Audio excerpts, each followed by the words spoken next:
Traversing the world of Journey to the West, Lin Hao binds to a formidable system, commencing his journey by taking the Six-Eared Macaque as his disciple and gaining the divine power duplication card, allowing him to replicate all of Sun Wukong's extraordinary abilities in an instant.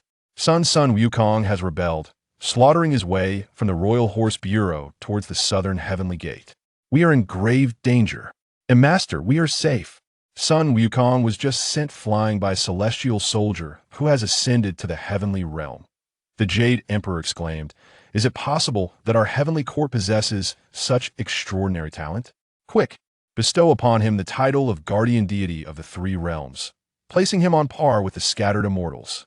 Guanyin cried out, "Buddha, this is dire." The celestial order has shifted. Sun Wukong is now suppressed beneath the heavenly God Mountain, under the jurisdiction of the heavenly court. Chapter 1. Binding the heavenly court's flourishing system and receiving the divine power duplication card.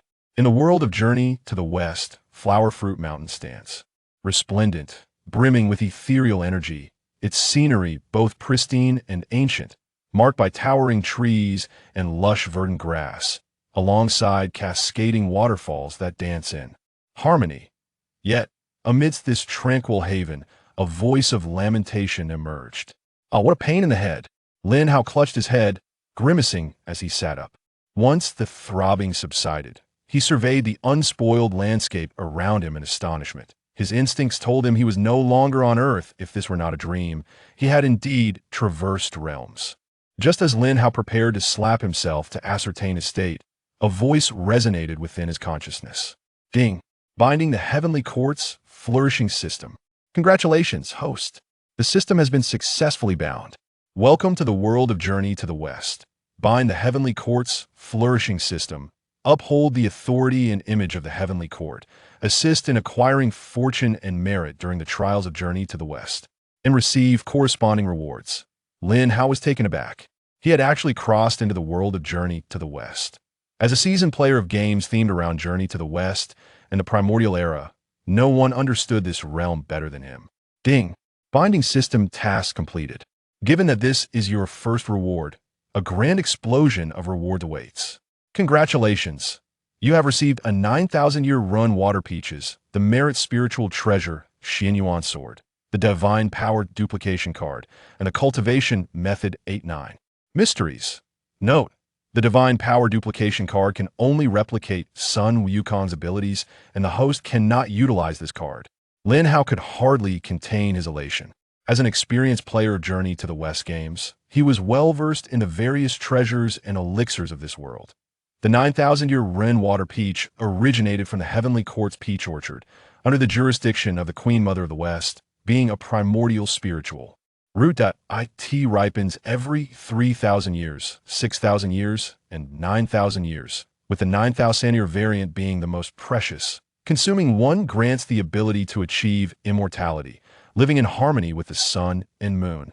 The Heavenly Court employs Ren Water Peaches to win over powerful scattered immortals, especially the 9,000-year variety, which is often presented as tribute to the great saints. As for the Xianyuan sword, also known as the Xianyuan Xiaoyu sword, it is a sword of sacred virtue, inscribed with the sun, moon, and stars on one side, and mountains and flora on the other, detailing agricultural and animal husbandry techniques, as well as strategies for unifying the seas. Its quality has reached the level of a merit spiritual treasure. In the Journey to the West realm, treasures are classified from weak to strong as follows. Post-heavenly spiritual treasures, post-heavenly supreme treasures, merit spiritual treasures, merit supreme treasures, pre-heavenly spiritual treasures, pre-heavenly supreme treasures, chaotic spiritual treasures, and chaotic supreme treasures. Merit spiritual treasures can be enhanced to merit supreme treasures by infusing them with merit. The Xianyuan sword possesses the potential to grow into a merit supreme treasure. The divine power duplication card has been explained in detail by the system. It can replicate all of Sun Wukong's abilities. After all, Sun Wukong is the protagonist of the Journey to the West tribulations, possessing unparalleled prowess. Regrettably, this card cannot be utilized by the host, but it will undoubtedly be beneficial in the future. Lastly, the 8-9 Mysteries serves as the foundation for towering achievements. Mastering it allows one to manifest various divine powers, as the saying goes. With mastery of the 8-9 mysteries, one can roam freely in the world. The Erlang Shan Jian, who famously split mountains to rescue his mother, learned this very 8-9 mysteries. Lin Hao eagerly rubbed his hands together and declared to the system, claim all rewards and begin practicing the 8-9 mysteries. Ding! Reward successfully claimed. All divine powers granted by the system do not require training upon claiming. They are instantly mastered. Before Lin Hao's eyes appeared a peach radiating celestial energy, along with the sacred Xinyuan sword, and a card inscribed with vast array patterns representing the divine power. Duplication card. Is this truly happening? I have mastered it without any training? Lin Hao could hardly believe it. Yet, the lightness of his being, as if he could soar through the clouds, compelled him to accept the reality. With the heavenly court's flourishing system at my disposal, why should I fear anything in this journey to the West Realm? Lin Hao burst into laughter, then promptly devoured the 9,000-year Ren water peach. Buzz! The spiritual energy of Flower Fruit Mountain surged, rushing towards Lin Hao with fervor. Lin Hao, like an insatiable void, absorbed all the incoming spiritual energy. Simultaneously, Lin Hao's aura surged rapidly. From an ordinary mortal, he swiftly broke through to the foundation establishment stage, then to Qi refinement, golden core, and nascent soul. The realms and journey to the west are divided into foundation establishment, Qi refinement, golden core, nascent soul, tribulation transcendence, human immortal, earth immortal, heaven immortal, golden immortal, Tai golden immortal, Deluo golden immortal, quasi-saint, and saint. Each major realm comprises 4 minor stages: early, mid, late, and completion. Upon refining the 9,000-year Run Water Peach, Lin Hao directly attained 9,000 years of cultivation. After breaking through to the nascent soul stage, his aura continued to escalate, and thunderclouds gathered, heralding a heavenly tribulation. As he gazed at the descending thunderbolts, Lin Hao gripped the Xinyuan sword, a sardonic smile gracing his lips. I seek to become immortal. What can you do to stop me? With a single stroke, the sacred sword unleashed immeasurable power, causing the entire Flower Fruit Mountain to tremble. The thunder and clouds above were cleaved asunder by this strike. Boom! Lin Hao effortlessly transcended the tribulation, and his cultivation soared. Human immortal, early earth immortal, mid-earth immortal, late earth immortal, completion of earth immortal. Ultimately, he stabilized his realm at the early heaven immortal stage. Within the magnificent Lingshao Hall of the Heavenly Court, the celestial beings were awestruck by the thundercloud's transformation. Who among the lower realms possesses such formidable cultivation to transcend tribulation? How could they disperse the thunderstorm with a mere strike? Once this person ascends to the heavenly realm, they will surely become an invaluable asset to our heavenly court. Yet, we cannot be certain. What if they join the Western sect? The celestial beings debated, but Lin Hao, immersed in his newfound realm, remained oblivious. With the 8-9 mysteries mastered and having ascended to the heaven immortal realm, Lin Hao merely needed to exert his power slightly, and the indestructible body was formed. Now, Lin Hao could traverse fire and water, venturing anywhere within the 3 realms. Amidst the towering trees, a monkey with 6 ears gazed upon Lin Hao with a mixture of fear and reverence. He witnessed Lin Hao's entire ascension to the heaven immortal stage, and, as the entire Flower Fruit Mountain trembled, he felt an overwhelming terror, such might he had only seen in the Monkey King, Sun Wukong. Who dares to spy from the shadows? Step forth and reveal yourself. Having ascended to the heaven immortal stage, Lin Hao's power and perception reached unprecedented heights. The monkey concealed within the forest was easily sensed by Lin Hao. Upon being called out, the hidden monkey dared not delay, swiftly rushing forward and kneeling before Lin Hao. I am a monkey of Flower Fruit Mountain, known as the Six-Eared Macaque. I was merely resting in the woods and inadvertently witnessed the old immortal's breakthrough. I implore you, great immortal, do not take my life. The Six-Eared Macaque, fearing for his life, bowed repeatedly. However, Lin Hao furrowed his brow. This monkey, with 6 ears and named the Six-Eared Macaque, was indeed one of the 4 mischievous monkeys in the epic of Journey to the West. The Six-Eared Macaque plays a pivotal role a being destined by fate. The six-eared macaque is no less formidable than Sun Wukong.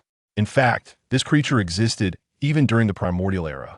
The reason the six-eared macaque fails to achieve the same heights as Sun Wukong stems from eavesdropping on the teachings of the venerable Hongjun, which incited his wrath.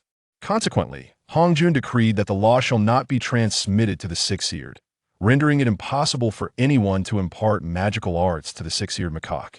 The six-eared macaque is indeed a rare gem, yet it lacks a guiding mentor. This six-eared macaque is destined to be guided by Buddhism in the future, thereby contributing to the grand endeavor of the journey to the West. If I manage to seize it before Buddhism does, would it not allow me to garner a portion of the fortune associated with this great venture for the heavenly court? If that is the case, I am certain to receive generous rewards from the system. Lin Hao's eyes gleamed with ambition, a slight smile playing at the corners of his mouth, as he had already formulated a plan in his mind. Chapter 2. The Chosen of Heaven. The invincible formation within 100 miles. Having contemplated a plan, Lin Hao transformed his demeanor from one of solemnity to a warm smile. Addressing the six-eared macaque, those who cultivate the way adhere to the principles of cause and effect, nurturing their fortune and virtue, and do not take life lightly. Upon hearing this, the six-eared macaque felt a wave of relief wash over him. He bowed deeply before Lin Hao, expressing his gratitude. Thank you, old immortal, for your magnanimity and mercy. Once reassured of Lin Hao's intentions, a fervent longing ignited within the eyes of the six-eared macaque. Old immortal, may I humbly request to be taken under your wing? I wish to follow you and learn the path of cultivation. In our flower fruit mountain, our king, Sun Wukong, trained for 7 years and returned with unparalleled abilities, admired by all. Though I may lack talent, my heart yearns for the way. I implore you to teach me the arts.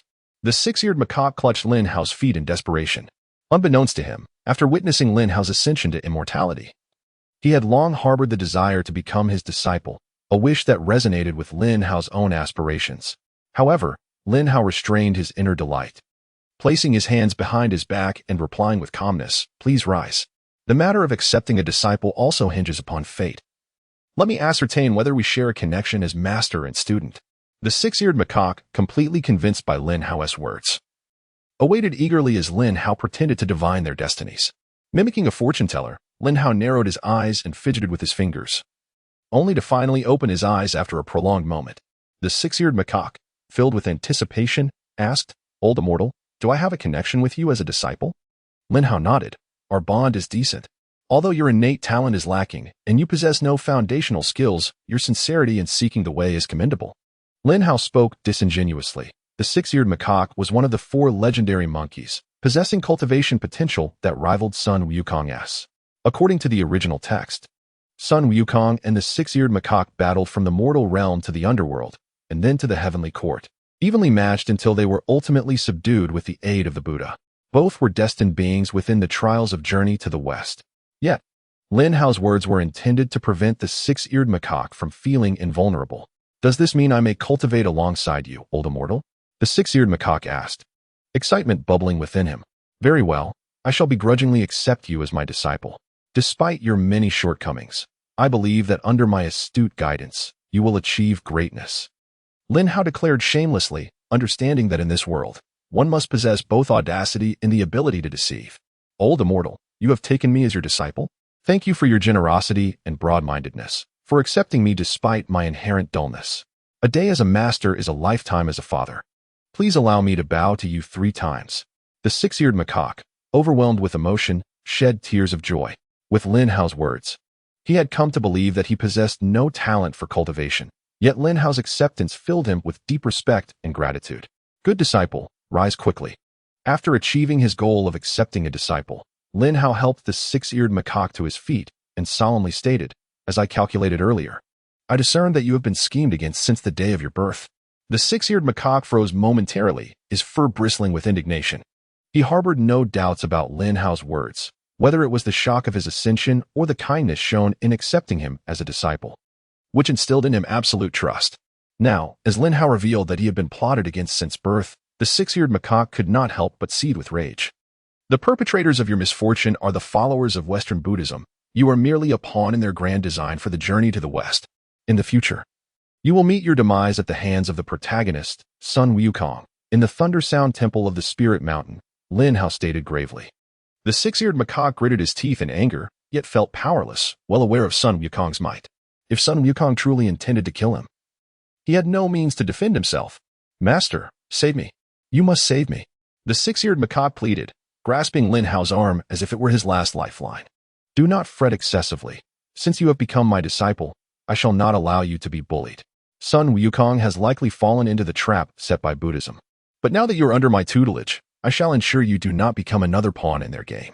I will impart to you great powers, enabling you to defy fate itself. Even altering cause and effect shall be of no concern. Lin Hao proclaimed with unwavering confidence.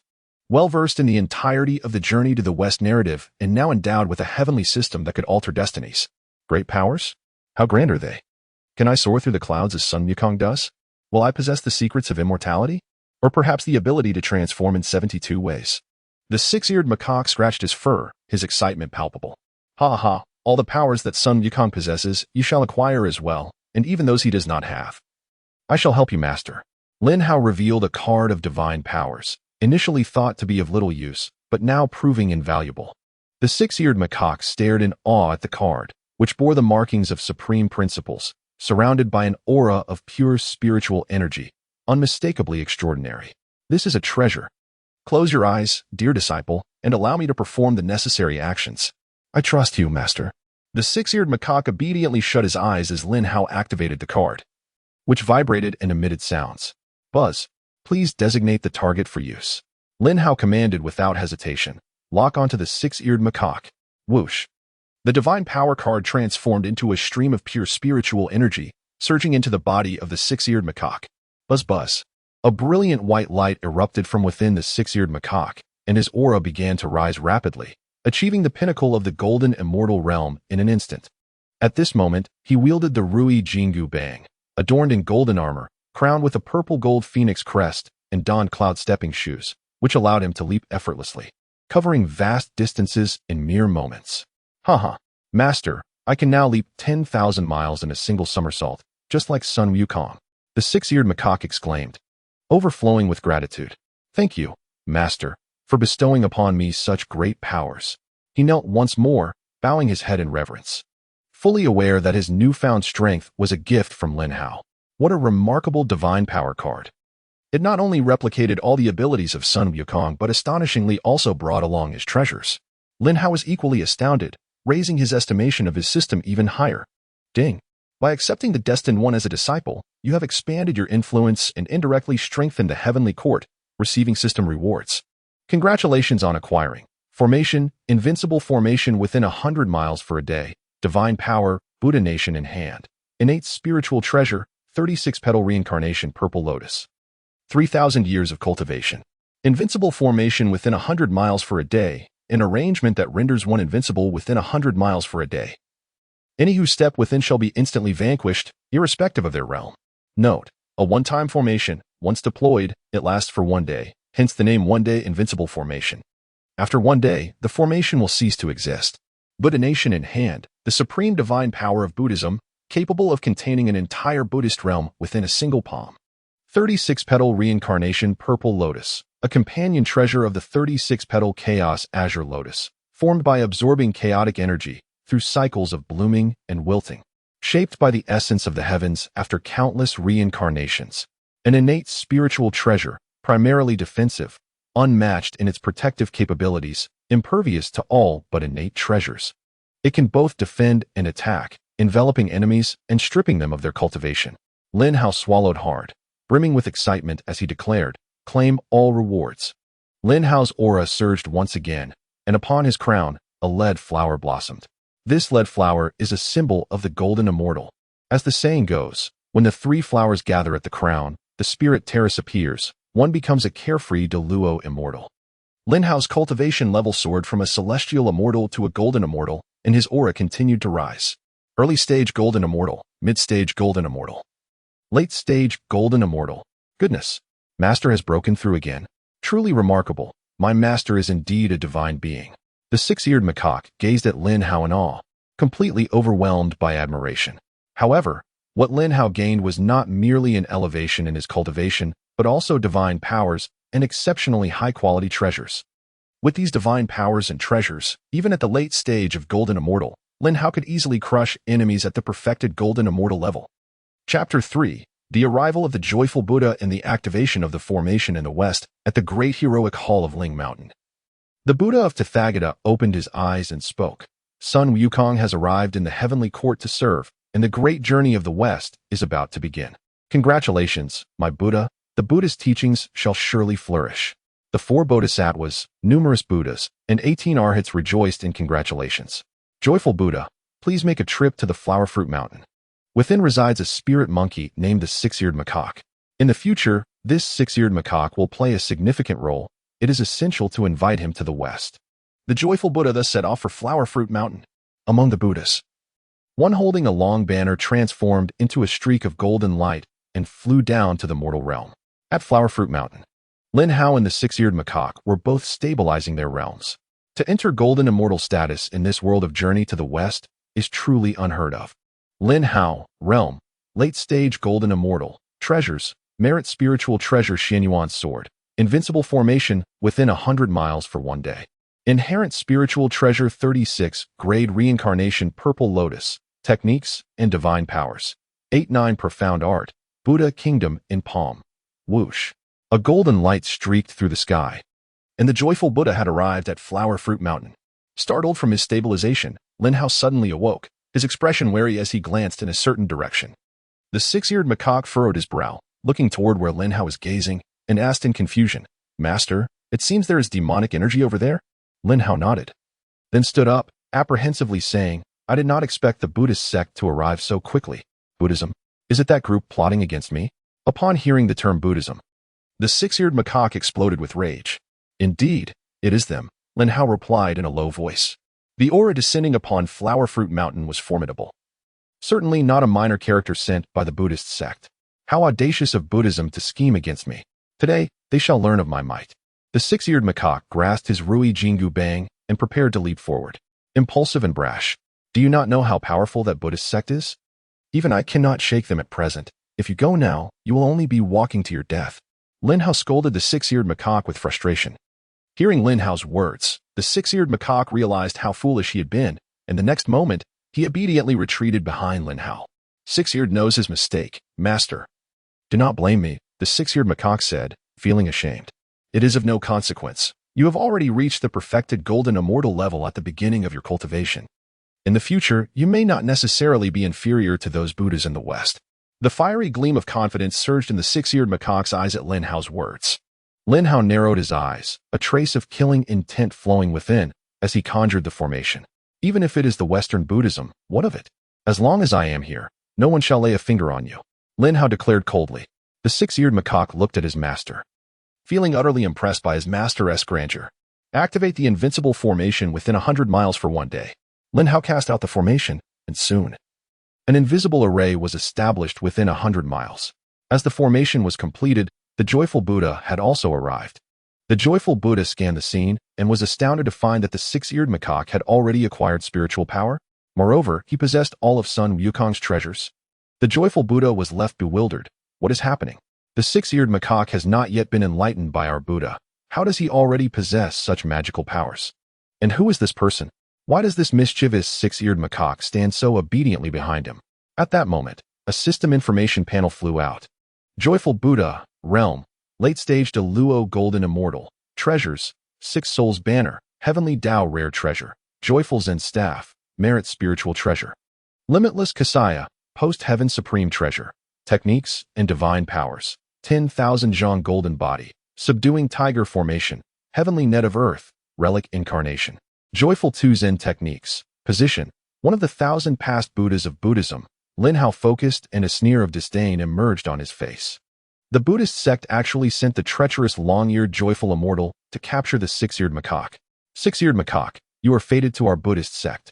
I have come all the way from the West specifically to guide you to achieve greatness, the Joyful Buddha commanded, his right hand forming a palm towards the Six-Eared Macaque.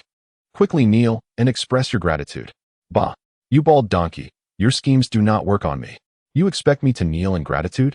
In my life, I kneel to neither heaven nor earth, only to my master. By my command, you should first kowtow 3 times to my master. Perhaps my master will be gracious enough to leave you with a whole corpse.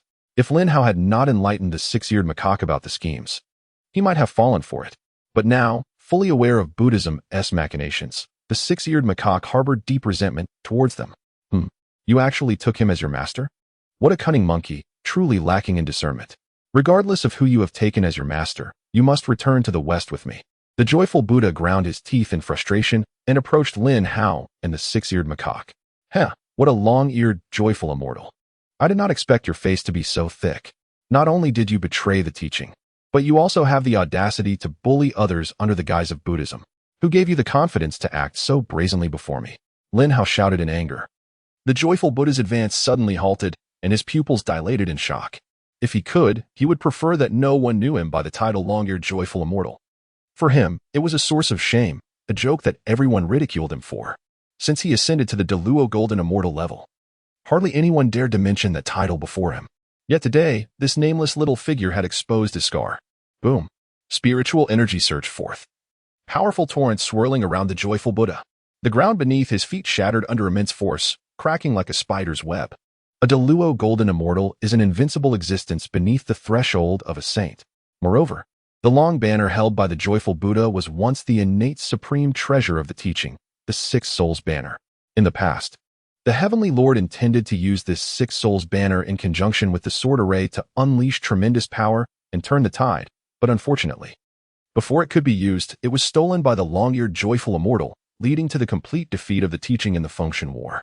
The joyful Buddha had once wielded the Six Souls banner to engage in over 100 exchanges with a quasi-saint. If it were any other time, Lin Hao would not dare provoke the joyful Buddha even with tenfold courage.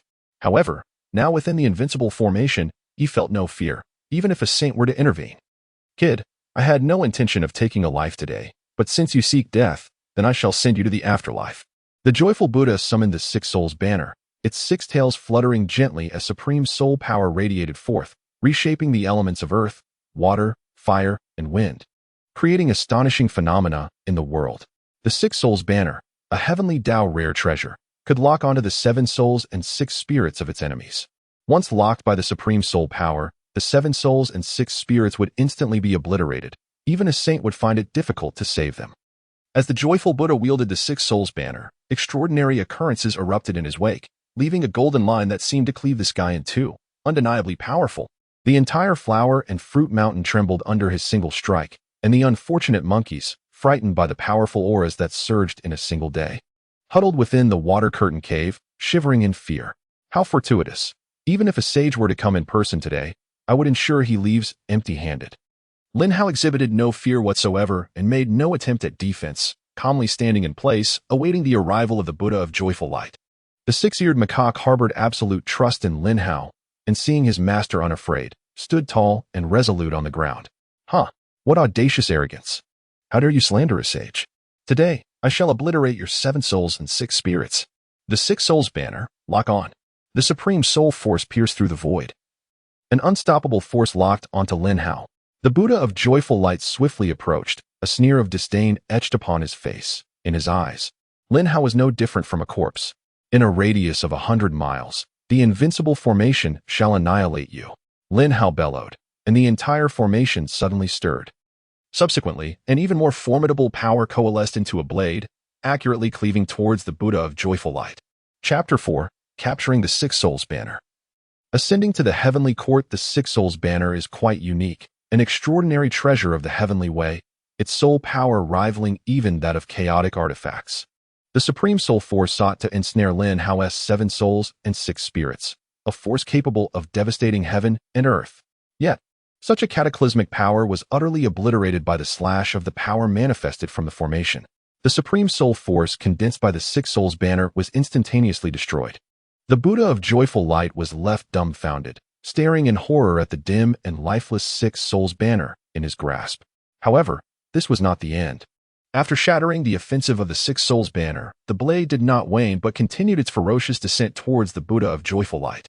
Cold sweat poured down the Buddha of joyful light's face. If even the powerful Six Souls banner could not withstand this force, how could he, in his physical form, hope to endure?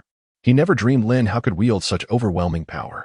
Under his scrutiny, Lin Hao was merely a lowly golden immortal.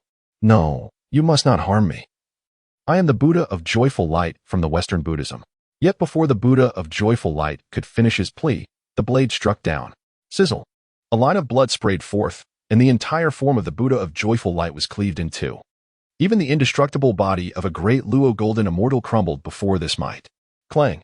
The six souls banner fell to the ground, while the corpse of the Buddha of joyful light transformed into countless golden specks and vanished. I am under the protection of the Buddha. A fragment of my true soul remains on the spiritual mountain, and soon I shall be reborn in flesh. When that time comes, I shall settle accounts with you. The Buddha of joyful light left behind an angry remark before disappearing. A cold glimmer flickered in Lin Hao's eyes. Indeed, a great Luo golden immortal is not so easily slain. Even a fragment of their true soul can survive to be reborn. But so what? I await that day. If I could kill you once, I can certainly do so again. Lin Hao, possessing the system of the heavenly court, anticipated many more encounters with Buddhism in the future. Fortunately, the system is powerful enough to grant rewards, including cultivation levels, as a bonus. Buzz. The six souls banner on the ground was suddenly summoned, racing towards the formation's exterior. Since I have cleaved your master in two, what storms can you stir? Stay here. Lin Hao roared, and the formation was once again compelled, as a formidable force cleaved down upon the six souls banner. Boom. Under this might, the six souls banner was directly struck down to the ground, devoid of any remaining fluctuations of spiritual energy, resembling a lifeless object. Lin Hao approached, his eyes ablaze with fervor as he picked up the six souls banner. Being an extraordinary treasure of the heavenly way, it was not easily destroyed. It merely had exhausted its spiritual energy. Once revitalized, its power would remain undiminished. However, the six souls banner was already bound to the Buddha of joyful light. To erase the mark within, one would need a treasure of equal caliber to shatter the imprint. Lin Hao carefully stored the six souls banner away. After all, it was a treasure that even sages sought, yet could seldom find.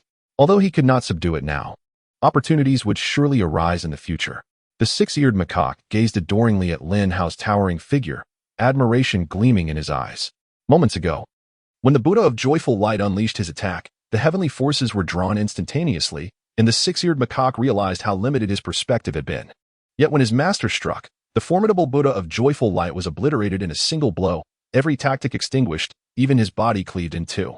After this battle, the six-eared macaque held Lin Hao in even greater reverence and admiration. Ding. Your recent battle has profoundly shocked your disciple, leading him to recognize his own weaknesses and shortcomings.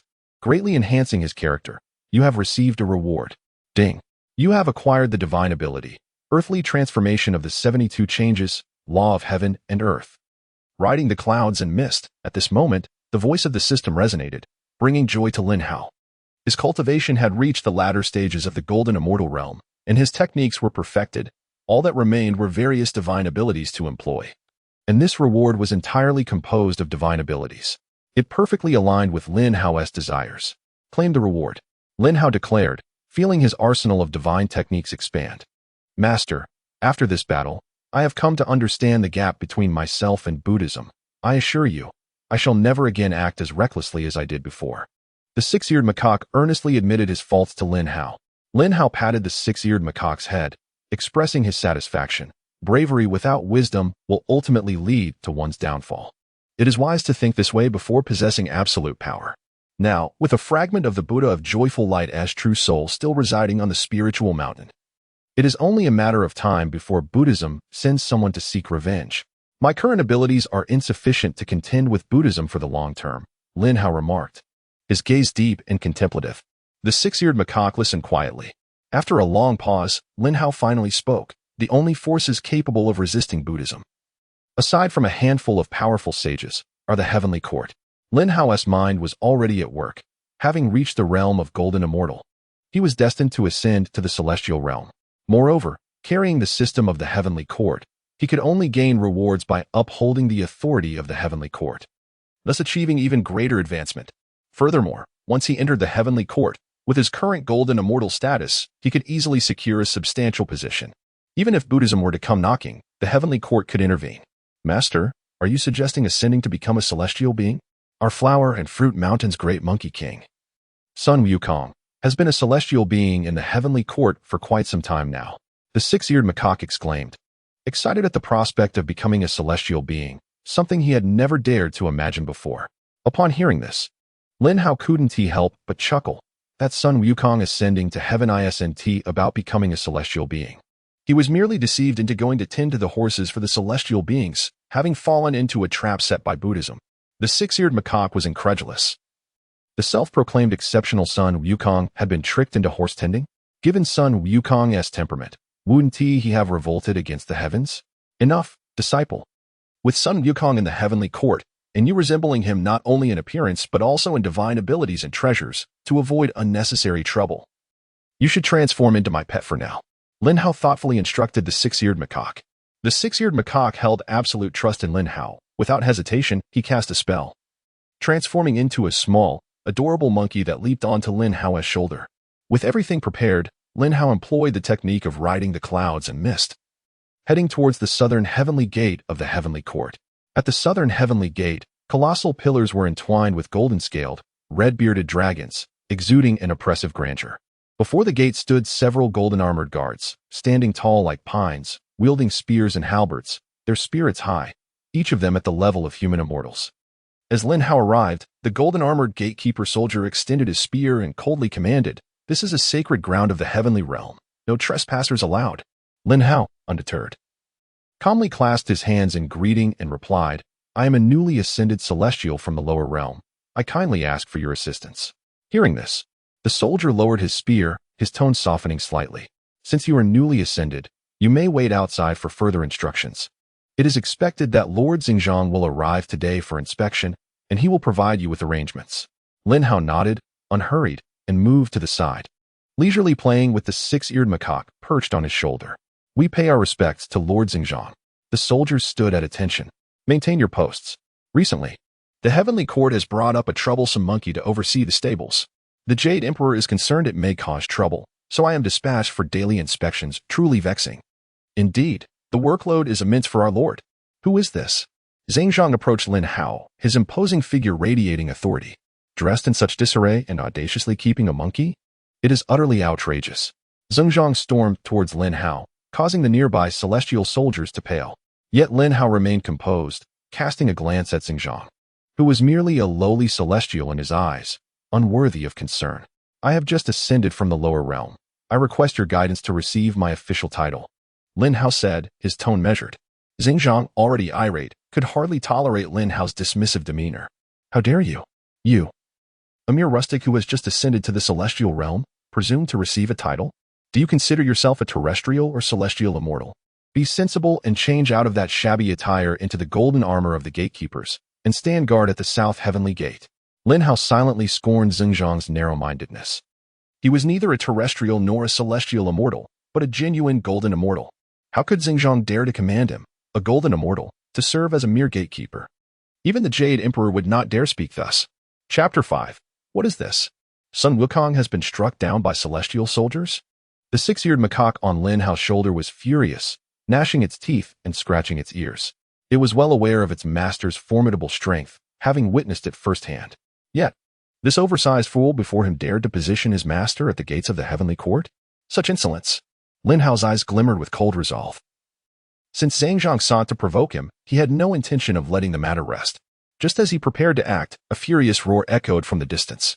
"You blind fools! I, Sun Wukong, can soar through the skies and traverse the earth in the blink of an eye, yet you dare make me oversee your stables? You infuriate me." Dressed in golden armor and crowned with a purple gold diadem, Sun Wukong charged with his Rui Jingu Bang, the heavens trembling at his approach. With every swing of his staff, the south heavenly gate quaked. Lin Hao observed the advancing Sun Wukong and surmised. Today marked the day Sun Wukong discovered the deception of the heavenly court and retaliated against it. "Take this blow from me. Not a chance. If I take it, I shall be finished." As Sun Wukong swung his staff, a powerful gust surged forth, sending the gatekeeper soldiers fleeing in disarray. Yet before they could escape, they were struck down by the force emanating from the staff. "Ah, my legs! My waist!" The wails of agony echoed, while the once majestic south heavenly gate was reduced to ruins under the relentless assault of Sun Wukong. Nearby, Xingzhang wore a triumphant grin. "The Buddha's foresight is indeed remarkable. Sun Wukong has turned against us. The grand adventure of Journey to the West has officially begun." Xingzhang's smile quickly faded into panic and anger. The rebellious monkey has stormed from the stables to the south heavenly gate.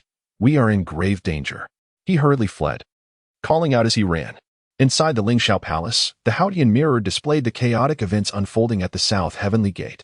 The expressions of the celestial officials varied, some grave and serious, others revealing smug satisfaction. Atop the throne, the Jade Emperor, adorned in a resplendent golden crown and surrounded by radiant light, let out a cold snort. How absurd that the south heavenly gate must be guarded by the 4 heavenly kings of Buddhism. The calamity of journey to the west has arrived, and the heavenly court must merely play its part for the Buddhists. Yet, the fortunes and merits that should have belonged to the heavenly court were entirely monopolized by Buddhism. Was the rise of Buddhism and the decline of the heavenly court truly the will of heaven? At the south heavenly gate, Sun Wukong grew increasingly enraged and emboldened. Easily dispatching the celestial soldiers, he turned his ire towards Zhengzhong, bellowing, "You, who have mocked me the most, prepare to face my wrath." With that, Sun Wukong charged at Zhengzhong, who was genuinely frightened now, trembling in fear. As a golden immortal, Sun Wukong was at the pinnacle of his power, while Zhengzhong was but a lowly celestial. How could he hope to defend himself? No, the Buddha did not predict that this monkey would target me. Have I truly brought this upon myself? Zhengzhong stumbled back, panic etched upon his face. In that moment, Zhengzhong, seizing the opportunity while Lin Hao was distracted, pushed him forward. Lin Hao stumbled, his anger boiling within him. He had intended to strike back at Zhengzhong, but now the system had issued a directive. Today's task, daring monkey. Shall the dignity of the heavenly court be so brazenly challenged? Witness as I subdue you with a single strike. Sun Wukong tramples upon the dignity of the heavenly court. He must be defeated and imprisoned. System reward: Golden Crow Transformation Technique, a divine ability of the 3 realms, spanning 12,000 miles in a single breath. 2,000 years of cultivation. Lin Hao's eyes blazed with determination. The reward for this task was astonishingly generous. If he could defeat Sun Wukong and complete the system's task, he would not only gain a powerful means of transportation but also directly elevate his status to that of a perfected golden immortal. It was not merely greed for rewards that motivated Lin Hao. He genuinely wished to contribute to the heavenly court. With fervent resolve, Lin Hao shouted, "Daring monkey, do you presume to challenge the dignity of the heavenly court? Watch as I subdue you with a single blow." "Just you? Huh, not even close." Sun Wukong scoffed, his Rui Jingu bang descending in fury. Zhengzhong, witnessing the sacrificial lamb he had pushed forward, wore a smug grin. This new celestial soldier must have a few screws loose to dare confront Sun Wukong, but it worked to buy him time to escape. Yet, as Sun Wukong's staff descended, Lin Hao's aura suddenly erupted. A leaden spiritual flower bloomed atop his head, the power of a golden immortal surging forth. Simultaneously, Lin Hao summoned the 36th reincarnation Purple Lotus. Its majestic purple energy overwhelming, quelling the chaotic spiritual energy stirred by Sun Wukong, restoring tranquility in an instant. Sun Wukong was taken aback, as were all present. This newly ascended celestial soldier was, in fact, a golden immortal, of equal standing with Sun Wukong? Zhengzhong recoiled, his eyes wide with disbelief. How is this possible? With a swift motion, Lin Hao disregarded the onlookers and thrust forth the purple lotus. The 36 petals expanded rapidly, and before Sun Wukong's staff could strike, the force emanating from the lotus sent it flying away. Even Sun Wukong himself staggered, his hands trembling, retreating in disarray. In the depths of his monkey eyes, the original disdain was replaced with sheer terror. This was not Lin Hao's inadequacy. Rather, it was Sun Wukong's own overestimation of his abilities. Realizing he had encountered a formidable opponent, Sun Wukong decided to retreat, declaring, "I shall return." Sun Wukong exerted immense effort to dissipate the force of the purple lotus within him. Terrified, he hesitated no longer and summoned his cloud to make his escape. However, Lin Hao let out a cold chuckle, thinking of fleeing now. "It's too late. I have yet to claim my reward. Be suppressed." With a thunderous shout, the 36th grade reincarnation Purple Lotus descended upon Sun Wukong. Old Sun can cover a distance of 108,000 miles with a single somersault. You think you can stop me? However, before Sun Wukong could finish his boast, the Purple Lotus had already enveloped him perfectly. The 36th grade reincarnation Purple Lotus, a treasure of innate origin, possessed unparalleled power. As soon as Sun Wukong was trapped within its petals, his entire spiritual power was drained away. The once ferocious monkey was now reduced to a weakling, barely able to stand. Seizing the moment, Lin Hao unleashed his Xinyuan sword. its divine radiance illuminating the south heaven gate, causing it to tremble under its might. Sun Wukong let out a wretched cry as he was sent flying, crashing heavily to the ground and falling unconscious. The once invincible Sun Wukong had met his defeat, vanquished by a newly ascended celestial soldier with a single strike of his sword. Ding! Congratulations on defeating Sun Wukong. Reward obtained. Golden Crow Transformation Technique, a supreme divine ability of the three realms, covering a distance of 120,000 miles in a single breath. 2,000 years of cultivation. Chapter 6. Audience with the Jade Emperor. Accepting the title. Claim reward. Not claiming for now. Status. Pending collection. Lin Hao suppressed his inner excitement. He refrained from claiming the reward immediately, knowing that upon receiving those 2,000 years of cultivation, his realm would undoubtedly experience a breakthrough. However, if this triggered a significant disturbance, it could lead to the exposure of the system, which would be troublesome. Within the Lingshao Palace, the various deities looked on in astonishment at the Haotian mirror, erupting into a frenzy. How could this newly ascended celestial soldier possess such remarkable abilities? Achieving the golden immortal realm on his very first day of ascension was unprecedented. The purple lotus he had just cast, if the old Taoist was not mistaken, was indeed the 36th grade reincarnation purple lotus, a treasure of innate origin. This lotus could both attack and defend. Any practitioner below the Tai golden immortal level trapped within would have their magical power instantly dissipated. The sword in his hand was no ordinary weapon. Its carvings indicated that it was the holy sword of humanity, the Xianyuan sword, to ascend to the golden immortal realm in a single day. Wielding an innate treasure, what background did this individual possess? Even the Jade Emperor, seated upon his throne, stood up in excitement. Could it be that our heavenly court has such a talent? Truly, it is a great fortune for our heavenly court. The Jade Emperor's eyes brimmed with tears of joy. As the sovereign of the three realms, he found himself in an awkward position, lacking soldiers to command. The deities of the heavenly court were a mixed bag, each with their own ulterior motives. Some, like Li Jing, the disciple of the ancient Buddha of Burning Lamp, had ties to the Western teachings, while others were disciples of the investiture of the gods. Many felt no sense of belonging to the heavenly court, making it difficult to mobilize them. The powerful loose immortals, like the barefoot immortal, were all of the Daluo golden immortal level, merely enjoying their titles and salaries without any intention of following orders. However, Lin Hao, who had ascended from the mortal realm, was truly of pure lineage and possessed extraordinary talent. Having reached the golden immortal realm upon ascension, his future was undoubtedly bright. The Jade Emperor immediately felt a desire to recruit him. Tai Bai Jinxing. Go to the South Heaven Gate and invite this newly ascended celestial soldier to the Lingshao Palace to accept his title. I shall obey, Tai Bai Jinxing replied, holding his whisk as he exited the great hall, flying towards the South Heaven Gate. At the South Heaven Gate, the Growth Heavenly King stared in disbelief at Lin Hao's retreating figure, still unable to accept the reality before him. No, this is impossible. The Buddha clearly predicted that Sun Wukong would successfully rebel against the heavenly court. Meanwhile, Lin Hao turned coldly, a menacing aura causing the Growth Heavenly King to collapse in fright. Even Sun Wukong, a perfected golden immortal, had been sent flying by a single strike from Lin Hao. What could a mere heavenly immortal like him do? Regret filled the Growth Heavenly King. How could he have been so blind as to provoke such a powerful figure? Allowing a golden immortal to guard the South Heaven Gate was clearly a recipe for disaster. What do you want? I am one of the protectors of Buddhism. If you dare to harm me, there will be no safe haven for you in the three realms. The Growth Heavenly King, knowing he was no match for Lin Hao, resorted to threats from Buddhism. However, Lin Hao merely let out a cold laugh, raising his Xianyuan sword, which reflected a chilling light. The Growth Heavenly King had dared to conspire against him. Had Lin Hao not possessed numerous means, he might have already perished beneath Sun Wukong's staff. Even the formidable Buddha Dingguang Huanin would not deter Lin Hao from annihilating his true form. How could he fear a mere protector of Buddhism now? The Growth Heavenly King sensed the threat of death.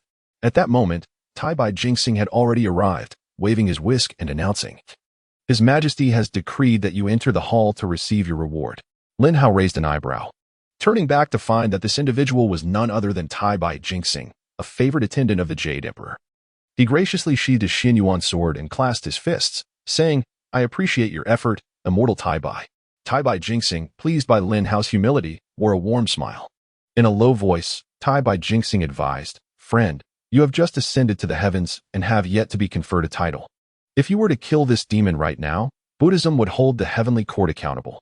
Why not wait until you have received your title before settling this score? After all, you are the one who was wronged, and with an official position in the heavenly court, Buddhism would have to show some respect when they come to collect. Tai Bai Jingxing truly was astute, being close to the Jade Emperor, and Lin Hao felt a deep admiration for his wisdom. He decided to follow Tai Bai Jingxing's advice.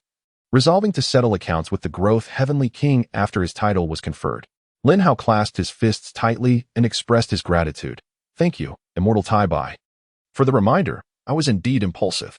Ah, no trouble at all. Come, let us proceed to the Lingxiao Palace to receive His Majesty's decree. Tai Bai Jingxing replied with a smile. Then I shall rely on you to guide me, Immortal Tai Bai. Lin Hao thanked him once more. Tai Bai Jingxing nodded, and then glanced at the unconscious Sun Wukong and the growth Heavenly King, who lay paralyzed on the ground, instructing the celestial soldiers. Take them along as well. We obey. The remaining celestial soldiers placed Sun Wukong in a confinement cell and assisted the incapacitated growth Heavenly King, all heading towards the Lingxiao Palace. They, mere guards of the South Heaven Gate, felt a sense of pride that they could catch a glimpse of the Lingxiao Palace. While Lin Hao, who had ascended later, was personally summoned by the Jade Emperor and was on his way to receive his title. Such was the disparity. Immortals compared to immortals, leaving one feeling utterly dwarfed. In the Lingxiao Palace, as Tai Bai Jingxing led Lin Hao inside, all the deities' gazes converged upon him. Even the Jade Emperor upon his throne could not divert his attention from Lin Hao, occasionally glancing at the monkey perched upon his shoulder. The Six-Eared Macaque felt as though he were under the weight of 1,000,000 pounds, unable to move an inch. It was as if the Jade Emperor could see through all of the Six-Eared Macaque's divine abilities. I am here under the decree to bring Lin Hao forth, Tai Bai Jingxing announced with a bow. Upon the throne, the Jade Emperor, surrounded by a purple aura and radiating golden light, was obscured from Lin Hao's view. Jade Emperor, Realm, Near Saint Perfection, Treasure, Fengshen Bang, Supreme Innate Treasure, Haotian Mirror, Innate Treasure, Haotian Tower, Innate Treasure, Purple Green Innate Gourd, Supreme Innate Treasure. Lingxiao Palace, Innate Treasure, Techniques and Divine Powers, Tiangang 36 Transformations, Law of Heaven and Earth, Tiger Suppression Formation. Return of Heaven and Sun. Position, Highest Leader of the Immortal Realm. Lin Hao's eyes widened. This was simply astonishing. The Jade Emperor had actually achieved near saint perfection? One could assert that beneath the saints, it is indeed difficult to find worthy opponents. Even the Western Dathagado would undoubtedly fall short against the Jade Emperor. The Supreme Majesty of the Heavenly Palace, the true Emperor Yu Huang, is indeed worthy of being called the disciple of Hongjun Laozu. Chapter 7. Appointed as the guardian god of the heavenly court, publicly lamenting. Ahem. Upon noticing Lin Hao's dazed expression, the planetary star Tai Bai lightly cleared his throat.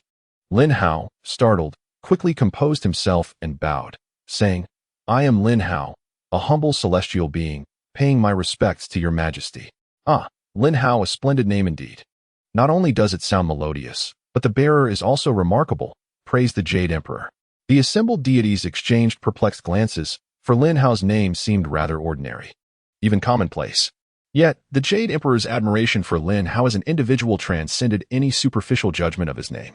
To receive the Jade Emperor's commendation is a dream cherished by many, and Lin Hao achieved this on his very first day ascending to the heavenly realm. Lin Hao smiled modestly and replied, Thank you for your kind words, Your Majesty. On his inaugural day in the celestial realm, he had indeed captured the demon monkey that was causing chaos in the heavenly court, a feat of considerable merit. Esteemed ministers, what position do you believe would be most appropriate for Lin Hao? Inquired the Jade Emperor, getting straight to the point. The various deities exchanged glances, hesitant to voice their opinions. After a lengthy pause, Li Jing, who bore the exquisite pagoda, spoke with a frosty demeanor. Your Majesty, as members of the heavenly court, it is our duty to subdue any demons that threaten us. What merit is there to reward? Lin Hao furrowed his brow, directing a glance at Li Jing. The latter, with eyes as sharp as a hawk's, returned Lin Hao's gaze with a smirk of satisfaction. Li Jing's master was the ancient Buddha of the burning lamp. Deeply connected to Buddhism, and one could almost characterize Li Jing as a spy of the Western faith within the heavenly court. According to the trajectory of the journey to the west, Sun Wukong was meant to rebel against the heavenly court. Yet here he was thwarted by the emergence of Lin Hao, who had directly defeated and imprisoned him. Thus, Li Jing harbored a profound resentment towards Lin Hao. Oh, kingly, your statement bears some truth. However, I wish to ask, were you not a witness when the demon monkey wreaked havoc upon the heavenly court? Shouldn't it have been your duty to intervene? The Jade Emperor's tone sharpened towards the end. Naturally, the Jade Emperor was aware of Li Jing's ulterior motives. And as the calamity of the journey to the west was a matter of heavenly providence, he had turned a blind eye when Sun Wukong rebelled. However, with Lin Hao's intervention and defeat of Sun Wukong, the situation became more complicated. If the heavenly court intervened, they could reap considerable merit from the unfolding events. Li Jing's complexion paled instantaneously, rendered speechless, for the Jade Emperor had deftly turned his own words against him. Now it was Lin Hao's turn to smirk with pride. Relishing the moment, what did it matter that this was Li Jing, the king of the towering pagoda? With the Jade Emperor's protection, what was there to fear? Moreover, even in terms of strength, Li Jing was merely of the same realm. Yet Lin Hao was brimming with confidence, believing himself to be an invincible presence among those of equal standing.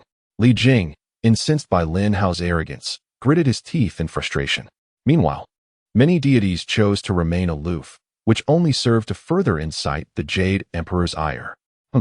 In our illustrious heavenly court, with the 4 sovereigns, 5 elders, 6 offices, 7 primordials, 8 extremes, 9 luminaries, 10 capitals, and 28 constellations, not a single one stepped forth to subdue the demon monkey that threatened us.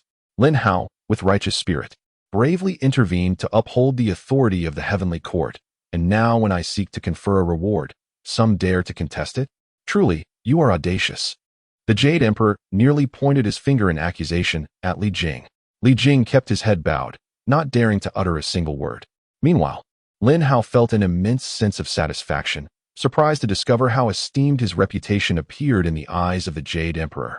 However, Lin Hao could not deny the truth in the Jade Emperor's words. Your Majesty, please do not be angered.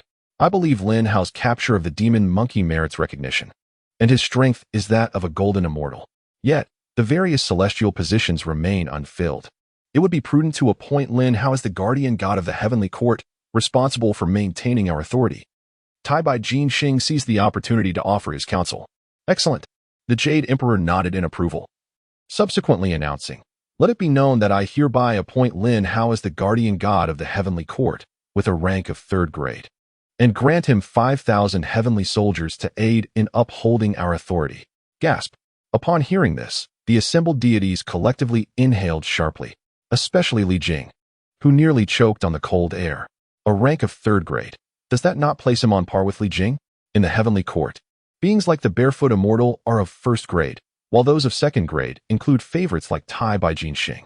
As for 3rd grade, that is the realm of figures like Li Jing. However, attaining a 3rd grade rank typically requires eons, if not an entire calamity. Yet here was Lin Hao, who had just ascended, being awarded such a rank. Furthermore, being granted 5,000 heavenly soldiers? This status eclipsed even that of Li Jing. After all, Li Jing did not command his own legion. He was only dispatched as a general when the Jade Emperor required him to lead heavenly forces. Lin Hao was somewhat taken aback by this honor, yet it was only natural. The Jade Emperor undoubtedly sought to cultivate a loyal and capable aide, and Lin Hao was the ideal candidate. Grateful for your Majesty's generous favor, I shall devote myself to upholding the authority of the heavenly court.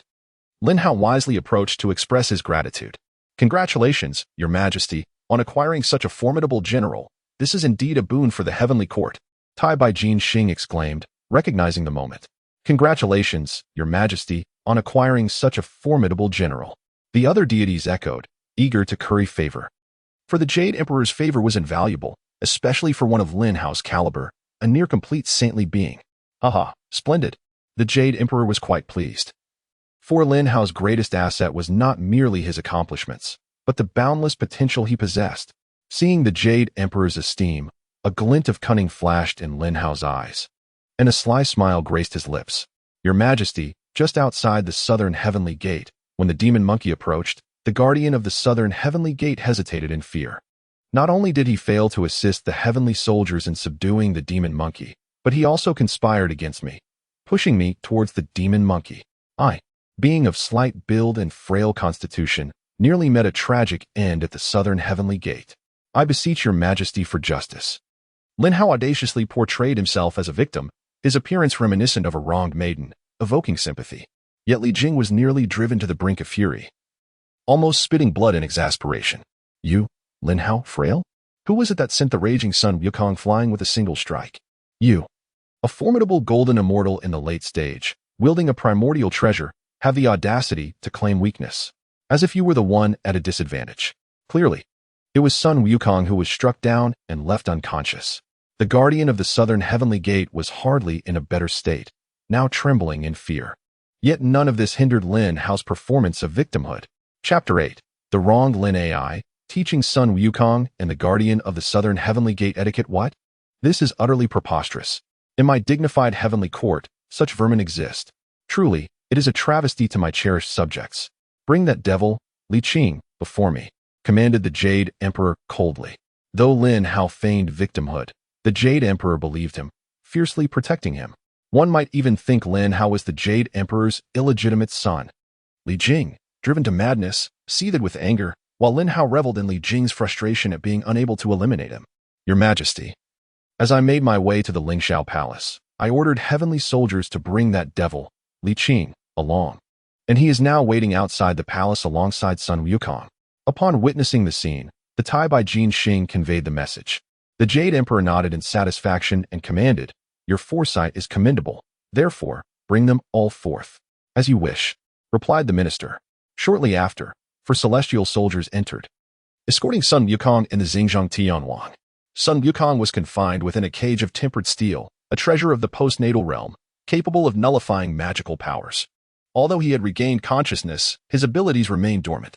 The terrified Xingzhong Tianwang was brought in, supported by 2 celestial soldiers. Jade Emperor, I, Sun Wukong, refuse to be imprisoned. Release me at once. I demand another 300 rounds with that lad. Sun Wukong angrily pounded the iron bars, but lacking his powers, he resembled a mere performing monkey. The assembled deities looked upon him with scorn, thinking that not only had he failed to endure a single round, but he had also been sent flying by Lin Hao. We pay our respects to your majesty. The 4 celestial soldiers, having never encountered such a grand spectacle, knelt in excitement. Xingzhong Tianwang, paralyzed with fear, joined them on the ground.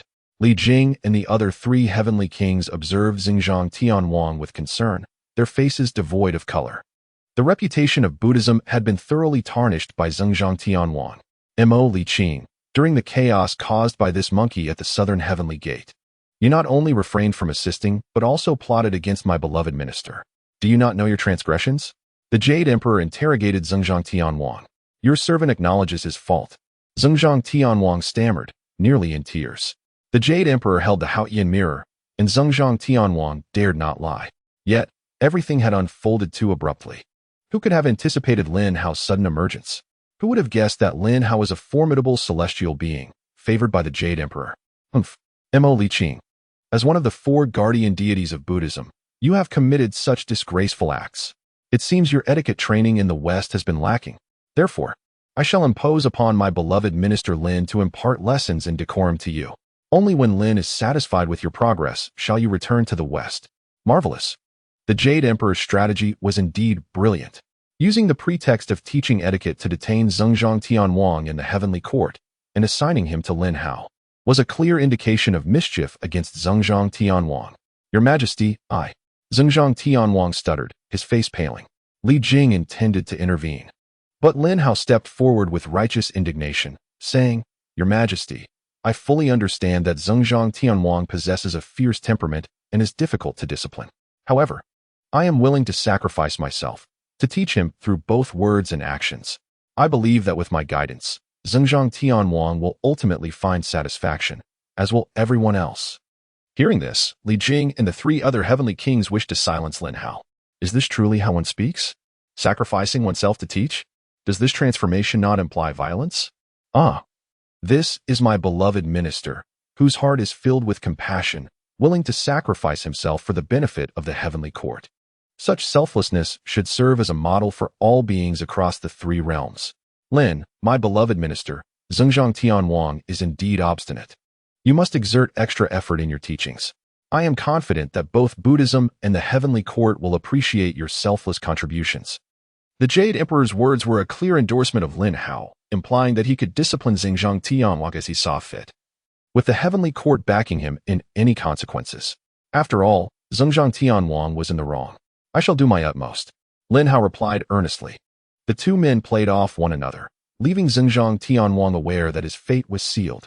After dealing with Zhengzhang Tianwang, the Jade Emperor turned his gaze towards Sun Wukong, who was undeniably the protagonist of the journey to the west, the chosen one. Neither Buddhism nor the heavenly way would permit his imprisonment. At that moment, Li Jing could no longer contain himself, bowing and stating, "Your Majesty, Sun Wukong possesses immense potential and bears significant responsibilities. It is inappropriate for the heavenly court to confine him. I implore you to release him." The other three heavenly kings echoed his plea. Upon hearing this, Sun Wukong burst into laughter. "Jade Emperor, look, your subordinates are no longer heeding your commands. Ha ha ha, this is too amusing." As a quasi-saint, the Jade Emperor would not stoop to engage with Sun Wukong. Still, he felt a pang of resentment. After all, he had just captured Sun Wukong, and now he might have to release him without gaining any merit. But what could he do if he did not release him? Just then, Lin Hao spoke again. "Your Majesty, Sun Wukong is exceptionally gifted. If he could be properly reformed, I believe his future would be even more promising. I am willing to sacrifice a bit more of myself to also teach Sun Wukong the ways of etiquette. I am confident that through my guidance, his character will greatly improve." Now it was the Jade Emperor's turn to exclaim, "Excellent." Lin Hao was indeed an anomaly in the journey to the west, and using the argument of improving Sun Wukong's character to keep him confined in the heavenly court ensured that the heavenly court would undoubtedly share in the merits of the journey to the west. Well said. My beloved minister truly harbors the welfare of the realm in his heart. How could I obstruct such noble intentions?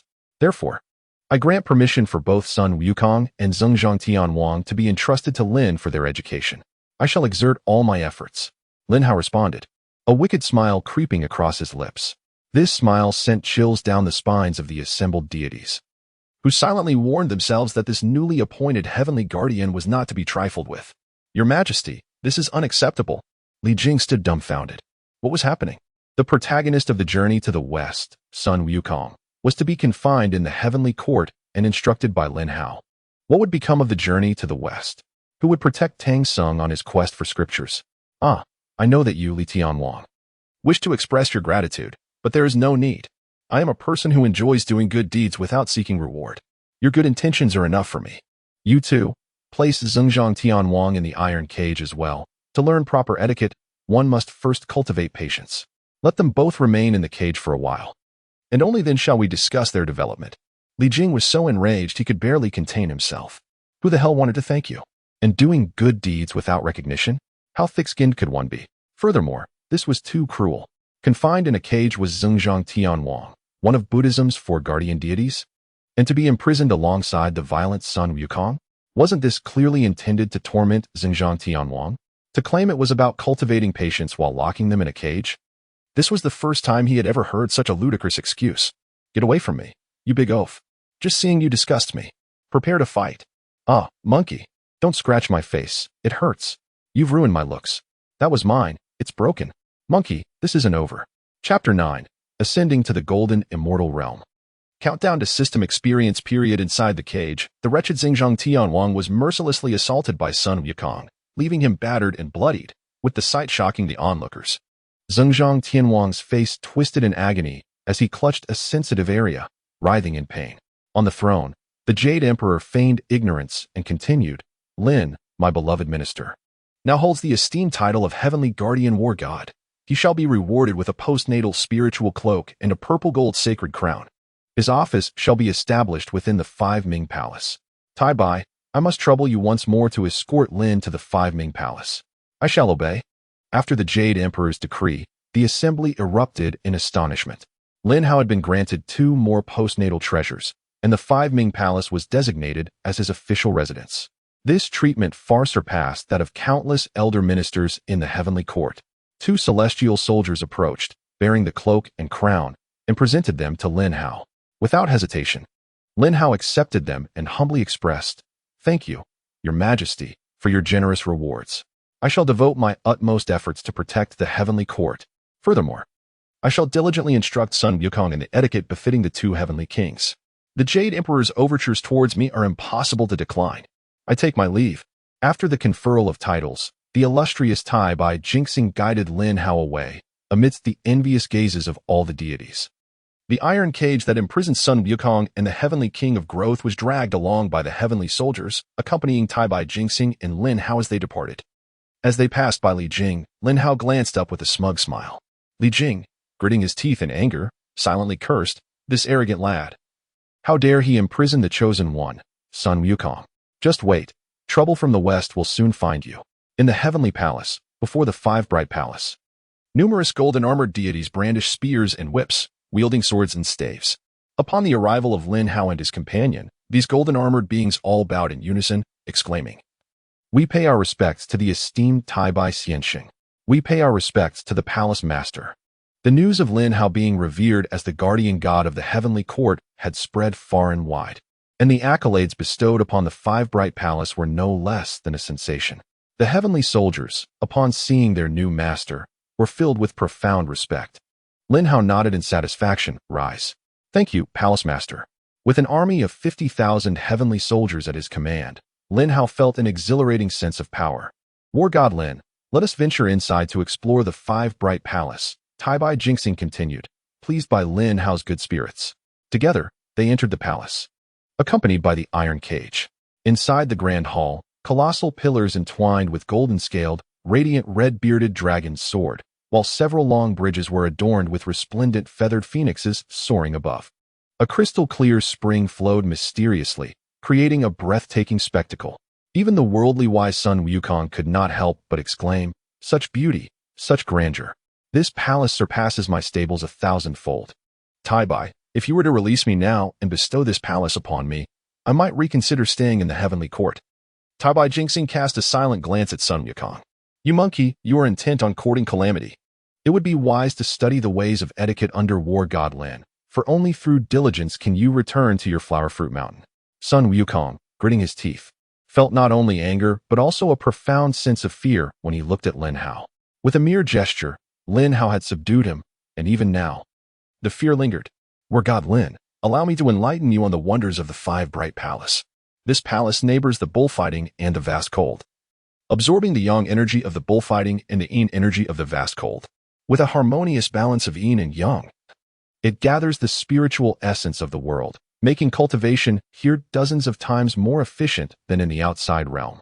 Moreover, the spiritual energy within can nourish magical treasures, allowing you to use them without fear of depletion." Upon hearing Taibai Jingxing's explanation, Lin Hao realized that the five bright palace held far more than mere aesthetic appeal. Its intrinsic benefits were truly astonishing. Noticing Lin Hao's growing interest, Taibai Jingxing smiled. "War God Lin, I have some matters to attend to, so I shall not impede your enjoyment of your new abode. Indeed, I am most grateful to you, Taibai Xianxing. Allow me to tidy up this palace, and I shall surely invite you for tea in the future." Lin Hao responded courteously. Taibai Jingxing nodded, his eyes twinkling, and quietly suggested, "War God Lin, the nearby vast cold palace is a splendid place. Do visit when you have the chance." With an enigmatic smile, he departed. Lin Hao swallowed hard, murmuring, "The vast cold palace? Where Chang'e resides. This Taibai Xianxing certainly has a whimsical side, cough cough, but I am a serious person. Yet, visiting occasionally would not be amiss." With a slight smile, Lin Hao turned and walked back into the grand hall. Behind him, several heavenly soldiers inquired, "Master, where shall we place Sun Wukong and the heavenly king of growth?" "Is that even a question? Bring me Sun Wukong to the grand hall. Perhaps if he is in a good mood, I may spare you a beating." "To the grand hall? Huh. Let them stay in the courtyard. It is sunny here, and sunlight is good for their health." "What? You're in the sun? I feel like I'm drying out." "Sun Wukong, this is your fault. Be quiet." "Are you instructing me, Sun Wukong? Take that." "Ah, my cage is broken." Lin Hao ignored the complaints of the monkey and the man in the courtyard, leading the six-eared macaque into the grand hall. Inside, the air was indeed rich with spiritual energy, visibly palpable. The six-eared macaque eagerly transformed back into its true form, inhaling the spiritual essence of the hall. "Six-eared, hold on. There will be time for you to absorb it later. For now, I am preparing to break through, and I need you to guard me." Lin Hao instructed the inexperienced six-eared macaque. "Another breakthrough? My goodness, Master does not need to cultivate to achieve this?" The six-eared macaque exclaimed in astonishment. However, Lin Hao had already settled into a meditative posture, claiming the system rewards. Instantly, the great divine transformation of the golden crow and 2,000 years of cultivation were all awarded. Lin Hao's cultivation surged dramatically, effortlessly overcoming any bottlenecks to reach the peak of golden immortal perfection, and it continued to rise, ultimately stopping at the pinnacle of golden immortal fullness. Just a step away from ascending to the tamed golden immortal. Sensing Lin Hao's aura, the still shocked Six-Eared Macaque was further astounded. Is that it? It mumbled in disbelief. Warning, the system trial period has only 3 months remaining. Please ensure you hold a significant position in the heavenly court within this time. The position must be comparable to that of a celestial being. Failure to complete the unlocking task will result in permanent system closure. If the task is completed, the system will remain permanently activated. Startled by the sudden announcement, Lin Hao realized the system trial period was limited to 3 months. What is this? Such a powerful system could be deactivated? Only 3 months? He must hold a position in the heavenly court comparable to that of a celestial being. This seemed unprecedented. However, Lin Hao had no choice. He must complete the unlocking task. He understood the immense potential of the system if he could not fully activate it. His future path would be fraught with difficulties. Chapter 10. Neza, who excels in monkey training. Lin Hao is the best in the palace. With only 3 months left, I must find a way to have His Majesty promote my rank. Lin Hao opened his eyes, pondering how he might persuade the Jade Emperor to elevate his status. It was only the 2nd day since his ascension to the celestial realm, yet he had already attained a 3rd-grade official position. It would indeed be challenging to ascend further in such a short time. Master, you have awakened. The Six-Eared Macaque, having vigilantly guarded Lin Hao, leaped forward in excitement upon seeing him awake. Lin Hao nodded, gently patting the Six-Eared Macaque's head. This will be our home from now on. Do you like it? Master, I have never resided in such a luxurious palace. It is simply delightful. The Six-Eared Macaque exclaimed, scratching its ears. Lin Hao chuckled, producing the 36-tiered reincarnation Purple Lotus and the Xianyuan sword. As soon as these magical treasures were summoned, they began voraciously absorbing the spiritual energy within the palace. Having used them briefly in the battle against Sun Wukong at the southern heavenly gate, they had consumed a fair amount of energy. Now, taking advantage of the harmonious spiritual force of the 5 bright palace, they were perfectly rejuvenated. In less than half a moment, both treasures returned to their peak condition. After stowing them away, Lin Hao instructed the Six-Eared Macaque to revert to its smaller form, and together they moved towards the Grand Hall's exit. Outside, the scorching sun blazed down upon the courtyard, where the monkey and the man in the iron cage wore expressions of utter despair. This iron cage, forged from the true bones of a chi dragon and infused with flame-infused purple gold stones, had been tempered in the 8 trigrams furnace of the Supreme Lord with the fire of the 6th Ding. It was said that not even a tamed golden immortal could withstand being confined within, as their entire magical power would be drained. Sun Wukong and the heavenly king of growth struggled in vain, powerless to shake the iron cage, only exhausting themselves in the process. Interestingly, Sun Wukong hoisted the heavenly king of growth above his head, using him as a shield against the scorching sun. The once mighty lord of growth, who once commanded great respect, now finds himself enduring the mockery of Sun Wukong while being used as a human shield against the blazing sun. This monkey truly knows how to exploit a situation. Lin Hao, observing from a distance, could not help but stifle a laugh. Upon seeing Lin Hao emerge, Sun Wukong's eyes sparkled with mischief as he bellowed, "Hey, kid, release me at once, for I can no longer tolerate this." To the Lord of Growth, Lin Hao appeared as a beacon of hope. With a humble plea, he begged, "War God Lin, I have erred in every way. I implore you to strike me down and send me back to the mortal realm. I would rather undergo the trials of reincarnation than endure this earthly suffering." Yet, Lin Hao had no intention of sparing the Lord of Growth. He wished for the Lord to be caught in a web of despair, unable to live or die. How dare he conspire against him? This was the price to be paid. "Disciple, behold," Lin Hao declared, stretching his limbs leisurely, indifferent to both Sun Wukong and the Lord of Growth. He then unleashed his divine ability, transforming into a golden rainbow that soared, covering a distance of 120,000 miles in a single breath. The technique of transformation into a rainbow, said to be the ultimate evasion skill of the 3-legged golden crow, allowed for such an incredible distance. The Six-Eared Macaque was left in awe, his admiration evident on his face. Inside the iron cage, Sun Wukong swallowed hard. In just one breath, that distance is astounding. My somersaulting only covers 81,000 miles, yet in the time it takes to perform a single flip, He has already traversed several breaths. I would be left far behind. Perhaps it is best I remain here in this cage, for it is not so bad after all. At this moment, Sun Wukong dared not voice his complaints. He had underestimated this newly ascended deity. However, the Lord of Growth was filled with anguish. While Sun Wukong might find solace in the cage, it was he who bore the brunt of the suffering. His celestial essence nearly melted away by the golden crow's power. In another breath, Lin Hao returned, beaming with joy. This transformation truly affirmed the prowess of a deity. With such divine abilities, even in the face of a formidable Tai golden immortal, he could retreat unscathed. Lin Hao approached the iron cage, locking eyes with Sun Wukong, and asked, "Tell me, Sun Wukong, are you content with being confined here?" Sun Wukong, now subdued, chose silence. Lin Hao smiled triumphantly. "The reason for your confinement is to restrain your unruly spirit. Cultivation begins with the self. You must earnestly comprehend this." Though Sun Wukong longed to curse, he refrained. Being trapped in the cage was one thing. Even if he could escape, what could he accomplish without Lin Hao's permission? He would not dare step beyond the palace's threshold. Reporting to the master of the palace, the third prince Neza wishes to pay a visit. Should I allow him in? A celestial soldier reported hurriedly. Lin Hao raised an eyebrow. The third prince? The young hero who, in a fit of rage, once crippled the dragon prince? Let him in. Lin Hao felt a spark of curiosity about Neza. Moments later, a child adorned with the cosmic ring and the merging heaven silk, riding on the wind and fire wheels, entered. Neza, realm, late golden immortal, treasures, wind and fire wheels, cosmic ring, merging heaven silk, fire spear, 9 dragon divine light shield. Golden brick, techniques, 3 heads and 6 arms, lotus incarnation, true fire of Samadhi, law of heaven and earth. With such an array of treasures and formidable techniques, it was no wonder he could stir chaos in the Dragon Palace. Lin Hao marveled at Neza's information. "I hope my intrusion does not trouble you, War God Lin," Neza said respectfully while observing Lin Hao. He had witnessed Lin Hao's grandeur within the heavenly palace and held deep admiration for him. "Haha, not at all. Please, come in and share a cup of tea," Lin Hao exclaimed. "Indeed, it is my honor," Neza replied, astonished.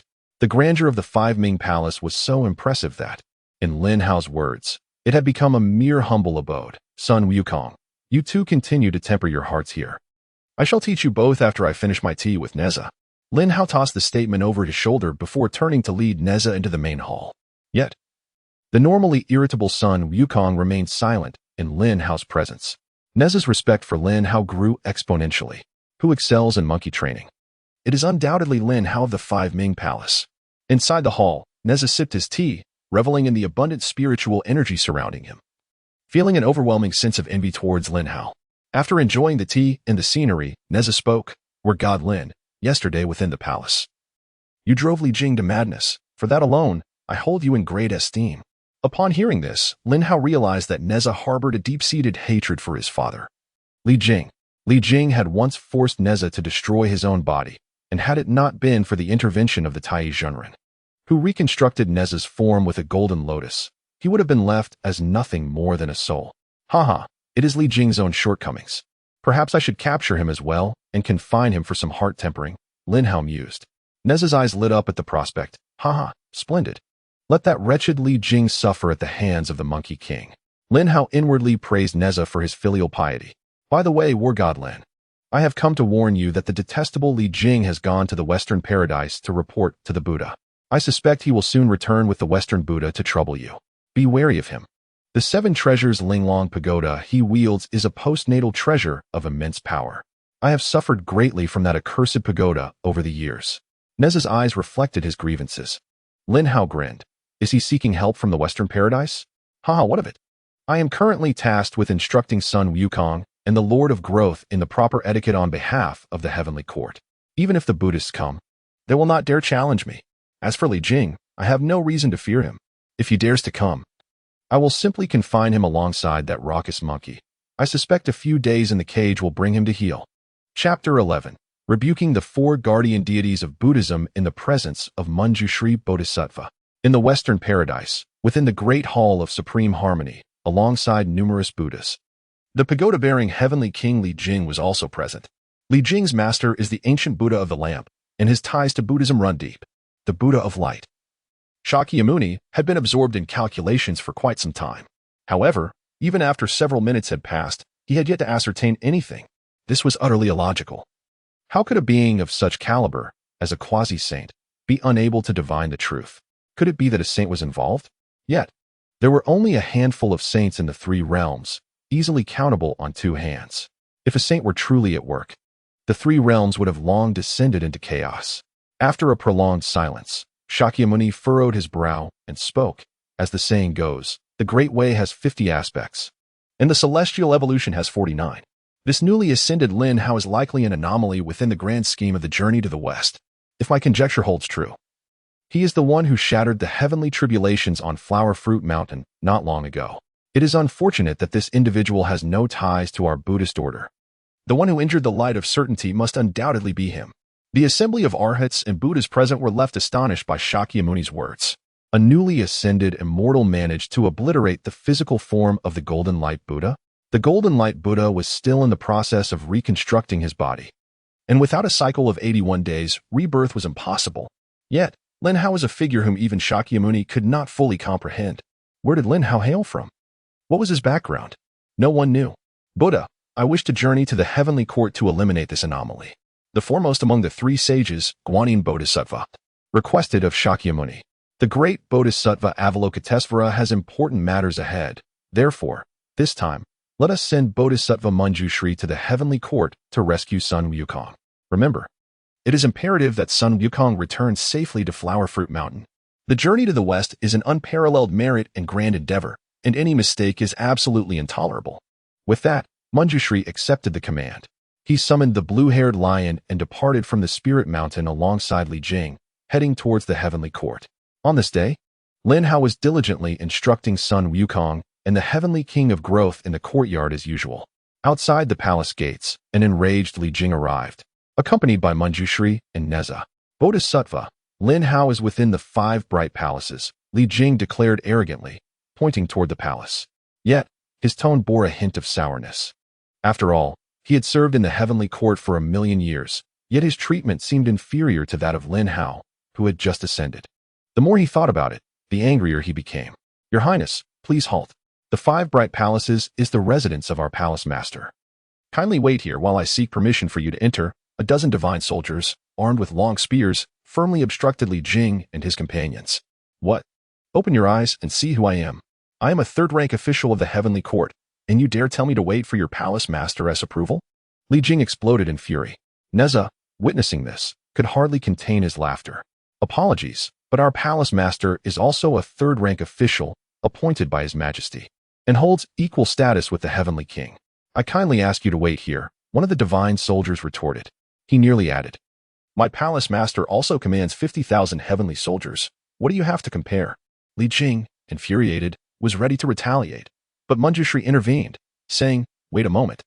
Please inform your palace master that Bodhisattva Manjushri has come to pay a visit. Upon hearing this, the divine soldier prepared to turn and relay the message. However, Lin Hao's voice echoed from within the courtyard. Let them in. Understood. With Lin Hao's command, all the divine soldiers withdrew. Manjushri stepped into the palace, followed by Li Jing and Neza. Yet, upon entering the courtyard, the 3 were taken aback. Lin Hao was wielding an iron rod, sternly reprimanding Sun Wukong and the heavenly king of growth. What are you two doing? Can't even hold a horse stance properly? You've only been at it for 10 days, a mere decade in the mortal realm, and you can't endure? Didn't I tell you that cultivation begins with self-discipline? Why can't you comprehend? Sun Wukong and the heavenly king of growth gritted their teeth, drenched in sweat, trembling as they maintained their stance, occasionally receiving a lash from Lin Hao. If they had magical powers, holding a stance for a century or more would pose no challenge. Yet, confined within this iron cage, they possessed not a shred of magical energy. Relying solely on their physical strength was excruciating, almost unbearable. Ahem.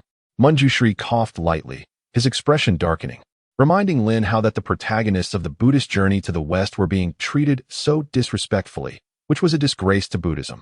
Oh, Bodhisattva Manjushri has arrived? What an honor. Apologies for my excessive enthusiasm in teaching them etiquette, momentarily neglecting your presence, Lin Hao responded with a grin. As they say, a strict teacher fosters exceptional students. Please do not mind my harshness. Even the Jade Emperor himself has stated that these two are difficult to manage. and I have no choice but to resort to such measures. Upon hearing Lin Hao's words, Sun Wukong and the heavenly king of growth in the iron cage were nearly driven to despair. Are you really lamenting? We are the ones suffering here. I just heard Bodhisattva Manjushri cough. Are you unwell? Lin Hao raised an eyebrow, putting away the iron rod and inquiring. Manjushri nearly spat blood. As one of the 3 great bodhisattvas of Buddhism, how could he have any ailment? I am perfectly fine, but I appreciate your concern, Lord Lin. Despite the situation, Manjushri maintained the necessary decorum, for Lin Hao now represented the heavenly court. Help me, Bodhisattva, save me. The heavenly king of growth, feeling utterly miserable, cried out upon seeing Manjushri. Suddenly, Lin Hao's iron rod struck the iron cage with a resounding thud, startling the heavenly king of growth into silence, his face turning crimson as he stifled his cries. Your temperament remains so restless. Your training has been in vain. Hold your position properly, Lin Hao scolded. Manjushri furrowed his brow. Lin Hao's reprimand of one of Buddhism's 4 guardian deities in his presence showed a blatant disregard for the dignity of Buddhism. You arrogant brat! How dare you act so insolently in front of Bodhisattva Manjushri? You truly have a death wish. Li Jing could no longer contain himself and stepped forward, scolding angrily. However, Lin Hao shot him a cold glance, his voice low and menacing. Heavenly King Li, you must understand that this is the heavenly court, not some place like Spirit Mountain. Here, it is my domain. If you continue to make a ruckus, I will have no choice but to expel you. Li Jing felt threatened, his temper flaring. Nevertheless, Manjushri would not allow such recklessness. Stepping forward with his palms joined, he said, Amitabha, Lord Lin, let us leave room for each other. I have come with the sole purpose of taking away the fated one from Buddhism, Sun Wukong. I hope you can grant me and Buddhism this favor. Chapter 12. Neza's performance. Li Jing, deceived by a monkey Sun Wukong, looked at Manjushri in confusion. Since when had he become a fated one for Buddhism? There was no way he'd become a monk. Yet, as one of the 3 great bodhisattvas of the West, Manjushri's strength was undeniable, whether destined or not. If he could rescue him, that would suffice. Sun Wukong placed all his hopes on Manjushri. However, Lin Hao scoffed inwardly. Fated with Buddhism? Haha. As long as you are a pawn favored by Buddhism, you are considered fated. Yet Lin Hao, an old hand at this, shrugged helplessly and replied, Bodhisattva Manjushri. It is not that I do not wish to release Sun Wukong, but I genuinely lack the authority to do so. Sun Wukong has offended the heavenly decree, and the Emperor is furious, commanding me to discipline him. I am merely carrying out the Jade Emperor's orders. There are matters beyond my control. Furthermore, though Sun Wukong possesses exceptional talent, his temperament is impulsive. If I were to discipline him for 100 years, I believe his future would be even more promising. Manjushri frowned. Lin Hao was indeed cunning and sly, deflecting responsibility in a way that left him with no retort. A hint of impatience crossed Manjushri's face. However, he dared not act rashly, knowing the Jade Emperor, wielding the Haotian mirror, was surely watching. If he were to engage, the Emperor might take direct action. But Li Jing was different. Like Lin Hao, he was at the Golden Immortal realm, but he was a perfected Golden Immortal. Holding the Linglong Pagoda, he stepped forward. Emboldened by Manjushri's presence, Lin Hao, stop pretending to be so grand. You are merely a newly appointed 3rd-rank official, and in rank, I am not inferior to you. As for strength, you cannot compare to me. I truly do not understand what gives you the audacity to act so arrogantly. Today, I will make it clear. I will take Sun Wukong, no matter what. Previously, Lin Hao had put Li Jing in his place in the Lingxiao Palace, and now Li Jing was eager to retaliate. However, Lin Hao was no easy target. His expression turned cold as he sneered, Heavenly King Li, you truly have a grandiose sense of authority. But let me be clear, I will never hand over Sun Wukong to you. Are you enraged? Come on, hit me. Bite me. To be frank, you cannot even defeat my monkey. How dare you boast that your strength rivals mine? Lin Hao's 6-eared macaque, perched upon his shoulder, seemed to echo his defiance, its tail raised high in the air in agreement. Li Jing, incensed, stomped his feet in indignation, as the illustrious Toda Li Tianwang. How could he endure such humiliation from a mere junior and a monkey? Yet, behind him, Neza was doubled over with laughter, reveling in Li Jing's predicament. The latter's fury only intensified as Neza's mocking laughter pierced his ears. Child, this insolent brat has shown great disrespect to your father. It is your duty to teach him a lesson, Li Jing commanded with a stern countenance. Upon hearing this, Neza's smile faltered. Why must I take on this task? What has this junior's disrespect to do with me? If you have the ability, confront him yourself. I cannot. He bested even Sun Wukong with a single strike. What can I do? Neza replied, clearly exasperated. Is that so? If you refuse, then I shall deal with you first before attending to this insolent brat. Li Jing seethed, preparing to unleash the Ling Long Pagoda upon Neza. The latter, unafraid of most things, was nonetheless wary of this iron tower. Otherwise, he would have rebelled long ago. Humph. If it must be done, so be it. Who fears whom? Neza had no choice but to reluctantly step forward. Seeing Neza relent brought a triumphant smile to Li Jing's face. However, Neza had his own plans. Lin Hao, witnessing the farce, shook his head in disbelief. No wonder Neza harbored such resentment towards Li Jing. With a temper like that, who could stand him? He felt a twinge of sympathy for Neza and resolved that, given the chance, he would ensure the Ling Long Pagoda, which Neza feared, would be taken away. Armed with a spear, Neza charged toward Lin Hao, declaring, "Excuse me." Lin Hao smiled faintly, aware that Neza would not truly engage, and was prepared to play along with this act. Yet, before Lin Hao could draw his sword, Neza suddenly let out a chilling scream just 2 meters away. Ouch! Such formidable magical power, inflicting harm without a trace. My head, my stomach, my arm. I cannot endure this. With that, Neza hurled his magical artifact away and was sent sprawling backward, landing on the ground with a thud, unconscious. Li Jing and Manjushri both gasped in shock. Even Lin Hao was left speechless, swallowing hard. Was Neza's performance truly that exaggerated? At least he could have drawn his sword first before pretending to be struck down. Cough, inflicting harm without a trace. This is called ninjutsu, understand? Lin Hao cleared his throat, crossing his arms and addressing Li Jing and Manjushri with an air of superiority. Ninjutsu? Spare me. Child, you may feign sleep, but once I finish dealing with this brat, I shall teach you a lesson. Li Jing's face darkened as he wielded the Ling Long Pagoda, his spiritual energy surging, the essence of a golden immortal manifesting above him. Within the realm of golden immortals, I find it hard to encounter a worthy opponent. Today, I shall personally subdue you, and we shall see if you dare to boast again. Li Jing declared fiercely. With that, he unleashed the binding demon rope. Manjushri, sensing the gravity of the situation, decided to keep one eye open. Meanwhile, Lin Hao remained unfazed, chuckling coldly. I told you, you cannot even best my monkey. Disciple, go? Lin Hao commanded. You are truly arrogant, thinking that this beast can withstand my blow? Today, I shall first strike this beast down and then deal with you. Li Jing retorted confidently. As the six-eared macaque remained composed, disdainfully reaching out with its paw, a miraculous scene unfolded. Li Jing's binding demon rope was seized by Lin Hao's pet monkey and froze midair, its force entirely dissipated. Gasp! Everyone was left dumbfounded. Especially Sun Wukong, who, as another monkey, marveled at its exceptional prowess. This strength was certainly on par with his own. What? This is impossible. Li Jing panicked, desperately trying to retrieve the binding demon rope. Yet, the six-eared macaque smirked slyly and let go, causing Li Jing to lose his balance and stumble backward before crashing to the ground. Chapter 13. It must be my attack method that his flawed astonishment swept through the crowd as Tota Li Tianwang was knocked aside by Lin Hao's pet monkey.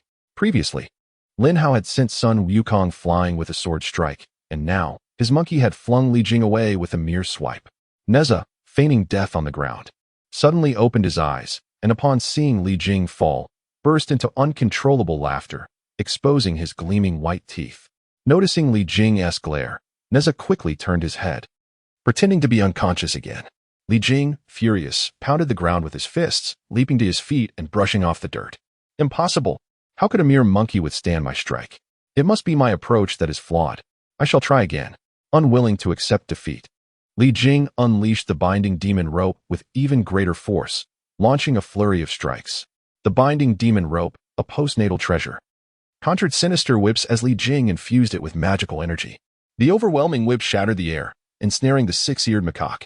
Yet, the macaque remained unperturbed, clenching its fists and invoking its powers, swiftly enlarging its form to a colossal height of several meters, its fists resembling boulders, radiating a brilliant golden light.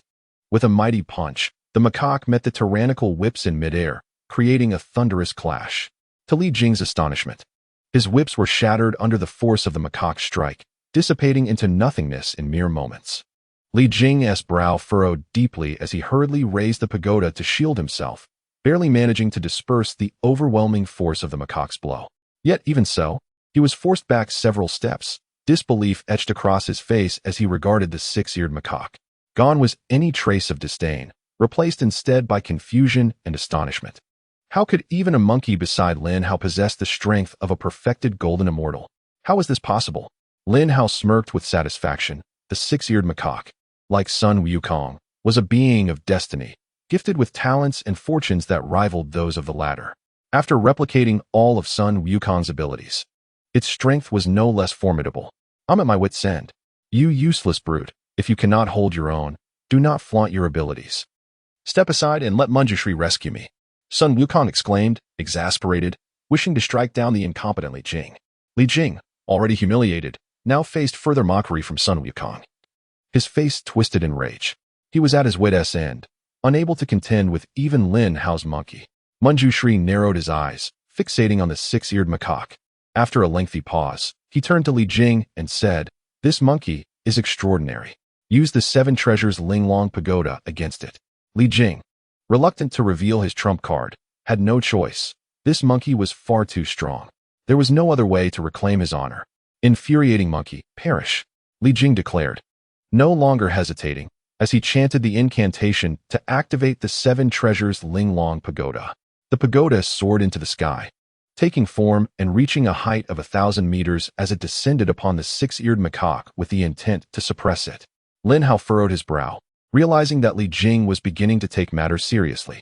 However, the six-eared macaque, lacking the power to confront the 7 treasures pagoda in its current form, hesitated to revert to its original state for fear of exposure. Disciple, step back. Leave the rest to your master, Lin Hao commanded. The once unruly six-eared macaque obediently transformed into a small monkey and hopped behind Lin Hao.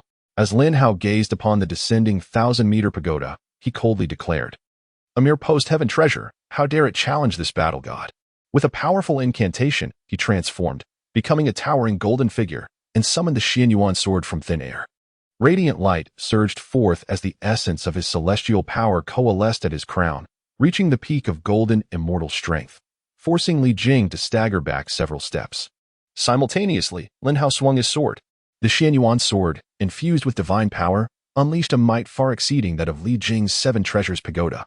The clang of metal resounded as the Xianyuan sword struck the pagoda, which, despite its impressive height, succumbed entirely to the holy might that enveloped it. The once steadfast pagoda began to tremble under the sword's power, while Li Jing, utilizing all his magical energy to stabilize it, was drenched in sweat. His face flushed from exertion. His legs quaked beneath him. In disbelief, Li Jing murmured, "Just days ago, this boy was merely at the late stage of golden immortal. How could he have achieved perfection in such a short span? Is he a demon?" Meanwhile, Manjushri, with a furrowed brow, pondered. One side reflects the sun, moon, and stars. The other embodies mountains and flora. Another nurtures agriculture and livestock, while yet another unifies the 4 seas. How has the sword of the sacred path come to rest in this man's hands? Li Jing, cease your futile resistance. I shall liberate you now. Break. Lin Hao once again channeled his boundless celestial energy into the Xianyuan sword, amplifying its already formidable power. The impact of the sword unleashed a tremendous force, causing the already wavering 7 treasures pagoda to dim and lose its brilliance. The intricate patterns of the Tao upon it shattered under the onslaught. Li Jing's complexion instantly paled as he tasted blood in his throat, spewing forth a mouthful of old blood. All his magical energy was obliterated by the Xianyuan sword, and he was sent reeling backward like a kite severed from its string. Observing this, Manjushri gracefully caught Li Jing with a gentle force, sparing him from the embarrassment of collapsing. "Step back. You are no match for him," Manjushri said, descending from his blue-haired lion to stand before Li Jing. Frustration boiled within Li Jing. In less than half a day, he had been severely wounded twice. However, he was left with no choice. He could not overpower the monkey, nor could he best Lin Hao. Reluctantly, Li Jing began to cast a spell to summon the 7 treasures pagoda back to him. Yet, Lin Hao had long coveted the pagoda and would not allow Li Jing to reclaim it. "Since we are here, let it remain." Lin Hao channeled his energy once more, and the Xianyuan sword radiated with divine might, instantly severing the connection between Li Jing and the pagoda. In the next moment, with a decisive sweep of his hand, Lin Hao seized the unanchored 7 treasures pagoda. Under the pressure of the sacred sword, No matter how vigorously Li Jing attempted to summon it, the pagoda remained unmoved. Panic overwhelmed Li Jing. The pagoda was a precious heirloom bestowed upon him by his master, the ancient Buddha of Lamp. Losing it would strip him of all dignity before his master. Manjushri, my pagoda. This boy has taken my pagoda. I implore you to retrieve it for me. Li Jing, in despair, turned to Manjushri for aid. Chapter 14. Lin Hao's sense of justice shakes heaven and earth. Manjushri and Li Jing suffer great loss. At this point, even Manjushri began to regard Li Jing with disdain. Despite Li Jing's desperate pleas, Manjushri refused to cast even a glance in his direction. Meanwhile, Neza, feigning death on the ground, leaped with joy upon seeing Lin Hao seize the pagoda. Brother Lin, take good care of that broken pagoda. Do not let that scoundrel Li Jing take it back. He exclaimed. Now that you've lost your precious pagoda, how will you continue to order me around? I am free. Neza bounced over to Lin Hao's side, infuriating Li Jing to the point of spitting out another mouthful of blood. Manjushri joined his hands in prayer, gazing at Lin Hao with a calm demeanor. Lin, indeed, the sea of suffering is endless. Turning back is the way to salvation. The Seven Treasures Pagoda was passed down to Li Jing by the previous Buddha, the ancient Buddha of Lamp. Taking it from him serves no benefit. Lin Hao, however, was not swayed by these words. This pagoda belongs to Li Jing. You say it is wrong for me to take it. Yet, this Sun Wukong was entrusted to me by the Jade Emperor to teach him propriety. Are you suggesting that it is acceptable for you to take him away? Even in the presence of Manjushri, one of the three great sages of the West, Lin Hao maintained his composure. Manjushri looked intently at Lin Hao. Although his gaze revealed no visible anger, Lin Hao sensed the potential for wrath brewing beneath the surface. Nevertheless, Lin Hao wagered that Manjushri would not dare to act against him. Enough of this fruitless discourse. Every cause has its consequence. You will inevitably face the fruit of your actions, Lin. I advise you once more. This Sun Wukong is destined to face tribulations. And even the heavenly court does not dare to restrain him indefinitely. Should you persist in your course, you will surely invoke the wrath of the heavenly mandate. Furthermore, you do not represent the heavenly court. You are merely a newly ascended immortal, ill-equipped to bear its fury. By the end of his admonition, Manjushri's tone had taken on a threatening edge. Lin Hao understood that Sun Wukong was indeed a being of destiny, yet the specifics of how he would fulfill that destiny, and who would guide him, were still uncertain. A glint of determination flashed in Lin Hao's eyes as he contemplated the situation. The Jade Emperor was undoubtedly observing through the Haotian mirror. Why not seize this opportunity to perform for him, demonstrating his loyalty? Perhaps this display would earn him further favor. As the trial period of his system was rapidly drawing to a close, and he could not afford to waste time. With a flourish of his sleeve, his cape billowing without wind, Lin Hao solemnly proclaimed, "Your words ring true, Manjushri. In this grand and formidable heavenly court, I am but a humble guardian war god, lacking in both merit and renown, and without the capabilities of the great celestial beings. As a mere protector, I cannot claim to represent the heavenly court. Yet, as a loyal subject of His Majesty, I shall fulfill my duties diligently, striving to alleviate burdens for the Emperor and benefit the world, even if it costs me my life." Lin Hao's resolute words resonated with sincerity and conviction, embodying his commitment to serve the Jade Emperor, protect the heavenly court, and bring prosperity to the three realms. Neza stood in awe, gazing at Lin Hao with admiration. "Brother Lin, you are truly righteous. Your loyalty and compassion inspire me. I would follow you for a lifetime." Meanwhile, within the heavenly palace, the Jade Emperor slammed his palm upon the table in excitement. "Behold, this is my loyal minister, whose heart beats solely for me, dedicated and self-sacrificing. He far surpasses those high-ranking officials who take their salaries without contributing. It is an injustice for Lin to remain merely a humble guardian war god. I have failed him. Tai Bai, I have made my decision. I shall grant Lin all that I can. He is so deserving that I cannot allow him to go unrewarded. Such a loyal minister must be cherished." Tai Bai Jinxing, still reeling from Lin Hao's heartfelt declarations, couldn't help but regard him with newfound respect. In the present moment, without a second thought, he replied, "Your Majesty possesses a unique vision. Indeed, God of War Lin deserves commendation, and it should be grandly bestowed." At Wuming Palace, Manjushri Bodhisattva cast a silent glance at Lin Hao, who had already been advised once. Was it necessary to elaborate so extensively? Nonetheless, Lin Hao's performance today truly astonished him. It was a pity that such talent had not been redirected to the West. Lin Hao, feeling self-satisfied, mused that the Jade Emperor might be moved by his fervent and righteous words, which even left him in awe. Hearing Lin's remarks, one could not help but feel admiration. However, the Bodhisattva reiterated, "This Sun Wukong is a being of the heavenly way. He cannot be retained by you and should be entrusted to me." Manjushri clasped his hands together and silently recited Amitabha. Lin Hao's eyes darted. Keeping Sun Wukong confined was not a sustainable solution, and having accrued some merit in recent days, it was time to release him to continue his tribulations. Yet, there is no transaction without gain. Lin Hao sought to profit further. The Bodhisattva's words held merit. The minor deity was not unreasonable, but Sun Wukong had offended celestial authority, causing the heavenly court to lose face. To release him so easily would be hard to justify. Hearing Lin Hao's words, both Sun Wukong and the heavenly king of growth were left speechless. Had they not endured enough hardship in recent days? What did he mean by easily leaving? They had nearly shed their skin. Moreover, was it not Sun Wukong who had suffered the most?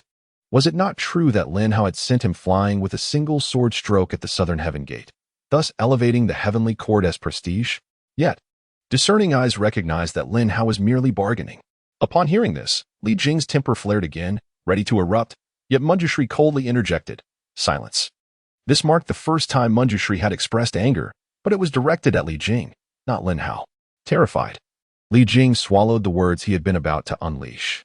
After waiting for Lin Hao to waver, how could he allow the inept Li Jing to ruin everything? Here's a proposition. I happen to possess a Tai golden pill and a 3,000-year-old peach of immortality. I can offer them to the heavenly court as an apology. What do you think?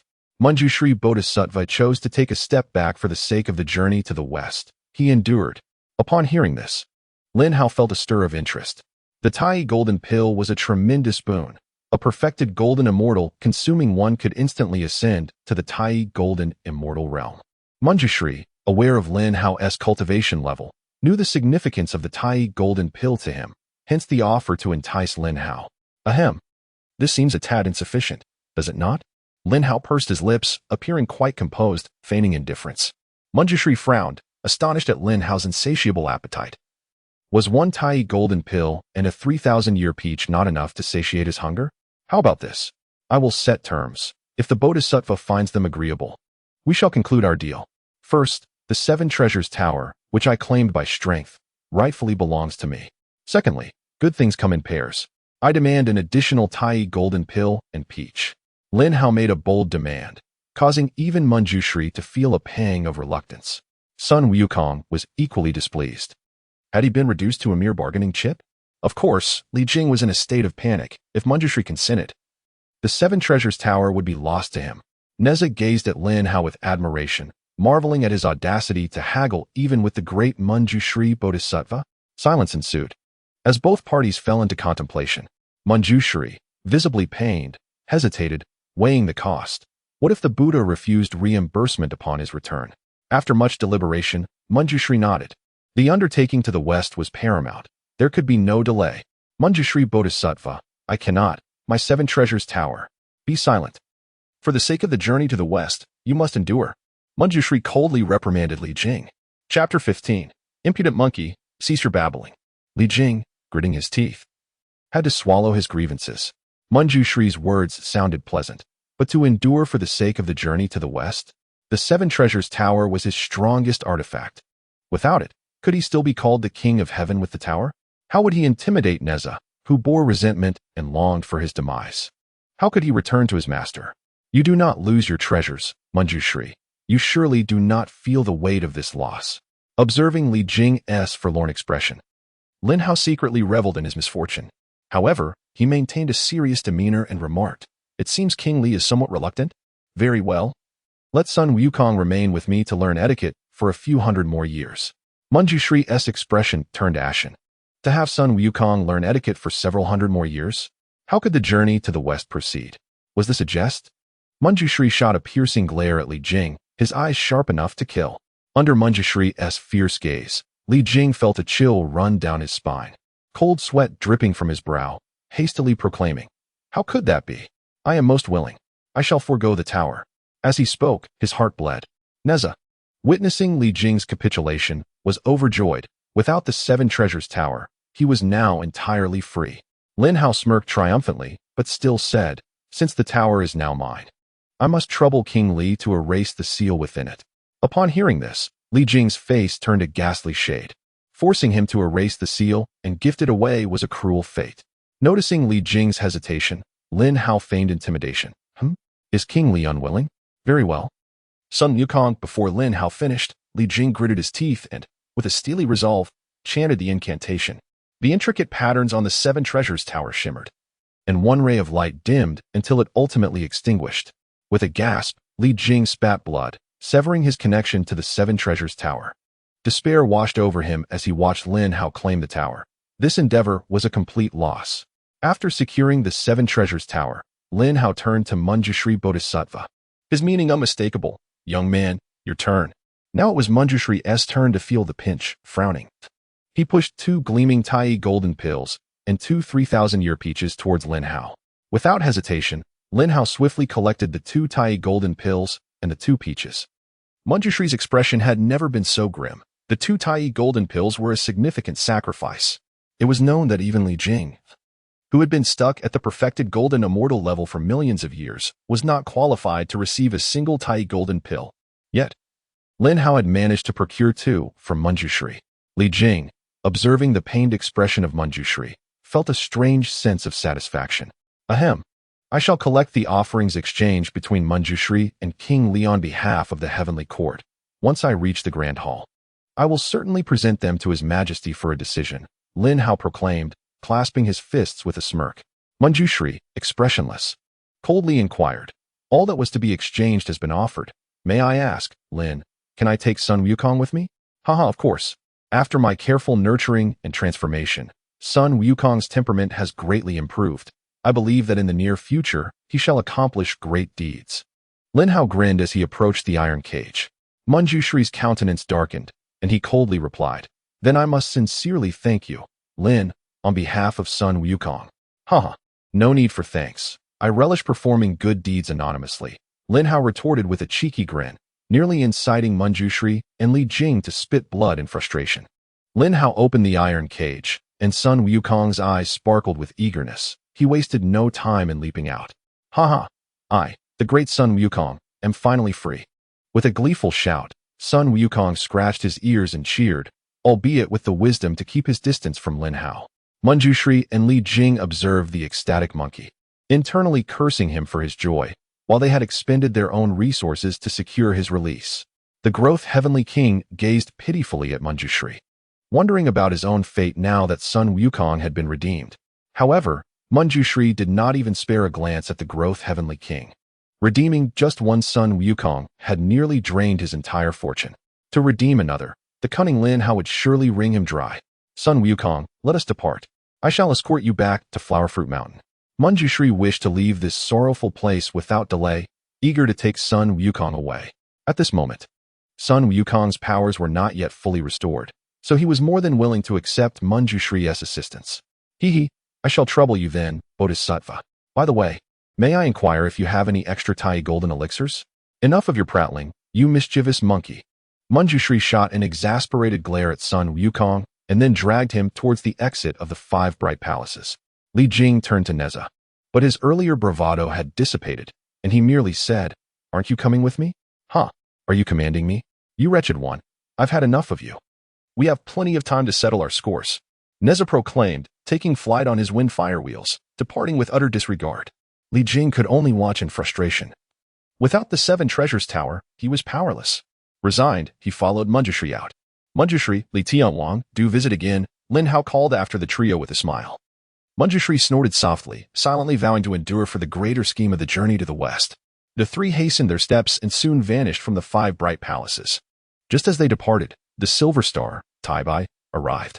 "Lord Lin, I have been sent by the Emperor to summon you to the palace," Taibai announced with a smile. Lin Hao's heart raced with excitement. He had come. He had finally come. The Jade Emperor in the Lingshao Palace must have witnessed the entire affair. And from Taibai's cheerful demeanor, it was evident that the Emperor's summons heralded good news. Moreover, it was highly likely that Lin Hao would receive a promotion. He could only wonder if this new title would rival the status of the Celestial Immortals. "Haha, thank you, Taibai, for making this journey. No need to delay.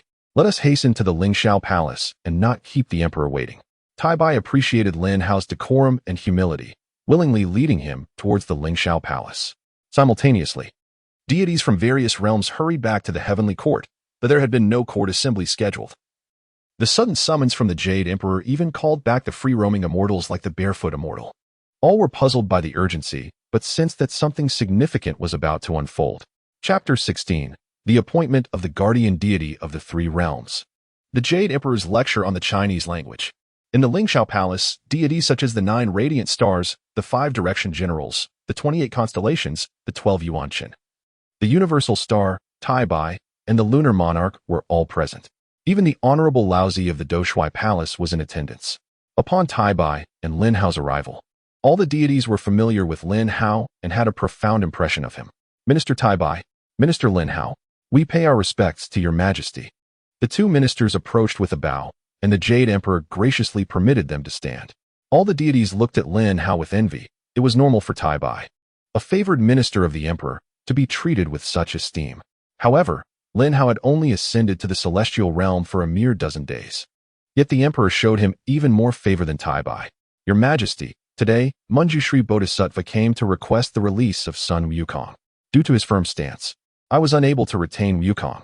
However, to uphold the authority of the heavenly court, I managed to have Manjushri leave behind 3 items, 2 Tai golden elixirs, 2 3,000-year-old peaches, and a 7 treasures tower. I dared not keep them for myself, and have brought them as offerings to your majesty. Lin Hao proclaimed, presenting the elixirs, peaches, and tower with grandiosity. All the deities gasped in astonishment. Lin Hao's audacity was remarkable, daring to take advantage of Manjushri. It was well known that Manjushri was one of the 3 great sages of the West, a formidable great Luo golden immortal. A mere flick of his finger could obliterate most present.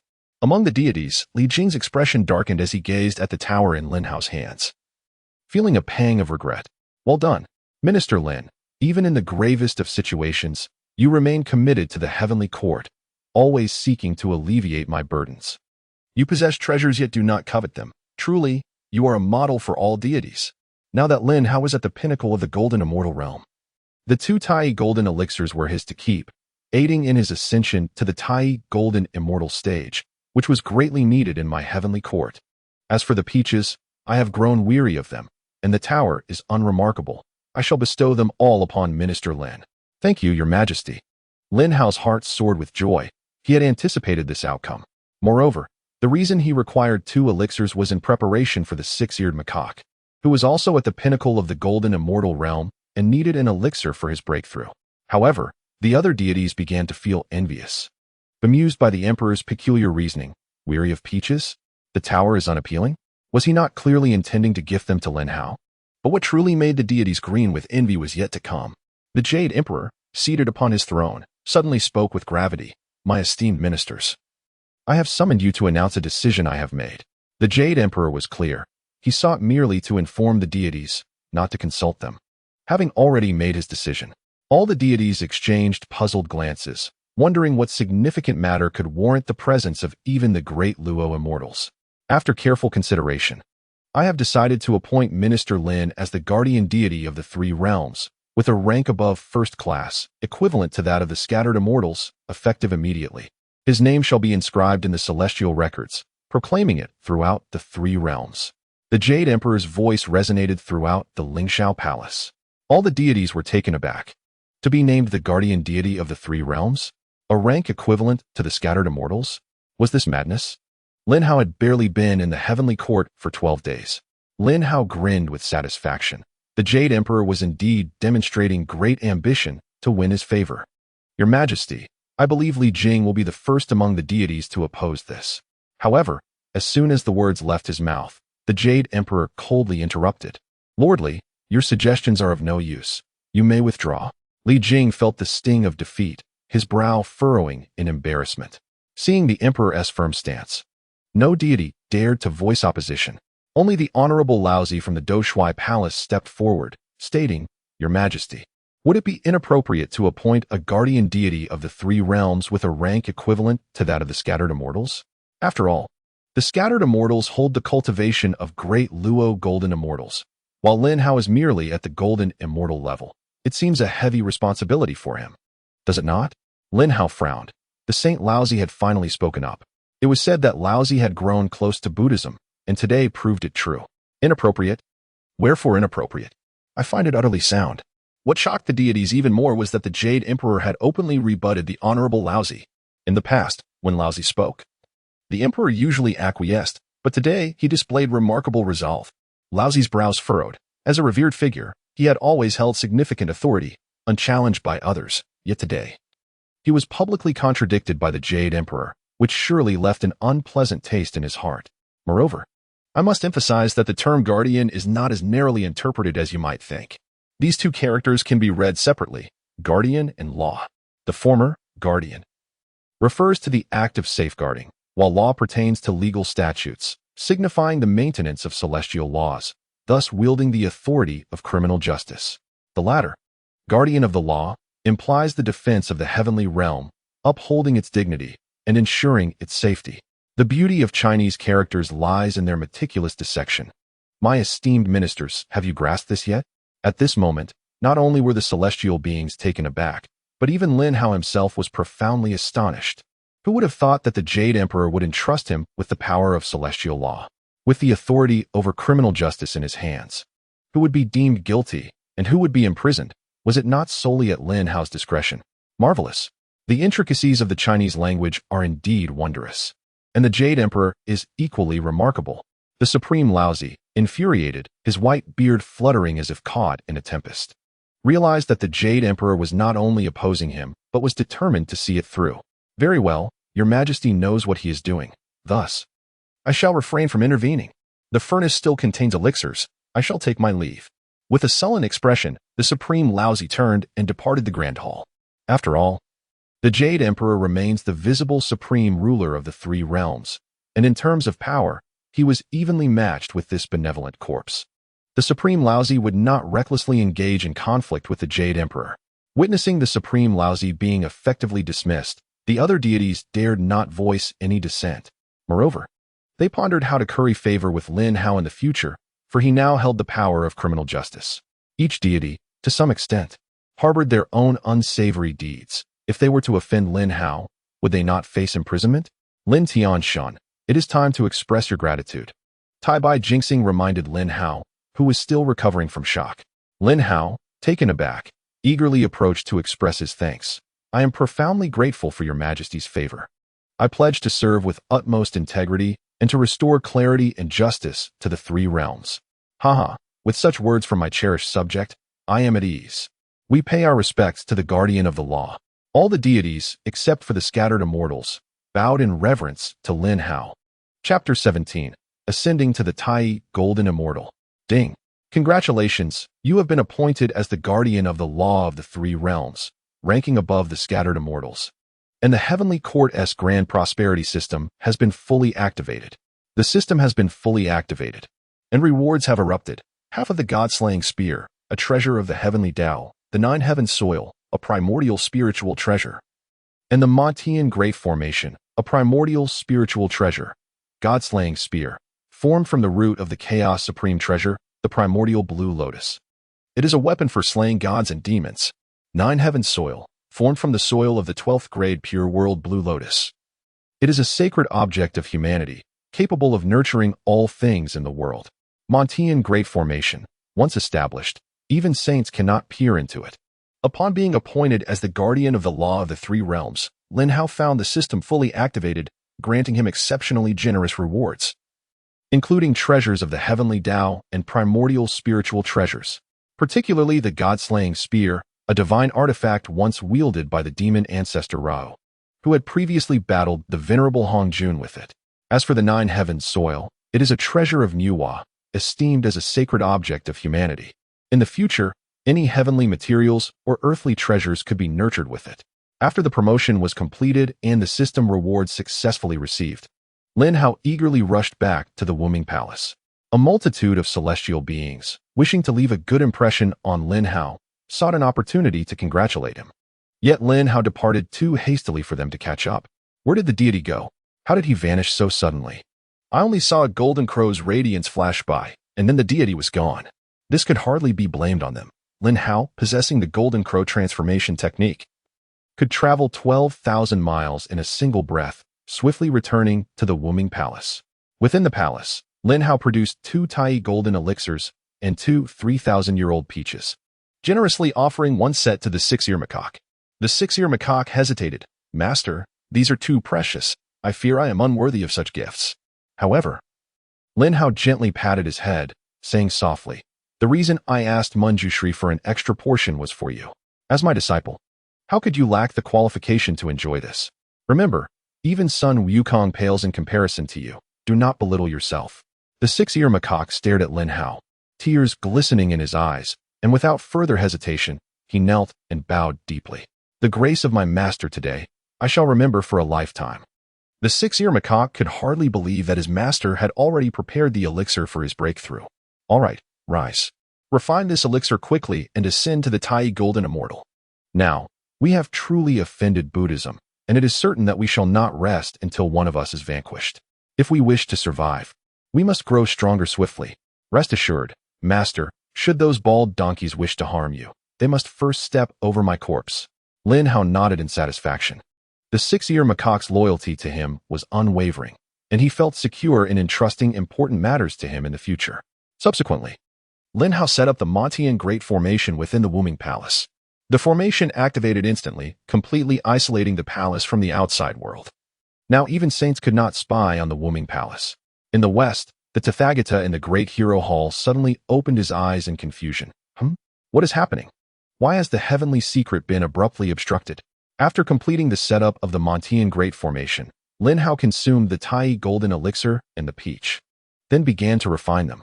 The spiritual energy contained within the elixir and the peach coursed rapidly through Lin Hao's body, and his aura began to swell.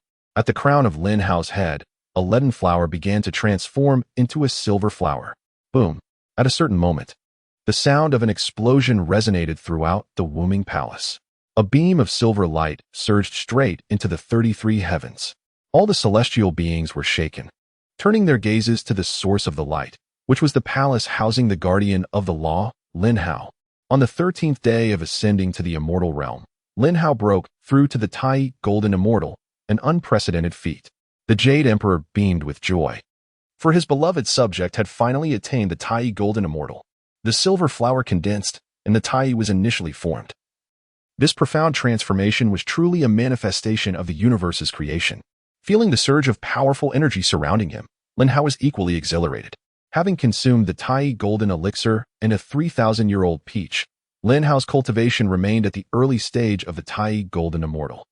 It appeared that even a minor realm beyond the Tai Golden Immortal required at least 100,000 years of cultivation. The path of cultivation is long and arduous. I shall seek knowledge in all directions. Compared to those ancient immortals who have cultivated through several calamities, my speed of advancement is already remarkable. Lin Hao felt quite satisfied. Just then, the Six-Eared Macaque also broke through to the Tai Golden Immortal.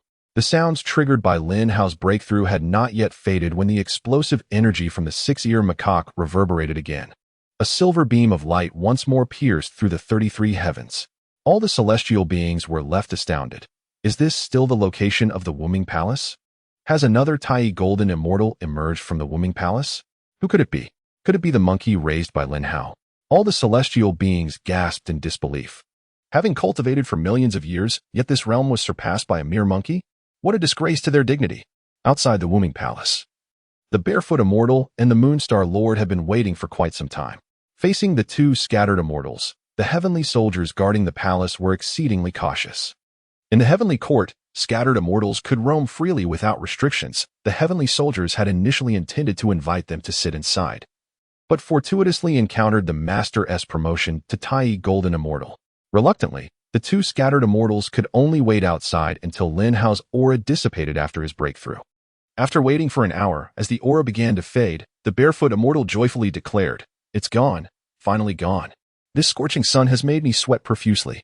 The Moonstar Lord cast a disdainful glance, gracefully stepping away to keep a distance from the Barefoot Immortal.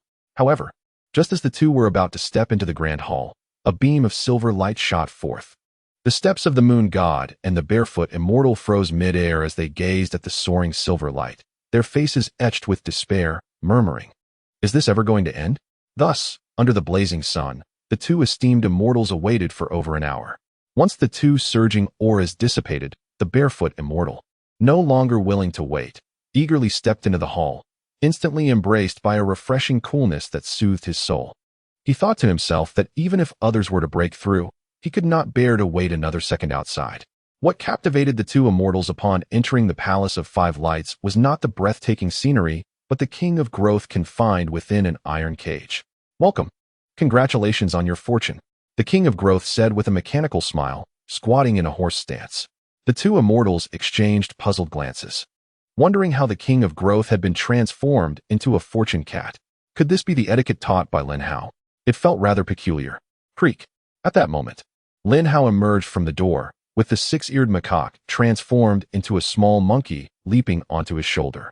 Upon seeing him, the barefoot immortal, an old man with bare feet and an open chest, was instantly recognizable. Beside him stood the moon goddess, resplendent with her fair complexion and delicate jade legs, emanating a cool, ethereal glow. Lin Hao, who prided himself on having seen countless beauties, realized upon meeting the moon god that he had never truly understood the essence of an enchanting beauty. "Greetings, immortal and moon god. I apologize for making you wait." Lin Hao expressed his respect for the two immortals. The barefoot immortal and the moon god were both esteemed figures in the celestial realm, and thus, the necessary courtesies could not be overlooked. Although they were all immortals, Lin Hao chose to address them with the reverence of a junior, a humility that endeared him to them. The barefoot immortal chuckled, waving his hand dismissively. "No worries, no worries. The sun is warm, and the breeze is pleasant. A little wait is not too bad." The moon god, who generally despised sunlight, silently scoffed at the barefoot immortal's insincere words. Recalling who had just complained about the scorching sun, Lin Tianshun, "You have ascended to the rank of an immortal in merely 12 days in the heavenly court. Wielding such authority in law enforcement, it truly inspires envy." The barefoot immortal teased Lin Hao. With a smile, Lin Hao replied, "Were it not for the barefoot immortal's disdain for fame and fortune, steadfastly pursuing the path of the sage, such good fortune would not have graced me." The flattery elicited hearty laughter from the barefoot immortal, who nodded in satisfaction. "Haha, I do enjoy your forthrightness. You, my brother, are one I shall keep close. From now on, just call me older brother. Understand, Lin old brother? All right, barefoot elder brother. From now on, we shall be brothers." Accepting a great Luo golden immortal as an older brother was undoubtedly a favorable arrangement. "Lin old brother, today you have been appointed as the guardian god of the three realms. I do not have any grand gift to offer as congratulations. Only this humble yellow zhongli fruit. I hope you do not find it lacking." The barefoot immortal presented a pure white fruit, surrounded by visible spiritual energy. The yellow zhongli fruit, born of the innate spiritual root, was said to bloom once every 10,000 years, bear fruit after another 10,000, and only mature after yet another 10,000. In 30,000 years, only 9 fruits would be produced, and consuming one would bestow a millennium of cultivation. Lin Hao was astounded by the barefoot immortal's generosity in presenting such a precious gift. "Oh, I could never refuse such a gift. Elder brother, you truly need not have brought anything. Your presence is more than enough." Lin Hao waved his hands, feeling quite flustered. The barefoot immortal, however, insisted, "Brother, do you look down upon me? Though this gift may not be extravagant, it is given with sincere intent. You shall accept it." Reluctantly, Lin Hao accepted the gift, saying, "I appreciate your kindness, elder brother." The barefoot immortal then erupted into hearty laughter. "Since you have received a yellow zhongli fruit, allow me to present you with a bottle of Guizhi immortal due to accompany it." The moon goddess revealed a delicate jade bottle, surrounded by pure spiritual energy. Lin Hao's eyes widened. The Guizhi immortal dew was a specialty of the moon palace, gathered from the dew on the celestial cinnamon, with only a single drop collected every century. This small bottle must have taken at least 1,000,000 years to gather. Drinking it would grant 10,000 years of cultivation, typically reserved for the Jade Emperor and the Queen Mother during the Peach Banquet. Yet now, the moon goddess generously bestowed a bottle upon Lin Hao. "Thank you, moon goddess." Lin Hao expressed his heartfelt gratitude. The moon goddess smiled and nodded, recalling that it had been eons since someone had called her sister. The barefoot immortal, feeling somewhat awkward, noted that the Guizhi immortal dew was far more valuable than his yellow zhongli fruit. "Elder brother, moon goddess sister, please do not leave today. Let us indulge until we are thoroughly inebriated. Lin Hao, filled with joy, invited them warmly. However, they both shook their heads. The barefoot immortal glanced outside the Palace of Five Lights and said resignedly, "It seems we cannot drink today. There are still over 100 deities outside waiting to present their gifts to you. You will be quite busy. We should not impose." The moon goddess smiled gently, and together with the barefoot immortal, they made their way towards the palace exit. Lin Hao, scratching his head in embarrassment, replied, "Very well, we shall postpone for another time." Lin Hao personally escorted the barefoot immortal and the moon goddess out, and as soon as they stepped outside, a throng of deities surrounded them. "Greetings, barefoot immortal. Greetings, moon goddess. Lin Tianshan, I have a golden elixir to present. Congratulations on your ascension. I have a 500-year-old peach. I hope the heavenly god will accept it. I have a glass jade doll. If embraced while sleeping, it can harmonize yin and yang, greatly benefiting one's health. I dare not enjoy it alone, so I present it to the heavenly god." Over 100 deities, each holding various treasures and odd trinkets, hoped that Lin Hao would graciously accept their offerings. Lin Hao understood their intentions, aware that the principle of clear waters harbor no fish held true.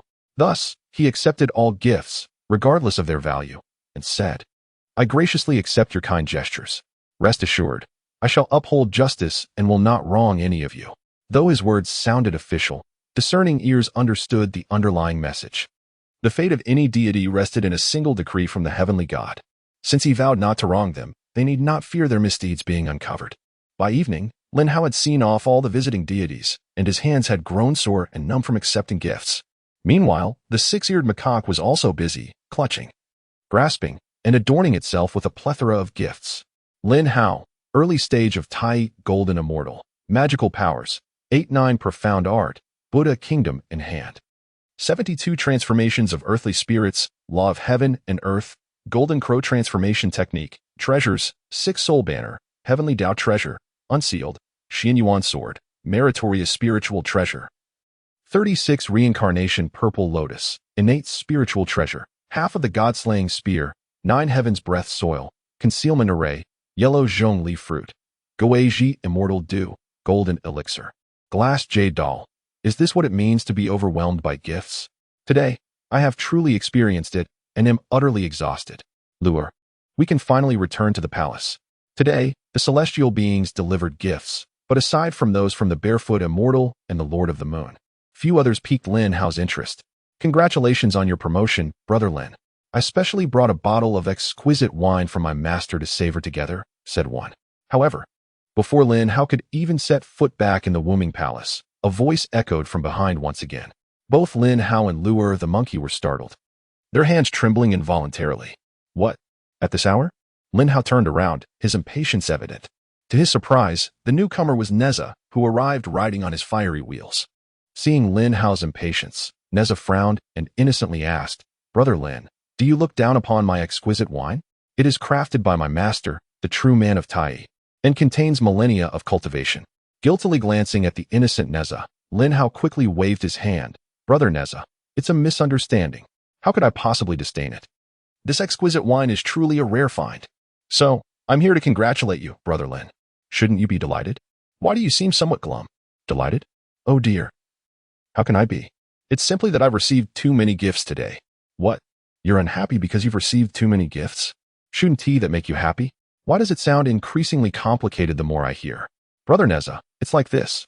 I stood outside the palace all day today, barely managing to send off all the celestial beings who came to present gifts. Now, every time I hear someone approaching, how can I not feel overwhelmed?" In the Wombing Palace, Lin Hao and Neza were enjoying a drink together. The exquisite wine from the true man of Tai was not only exceptional in flavor, but upon consumption, it also caused a surge in Lin Hao's cultivation. Unfortunately, the quantity was limited. Otherwise, he would have aspired to reach the mid-stage of Tai Golden Immortal. As he savored the last few drops of the divine wine, Neza looked at Lin Hao with admiration, saying, "Brother Lin, I truly owe you a debt of gratitude for taking away that wretched 7 treasures Linglong Pagoda. Now, I am finally free. That wretched one, usually toiling away in the west, would presume to give me orders because of the 7 treasures Linglong Pagoda. I have long had my fill of him." Blushing with anger, Neza cursed Li Jing, his disdain evident. Lin Hao waved his hand. "Brother Neza, you're too modest. I have long found Li Jing displeasing, so diminishing his power was also a way to help you eliminate some hidden troubles. Haha, Brother Lin, your kindness is unmatched. If you ever need anything in the future, do not hesitate to ask. Observing Neza's cultivation aura, Lin Hao sensed a hint of impending breakthrough. Believing it would not be long before Neza reached the realm of Golden Immortal. Neza was undoubtedly talented, should he choose to serve Lin Hao. He would be an invaluable ally. However, Neza was proud and unruly. Although Lin Hao had helped him, it was insufficient to earn Neza's unwavering loyalty. Yet, Lin Hao was prepared.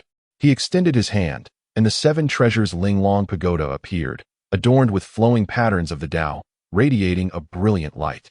Neza's pupils contracted. Fixated on the pagoda, a flicker of fear crossing his heart. Lin Hao smiled. Brother Neza, this 7 treasures Linglong Pagoda has always been unclaimed. I currently have no lack of treasures, so I have no use for it. If you are interested, I shall gift it to you.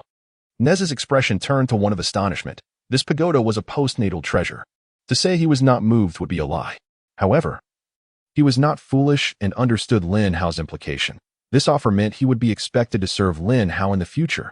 Yet, he was indeed tempted. Lin Hao could effortlessly produce a postnatal treasure, indicating his profound resources. Moreover, even Lin Hao's companion, a monkey, had recently reached the realm of Tai Golden Immortal. If Neza chose to align himself with Lin Hao, the benefits would be undeniable. Furthermore, Lin Hao was known for his loyalty and was favored by the Jade Emperor. Promising a bright future ahead, Neza swiftly rose, then knelt on one knee, clasping his fists with sincerity. Great brother, in the future, I, Neza, am willing to face any peril for you, never to betray your kindness. Haha, Brother Neza, you are being too formal. Please rise. Lin Hao hurriedly assisted Neza to his feet, a triumphant smile gracing his face. Brother Neza, the pagoda is now yours. Let us quickly forge a contract. Lin Hao handed the 7 treasures Linglong Pagoda to Neza. Swallowing hard, Neza excitedly accepted the pagoda, without hesitation starting the process of forming a contract. A drop of his blood fell into the pagoda, and the Tao patterns upon it began to swirl rapidly before emitting a resonant hum. As the pagoda flew around Neza in joyful circles, having completed the bond, Neza rejoiced, bowing once more to Lin Hao. Thank you, great brother. From now on, my life belongs to you. Haha, Brother Neza, rest assured, as long as I have a morsel to eat, you shall not lack for a bite. Indeed, Neza, though proud, would be fiercely loyal once he willingly submitted, a fact Lin Hao had already recognized. Not long after, Neza took his leave. The exquisite wine had brought him to the threshold of the golden immortal realm, and he was eager to return and contemplate his breakthrough. Before departing, Lin Hao bestowed upon Neza some of the gifts sent by the celestial beings. Neza, laden with gifts, struggled to exit the Wombing Palace. Welcome back anytime, smiled the growth heavenly king from within the iron cage, mechanically waving farewell to Neza. Inside the Wombing Palace, Lin Hao and Lua the monkey were solidifying their realms. Particularly for Lin Hao, after consuming the exquisite wine crafted by the true man of Tai, his cultivation had reached the pinnacle of the initial stage of Tai Golden Immortal. Had it not been for his recent breakthrough, still needing stabilization, he would have been tempted to indulge in the cinnamon dew gifted by the Lord of the Moon. As he immersed himself in his cultivation, 10 days swiftly passed. Lin Hao was jolted from his training by a system notification. The system has detected that you possess the 9 heaven soil and the Huang Zhongli fruit. The following options are presented. Plant the Huang Zhongli fruit in the 9 heaven soil. If successful, the fruit will sprout into the innate spiritual root, Huang Zhongli. If unsuccessful, the Huang Zhongli fruit will lose all spiritual energy, becoming mere waste. Do you wish to plant the Huang Zhongli fruit in the 9 heaven soil? Please answer yes or no. Lin Hao was utterly astounded. Such an operation existed? To plant the Huang Zhongli fruit in the 9 heaven soil and await its sprouting? Goodness! The Huang Zhongli was an innate spiritual root. If it truly sprouted, the rewards would be tremendous. However, risks were also present. Should he fail, he would waste a Huang Zhongli fruit. A fruit with millennia of cultivation, was it worth the risk? Yes. Lin Hao gritted his teeth, deciding to take the plunge. Perhaps he could turn a bicycle into a motorcycle. The innate spiritual root, Huang Zhongli, was worth the gamble. Buzz. The 9 heaven soil and Huang Zhongli fruit manifested, and the 9 heaven soil promptly engulfed the fruit. Lin Hao watched nervously after consuming the Huang Zhongli fruit. The 9 heaven soil showed no signs of change. Oh no, could it be a failure? Lin Hao felt a pang of heartbreak. Had he truly lost a Huang Zhongli fruit? It seemed investment required caution. Suddenly, the nine heavens soil emitted a dazzling green light. Lin Hao was enveloped in this vibrant glow. A tender green sprout poked its head out from the nine heavens soil. Lin Hao's eyes widened in disbelief, unable to contain his excitement, and he let out a hearty laugh. The six-eared macaque was suddenly awakened from his meditation, shouting, "Who dares to harm my master? You must first inquire if I consent." "Calm down, 6 ears. I am unharmed," Lin Hao reassured the macaque, though his gaze never strayed from the tiny green sprout. "Oh, master, what vegetable is this? Is it delicious?" "Vegetable? Delicious? This is the innate spiritual root, Huang Zhongli. If you dare to eat it, I will end you." "Oh, master, please don't be angry. 6 ears won't eat it. I will resist." "Haha, once it matures and bears fruit, you can indulge to your heart's content." Lin Hao rejoiced internally. This Jiutian Shirong was indeed extraordinary, capable of nurturing all things, possessing the innate spiritual root Huang Zhongli. Even a Deluo golden immortal would seek to curry favor, for in the 3 realms, apart from the Queen Mother of the West, Lin Hao was the second individual to possess Huang Zhongli. Chapter 20. After a few days of neglect, the Monkey King declares himself the great sage equal to heaven. Congratulations, Huang Zhongli has successfully sprouted. Receiving system reward, 10 drops of Yushuzhen Shui, ancient divine water. Do you wish to water Huang Zhongli with Yushuzhen Shui?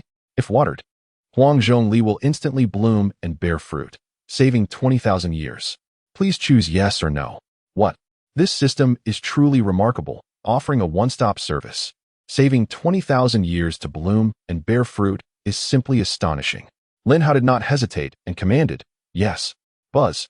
The Yushuzhen Shui was poured onto the green sprout, instantly invigorating it to grow rapidly. In the blink of an eye, the Huang Zhongli reached a height of over 10 meters and bore a staggering 81 flowers. Wasn't it said that Huang Zhongli only blooms 9 flowers at a time, producing 9 fruits? Why then did the one I cultivated yield 81 flowers? Lin Hao was astonished and overjoyed. Could it be that the soil I used was Jiutian Shirong, and the water I used was the ancient divine water Yushuzhen Shui? Thus, the nutrients were exceptionally abundant, resulting in 81 flowers? This seemed to be the only plausible explanation. As Lin Hao pondered, all 81 flowers fell, and subsequently, 81 fruits hung from the tree, filling the palace with the fragrance of Huang Zhongli fruit. "Master, we have it. 81 of them." "Haha, master. You truly did not deceive me. Now I can really feast on these fruits." The 6-eared macaque, excited, scratched his head, eager to reach for the freshly born Huang Zhongli fruits. "Oh, foolish disciple, do you not see? These Huang Zhongli fruits have just formed. Barely the size of a thumb. What can you possibly eat?" Lin Hao glared speechlessly at the macaque. The 6-eared macaque sheepishly scratched his head, swallowing. "Master, please do not be angry. I will hold back. I will not eat." Lin Hao exhaled, still overwhelmed with joy. He had grown a Huang Zhongli from a single fruit, and it bore 81 fruits. Once they ripened, that would amount to a staggering 81,000 years of cultivation. However, the Huang Zhongli only ripens once every 10,000 years, and without the Yushuzhen Shui for irrigation, it would require another 10,000 years of waiting. It seems I must acquire more ancient divine water for irrigation in the future. If other deities heard this, they would surely be astounded. The ancient divine water is a true marvel. Just a drop can bring one back to life. Yet Lin Hao intends to use it for irrigation? Such extravagance is unparalleled. Lin Hao stored the Huang Zhongli in his sea of consciousness. His sea of consciousness now brimmed with numerous heavenly treasures. Just one of them would leave others astounded. In good spirits, Lin Hao strolled with the 6-eared macaque into the courtyard. "Good morning, master." The growth heavenly king, upon seeing Lin Hao, tensed up. His face instantly adorned with a professional smile, and then mechanically replied. The growth heavenly king had become so darkened by the sun that he resembled charcoal, exuding a strong odor of sweat, appearing quite disheveled. Such a dignified protector of Buddhism had fallen to such a state, truly lamentable. Magical Li Qing, how long have you been in my 5-Ming palace? Lin Hao inquired, hands clasped behind his back, reporting to the master. Since I took refuge in the 5-Ming palace, it has been over half a month. The growth heavenly king was now exceptionally obedient. Upon Lin Hao's inquiry, he answered promptly, fearing that a delayed response might result in punishment. Over half a month? That means a decade has passed below. Indeed, time has not been short. It is time to change your location. The growth Heavenly King's eyes sparkled with excitement, tears streaming down his face. Thank you, Master. Thank you, Master. I am finally free. Free? Huh, you think too highly of yourself. What I meant was to relocate you. You know as well as I do that I hold the power of law enforcement. And the 9-layer celestial prison is under my command. Guards, take this magical Li Qing and imprison him in the 9-layer celestial prison. At your command. The 9-layer celestial prison? No, please, Master, spare me. Master, have mercy. The growth Heavenly King was left aghast. The 9-layer celestial prison was akin to hell in the heavenly court. Inside, souls are scorched daily, bones shattered, fire, ice, and myriad poisons render one unable to live or die. The growth Heavenly King's desperate screams echoed. Yet he was still dragged away by the celestial soldiers. Lin Hao felt no sympathy.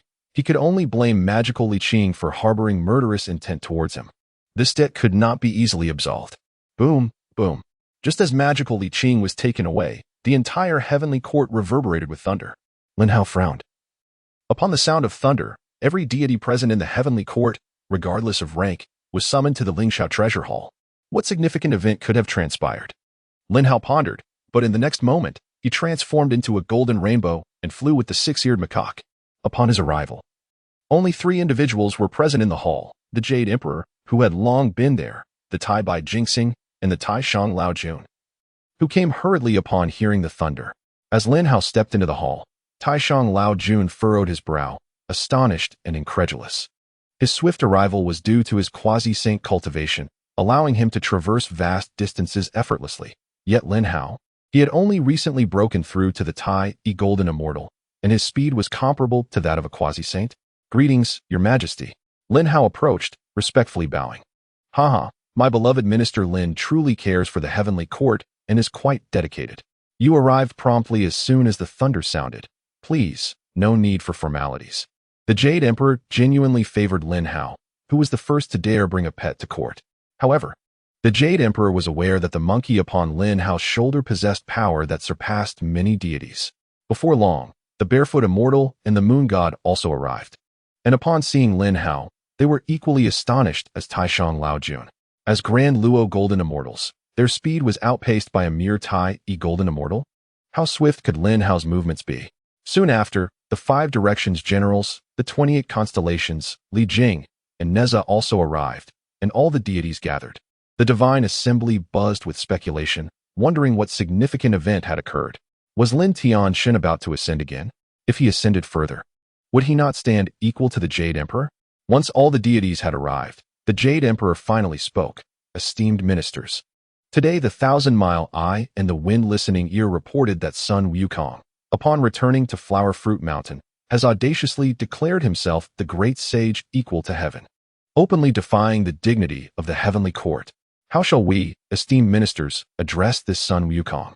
Hearing this, the multitude of deities regained their composure. It was not an elevation for Lin Tianshan, which was a relief, otherwise there would be yet another Jade Emperor in the heavenly court. Lin Hao contemplated. With the passage of 10 years, Sun Wukong had indeed established himself as the great sage equal to heaven. What nonsense! This mere monkey dares to proclaim himself as the great sage equal to heaven. In my opinion, we should mobilize a massive army to eradicate him, bringing devastation to Flower Fruit Mountain.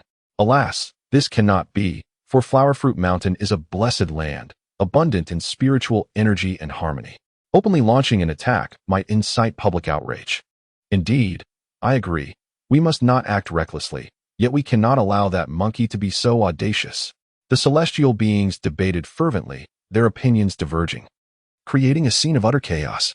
The Jade Emperor furrowed his brow and, with a sigh, remarked, enough of this. After all this discussion, none of you have presented a feasible plan. Lin Aichin, what insights do you possess? The Jade Emperor shifted his focus, inquiring gently. Upon hearing the Jade Emperor address him, Lin Hao feigned anger. What merit does this demon monkey possess to aspire to be the great sage equal to heaven? In my view, this demon has gone unchecked for days, and his arrogance has once again risen. I beseech the Emperor to allow me to lead 50,000 heavenly soldiers to strike at Flower Fruit Mountain, capturing that demon monkey and bringing him back to be instructed in proper etiquette. Chapter 21, Defying the Sage. Indeed, Lin Hao is always concerned with upholding the authority of the heavenly court. This is truly commendable for all celestial beings to learn from. The Jade Emperor praised. Lin Hao, with a grave demeanor, replied, "It is a privilege for me to alleviate the burdens of the heavenly court and your majesty." Lin Hao is merely putting on an act. This Sun Wukong is a figure destined by fate, burdened with countless karmic ties from Buddhism, condemned to live a life of calculation. His destiny is already sealed, and Lin Hao cannot alter it. Below, the assembly of celestial beings was taken aback. Just moments ago, some had proposed leading heavenly soldiers to attack Flower Fruit Mountain. Yet, the Jade Emperor dismissed them, criticizing their lack of a practical plan.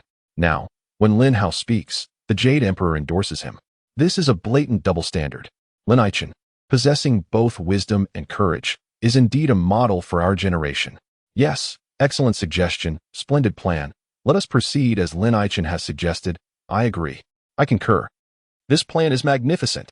However, in the next moment, all celestial beings concealed their resentment and began to echo Lin Hao's sentiments, supporting him. They still wished to maintain the faces of the Jade Emperor and the Guardian Deities. Yet, some celestial beings furrowed their brows in concern, such as the Supreme Old Lord and Li Jing. If Lin Hao truly leads 50,000 heavenly soldiers to attack Flower Fruit Mountain, capturing Sun Wukong would merely be a matter of time. Now, Lin Hao has achieved the status of a Tai Golden Immortal, wielding numerous magical artifacts. Sun Wukong was never Lin Hao's match before, and he certainly cannot contend with him now. Your Majesty, this must not be allowed. Flower Fruit Mountain, located in the eastern Victory Divine Continent, is the place where Nuwa Goddess cast down the stones to mend the heavens. It is a true land of blessings. If Lin Hao leads 50,000 heavenly soldiers there, it would likely destroy this blessed land, leading to the suffering of countless beings and tarnishing the dignity of the heavenly court. In my opinion, it is best not to resort to violence. The Supreme Old Lord, holding his whisk, spoke with a grave expression. However, the Jade Emperor was not so easily swayed. He understood the Supreme Old Lord's intentions. Especially Lin Hao, who was familiar with the Journey to the West narrative, knew that the Supreme Old Lord merely wished for Sun Wukong to ascend to heaven once more, commit a grave error, and thus provide a justification to cast him into the furnace. Once Sun Wukong's fiery eyes were cultivated, the Supreme Old Lord could claim a portion of the merits from the grand endeavor of the journey to the West. Heaven and earth are indifferent, treating external entities as mere fodder. Sages are heartless, using all things and people as tools for accruing merit. The Supreme Old Lord, esteemed as a saint, after voicing his opinion, faced no opposition. Yet, the celestial beings could clearly sense the Jade Emperor's displeasure, resulting in a prolonged silence throughout the Grand Hall. Sun Wukong's self-proclamation as the great sage equal to heaven, aiming to stand alongside the Jade Emperor, is a blatant provocation. At this moment, the Supreme Old Lord's suggestion to refrain from violence seems to indicate a desire for leniency. Can the Jade Emperor not feel anger at such insolence? Ding! Sun Wukong's self-proclamation as the great sage equal to heaven undermines the dignity of the heavenly court. As the guardian deity of the three realms, you shall be commanded to subdue Sun Wukong. Mission reward: Ziwei Heavenly Fire, imbued with the power of the 7 stars, one of the 10 ancient divine fires. 10,000 years of cultivation. The system task has arrived. However, upon accepting this task, Lin Hao would have to go against the Supreme Old Lord. Yet, Lin Hao could not be concerned with that. He has defied the Supreme Old Lord before, and one more time would not matter. For the sake of the ancient divine fire, he would fight. Lin Hao stepped forward, speaking with righteous fervor. Your Majesty, I believe the Old Lord's suggestion is flawed. Upon hearing this, all celestial beings were taken aback. Even the likes of the Barefoot Immortal and the Lunar Star Lord gazed at Lin Hao in shock. To openly refute the Supreme Old Lord, does Lin Hao not fear for his life? Li Jing, who had suffered greatly because of Lin Hao, could not help but chuckle inwardly, silently cursing, "You little rascal, you're finished. How dare you contradict a sage? Your time is near." As expected, the Supreme Old Lord's expression darkened, his deep-set eyes glinting with malice, fixing a chilling gaze upon Lin Hao. The Jade Emperor, eyes sparkling with interest, asked, "Oh, then, Lin Hao, what do you find objectionable in the Old Lord's suggestion?" Lin Hao paid no heed to the Supreme Old Lord's icy glare and, with utmost seriousness, responded, "Beneath heaven, there is no land that does not belong to the king. Within the 4 seas, all are subjects of the king. Although Flower Fruit Mountain is a blessed place, it still falls under the jurisdiction of the heavenly court. As long as that demon monkey resides within the three realms, he remains your majesty's subject. And your majesty's word is divine decree. That demon monkey, in his arrogance, dares to proclaim himself as the great sage equal to heaven. Merely for this act, we cannot heed the old lord's advice to abstain from violence. The monkey's obstinacy, if not met with a stern response, may lead to the eradication of the heavenly court's dignity. As a guardian deity of the three realms, I cannot remain indifferent. I humbly request your majesty to issue an edict, allowing me to lead an expedition to Flowerfruit Mountain to subdue the demon monkey. I assure you, this mission will solely capture Sun Wukong without any indiscriminate slaughter. Lin Hao's righteous voice resonated throughout the Lingxiao Palace. Many celestial beings were moved by his sense of justice and responsibility, nodding in silent approval.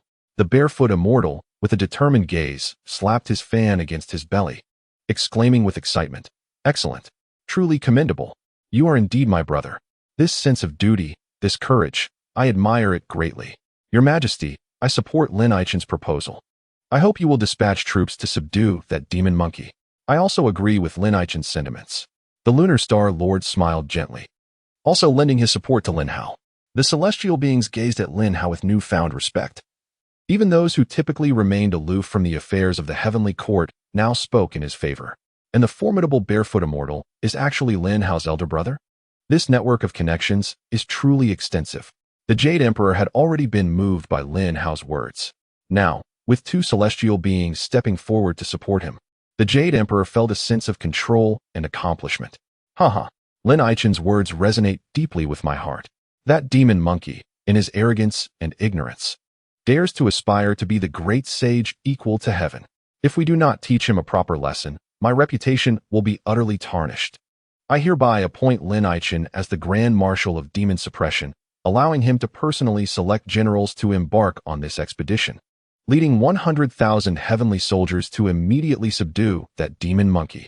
The Jade Emperor, filled with excitement, directly assigned Lin Hao 100,000 heavenly soldiers and permitted him to choose his generals for the campaign.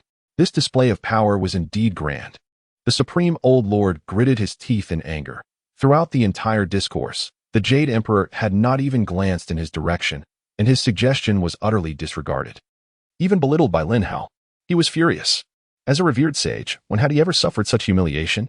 Lin Hao, catching the Supreme Old Lord's murderous glare, chose to ignore it entirely. What of a sage? Are they not merely cunning individuals willing to resort to any means for the sake of merit? Since he has already offended them, what more is there to fear? Lin Hao clasped his fists together and replied with an imposing tone, "I shall obey your command." Chapter 22. Bringing Li Jing aboard the pirate ship, the robes of the Supreme Lord Lao Jun fluttered without wind, his fury directed towards Lin Hao, who was disrupting his plans. Yet, he understood the futility of his anger. The Jade Emperor's fondness for Lin Hao is evident to all present. Should he act against Lin Hao, the Jade Emperor would undoubtedly intervene. "Lin Hao, you may select anyone from the gathered deities," the Jade Emperor proclaimed once more. Lin Hao responded, his fists still clasped. "Thank you, your majesty. However, this mere demon monkey does not warrant such a grand mobilization. In my humble opinion, we should appoint Li Jing as the vice marshal for demon suppression, sending him with his elite troops." He suggested further, "Let us also appoint Prince Neza as the great deity of the three altars, accompanying us to Huahua Mountain to confront the enemy." Neza, prepared and eager, stepped forward, earning the Jade Emperor's favor and boosting his own standing in the Emperor's eyes. Yet, Li Jing found himself in a most awkward position. Lin Hao's gaze fixed upon him, a smirk playing at the corners of his mouth. "Aren't you Li Jing, who was chuckling down below? Well then, allow me to bring you onto this pirate ship." Now bereft of the 7 treasures Linglong Pagoda, Li Jing's combat prowess had plummeted. Facing Sun Wukong was beyond him. Even Neza would pose a challenge. By appointing Li Jing as vice marshal for demon suppression, Lin Hao was blatantly setting him up to take a beating. Li Jing's heart raced, cold sweat beading on his forehead as he urgently implored, "Your Majesty, this cannot be. That demon monkey has attained the perfection of the Golden Immortal a decade ago, and he may have even ascended to the Tai Golden Immortal level now. I am no match for him." Li Jing understood that should he heed Lin Hao's command, he would undoubtedly find himself in a perilous situation at Huahua Mountain. Before they even embarked, he was already wavering. The Jade Emperor's brow furrowed, his displeasure palpable. Seeing this, Lin Hao glared at Li Jing, his voice icy as he reprimanded. Impudent Li Jing. Our heavenly army is on the verge of deployment, yet you seek to undermine morale and diminish our valor. According to heavenly law, such insubordination is punishable by imprisonment in the 9 layers of heavenly prison for 1,000,000 years. Li Jing, upon hearing this, felt his legs weaken, collapsing to the ground. Your Majesty, I am wronged. I harbor no intention of disturbing the army's morale. Please see my innocence. Holding the power of enforcement, Lin Hao struck fear into Li Jing, who dreaded the thought of being imprisoned for 1,000,000 years, enduring unimaginable tortures. Alas, what a disheartening sight. You are becoming increasingly inferior to your successors. Look at Neza. Filled with righteousness and courage, where is your spirit? I dare say you have grown old. Perhaps you should relinquish your position to Neza? Why not return to the Western world and enjoy your retirement? The Jade Emperor, ever astute, sought to eliminate the greatest spy from the Western world within the heavenly court. Neza's face lit up with joy, his resolve to follow Lin Hao strengthened, knowing that rewards would surely follow, especially as the Jade Emperor began to trust him more. However, Li Jing was unwilling to relinquish the position he had fought hard to attain, which was backed by considerable resources from the Western world. Losing it would lead to a fate worse than death upon his return. Your Majesty, I acknowledge my errors. If you grant me another chance, I am willing to serve as Vice Marshal for Demon Suppression and lead my elite troops to Huaguo Mountain to quell Sun Wukong. Li Jing, pushed to the edge, had no choice but to comply with Lin Hao's orders. The Jade Emperor, though still somewhat disapproving, resignedly responded, Very well, I shall grant you another opportunity. I hope you will redeem yourself. During this expedition, you must adhere strictly to Lin Aiqing's commands and not err in any way. I shall obey. Li Jing closed his eyes, silently enduring the humiliation. He then rose and respectfully approached Lin Hao, bowing and clasping his fists. Lord Lin, I am prepared for the expedition and will follow your arrangements. Clenching his teeth, Li Jing faced the man he despised most. Yet he had no choice but to show respect. The current Lin Hao was no longer someone he could provoke. Very well, Li Tianlong, return and appoint your elite troops. We shall gather at the southern heavenly gate in a quarter of an hour, Lin Hao replied coldly. I shall take my leave. Li Jing slowly exited the grand hall to select his elite troops. The Jade Emperor nodded in satisfaction, addressing Lin Hao. I shall await your triumphant return, Lin Aiqing. I shall surely capture that demon monkey. Lin Hao replied confidently. We await the triumphant return of the heavenly deity. All the gathered deities respectfully offered their congratulations. Once outside the hall, Lin Hao transformed into a beam of golden light, swiftly returning to the 5 Ming Palace. Congratulations to the master for completing the task, receiving the purple Wei heavenly fire and 10,000 years of cultivation. Will you claim the reward? Lin Hao's lips curled into a smile as he decisively stated. Claim the reward. With a sizzling sound, the 10,000 years of cultivation surged into Lin Hao, propelling his aura to rise dramatically. Swiftly advancing beyond the initial stage of Tai Golden Immortal into the mid-stage realm, a starry flame flickered in the palm of Lin Hao's hand. With a slight exertion, the flame blazed fiercely, enveloping him entirely. The Six-Eared Macaque, terrified, shrieked and retreated several meters, his face flushed and sweat pouring down, even at this distance. Feeling the searing heat, an overwhelming and domineering aura emanated from the purple Wei heavenly fire.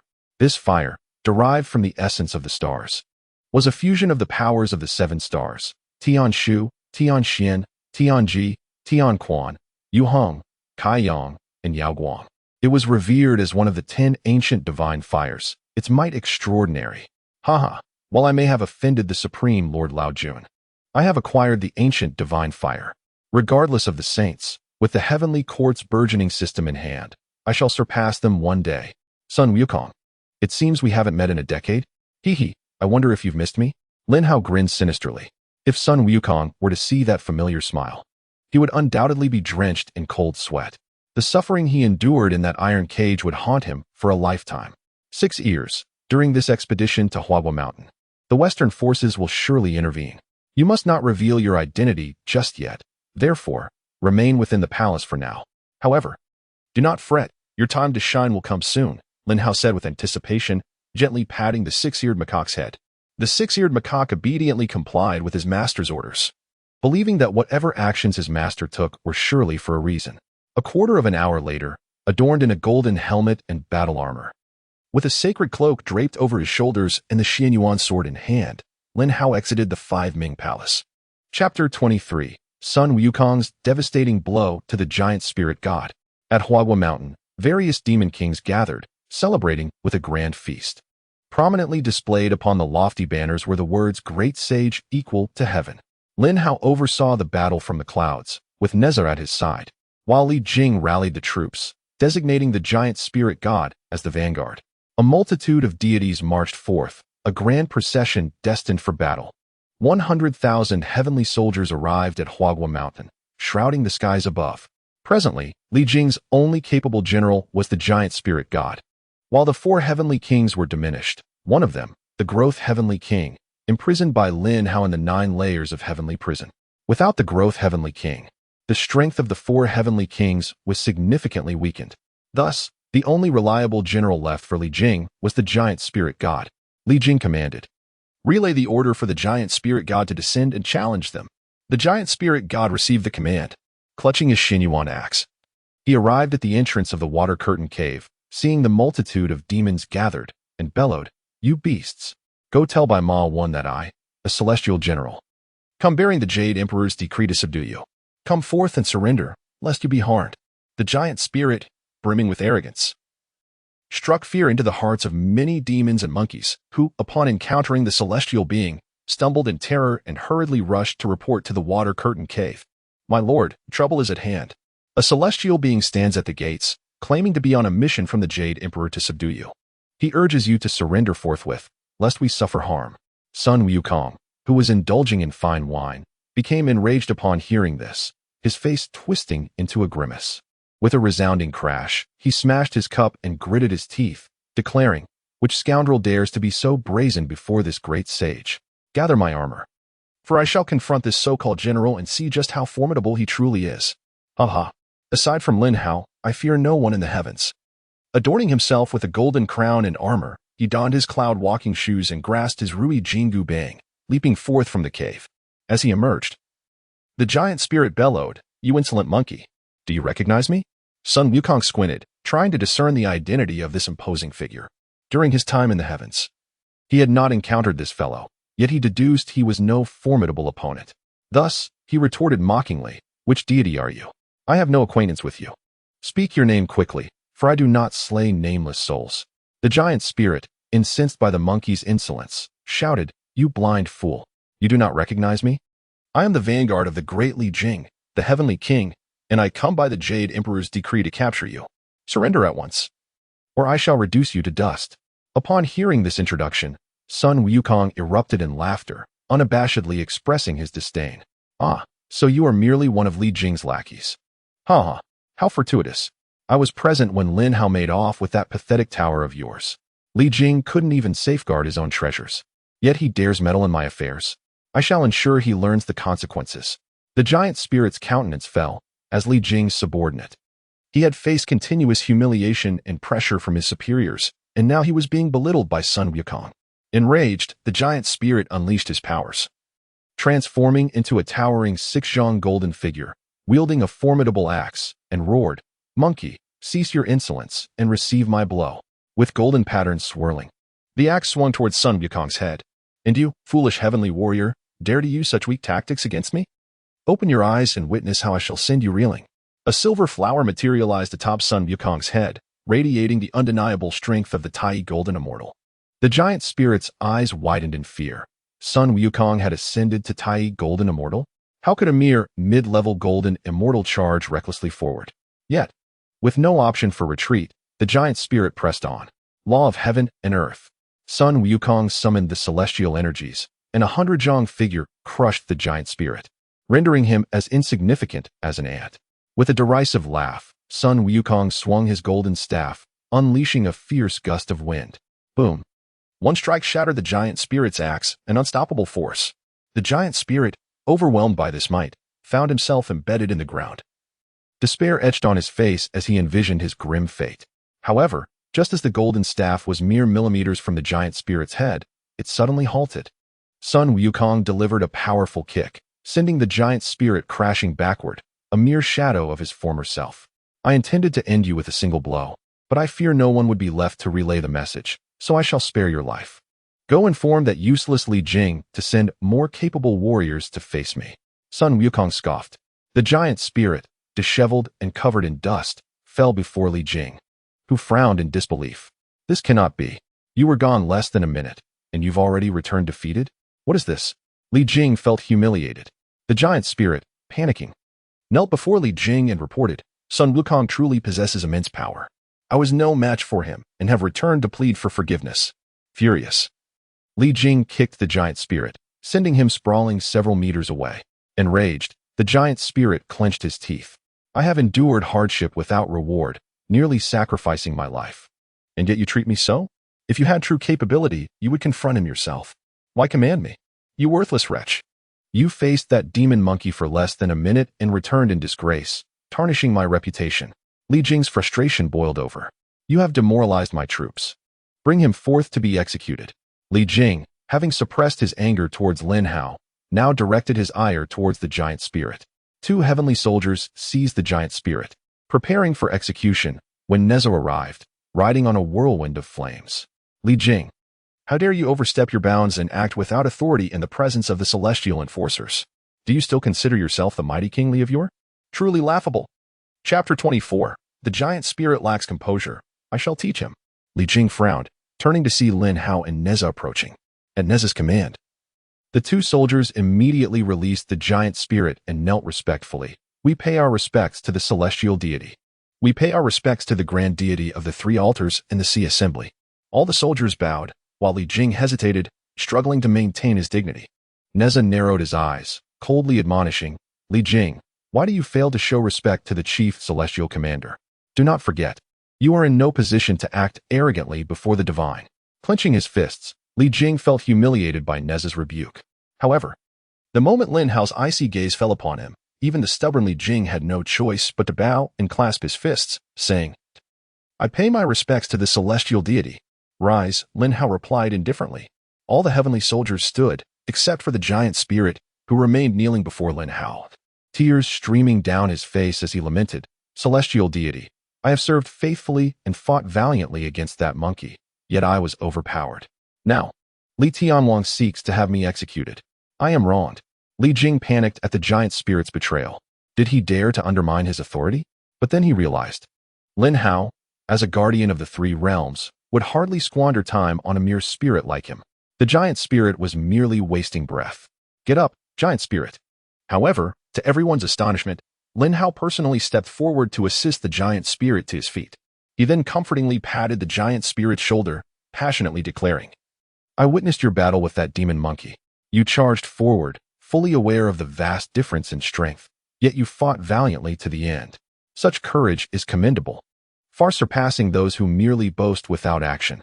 As he spoke, Lin Hao's gaze shifted towards Li Jing, the remark pointedly aimed at him. The giant spirit, with tears of gratitude, looked up at Lin Hao, his eyes sparkling. He had found his true patron. Even in defeat, Lin Hao continued to praise and encourage him. But what of Li Jing? He offered nothing but blame and even sought to execute him. There is no greater pain than comparison. The giant spirit god could only lament not having encountered Lin Hao sooner, a true mentor. It was not just the giant spirit god. Other heavenly soldiers were also captivated by Lin Hao, pondering what extraordinary fate must align to find such a commendable leader. In mere moments, all the celestial warriors became Lin Hao's devoted followers. Li Jing frowned deeply. Previously, he had led the army of 100,000 troops into battle. But now they had all turned against him in favor of Lin Hao. Suddenly, Lin Hao turned coldly to Li Jing and spoke in a low tone. "Li Jing, do you realize your transgressions? What sin have I committed?" Li Jing retreated a step, now utterly fearful of Lin Hao. "What sin have you committed? Listen well. First, the giant spirit god bravely contended with Sun Wukong, demonstrating commendable courage, and should have been rewarded, yet you sought to slay him. Such brutality deserves punishment by all. Secondly, I am the commander-in-chief of this demon-slaying campaign. Even if a soldier has violated military regulations, it is my responsibility to address it. Yet you acted without my consent, resorting to torture. Tell me, do you not bear guilt?" Li Jing found himself unable to retort. He had grown accustomed to commanding the heavenly forces, but in this instance, He had forgotten he was no longer the commander-in-chief. Thud. Li Jing's face contorted in pain as he knelt before Lin Hao, pleading, "I have erred. I implore you, Commander." To show leniency, Li Jing had completely succumbed to Lin Hao's authority. His once illustrious reputation lay in tatters. "Humph, with a great enemy before us. I shall spare your life, but you must apologize to the giant spirit god. Such a courageous hero must not be wronged or overlooked," Lin Hao replied coldly. The giant spirit god was moved to tears, gazing at Lin Hao as though he were a divine creator. Li Jing rose, paralyzed in place. Apologize to the giant spirit god? To his own subordinate? How could he possibly do so? Li Jing, do you refuse? Lin Hao's icy gaze bore into him. Li Jing felt a chill down his spine. He had no choice. Knowing Lin Hao's ruthless nature, if he did not apologize to the giant spirit god today, his fate would be far worse. After all, Lin Hao had dared to deceive even Manjushri and confront sages. What could he not do? With gritted teeth, Li Jing closed his eyes and resolved, "I was blind to the truth and wronged the giant spirit god. Do not hold it against me." The words escaped him with great difficulty. Regret flooded him. Why had he offended Lin Hao of all people? The giant spirit god's tears flowed freely. He had never received such respect, yet Lin Hao had granted it. He vowed that from this moment forth, his life belonged to Lin Hao. "Well, do not err again in the future," Lin Hao said coldly to Li Jing. All the heavenly soldiers, accustomed to following orders and acting as pawns, instinctively identified with the giant spirit god. Seeing Li Jing apologize, they felt a surge of satisfaction. After being subordinates for so long, they felt a newfound sense of dignity. Lin Hao truly was an exceptional commander.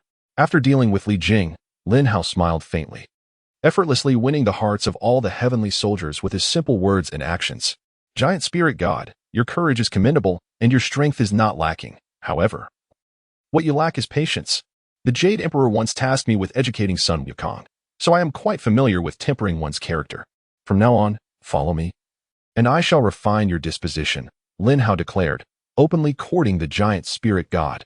The giant spirit god, filled with excitement, eagerly clasped his hands and replied, "I am fully aware of my shortcomings. I am deeply grateful for your guidance today, and I hope for your continued mentorship." Lin Hao nodded in mutual understanding. Li Jing's face turned ashen. Yet another general had defected, and he was now entirely sidelined. Neza laughed heartily, exclaiming, "You, who once wielded authority and disrespected your subordinates, are now reaping the consequences." Li Jing could only swallow his anger, daring not to express his resentment toward Lin Hao. "Hey, you little rodents, I've been waiting for you down in the mortal realm, yet not a single one of you can withstand a fight? Truly vexing. Where's Li Jing? Prepare to face my wrath." Sun Wukong, standing before Water Curtain Cave, had grown impatient after waiting for a long time without any celestial beings descending to battle. He soared through the clouds, shouting for Li Jing. Li Jing was alarmed. Why of all people did Sun Wukong wish to confront him? Now, without the seven-treasure exquisite pagoda, his only remaining magical artifact was the binding demon rope. Yet Sun Wukong had already ascended to the Tai Golden Immortal Realm. How could he possibly contend with him? Sun Wukong brandished his Rui Jingu Bang as he arrived, only to discover Lin Hao was also present. His instincts compelled him to obediently retract the golden staff. His legs weakened, and he barely managed to avoid collapsing into a squatting position. However, the next moment, Sun Wukong regained his composure. He was no longer in the Five Ming Palace, nor trapped in an iron cage. Having advanced to the early stage of the Tai Golden Immortal Realm, what did he have to fear from Lin Hao? Suppressing the fear that lingered in his bones, Sun Wukong summoned his Rui Jingu Bang once more and laughed. Lin, my old brother is also here. How fortuitous. After 10 years, I am no longer the novice I once was. You should be cautious. The humiliation you inflicted upon me a decade ago shall be repaid in full today." Yet Lin Hao merely dismissed Sun Wukong's words, casually instructing Neza, "This demon monkey is eager to engage. We cannot dispatch a deputy commander at this moment. How about you have a go against him first? If you cannot prevail, then we may call upon Heavenly King Li to intervene." Upon hearing Lin Hao's words, Neza's mind began to churn with clever ideas. Li Jing breathed a sigh of relief. Fortunately, Lin Hao was not entirely ruthless. If he were forced to confront Sun Wukong now, he would surely be crushed by the golden staff. Neza accepted the command. With a sly grin and a mischievous glint in his eye, he set off, though Li Jing remained oblivious to his intentions. "Oh, you sent a mere child to face me? Lin Hao, You remain as audacious as ever, and I must say, I quite enjoy your bravado. Come on, little brat. Let me see just how many blows you can withstand from me." Sun Wukong's eyes gleamed with excitement, igniting his battle spirit. Neza, riding on his wind and fire wheels, transformed into a streak of flames, swiftly covering 1,000 miles, with Sun Wukong hot on his trail. "Hey, you little brat, if you're going to fight, then fight. Why are you running away? This is infuriating." Sun Wukong, growing increasingly frustrated, noticed that Neza showed no signs of stopping. He quickly employed the cloud somersault technique and leaped in front of Neza. Arriving before Neza, Sun Wukong laughed triumphantly, ready to bring down his golden staff. "Great sage, do not strike. I did not summon you here for a fight. I am but a humble golden immortal, hardly a match for your Tai golden immortal prowess. Let us not clash. Instead, let us engage in a meaningful conversation about life." Neza addressed Sun Wukong with a respectful title, which greatly pleased the Monkey King. Sun Wukong halted, a puzzled expression crossing his face. "Little brat, what do you mean by this? You lure me here only to chat about life? Ah, great sage. Your perspective is too narrow. In this day and age, who still resorts to violence? Allow me to chart out a more prosperous path for you. Great sage, as the revered king of the Monkey Kingdom, surely you need a wise mistress to manage your affairs? For instance, which mother monkey possesses a refined appearance that the great sage might find appealing? I, Neza, could assume the role of a matchmaker and propose a union for the great sage. But alas, the entire flower fruit mountain belongs to me, Sun Wukong. There is no need for you to meddle in matters of courtship. Furthermore, I have little interest in love affairs. Ah, but as the great sage, the position of a leader must eventually be bestowed upon his descendants, correct? Surely, the great sage is unfamiliar with such ranks and titles. Indeed, if I had known the intricacies of official ranks earlier, I would not have been deceived by the heavenly court into tending to horses. Pray, enlighten me about the hierarchy of these positions. Haha, fear not, for I, Neza, shall elucidate. The ranks extend from the 1st to the 9th grade. As Neza spoke with clarity, Sun Wukong nodded vigorously, growing increasingly animated as they engaged in a lively discourse, truly becoming bosom friends. However, after a short while, a triumphant grin appeared on Neza's lips as he murmured, "Half an hour has passed. It is time to conclude our discussion."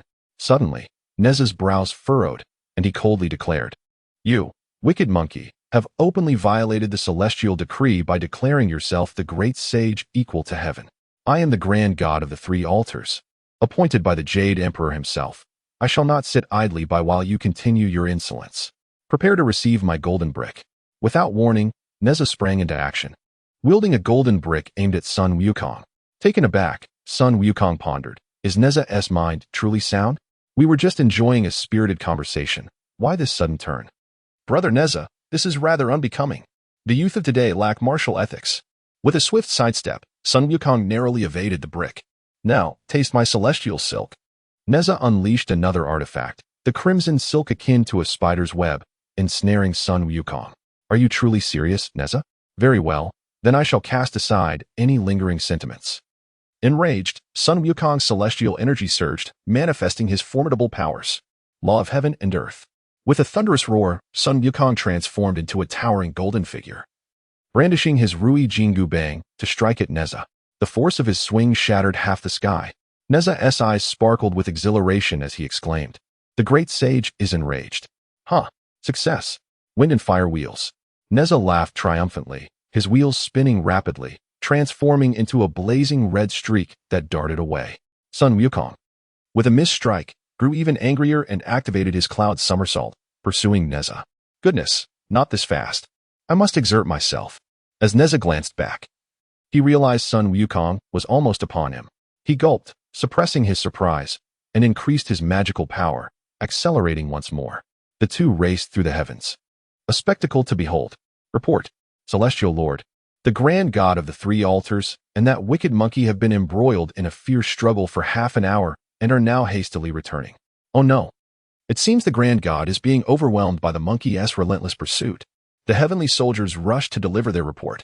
Li Jing trembled in fear. If Neza could not prevail, it would fall upon him, the demon-subduing deputy marshal, to intervene. How on earth do I confront this? Lin Hao remained calm. Fully aware of Neza's cunning, his acting skills were impressive, truly a shame he wasn't a performer. As anticipated, When Neza was within 1,000 meters of Lin Hao and the others, he was suddenly struck by Sun Wukong's stick, dramatically spitting blood and weakly exclaiming, "Ah, my back. This is terrible. My spine is shattered. This monkey is too powerful. Celestial Lord, I am defeated. I have brought shame upon you. It seems only Vice Marshal Li Jing can capture this monkey." With that, Neza flew back, unconscious before he even hit the ground. Chapter 26. The misfortune of Li Jing as he is pursued by Sun Wukong, the grand god of the three altars, was tossed aside by that rascally monkey. Oh dear, even the grand god has fallen. That monkey is indeed formidable. The heavenly soldiers felt panic, their voices filled with alarm. Lin Hao smiled slightly, then swiftly flew forward to catch the falling Neza. As Lin Hao caught him, Neza discreetly opened his eyes, flashed a clever smile at Lin Hao, and then continued to feign unconsciousness. Lin Hao exchanged a knowing smile, but soon his expression turned grave and serious. The monkey is too powerful. Both the giant spirit and Neza have been defeated. This monkey is not one that ordinary beings can contend with. Vice Marshal Li Jing, it seems we must rely on you to take action. As soon as he finished speaking, Lin Hao had already retreated 100 meters with Neza. The other heavenly soldiers also discreetly withdrew, leaving Li Jing standing alone. Realizing too late, Li Jing's composure shattered. 100,000 heavenly soldiers, including the mightiest Lin Hao and his 3 celestial kings, had all retreated in unison, leaving him, the towering king, utterly alone. How do I fight this? What do I fight with? Li Jing cursed under his breath, his face pale, cold sweat beading on his forehead, his legs trembling. However, the furious Sun Wukong was growing impatient. Neza was as fragile as glass. A single blow had rendered him gravely injured and unconscious. Not yet satisfied, Sun Wukong brandished his golden rod and charged at the only remaining target, Li Jing, without hesitation. Old man Li, your son is no match for me. I'm not finished yet. With your son out of the picture, I'll gladly take a swing at you. You promised to rescue me back at the Five Bright Palace, yet you dithered and failed to deliver. You deserve this beating. The Rui Jingu Bang soared through the skies. The powerful wind from the strike locking onto Li Jing.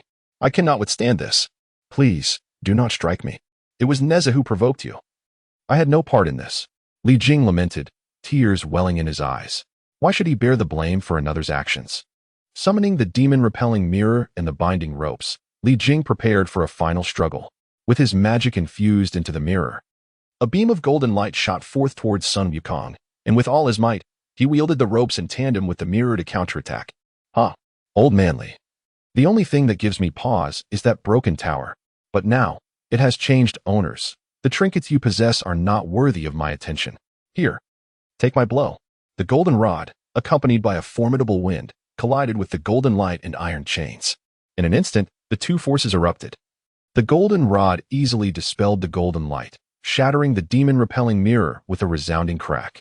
The iron chains, not even managing to ensnare the golden rod, were forcefully shattered by the overwhelming wind. Li Jing's 2 artifacts were destroyed, suffering grave injuries, his complexion paling as he coughed up blood. This is bad. I cannot perish here. Despairing, Li Jing still attempted to escape, stumbling forward in a desperate flight. Sun Wukong, intent on toying with Li Jing, did not hasten to end him, but instead used a gentle gust to send Li Jing flying. Each time Li Jing crashed to the ground, Sun Wukong allowed him a moment to rise before pursuing him again with his golden rod. Li Jing, disheveled and bloodied at the corners of his mouth, fled in a pitiful state. Meanwhile, Sun Wukong laughed heartily, chasing after him with glee, occasionally calling out, "Hey, old man Li, hurry up, faster. I'm not done having fun yet." As the 100,000 celestial soldiers observed this dramatic scene, they all struggled to suppress their laughter. Neza ceased his pretense of being lifeless, instead standing atop the wind and fire wheels, covering his mouth with his hand, and chuckling. I have undergone professional training, no matter how amusing it is. I shall not laugh unless I cannot contain myself. Haha. Li Jing, on the brink of losing his life, was too terrified to care about his dignity and could only gaze in horror at Sun Wukong. However, Sun Wukong had already lost interest. Looking at Li Jing with a sigh, "You're no fun if you can't even take a hit. Truly, it's quite dull." Sun Wukong then put away his Rui Jingu Bang and ceased to torment Li Jing. With a sigh of relief, Li Jing felt that his life was finally spared. In the distance, Neza wore a sly grin, then silently recited a spell, summoning the 7 treasures glorious pagoda from thin air. As he chanted, the pagoda grew larger, reaching an impressive height of over 100 zhang. As soon as the 7 treasures glorious pagoda was summoned, Li Jing gazed at his old companion with fiery eyes, shedding tears of bitterness. Neza scoffed. You see, if you had this pagoda's assistance, you wouldn't have been so brutally beaten, would you? But alas, the heavenly deity has bestowed it upon me, and now I am its rightful owner. Li Jing was furious, feeling that Lin Hao's decision to give the pagoda to Neza was a deliberate affront. What was most infuriating was that, despite possessing the 7 treasures glorious pagoda, Neza chose not to use it against Sun Wukong, seemingly intent on allowing Wukong to easily defeat him and then push Li Jing into the fray. With a suppressed rage, Li Jing spat out a mouthful of blood. If not for his relatively strong mental fortitude, he might have already succumbed to despair. Enough is enough. If this continues, I fear for my life. I certainly do not wish to attract the ire of his master, the ancient Buddha of the burning lamp. Lin Hao shot Neza a disapproving glance. This fellow truly had a knack for delivering cutting remarks, as if he were terrified that Li Jing might die of anger. Lin Hao spoke up, and Neza ceased his boastful antics, obediently putting away the pagoda, aware that his elder brother was finally about to take action. Lin Hao stepped forward, a look of reluctant sympathy on his face. Ah, Li Tianwang, I sincerely apologize. I underestimated this demon monkey's strength while overestimating yours. I am truly sorry for the unfortunate turn of events. Upon hearing this, Li Jing once again spat out blood. Neza interjected, didn't we agree to stop the torment? Someone, take Li Tianwang away to rest. Lin Hao commanded. Yes, my lord. 2 celestial soldiers hurriedly stepped forward to carry the half-destroyed Li Jing away. On the battlefield, only Lin Hao and Sun Wukong remained. The moment Lin Hao emerged, Sun Wukong's gaze never left him. In Wukong's eyes burned a fervent battle spirit, coupled with a deep-seated wariness. Sun Wukong was acutely aware of Lin Hao's formidable strength. I, the old monkey, know that a confrontation with you is inevitable. 10 years ago, you defeated me with only 2 moves. This humiliation has lingered in my heart. However, I am not one to shy away from defeat. What has happened in the past is history. Now that I have ascended to the Tai Golden Immortal Realm, I shall reclaim my honor. Upon hearing Sun Wukong's words, everyone stifled laughter. Wukong was only focusing on his own progress, neglecting to recognize Lin Hao's cultivation. Lin Hao smiled faintly, observing Sun Wukong's fervor. Do you perceive yourself as strong now? Indeed, at least compared to 10 years ago, I have made tremendous strides. Since I became the great sage equal to heaven, I have always anticipated battling you again. If I did not possess sufficient strength, I wouldn't dare to engage with you. It was evident that Sun Wukong had never underestimated Lin Hao and treated him with the utmost seriousness, but unfortunately, he still overlooked Lin Hao's cultivation. Very well. Since you believe yourself capable of fighting, let us dispense with idle chatter. Make your move. With that, Lin Hao summoned the Xianyuan sword into his hand. The power of the holy sword instantly radiated. Sun Wukong's eyes widened with caution as he gripped his Rui Jinggu Bang tightly. This was it. This was the force. This familiar power had once led to his defeat a decade ago. Today he vowed to crush it. Law of heaven and earth. Sun Wukong roared furiously, and in a flash, golden light erupted, transforming him into a towering figure of 100 zhang. Silver flowers coalesced atop his crown, while a wild wind surged around him, conjuring a fierce demonic gale. Lin Hao, sensing this formidable demonic wind, remarked with interest, indeed, you have grown considerably. It seems that after Manjushri Bodhisattva brought you back to Flower Fruit Mountain 10 years ago, he must have bestowed upon you a Tai golden pill. Otherwise, you could not have advanced so swiftly. The Buddhist faith has truly invested considerable effort in you. Meanwhile, within the heavenly palace, all the deities were intently fixated on the Haotian mirror. Even the Jade Emperor murmured with excitement, my beloved minister is finally about to take action against this audacious demon monkey. He deserves to be taught a lesson. Even within the Grand Hall of Ling Mountain, the Buddha effortlessly projected the scene of Flower Fruit Mountain. The 3 great masters, numerous bodhisattvas, Buddhas, and Arhats, all gazed intently at the confrontation between Lin Hao and Sun Wukong. The Buddha frowned slightly, calculating with his fingers, and remarked, the anomalies of the journey to the west have inevitably intervened. As Lin Hao made his move, the 3 realms watched with bated breath. Above Flower Fruit Mountain, Lin Hao smiled serenely, his powers swirling as he conjured silver flowers, summoning a powerful gale. This gale utterly overpowered Sun Wukong's demonic wind, enveloping it in an instant. The towering figure of Sun Wukong was forced back several steps. Without even engaging, he had already faced a formidable display of strength. Sun Wukong was momentarily stunned, feeling Lin Hao's overwhelming power, and incredulously exclaimed, You too have attained the tamed golden immortal realm? Lin Hao, with a bemused smile, replied, When have I ever claimed not to be a tamed golden immortal? No, this energy signature of yours is far beyond that of an early tamed golden immortal. Could it be that you have ascended to the mid-tamed golden immortal realm? Sun Wukong felt a chill run down his spine, fear dominating his gaze. Congratulations on your correct guess. I am indeed at the mid-tamed golden immortal level. Lin Hao allowed his aura to spill forth, the powerful gale roaring as the sky seemed on the verge of collapse. The mid-tamed golden immortal realm. Sun Wukong scratched his ear, his face turning crimson, resembling his own backside more and more. He awkwardly stated, Mid-tamed golden immortal? Oh, in that case, it's nothing. Lin, my brother, you may retreat for now. I shall destroy the banner of the great sage equal to heaven. This statement nearly drove the assembled Buddhas in the grand hall into a frenzy. What nonsense is this? Is this the person of heavenly destiny? The protagonist of the journey to the west? Just this? What a farce. How much effort has Buddhism invested in you, Sun Wukong? Do you not have an inkling of your worth? Yet Lin Hao's expression darkened further as he bellowed. Impudent demon monkey. Do you think you can defy this heavenly authority at will? From the moment you crowned yourself the great sage equal to heaven, you were destined to bear the wrath of the heavenly court. Enough with the idle chatter. Prepare to face my might. Lin Hao transformed into a towering figure as well, his Xianyuan sword swinging like a dragon breaking through the river, charging directly at Sun Wukong. In a moment of panic, Sun Wukong wielded his golden staff to defend himself. The clash of sword and staff produced a resounding crash. The powerful shockwave erupted, sending Sun Wukong flying, while Lin Hao remained steadfast, seizing the opportunity to advance. In a flurry of panic, Sun Wukong exclaimed, Lin, my brother, it's all a misunderstanding. Please stop. Give me a moment. I shall destroy that banner. Lin Hao remained undeterred, wielding his sword with the might of heaven and earth, thrusting it towards Sun Wukong's head. Sun Wukong's pupils contracted, baring his teeth, not daring to relax for a moment.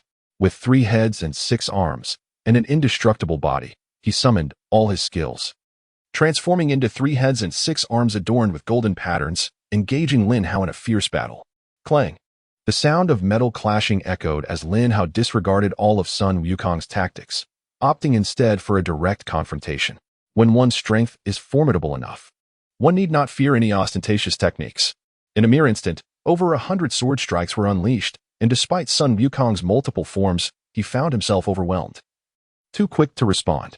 Occasionally, 1 or 2 strikes found their mark on Sun Wukong's body, leaving his invulnerable form riddled with wounds.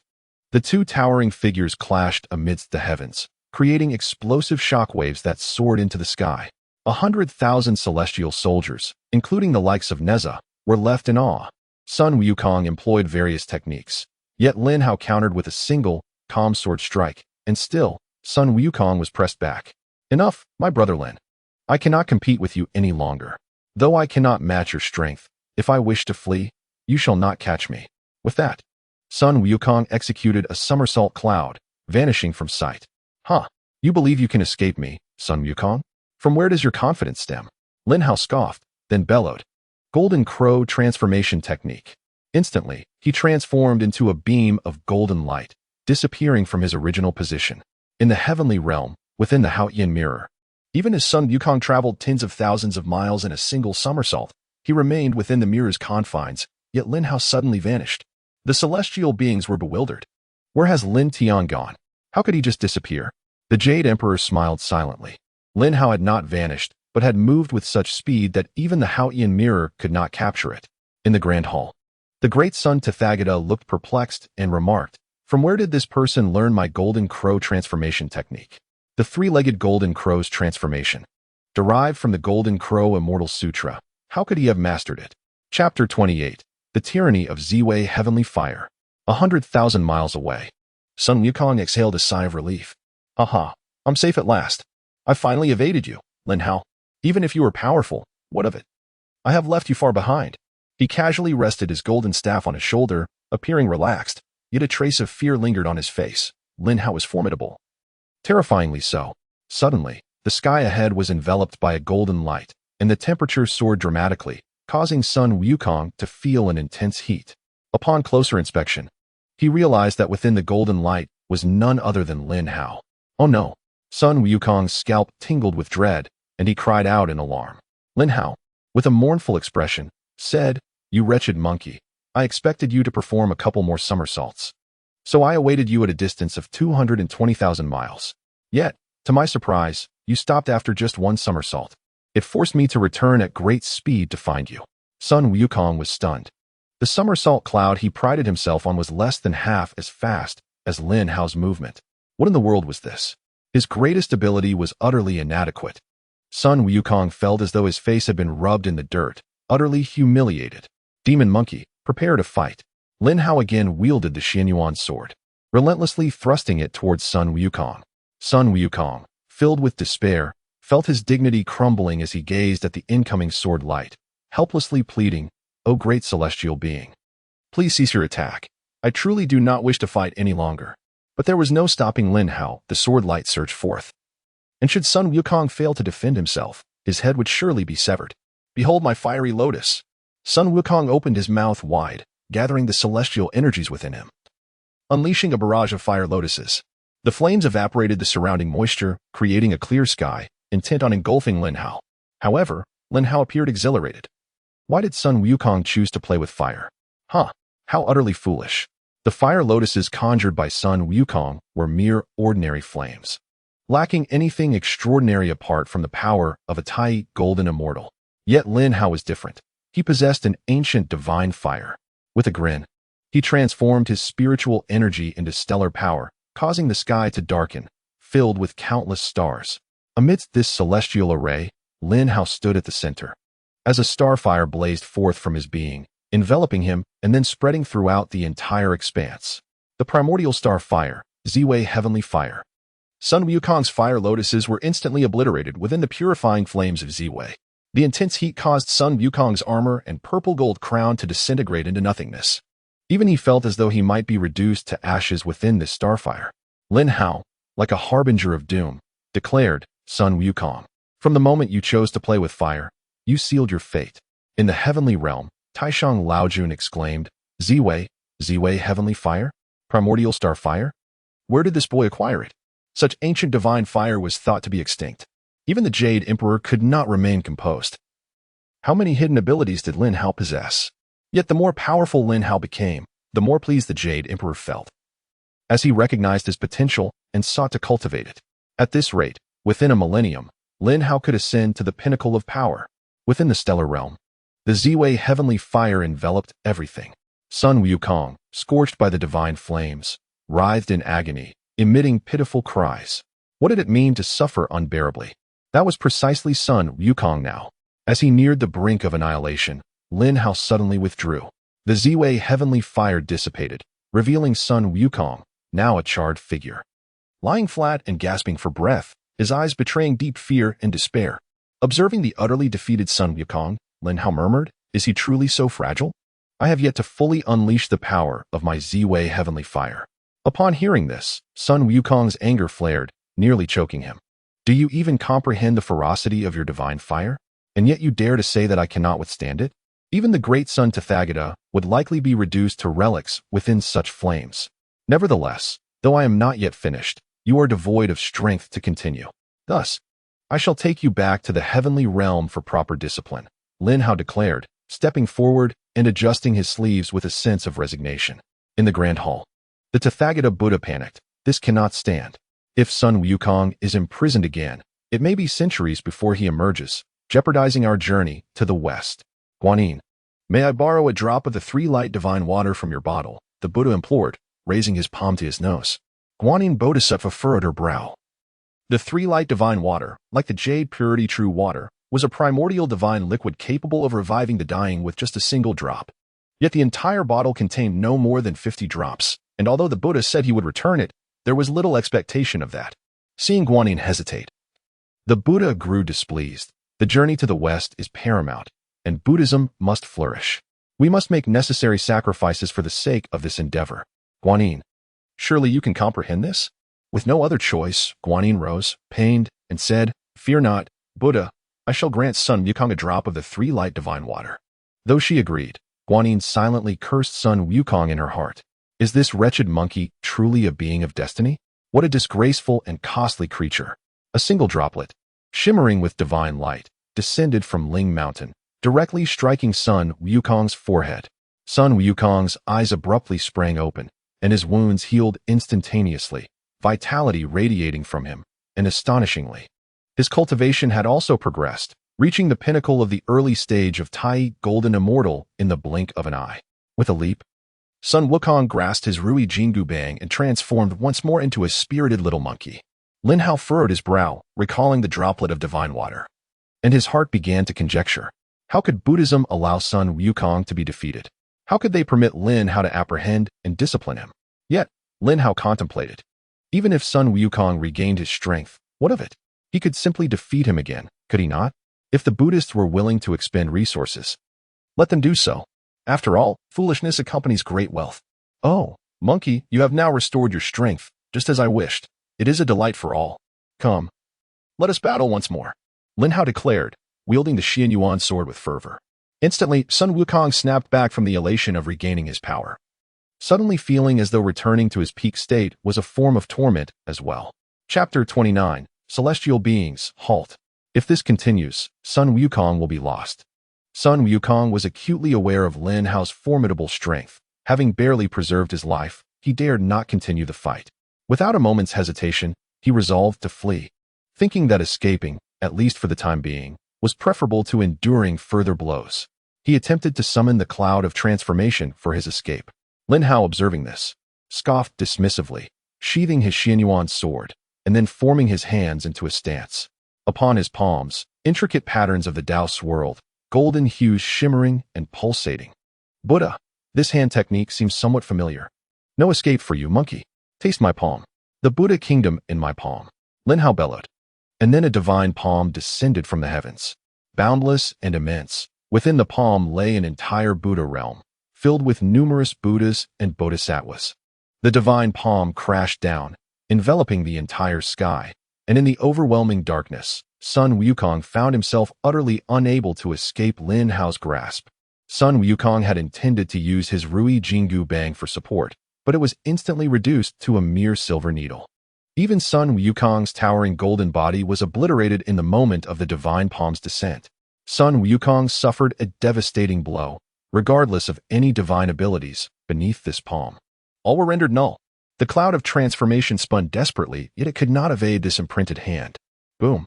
The divine palm, along with Sun Wukong, forcefully struck the ground, causing the entire flower fruit mountain to tremble as if the apocalypse had arrived. As the divine palm dissipated, it left behind a colossal imprint, and Sun Wukong lay within, resembling a mere insect, reduced to a slab of flesh.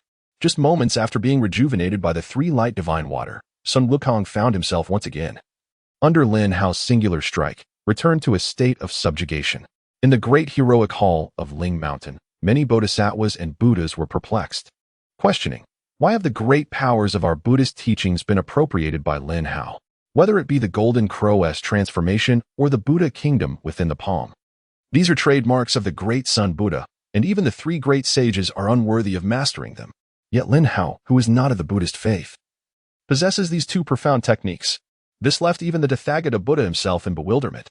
Amidst the Buddha's confusion, Avalokiteshvara Bodhisattva wore a disapproving expression. Muttering in frustration, this unruly monkey is truly disappointing. Consuming a drop of my three light divine water, only to last less than 5 minutes before being knocked down again? What a wasteful creature.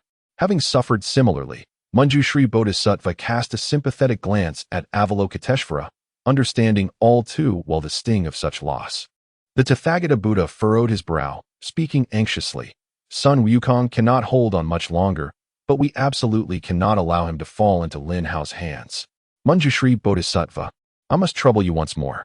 However, before the Tathagata could finish, Manjushri Bodhisattva, looking troubled, responded, Buddha, I have recently gained some insights into Buddhist teachings, and I am currently at a crucial juncture. I dare not delay. The previous incident where Lin Hao brutally defeated him still lingered vividly in Manjushri's mind. Upon returning to Ling Mountain, The Tathagata Buddha had not reimbursed him. All losses were borne by Manjushri Bodhisattva, having learned from that experience. Manjushri Bodhisattva was understandably reluctant to face Lin Hao again. Although the Tathagata Buddha was displeased, he could not press further. Should Manjushri pursue the losses from the last encounter, it would create further complications. With Manjushri unwilling, the Tathagata Buddha had no choice but to seek others. However, those Buddhas, Arhats, and Bodhisattvas upon whom the Tathagata's gaze fell all closed their eyes in meditation, pretending not to notice.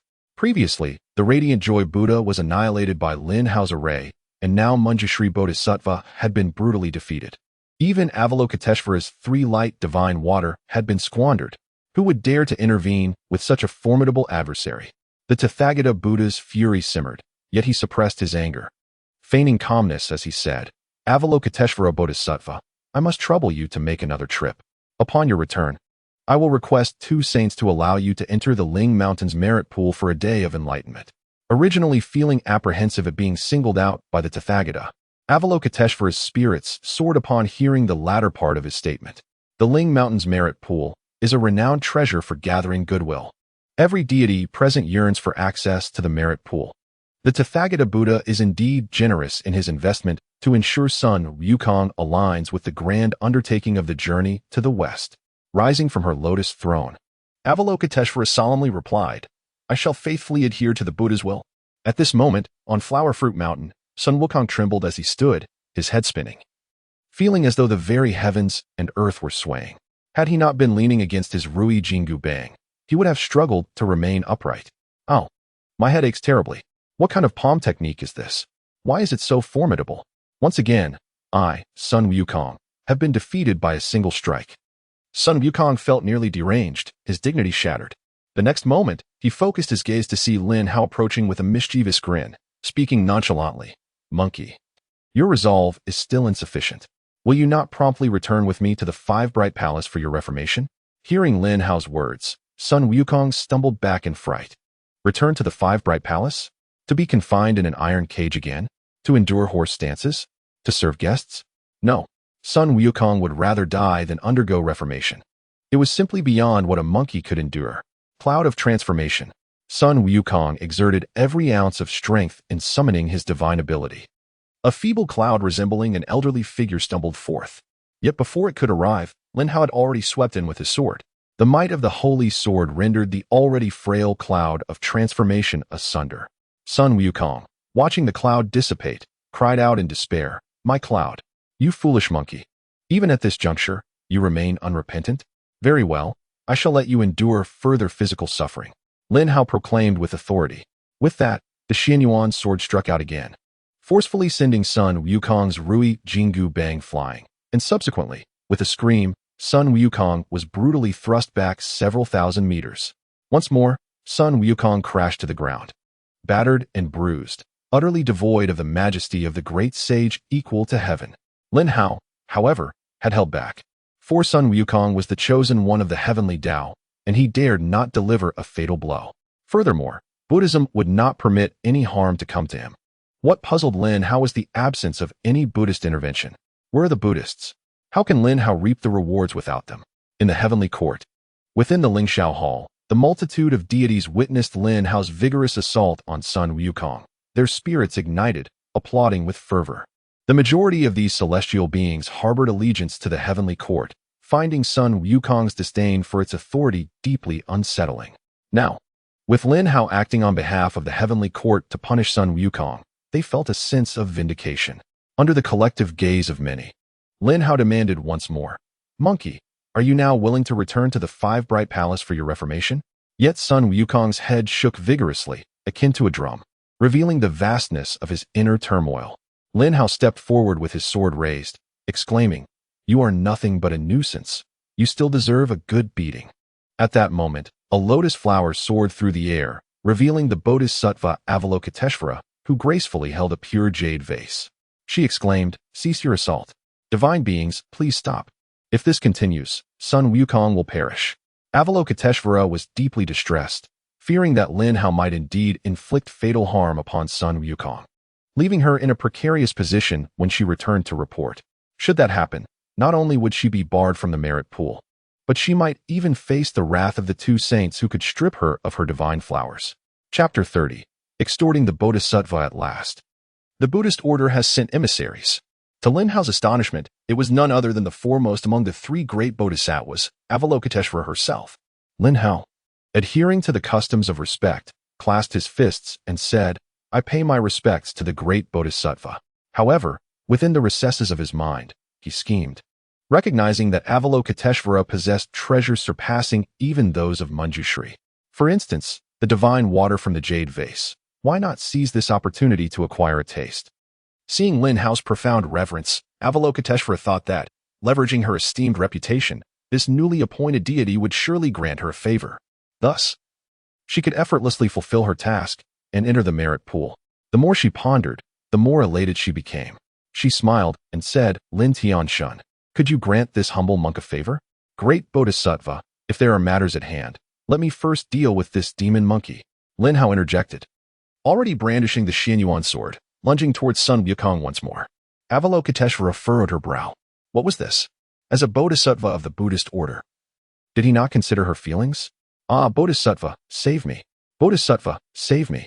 Sun Wukong, frightened by Lin Hao's renewed attack, urgently pleaded for Avalokiteshvara's assistance. She shot him a disapproving glance, inwardly cursing the ungrateful monkey.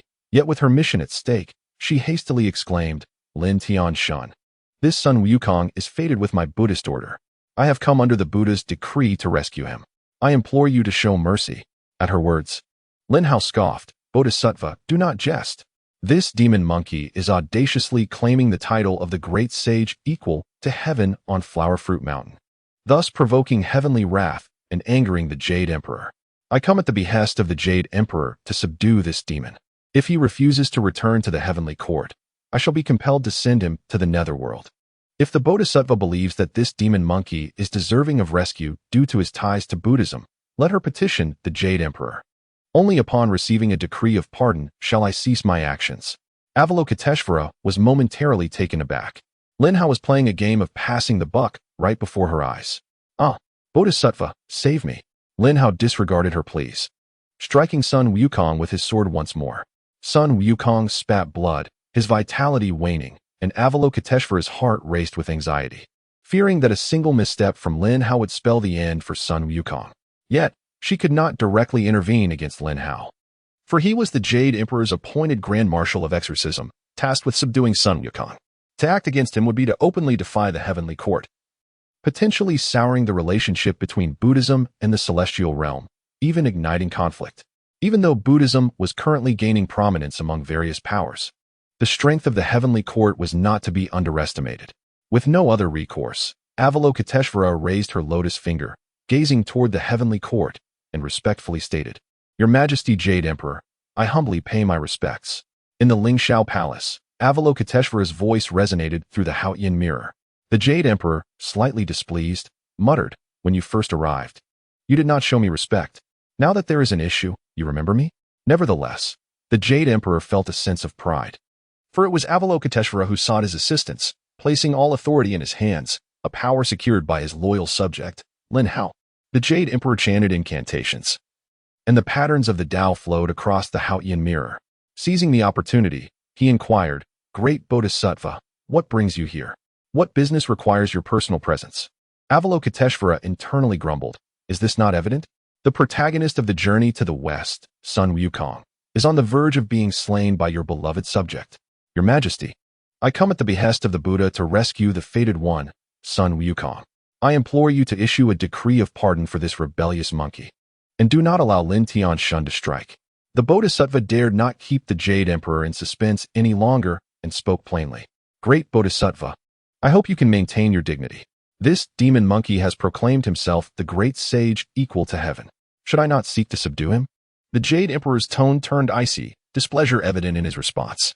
Upon witnessing this, Avalokiteshvara's brow furrowed in worry. The Jade Emperor was a formidable entity, second only to the saints. How could she afford to offend him? "Your Majesty, I understand my request is audacious, but this monkey carries a great burden. One appointed not by man, but by the heavenly mandate, something we cannot easily alter." Avalokiteshvara displayed her wisdom by invoking the heavenly order. If the Jade Emperor were to counter her, It would be tantamount to challenging the very fabric of destiny. After a prolonged silence, Lin Hao suddenly let out a sinister laugh and bellowed, "You unrepentant demon monkey, watch as I pierce you through with my sword." The Xianyuan's sword emanated a tremendous aura, and Sun Wukong cried out in desperation. Avalokiteshvara turned pale with fear, hastily urging, "Please, divine being, slow your attack. Great Bodhisattva, do not obstruct my duty. This demon monkey has defied the heavenly court, provoking the majesty of his majesty. As the Grand Marshal of Exorcism, I bear a grave responsibility to eliminate this demon." Lin Hao remained unyielding, his demeanor imposing. Avalokiteshvara understood that should the Jade Emperor refuse to pardon Sun Wukong today, Lin Hao would not relent. With no other option, she beseeched the Jade Emperor, "Your Majesty, I am well aware of Sun Wukong's grave transgressions, yet they do not warrant death. If your Majesty could issue a decree of pardon for Sun Wukong, it would be a favor owed to Buddhism." Finally, Avalokiteshvara understood the necessity of offering terms. However, this was still insufficient to satiate Lin Hao's insatiable appetite.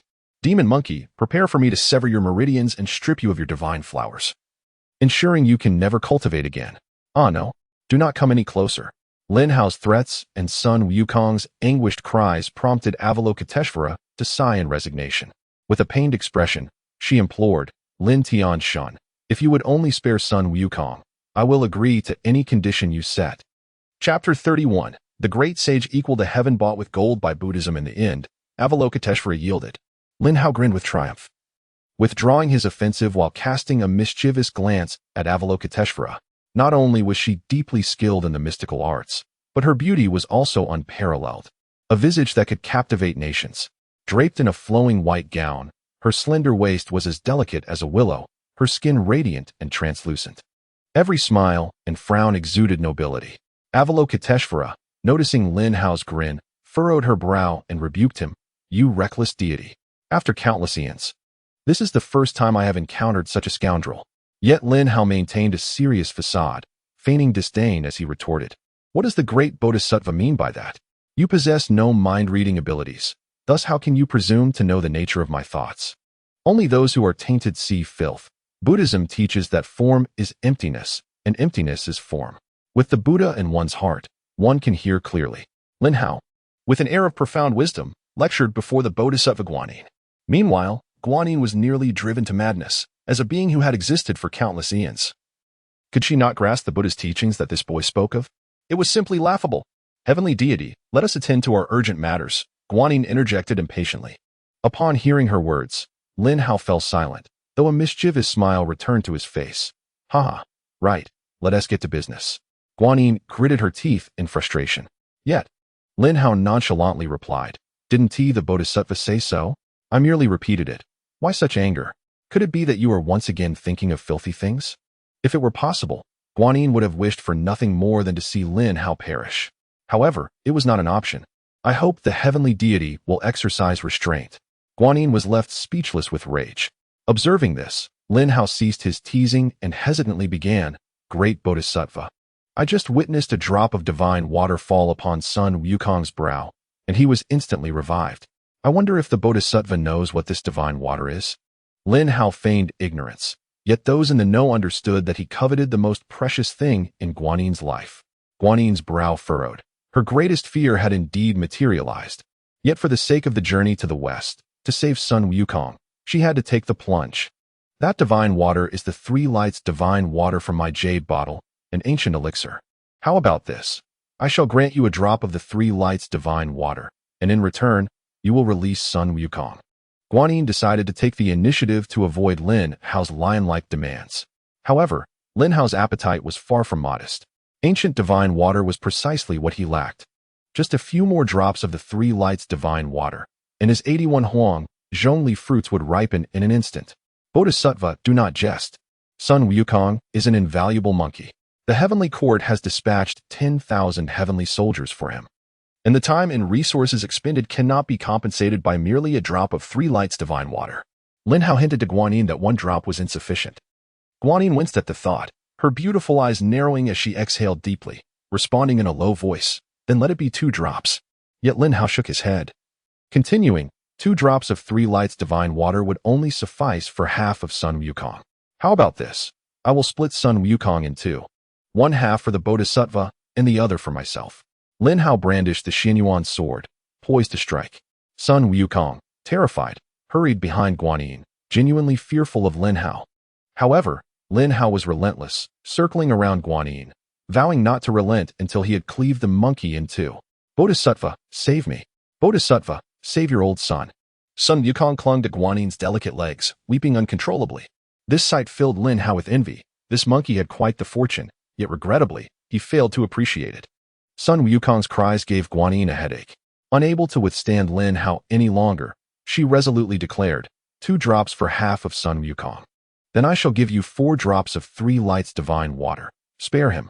If you dare to bargain further, I shall abandon Sun Wukong to his fate, and we shall both perish. Guanyin was truly enraged. 4 drops of 3 lights divine water would be a significant loss, including the drop already used on Sun Wukong. It amounted to 5 drops, which represented 1/10 of what was in her jade bottle. In the Lingxiao Hall, even the Jade Emperor admired Lin Hao's audacity. Having already tricked Manjushri, he now faced Guanyin without a hint of fear or hesitation. 4 drops of 3 lights divine water were indeed invaluable. Naturally, Lin Hao was quite satisfied, recognizing that Guanyin had reached her limit. Therefore, he readily replied, deal. Guanyin's heart ached as she forcefully kicked Sun Wukong, who yelped in pain as he was sent flying. Then, with a flick of her wrist, she sent 4 radiant drops of 3 lights divine water soaring towards Lin Hao. He produced a small jade vial, carefully collecting the 4 drops of divine water. With these 4 drops, the ripening of the Huang Zhongli fruits was assured. Having rescued Sun Wukong, Guanyin knew her task was not yet complete. With a snap of her fingers, she cast a spell, rendering Sun Wukong unconscious. After completing these actions, Guanyin addressed the Jade Emperor with a conciliatory tone. Your Majesty, the paths of heaven are predetermined. Why not grant Sun Wukong a title of great sage equal to heaven? Let him hold a position without real power or salary. Would that not be splendid? Hearing this, the Jade Emperor contemplated, understanding that destiny is irreversible. Yet with Lin Hao as a minister, perhaps some benefits from the West could still be obtained. Lin Aiqing, what do you think of the Bodhisattva suggestion? The Jade Emperor inquired, not rushing to respond to Guanyin. Lin Hao was well aware of the Jade Emperor's intentions. He assumed a serious demeanor and replied, the title of Great Sage equal to heaven is clearly an affront to your Majesty. Even without real power or salary, the heavenly court would still incur losses. In my humble opinion, this would be a losing proposition. Guanyin's expression darkened. Was Lin Hao not yet satisfied? Did he still desire more? And the Jade Emperor seemed intent on letting Lin Hao take advantage. Indeed, what Lin Aiqing says is quite right. Bodhisattva, I find myself in a difficult position. The Jade Emperor concurred. Guanyin struggled to suppress her rising fury, regretting having accepted this task, given the current trend of being exploited. Even if she entered the pool of merit, whether she could recover her losses was uncertain. May I ask, heavenly deities, may I inquire, your Majesty, what must the West offer to ensure that you incur no losses? Guanyin asked calmly, suppressing her anger. Lin Aiqing, what is your opinion? The Jade Emperor continued to seek Lin Hao's thoughts. Lin Hao, resting his chin on his hand, appeared contemplative before responding, Your Majesty, not long ago. Did you not praise the true Buddha relics of the West as being exceptional? They seem to be quite a remarkable treasure. The Jade Emperor exclaimed in surprise. This Lin Hao was attempting to exploit the true Buddha relics of Buddhism. Goodness, that was indeed a precious item, transformed from the true Buddha after his nirvana. The entire Buddhist realm possessed no more than 10 true Buddha relics. Just one could allow a mortal to ascend directly to the golden immortal level. Even those above the golden immortal level could gain immeasurable cultivation from refining it. However, few would choose to refine the true Buddha relics directly. Carrying one would form a powerful protective barrier and assist a great Luo golden immortal in comprehending the sage's path. It is said that the true Buddha relics barrier could not be breached except by a great Luo golden immortal. This underscores the incredible value of the true Buddha relics. Ah, Lin Aiqing, I would have forgotten had you not mentioned it. The true Buddha relics are indeed wonderful. The Jade Emperor replied cheerfully. He had never spoken of the true Buddha relics in front of Lin Hao, and the Buddhist realm was well aware of their significance. Only Lin Hao would dare to covet them. Guanyin's expression grew darker. The true Buddha relics were undeniably precious, and within the entire Buddhist realm, only a handful possessed them. And Guanyin just so happened to have one. Nonetheless, she would rather die than part with this divine relic. In the Daxiong Hall of Lingshan, the Buddha suddenly spoke. Bodhisattva Guanyin, you may first hand over the true Buddha relic you possess to Lin Shan, and upon your return to Lingshan, I will compensate you. Hearing the Buddha's words, Guanyin was astounded. She realized that the Buddha could not unilaterally decide this, as it was surely the directive of the two sages. She never imagined that the two sages would willingly forsake a true Buddha relic for the sake of the journey to the West. Since the Buddha has issued a decree and will reimburse upon return, Avalokiteshvara can only comply. However, with a tinge of resentment, she glanced at Sun Wukong, inwardly cursing. You wasteful creature. So it turns out this great sage equal to heaven was forged by the Buddhist community with money. Alas, does the heavenly way truly jest with Buddhism? Why would it choose you, this squanderer, as the protagonist of the journey to the West calamity? Chapter 32, Abundant Harvest, Triumphant Return. Avalokiteshvara cast her spell, and a burst of golden light erupted, the great Buddha's Dharma spreading forth, revealing the true Buddha relic. A formidable diamond shield enveloped the area for 100 miles. Lin Hao, his eyes dazzled by the golden radiance, found it difficult to open them, yet he could still sense the supreme power of the true Buddha relic.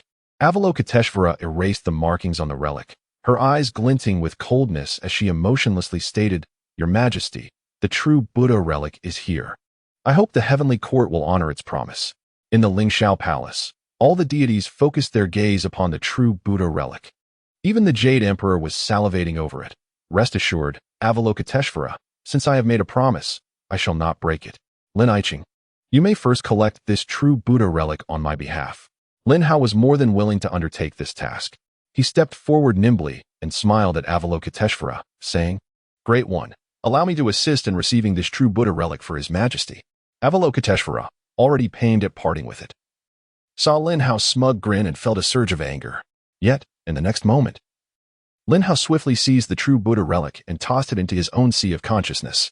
Avalokiteshvara was taken aback, glaring fiercely at Lin Hao, hesitant to speak. You. Haha. Thank you, Avalokiteshvara. Now that the affair with the demon monkey is resolved, my mission is complete. I shall return to report to the heavenly court. Farewell. After securing the true Buddha relic, Lin Hao had no intention of lingering with Avalokiteshvara. Having already acquired 4 drops of the divine water, and now the true Buddha relic, this venture was indeed fruitful, transforming into a beam of golden radiance. He was just about to soar away when Avalokiteshvara called out urgently, Heavenly Deity, wait, you have yet to take Sun Wukong. Lin Hao slapped his forehead, sheepishly admitting, hee. How could I forget this demon monkey? Avalokiteshvara shot him a disdainful look, wondering how he could be so focused on benefits and neglect the promises made. With a huff, she tossed Sun Wukong towards Lin Hao. Lin Hao caught him, smiling as he bid farewell, and then vanished like a beam of golden light. As Avalokiteshvara watched him disappear, a look of apprehension crossed her face. This golden radiance technique, she had only seen the Buddha use, yet Lin Hao had executed it with such finesse. The anomalies in the journey to the West truly posed a challenge. Avalokiteshvara shook her head helplessly before returning to the Spirit Mountain. Meanwhile, Neza and the others were utterly captivated. They had first witnessed Lin Hao thrashing Sun Wukong, then saw him extort Avalokiteshvara, and finally, they were fortunate enough to behold the Western treasure, the true Buddha relic. Each of these events was enough to boast about for a lifetime. Lin Hao casually held onto Sun Wukong's ankle, dragging him back leisurely, as if walking a dog. Neza and the others gasped at the sight. The heavenly god Lin was indeed fearsome. At that moment, including Li Jing, they all bowed in reverence, proclaiming, We have seen the heavenly god Lin. Lin Hao nodded, smiling as he replied, Thank you all for your hard work. The demon monkey has been subdued. Let us return and report. Under Lin Hao's lead, 100,000 troops soared towards the heavenly court. Due to the vastness of the troop, it took over 3 hours to arrive.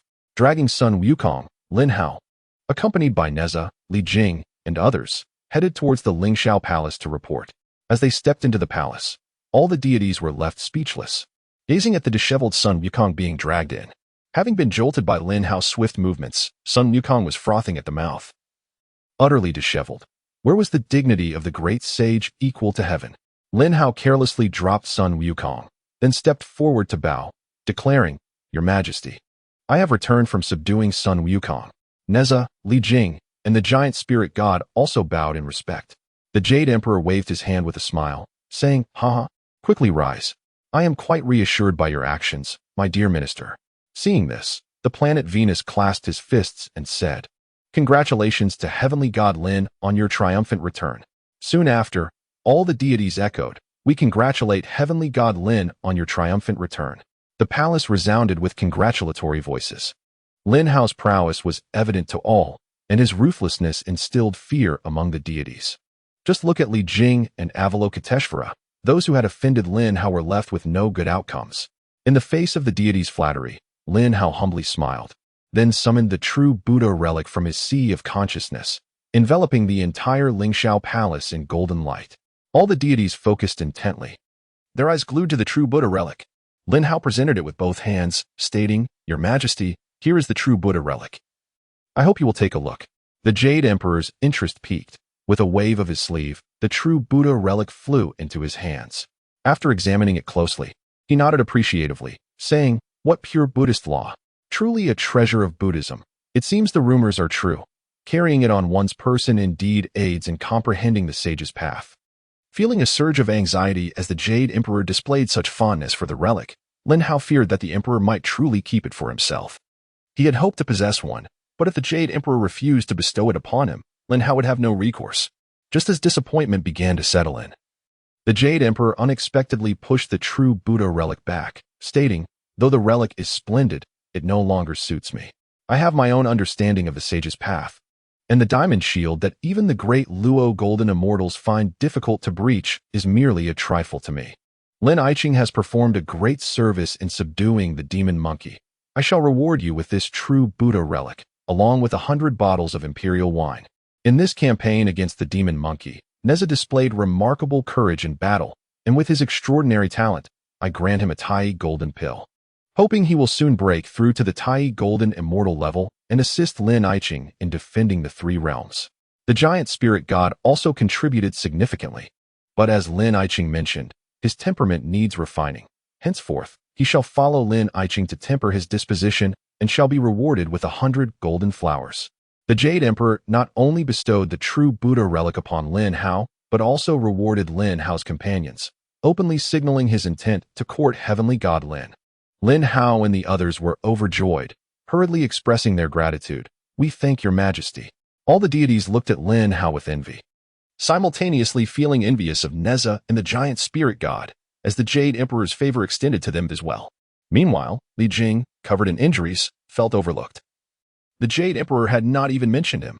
The three heavenly kings behind Li Jing watched as the giant spirit god, their peer, received praise and rewards from the Jade Emperor, feeling sour yet helpless, for they were bound to a waning master. Chapter 33.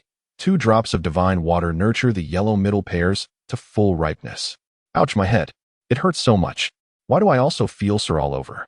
In the grand hall, Sun Wukong groaned, clutching his heavy head as he regained consciousness. Just as he complained, his stomach churned violently and unable to hold back, he vomited.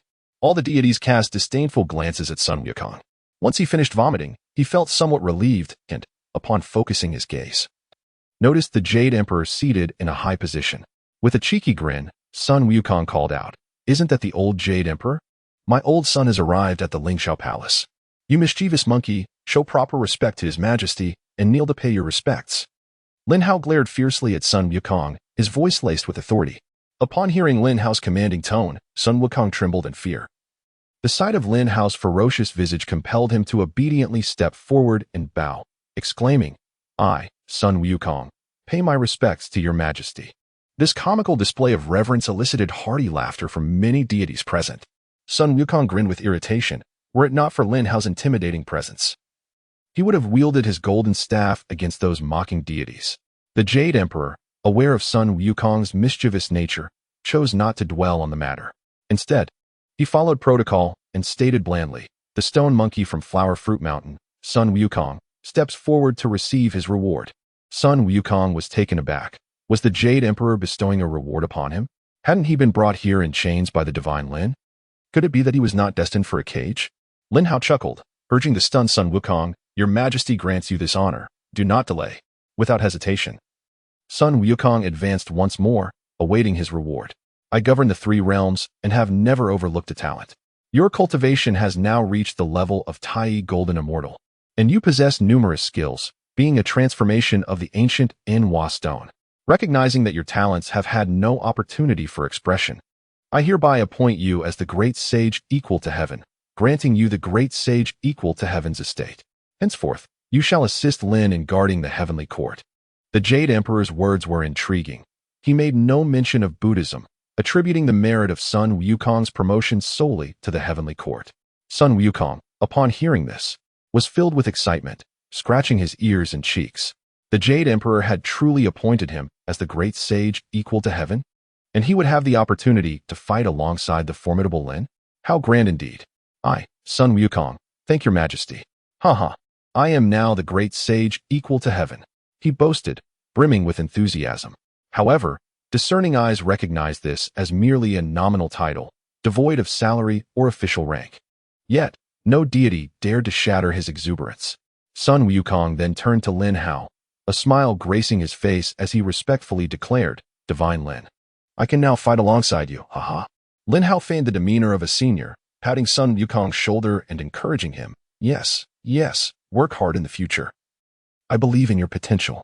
Sun Wukong gazed at Lin Hao with admiration. Despite all the trouble he had caused, Lin Hao bore no resentment and even offered him encouragement.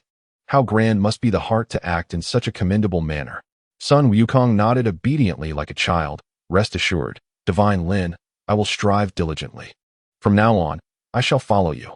Sun Wukong, rebellious and unruly by nature, would only yield respect to one who could truly defeat him and earn his awe. The Jade Emperor, witnessing Sun Wukong's obedience before Lin Hao, nodded with satisfaction, pleased to see the protagonist of the journey to the west behave like a subordinate to his beloved minister.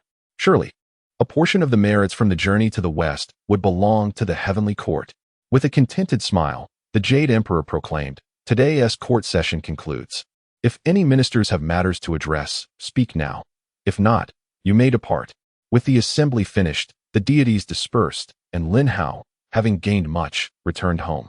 Meanwhile, in the Daxing Palace of Ling Mountain, the Buddha, Sakyamuni, silently cursed, truly shameless. The great sage equal to heaven was clearly acquired through the true Buddha's relics. Yet now it has become a gift from your heavenly court? I shall endure for now. Once the journey to the west commences, the supreme merit shall belong to my Buddhism. Upon returning to the Wuming Palace, Lin Hao was eagerly greeted by the Six-Eared Macaque. Master, you have returned. The Six-Eared Macaque took Lin Hao's cloak and crown, his eyes filled with anticipation. Lin Hao smiled and nodded, sensing the enhanced aura of the Six-Eared Macaque, which indicated that he had not been idle during Lin Hao's absence. Recalling something, Lin Hao joyfully ruffled the Six-Eared Macaque's head, saying, Before I left, I promised you that once the Huang Zhongli fruit ripened, you could indulge as you wished. The Six-Eared Macaque's face lit up with joy, but then a hint of disappointment crossed his features. But master, didn't you say it would take at least 10,000 years for it to mature? Ha! That was before. Now it's different. Lin Hao laughed heartily and produced a small jade vial containing 4 drops of the 3 light divine water.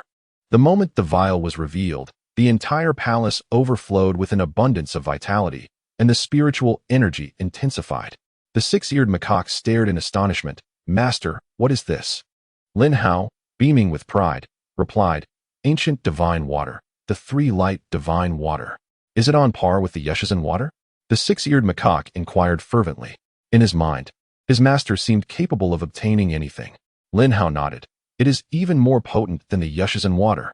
Watch closely, do not blink. For the moment of miracles is about to arrive. Lin Hao summoned the Huang Zhongli. Towering hundreds of meters tall, it was deeply rooted in the primordial soil. Its roots and leaves shimmering with spiritual light, adorned with 81 Huang Zhongli fruits. Ordinary Huang Zhongli trees take 90,000 years to bear 9 fruits. Yet Lin Hao's tree had flourished spectacularly. He wondered how many drops of the 3 light divine water would be needed to ripen these fruits. Eagerly, he dropped the first drop of divine water at the base of the Huang Zhongli. As the drop was absorbed, brilliance erupted, and the Huang Zhongli fruits grew rapidly, swelling to the size of fists in mere moments.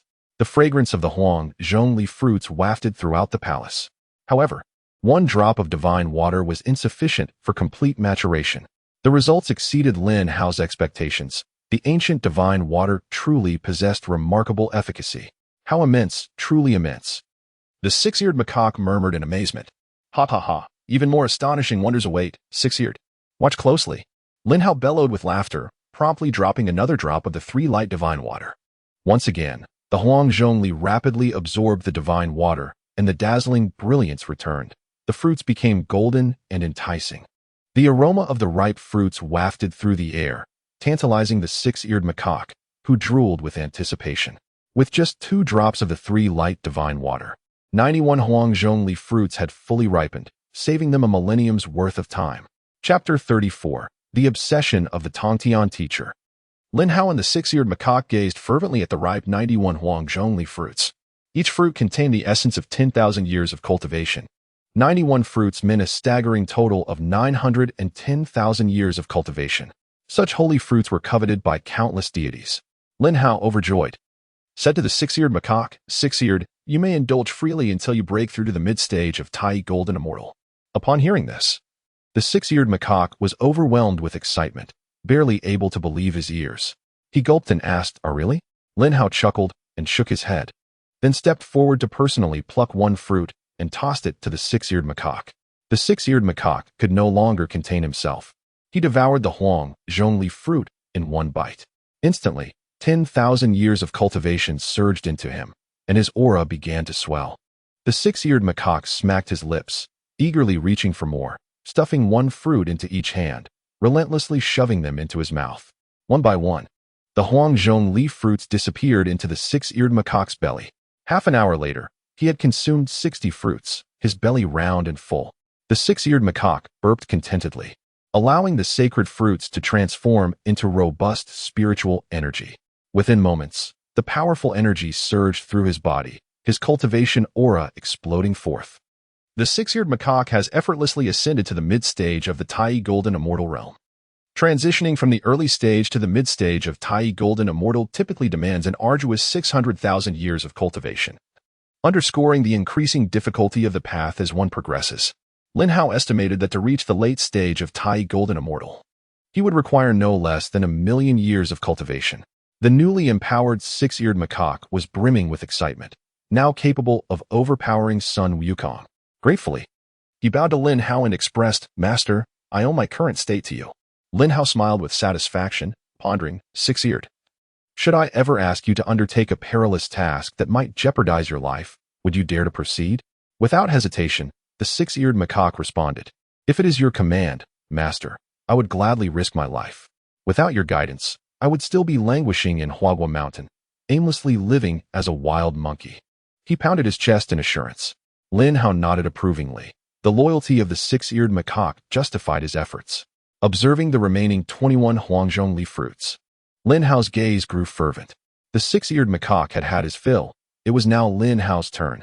He devoured 18 Huang Zhongli fruits in a frenzy. 18 fruits equated to a staggering 180,000 years of cultivation. Yet, Lin Hao's aura remained unchanged. This amount was trivial in the presence of a mid-stage Tai Golden Immortal.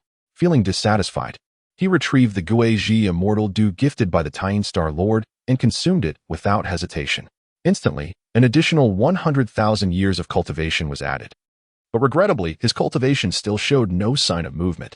Lin Hao felt helpless. Cultivation was inherently costly. Talent alone, devoid of resources, was futile.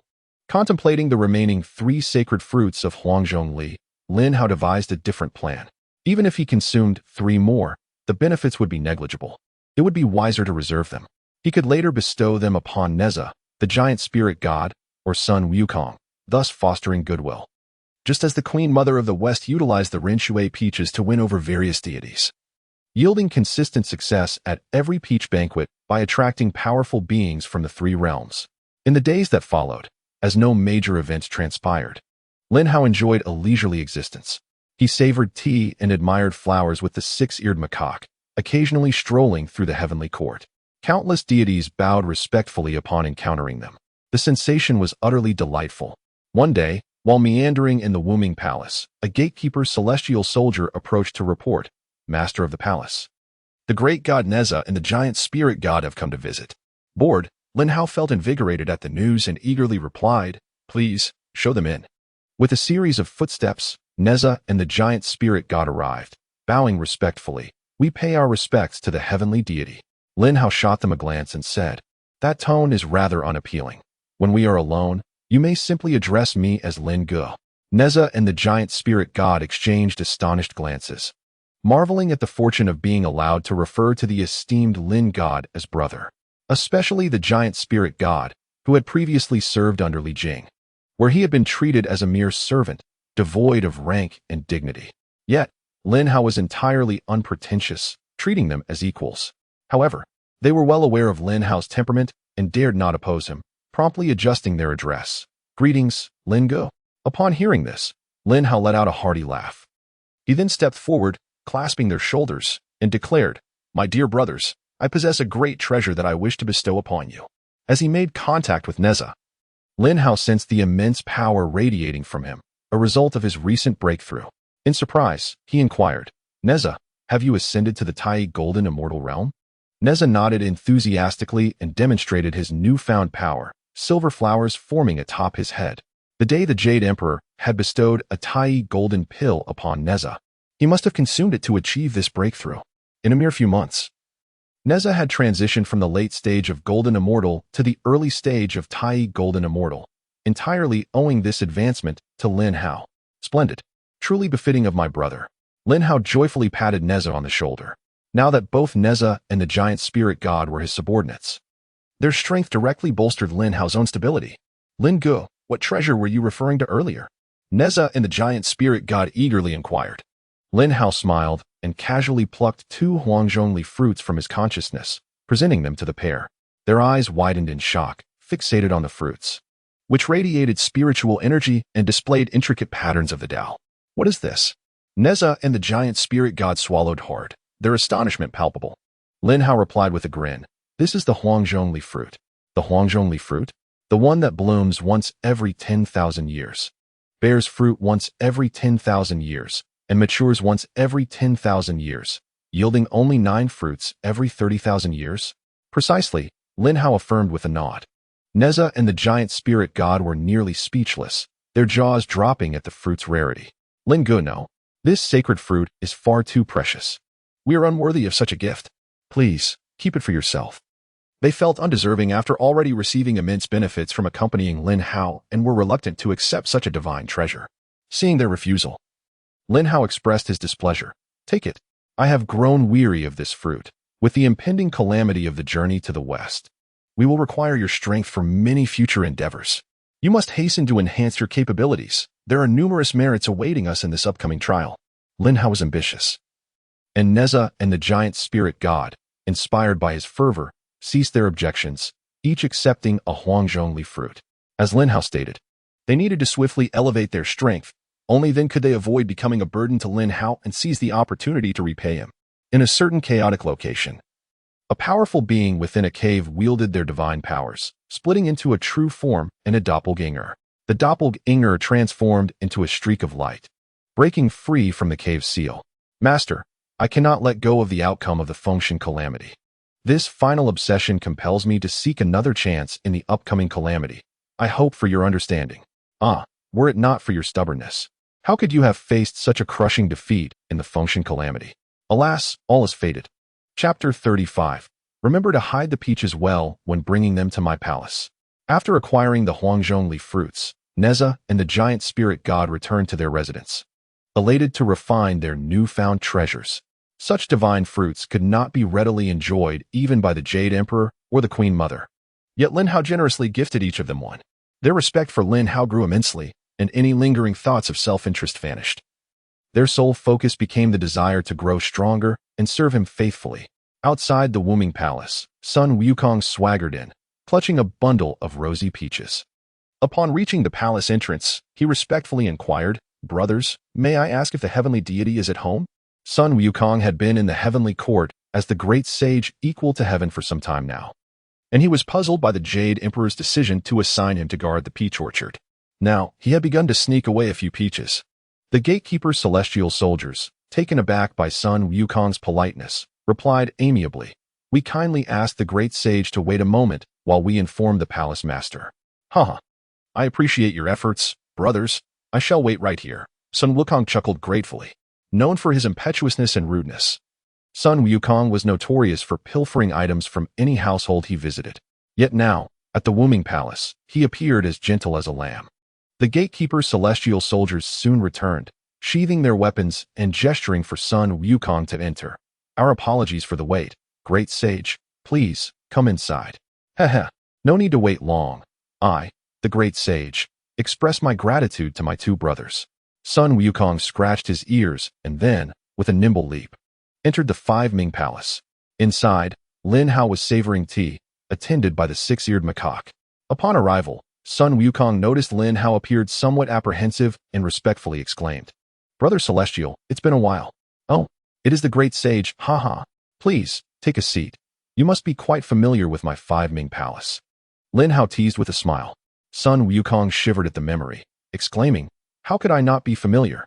I was once confined here in an iron cage, exposed to the elements for over half a month. That dark chapter shall forever remain etched in my memory." With an awkward chuckle, Sun Wukong replied, "Heh. Then I shall not be polite." He leaped to the stool and accepted a cup of tea from Lin Hao, but upon tasting it, grimaced in distaste.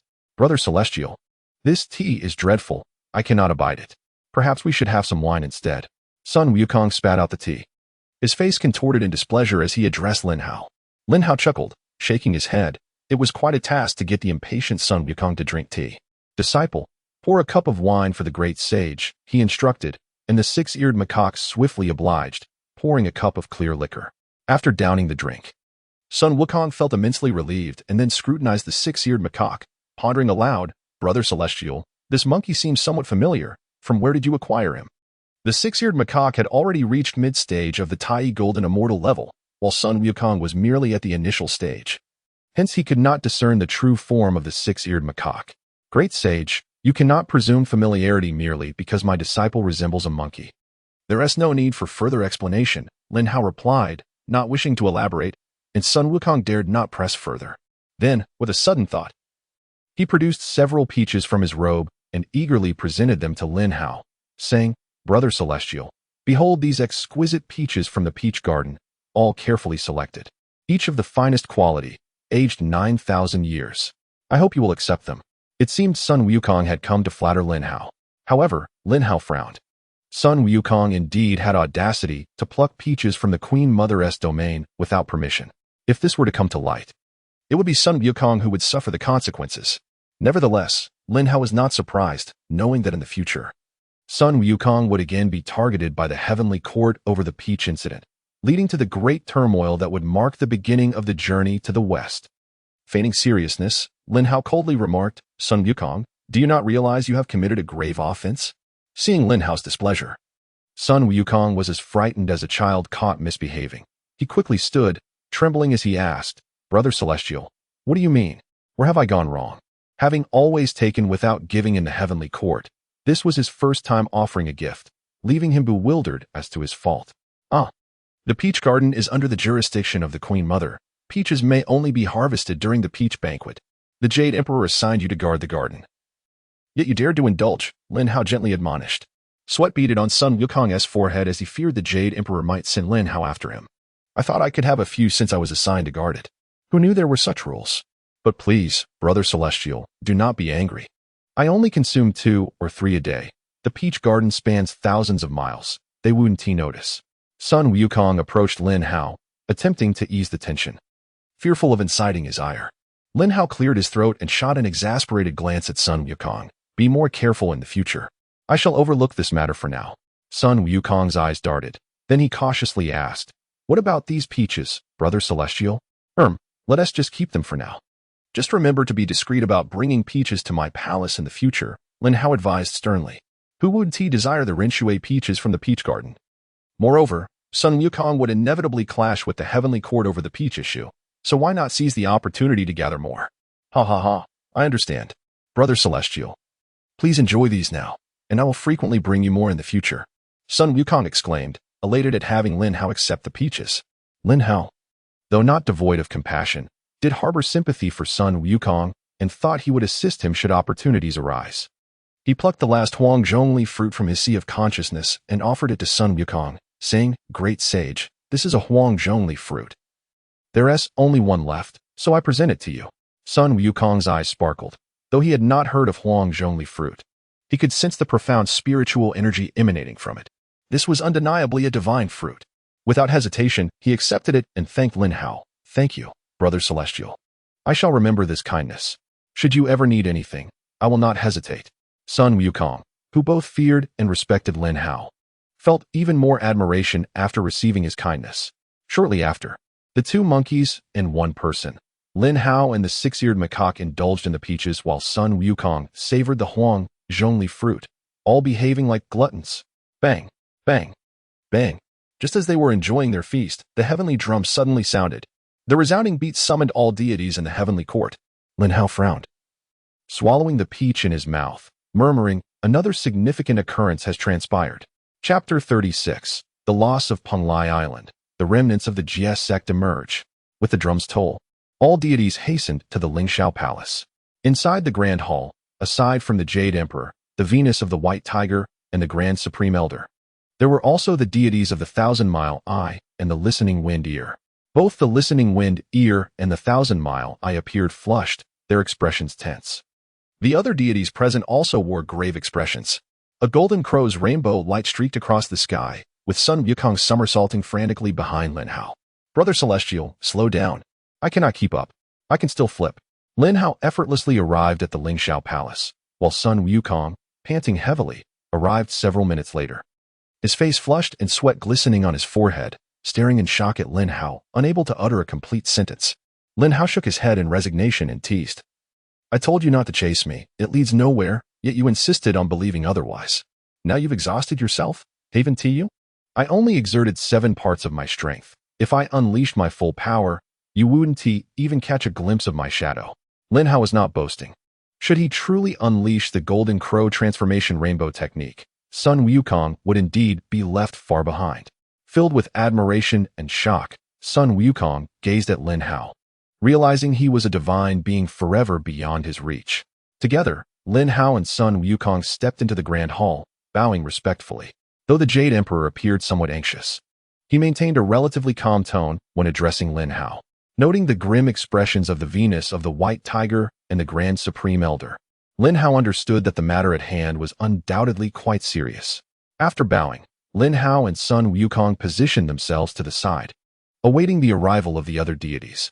Sun Wukong followed Lin Hao like a devoted disciple. Only Lin Hao could tame the mischievous Sun Wukong, rendering him as docile as a lamb.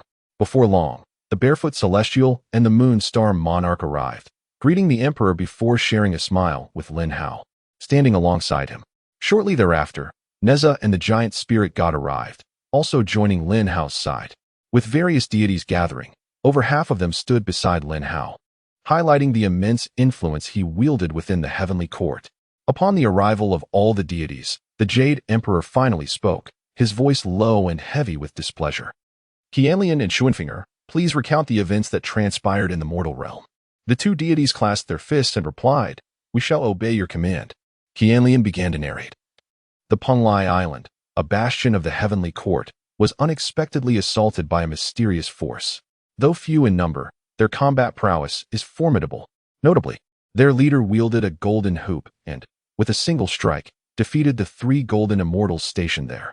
The 30,000 celestial soldiers on the island surrendered without resistance. Following this, Xuanfinger added, this force has issued a dire proclamation. Penglai Island shall no longer be under the jurisdiction of the heavenly court, and any celestial soldier who dares to set foot on the island shall be met with lethal force. The assembly of deities gasped in astonishment. How could such audacity exist within the 3 realms? Without hesitation, they had attacked the very bastion of the heavenly court. Furthermore, they forbade any celestial from entering even a single step. What manner of power was this, bold enough to challenge the divine authority? Even the exalted Buddhist sect would not dare to provoke the heavenly court so brazenly. Unlike the others, Lin Hao did not respond with blind fury. He sensed an unsettling coincidence. Penglai Island was the very birthplace of the established by the celestial master Tongtian. After the failure of the investiture of the gods, it naturally fell under the control of the heavenly court, which had dispatched 3 golden immortals and 30,000 celestial troops to guard it. A force even a tiny golden immortal would find difficult to challenge. Yet, despite this, the island had fallen. The enigmatic force, particularly their leader wielding the golden hoop, evoked thoughts of a disciple of the celestial master Tongtian. Could this mysterious force have ties to the former? As Lin Hao pondered, the other deities engaged in a flurry of discussions, some echoing his thoughts. The Jade Emperor, sharing similar concerns, summoned the Haotian mirror, revealing the scene of the assault on Penglai Island. A troop of fewer than 1,000 was led by a Taoist, adorned with a golden hoop, followed by 3 identical boys. The Taoist displayed his powers, swiftly defeating the 3 golden immortals with a mere glance. The Jade Emperor, fixated on the golden hooped figure, suddenly stood, pointing vigorously and exclaiming, "Indeed, it is he, one of the direct disciples of the celestial master Tongtian, the most formidable after the 8 great disciples. He was once tasked with guarding the 10,000 immortals array, escaping after the Force Saints shattered it, and has now resurfaced after so many years since the investiture of the gods."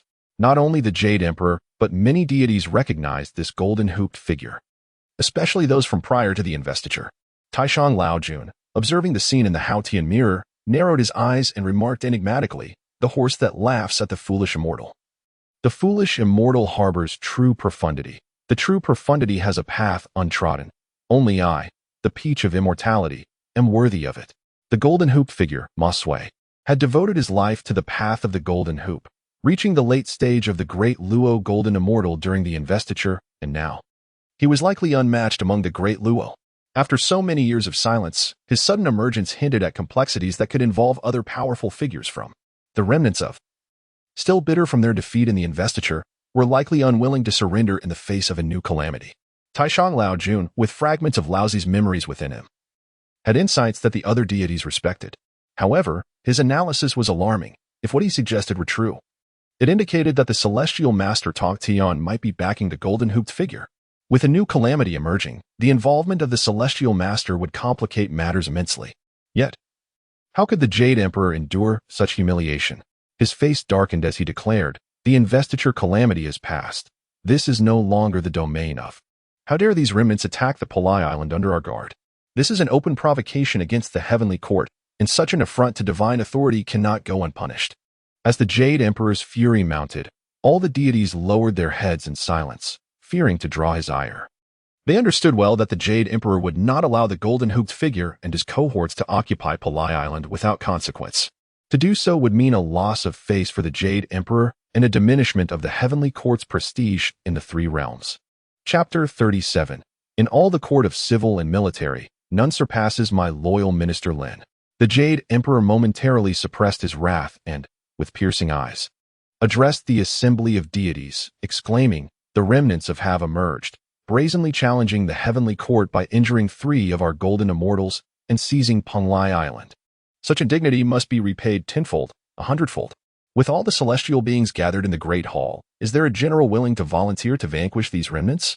The Jade Emperor had finally resolved to take action, yet not a single deity dared to respond to his call. Among the known strongmen was the golden hooped figure, difficult to match even among the great Luo golden immortals. Who could guarantee that another quasi-saint, or even an omnipotent sage, would not emerge? Though it had suffered a grievous defeat in the investiture, its foundation remained intact. Moreover, some deities in the heavenly court, such as Zhao Gongming, the 3 heaven sisters, the 4 saints of Julong Island, and the Grand Master Wenzhong, were once disciples of. After the investiture, they had been bound by the decree of heaven, and now, with its resurgence, they were naturally reluctant to embark on an offensive. The Jade Emperor's gaze swept over each deity, and those who met his eyes lowered their heads, unwilling to speak. After a thorough scan, not a single deity stepped forward to accept the command. The Jade Emperor's fist clenched tightly, the joints cracking audibly. It was the first time the assembly witnessed such fury from their sovereign. However, even the powerful Taishang Laojun, the barefoot immortal, and the Lord of the Dark Moon dared not to stand forth. How could the others? Lin Hao, too, remained silent, recognizing that was not a force to be trifled with, especially the celestial master Tongtian, who had only been vanquished through the combined might of the 4 saints. To avoid entanglement would be prudent. Beep. The emergence of forces has offended divine authority. As a guardian deity of the 3 realms, you must accept the command to uphold the majesty of the heavenly court. Mission requirement: accept the Jade Emperor's command. Rewards: complete divine slayer spear body, heavenly Tao treasure. 2 drops of jade pure true water. 10,000 years of cultivation. The system's voice suddenly resonated in Lin Hao's mind, his eyes gleaming with determination. A complete divine slayer spear body. 2 drops of jade pure true water. 10,000 years of cultivation. Most crucially, the mission required merely accepting the Jade Emperor's command.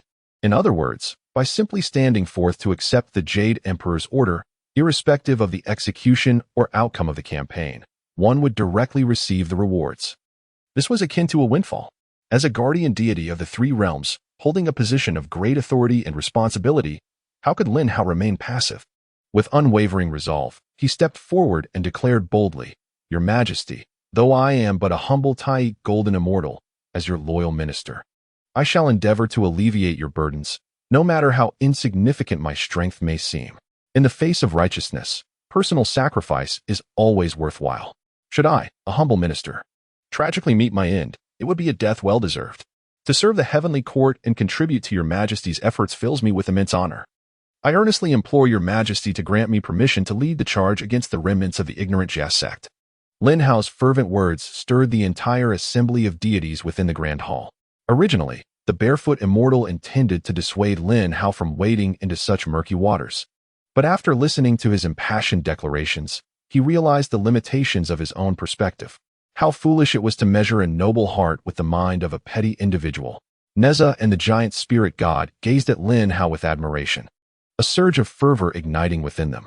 Without hesitation, they stepped forward and declared, "We, Neza and the giant spirit god, are willing to join Lin Tianshan in the campaign against the remnants of the Jia sect." How could the ever-enthusiastic Sun Wukong be left out? He was already eagerly scratching his ears and waving his golden staff, impatiently exclaiming, "Count me in. Do not forget about me." Haha. Finally a chance to fight alongside the heavenly brothers. This is something I relish. Regardless of the Jia sect, they shall feel the weight of my staff. The Jade Emperor, filled with excitement, repeatedly exclaimed his approval. In his moment of isolation, Lin Hao stepped forth, rallying a formidable group of deities to the cause. Lin Hao shone like a beacon of hope, illuminating the Jade Emperor's spirit. The Jade Emperor rose with fervor, casting a piercing gaze upon the assembly of deities. Expressing his disappointment, "Listen closely, behold. This is my beloved minister, the embodiment of what it means to serve the heavenly court." While the entire court eagerly clamors for rewards at the Peach Banquet, when it comes to the call of battle, only Lin Aiching stands forth. In my view, this entire court pales in comparison to Lin Aiching alone. The Jade Emperor scolded the deities, who promptly bowed and pleaded, "We acknowledge our faults. Please, your Majesty, temper your anger." Lin Hao swallowed hard, astonished that his words had stirred such a tempest. Yet, it must be said that his sense of duty was profoundly strong, not driven by any system rewards. The barefoot immortal declared, "I, barefoot immortal, am willing to accompany Lin Tianshan to Palai Island to assist in the eradication of the Jia sect's remnants." The long-dormant zeal within the barefoot immortal ignited, and he stepped forward to pledge his support. All the deities looked on in shock, including the Jade Emperor, who felt a surge of unexpected joy. Even the barefoot immortal, of the golden immortal realm, had chosen to stand with them. "I too am willing to join Lin Tianshan in this expedition against the Jia sect." Before the assembly could fully process the shock, another golden immortal, the Moonstar Lord, also stepped forward. 2 golden immortals had united for this cause. Lin Hao expressed his gratitude with a smile, aware that their willingness to intervene was largely due to their regard for him. In response to Lin Hao's gratitude, the barefoot immortal waved dismissively. "If you, my younger brother, can demonstrate such bravery, how can I, your elder brother, allow you to go alone? Fear not, for I shall accompany you on this journey, ensuring no harm befalls you." The barefoot immortal laughed heartily, patting his belly confidently as he assured Lin Hao. Lin Hao felt a strange moisture in his eyes, as if sand had entered them. The Moonstar Lord shot a disapproving glance at the barefoot immortal, remarking, "Do not underestimate Lin Hao's ability to protect himself. He has his own means. Focus your thoughts on confronting the remnants of the Jia sect." Last time, Lin Hao had referred to the Moonstar Lord as sister, hence she considered him a younger brother. The banter between the two brought Lin Hao a sense of warmth. The Jade Emperor, seated upon his throne, smiled broadly. With 2 golden immortals joining the fray, the tide of battle appeared significantly more favorable. However, he also recognized that their involvement was largely thanks to Lin Hao. The Jade Emperor felt increasingly fortunate that he had chosen to fully embrace Lin Hao upon his ascension to the celestial realm. Had Lin Hao joined the Buddhist sect, he would surely be regretting it deeply. Chapter 38. Lin Tianxun's new expedition. The Golden Immortals join the fray. I hereby decree that Lin Aiqing shall be appointed as the supreme celestial god of demon extermination, leading 100,000 divine soldiers to Puglai Island to eradicate the remnants of the Jia sect. The Barefoot Immortal and the Moonstar Lord shall serve as the vice celestial gods of demon extermination, while Sun Wukong and Neza shall take on the roles of assault generals, and the giant spirit god shall serve as the deputy assault general. Additionally, I shall temporarily entrust the divine list to Lin Aiqing, hoping it will assist him in completely annihilating the Jia sect's remnants and safeguarding the dignity of our heavenly court. The Jade Emperor's decree left all the deities in stunned silence. The divine list is a primordial treasure in the Jade Emperor's possession, and during the divine battle, countless powerful deities, including disciples of the Jia sect, had their true spirits bound to the divine list, compelled to obey the heavenly court. The divine list embodies the heritage of the heavenly court, and the Jade Emperor's decision to temporarily lend it to Lin Hao signifies his immense trust. As the divine list was unveiled, hundreds of true spirits were sealed within it, and an overwhelming aura of power emanated, leaving the assembled deities gasping for breath. Lin Hao accepted the divine list, feeling the formidable energy coursing through it, his heart swelling with uncontainable excitement. He carefully stowed the divine list and expressed his heartfelt gratitude to the Jade Emperor. I shall exert all my efforts to live up to your Majesty's expectations. The Jade Emperor nodded in satisfaction, but then his gaze sharpened as he turned to the figure trembling in silence among the deities, Li Jing. In days past, Li Jing had been the most vocal in his objections, yet now, faced with the prospect of battle, he appeared utterly terrified, as if he were a living corpse. The Jade Emperor coldly demanded, "Where is Li Jing?" Named directly by the Jade Emperor, Li Jing quaked in fear. He dared not delay for even a moment and hurriedly stepped forward to reply, "I am here, Your Majesty. I command you to accompany the remaining 3 heavenly kings alongside Lin Aiqing in this expedition. Do you have any objections?" The Jade Emperor had no intention of allowing Li Jing an easy path. As a spy planted by the Buddhist sect within the heavenly court, he had long desired to remove him. Seeing the Jade Emperor's frigid demeanor, Li Jing dared not resist any further and could only muster the courage to respond, "I shall obey your command." After issuing all the orders, the Jade Emperor announced, "Lin Aiqing and the deities preparing for the expedition shall return to make their arrangements. Gather at the southern heavenly gate in 15 minutes, and set forth for Puglai Island punctually. Any deities with matters to report may do so, those without may withdraw." With the meeting concluded, the deities collectively sighed in relief, grateful to have avoided entanglement in this conflict. However, the emergence of the Jia sect posed both a challenge and an opportunity for them. Yet, they lacked the courage to take decisive action, always wary of the Jia sect's profound influence. Lin Hao transformed into a streak of golden light, instantly returning to the Wuming Palace. Upon his return, the system rewards were promptly delivered. Ding, congratulations to the host for completing the task. Acquired the complete body of the god-slaying spear, a celestial treasure, 2 drops of Yushu true water, and 10,000 years of cultivation. After receiving the rewards, Lin Hao felt a noticeable improvement in his cultivation aura. Previously, he had refined 18 Huanghongli fruits, consumed a vial of Guizhi fairy dew gifted by the Moonstar Lord, and also obtained a few Rinshui peaches from Sun Wukong's escapades in the Peach Garden. Now, with the system reward of 10,000 years of cultivation, all these together amounted to approximately 500,000 to 600,000 years of cultivation. However, to attain the rank of Tai Golden Immortal, an additional 500,000 years of cultivation would be required. As one advances, the resources needed become increasingly substantial. In simple terms, it requires considerable investment. Currently, I possess 2 drops of Sanguang Divine Water and 2 drops of Yushu True Water. Should I bestow them upon the Huanghongli, it would undoubtedly yield 81 sacred fruits. Amidst the hurried steps of Lin Hao as he entered the Grand Hall, the Six-Eared Macaque, having consumed the Run Water Peach bestowed by Sun Wukong, was engrossed in the process of refining it. Only upon Lin Hao's return did he cease his cultivation. Noticing his master's frantic demeanor, the Six-Eared Macaque refrained from interrupting, instead preparing tea, awaiting the moment to serve his master upon completion of his tasks. Lin Hao first summoned Huang Zhongli, who, having completed the production of 81 sacred fruits, was currently in a dormant state. Without hesitation, Lin Hao extracted 4 drops of ancient divine water, pouring 2 drops of the San Guang divine water at the roots of Huang Zhongli. The plant rapidly absorbed the divine essence, its spiritual energy revitalizing, and soon splendid blossoms began to bloom. The Six-Eared Macaque gazed in awe, his eyes widening at the sight of his omnipotent master, causing Huang Zhongli to flower once more. Just days prior, he had indulged in the fruits of Huang Zhongli. Now, with the emergence of flowers, how far could the fruition of sacred fruits be? Indeed, Lin Hao poured another 2 drops of ancient divine water, prompting the flowers on Huang Zhongli's branches to grow swiftly before naturally shedding, revealing enticing sacred fruits adorning the branches. A total of 81 Huang Zhongli fruits, equivalent to an astonishing 81,000 years of cultivation. Once they matured, Lin Hao would refine them, potentially achieving the late stage of the Tai Golden Immortal. The efficacy of the ancient divine water was far from exhausted. The Huang Zhongli fruits, initially no larger than a fingernail, began to swell rapidly, soon resembling the size of a fist, albeit with tender green skins. Clearly not yet ripe. Lin Hao was satisfied with this outcome, speculating that the 81 fruits would mature within a century or so. However, he was reluctant to wait that long, contemplating the completion of more tasks to acquire additional drops of ancient divine water, which would hasten the fruit's ripening.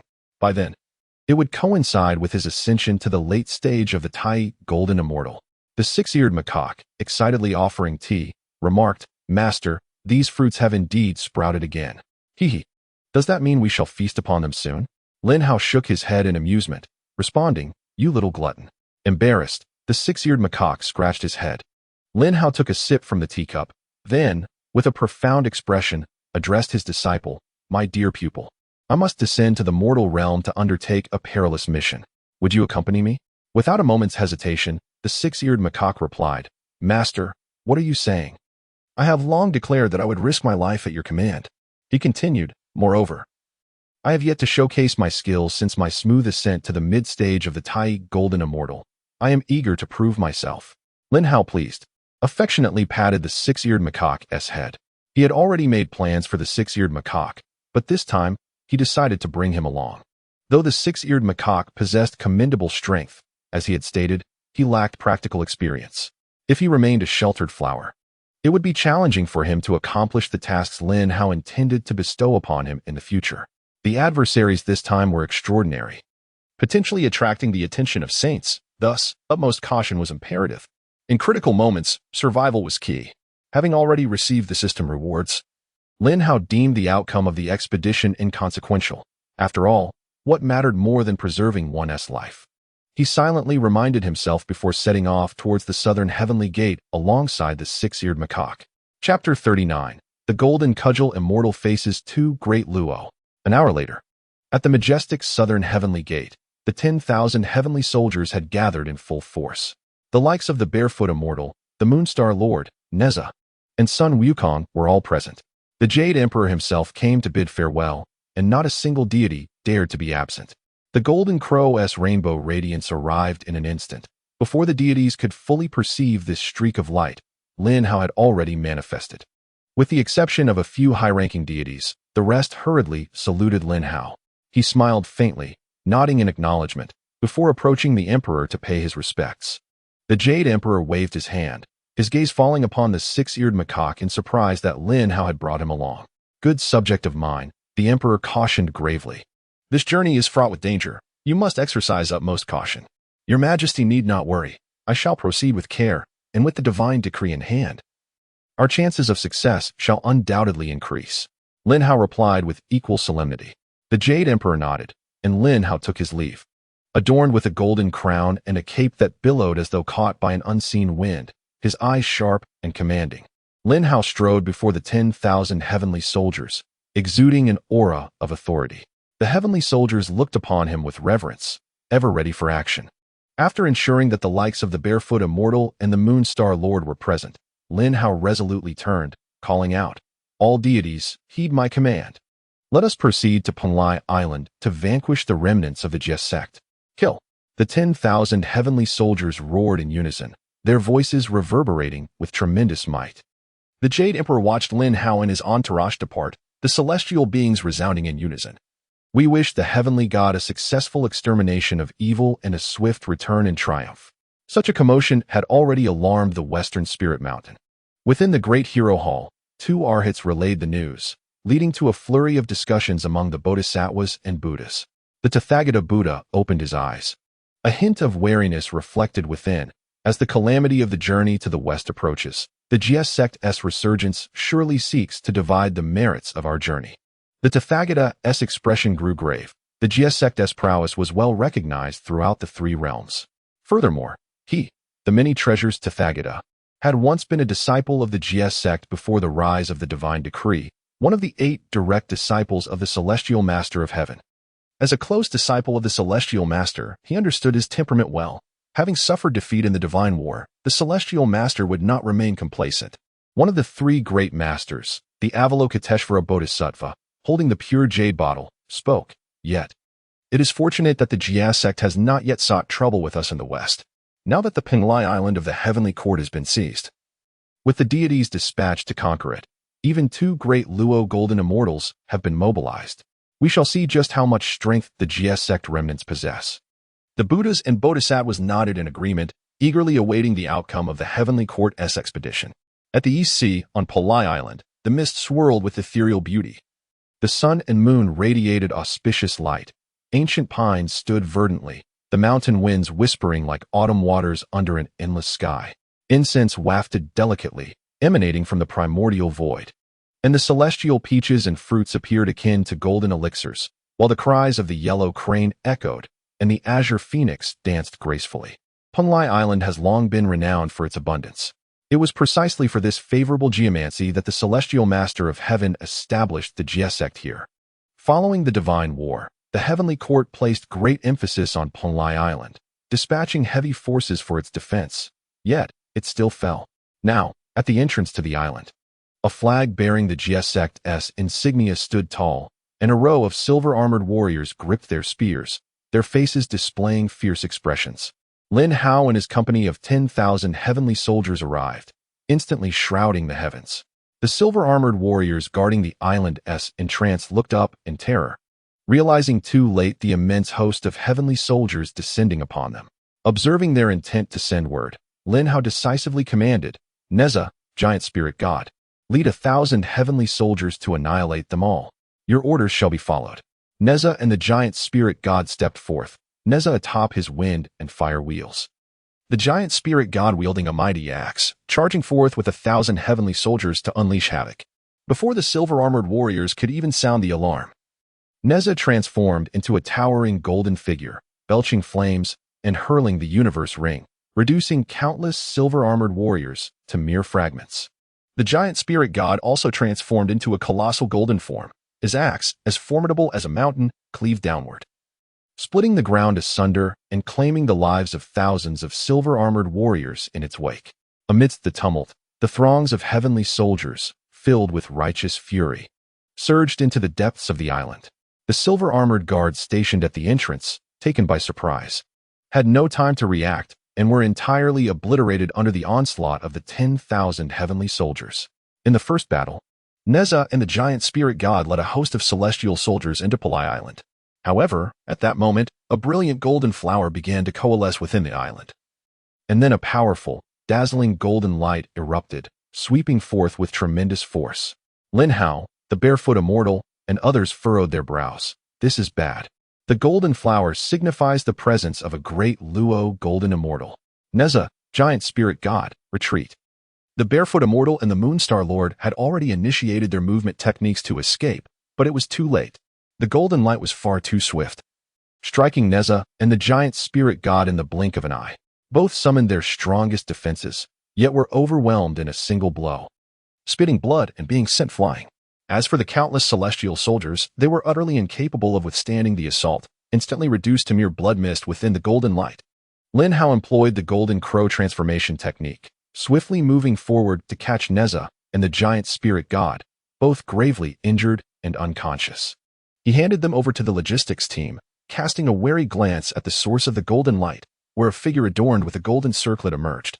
The barefoot immortal and the Moonstar Lord had all arrived, and at the crowns of their heads, golden flowers blossomed and coalesced, revealing the might of the great Luo golden immortal, each transforming into towering golden figures.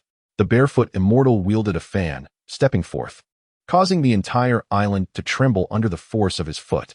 Meanwhile, the Moonstar Lord brandished a sword of celestial bodies, unleashing a torrent of stars with a single swing, its power rivaling that of the barefoot immortal's kick.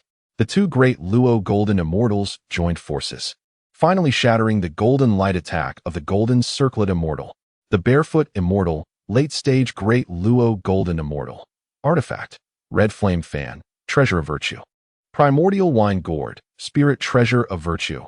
Magical techniques: great Luo golden body, infinite barefoot divine art. 36 transformations of the heavenly gang. Cloud riding and misdriving, the Moonstar Lord, late-stage great Luo golden immortal. Artifact: celestial sword, treasure of virtue. Exiled immortal osmanthus branch, postnatal treasure. Magical techniques: art of celestial shifts, celestial body of 10,000 stars. 72 transformations of earthly fiends. Both the barefoot immortal and the Moonstar Lord were at the late stage of the great Luo golden immortal realm. However, even to confront this attack from the golden circlet immortal, they required to join forces. This clearly illustrated the formidable strength of the golden circlet immortal. With his hands clasped behind his back, the golden circlet immortal calmly stepped forward, followed by 3 identical red-haired youths. He smiled amiably and said, "Esteemed immortals, it has been a long time, has it not? It seems like it has been an entire calamity-s duration, hasn't it?" The barefoot immortal and the Moonstar Lord's expressions grew serious. The golden circlet immortal had already been a formidable figure during the god-sealing calamity, while they were still unknown at that time. Although their encounter had been brief, they had already sensed the immense power of the golden circlet immortal. Chapter 40. The might of the great Luo golden immortal and the fierce path of the golden circlet. Golden circlet immortal. This Penglai Island is under the jurisdiction of our heavenly court. You have encroached upon it without reason. Do you not promptly acknowledge your guilt and withdraw from the island? The barefoot immortal boldly proclaimed, his voice icy. However, the golden circlet immortal laughed coldly, mocking, "Aha, Penglai Island is the place founded by my master for the Jiejiao, the very origin of my sect. When did it become the jurisdiction of your heavenly court?" Hearing this, the Moonstar Lord retorted coldly, "Golden circlet immortal. During the god-sealing war, that was already defeated. Now, there is no longer a place in the 3 realms that belongs to thee. You should awaken to this fact and confess your guilt on the spot." The barefoot immortal and the Moonstar Lord held a certain respect for the golden circlet immortal, referring to him as immortal, for he was indeed a renowned elder from the last calamity. "Ha ha ha, that was defeated? What kind of claim is that? Is it something your heavenly court or the Buddhist sect stated? There are still many powerful beings within the, whether in the past or present, that has never been defeated. Once again, I shall reiterate, this Penglai Island is the origin of my and is not under the jurisdiction of the heavenly court. If you are wise, you will depart quickly. Otherwise, do not blame me, Ma Sui, for being rude." The golden circlet immortal clenched his fists, invoking the technique of law of heaven and earth, transforming himself into a towering giant as golden flowers condensed, unleashing a powerful gale that far surpassed the might of the barefoot immortal and the Moonstar Lord. The golden circlet immortal had already reached the pinnacle of the great Luo golden immortal realm and could dominate within this level. The barefoot immortal and the Moonstar Lord felt this overwhelming aura, their breaths quickening. The next moment, they ceased holding back, and 2 golden flowers also began to blossom. The 3 flowers gather at the crown, revealing the immortal of leisurely great Luo. "Since you are so obstinate and refuse to leave, allow me, Ma Sui, to send you on your way." The golden circlet immortal's expression darkened, and his eyes gleamed with murderous intent. With a single punch, unadorned yet powerful, the fist wind caused the entire Penglai Island to tremble. The barefoot immortal and the Moonstar Lord dared not underestimate the situation. Upon witnessing the golden circlet immortal's attack, they hastily countered.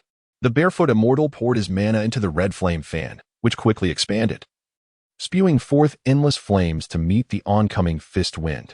The Moonstar Lord wielded the celestial sword, unleashing sharp sword lights that similarly cleaved toward the force of the punch. The 3 powers collided, unleashing a tremendous shockwave.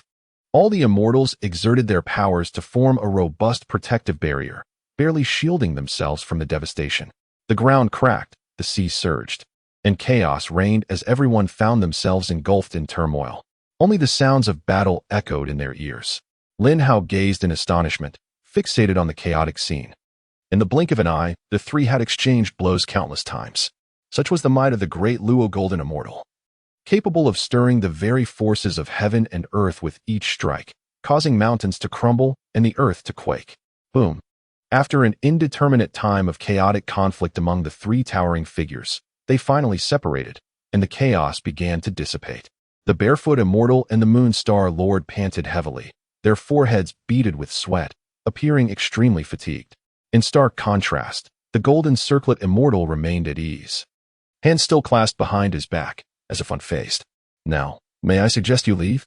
the Golden Circlet Immortal inquired in a low voice. The Moon Star Lord and the Barefoot Immortal gritted their teeth, once again unleashing their celestial powers. The Golden Circlet Immortal was thoroughly enraged, shouting, "I extend you my goodwill to let you leave, yet you remain so ungrateful. If that is the case, then today, Ma Sui shall leave behind 2 corpses, reminding the 3 realms of my existence and of thee." The golden flowers atop the Golden Circlet Immortal's head radiated a brilliant golden light, and all his mana surged forth. The golden circlet upon his forehead suddenly loosened, soaring into the air and rapidly expanding to a length of over 1,000 meters. The Golden Circlet Immortal, Ma Sui, had devoted his life to mastering the path of the Golden Circlet. During the God-Sealing War, he had utilized this circlet to ensnare the head of the Huang Long Taoist with a single strike. Had it not been for his master, the primordial heavenly venerable, intervening, the Huang Long Taoist would have perished at the hands of the Golden Circlet Immortal. The Golden Circlet emanated supreme principles, its might overwhelming. The powers of the Barefoot Immortal and the Moon Star Lord paled in comparison. As the Golden Circlet approached, the sound of wind tearing through the air rang out, as if it sought to ensnare the very sky. The Barefoot Immortal and the Moon Star Lord furrowed their brows, daring not to hold back, summoning all their artifacts.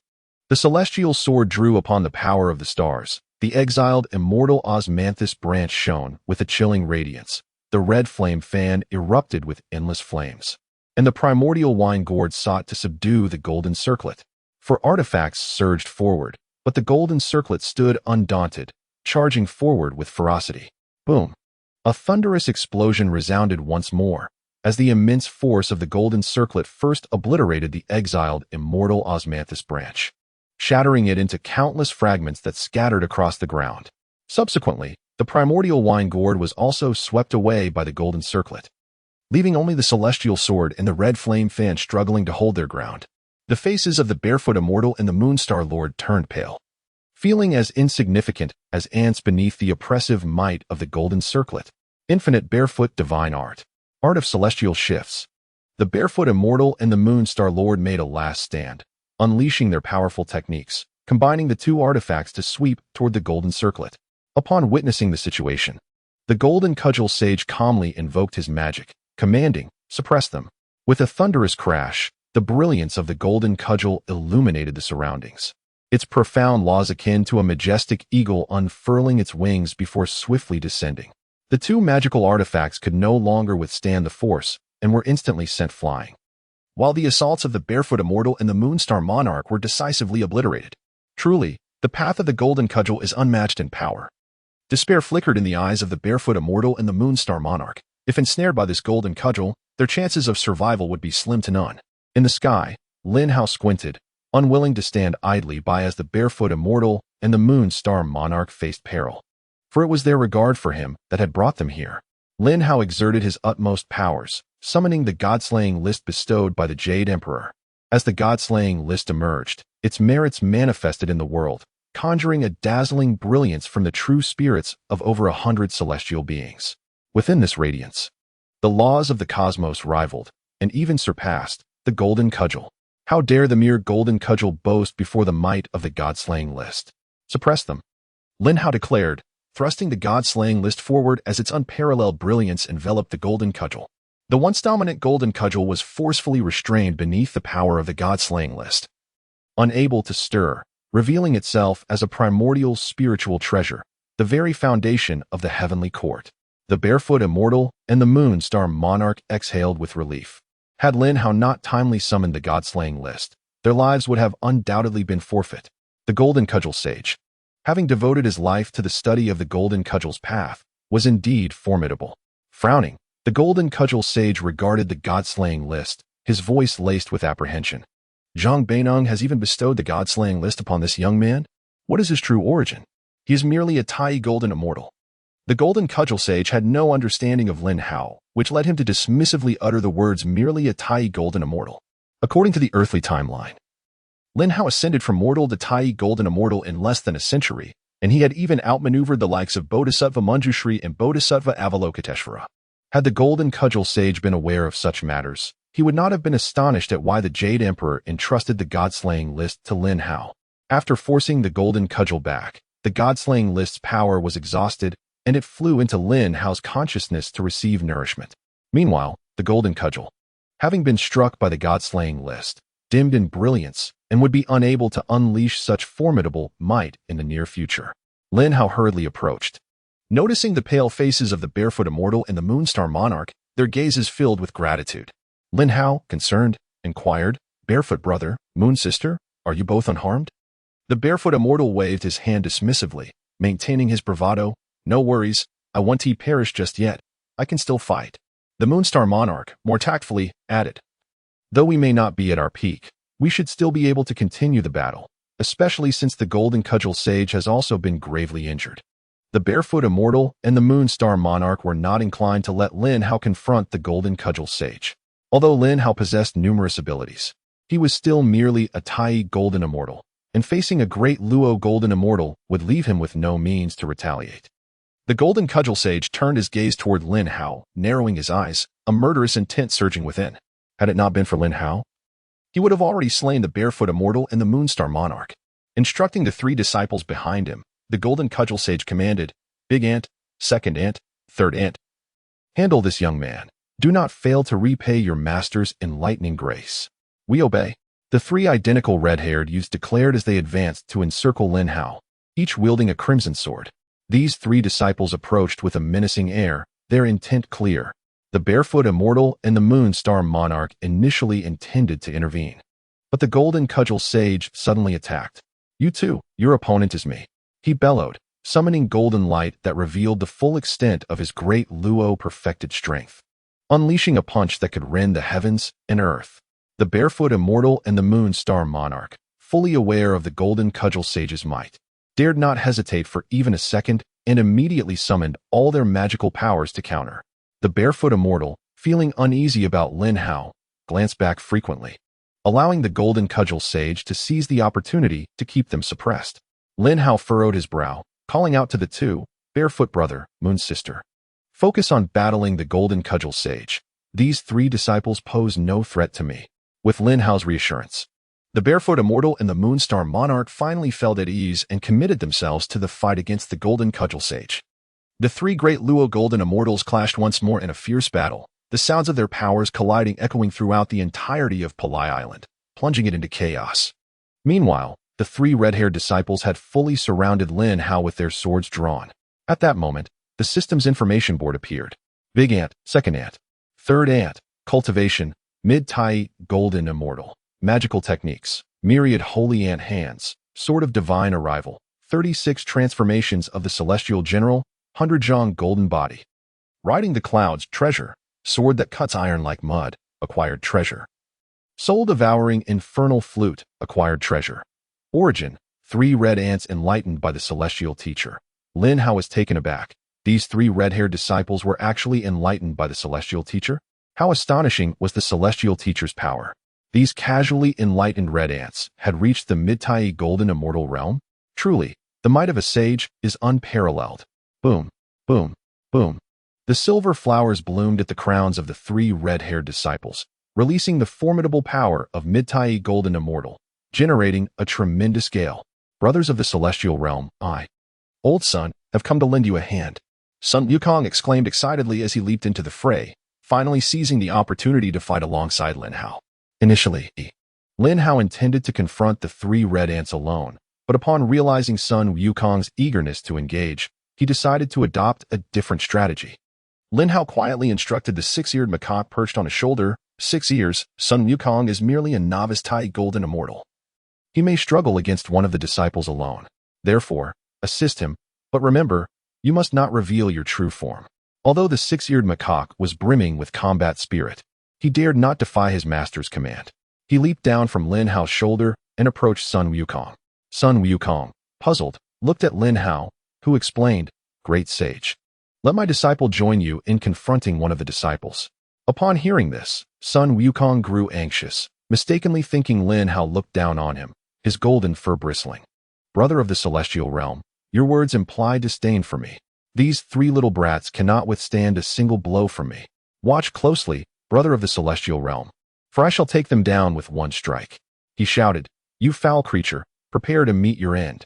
Sun Wukong unleashed his indestructible form, somersaulting through the clouds, expanding his golden staff to blot out the sky as he struck down with fury. Lin Hao felt exasperated by Sun Wukong's actions. The three disciples were all mid-Tai golden immortals, and their magical techniques were formidable as well. It would be impossible for Sun Wukong to handle them alone. The three red-haired disciples remained composed as they watched the golden staff descend. One of the disciples conjured a spell, wielding the sword that cuts iron like mud to unleash a fierce strike. Boom!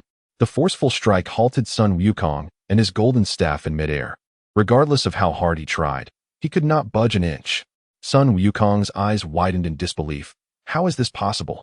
How can a mere child neutralize my attack with a single sword? Just as Sun Wukong was in shock, the disciple exerted more power, pushing Sun Wukong back step by step. Sun Wukong's face flushed, but he found himself powerless against this overwhelming force.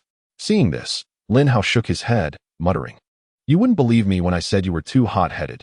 You thought I was treating you unfairly. Now you see the error of your ways, don't you? 6 ears. Go assist him." As Lin Hao's voice fell, the Six-Eared Macaque, much like Sun Wukong, manifested an indestructible golden form, towering majestically. However, due to its cultivation being at the mid-stage of the Tai Golden Immortal rank, its power and momentum far surpassed that of Sun Wukong. With a single punch, it obliterated the sword intent of the red-haired boy. Following that, it launched a ferocious assault, relentlessly overpowering the red-haired boy. Sun Wukong stared in astonishment. This monkey, which Lin Hao had casually raised, was unexpectedly mightier than his own celestial monkey. Truly, there are realms beyond realms, and monkeys beyond monkeys. Gulp. Sun Wukong swallowed hard, feeling a twinge of guilt as he scratched his head. Yet, he was unaware that if the Six-Eared Macaque reverted to its true form, its strength would be even more formidable. To salvage his pride, Sun Wukong seized his golden staff and joined the Six-Eared Macaque in overwhelming the young boy, fighting with fervor as if he were the one delivering the blows. Meanwhile, the other two young boys charged at Lin Hao, who, while channeling his magical power, instructed Li Jing and the others. "Li Jing, you and the 3 heavenly kings lead the remaining 90,000 heavenly soldiers to seize the Penglai Immortal Island. Ensure the island is reclaimed." Chapter 42, Slaying 2 Tai Golden Immortals. Li Jing had initially intended to remain passive, but upon being called out by Lin Hao, he found it acceptable, as the mightiest golden cudgel immortal had been restrained. The 3 Tai Golden Immortal young boys were being dealt with by Lin Hao and Sun Wukong. His task was to lead the remaining 90,000 heavenly soldiers against the Penglai Immortal Island. Within the island, there were only about 30,000 silver-armored warriors guarding it, all reformed captives of the Jia sect. In terms of both numbers and cohesion, they paled in comparison to the Heavenly Court's 90,000 soldiers. For the first time in a long while, a fiery battle intent surged within Li Jing, and he felt absolute confidence. He firmly believed he could lead the 90,000 heavenly soldiers to easily crush the 30,000 silver-armored warriors reformed by the Jia sect. The opportunity to wash away past disgrace, achieve great deeds, and regain the trust of the Jade Emperor had finally arrived. Grasping the binding demon rope, Li Jing rallied the 3 remaining heavenly kings, proclaiming loudly, "All heavenly soldiers, heed my command. Let us storm the immortal island and eradicate the remnants of the Jia sect." Li Jing took the lead, and the overwhelming force of the 90,000 heavenly soldiers surged into the island. The 30,000 silver-armored warriors of the Jia sect were besieged, most meeting a grim fate. The morale of the heavenly soldiers soared. In the heavenly court, the Jade Emperor stood guard at the southern heavenly gate, awaiting Lin Hao's triumphant return. The Haotian mirror projected the scene of Penglai Immortal Island, revealing the Jia sect's beginning collapse, prompting laughter among the deities. The frown on the Jade Emperor's face gradually dissipated as he anticipated the return of his beloved minister Lin Hao. On the Penglai Immortal Island, the remaining two red-haired boys brandished their swords, forged to slice through iron, channeling their magic toward Lin Hao. Two fierce sword intents, sharp and venomous, locked onto Lin Hao's head. Should they strike true, Lin Hao's head would surely burst. Lin Hao scoffed. Do you dare to present such trifling swords before me? If you wish to compare sword intents, very well. Today I shall demonstrate what true sword intent entails. The Xianyuan sword was summoned, radiating a majestic aura. With a fiery battle intent gleaming in his eyes, Lin Hao infused his magical power into the Xianyuan sword and swiftly unleashed two sword intents to meet their charge. The Xianyuan sword, a sacred blade of humanity and a treasure of merit, wielded a power far beyond mere earthly artifacts. In the instant their sword intents collided, the two young boys' attacks began to crumble. With a single strike, Lin Hao forced the two young boys back. However, they were undeterred, continuing to unleash more sword intents while spewing flames, attempting to incinerate Lin Hao. Lin Hao merely smiled disdainfully, activating the Golden Crow transformation, and before the sword intents and flames could reach him, he vanished without a trace. The two young boys furrowed their brows, exchanging perplexed glances. How could a living being simply vanish? Foolish ones, though the celestial teacher transformed you into humans, he did not bestow upon you any intelligence. Behold my sword. Lin Hao had already positioned himself behind the two young boys. After a moment of mockery, he struck once more with the Xianyuan sword, locking onto the two young boys. Alarmed, the two young boys hastily defended themselves but were still struck by the blade, sent reeling backward. Lin Hao, utilizing the Golden Crow transformation, moved with a speed comparable to that of a great Luo golden immortal, far beyond the perception of mere Tai golden immortals. With blood trickling from their lips and expressions grave, the two young boys regarded Lin Hao with trepidation, then sheathed their swords, gathering their magical power. The two young boys transformed into enormous crimson ants, each growing 100-foot stature, sprouting thousands of arms that began to flail, unleashing a barrage of fierce attacks. With blood-red brilliance soaring, they summoned the might of a myriad of sacred ants. The bloodlight surged toward Lin Hao, and sensing its ferocity, Lin Hao, also at the mid-stage of Tai Golden Immortal, did not dare to underestimate it. He sheathed the Xianyuan sword and invoked the law of heaven and earth. As a 100-foot golden figure materialized, Lin Hao raised his palms, summoning boundless Buddhist power. He bellowed, "Buddha's realm in my palms." The grand Buddhist powers were unleashed by Lin Hao.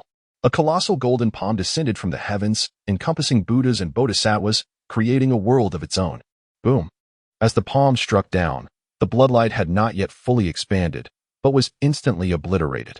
The might of the divine palm rendered the two colossal crimson ants immobile, forcing them to revert to their human forms, helplessly summoning their final artifact. It was the soul-devouring flute. As the flute was played, it emitted a mournful wail akin to a legion of Azuras, a torrent of resentment surging forth, striving to pierce through the Buddhist palm. However, Lin Hao grinned coldly, declaring, "If this is your utmost limit, I regret to inform you that your demise is imminent. Die." Lin Hao intensified his palm strike, the Buddha's divine palm descending without hesitation. Crash! A thunderous explosion erupted, shaking the very ground and plunging everything into chaos. When the chaos subsided, within the colossal divine palm lay two pools of blood. The two red-haired boys had perished beyond resurrection. Lin Hao dusted off the remnants clinging to him, indicating that he had yet to fully stretch his limbs. While the two red-haired boys had already met their demise, it was not due to their lack of strength. Both were mid-stage Tai golden immortals. And even Sun Wukong could not handle one alone. Yet, tragically, they faced Lin Hao, who possessed a plethora of skills. Regarding magical techniques, be it body techniques, physical enhancement techniques, or pure offensive techniques, Lin Hao's abilities were rewards from the three realms, any one of which could easily overpower others. As for artifacts, the few Lin Hao commonly wielded were of the highest caliber, starting from treasures of merit. How could others compete? It was simply incomparable. Lin Hao turned his gaze to the other battlefield, where the barefoot Daxian and the Lunar Star Monarch struggled against the Golden Cudgel Immortal, still at a disadvantage. Meanwhile, Sun Wukong and the Six-Eared Macaque were completely overwhelming the red-haired boy, deliberately toying with him before delivering the final blow. Upon witnessing Lin Hao eliminate his opponent, Sun Wukong and the Six-Eared Macaque lost interest in their game. First, the Six-Eared Macaque sent the red-haired boy's sword flying with a punch. And then Sun Wukong brought down his staff. The red-haired boy, already drained of magical power from the relentless assault, was caught completely off guard by Sun Wukong's blow and perished instantly. On another front, Li Jing, leading his 90,000 heavenly soldiers, had nearly decimated the remaining silver-armored warriors. At this point in the battle, the heavenly court had seized all advantages. The GS sect was left with only the golden cudgel immortal as their remaining hope. In Lin Hao's eyes flickered a chilling glint, and he subsequently summoned the 36th grade reincarnation Purple Lotus.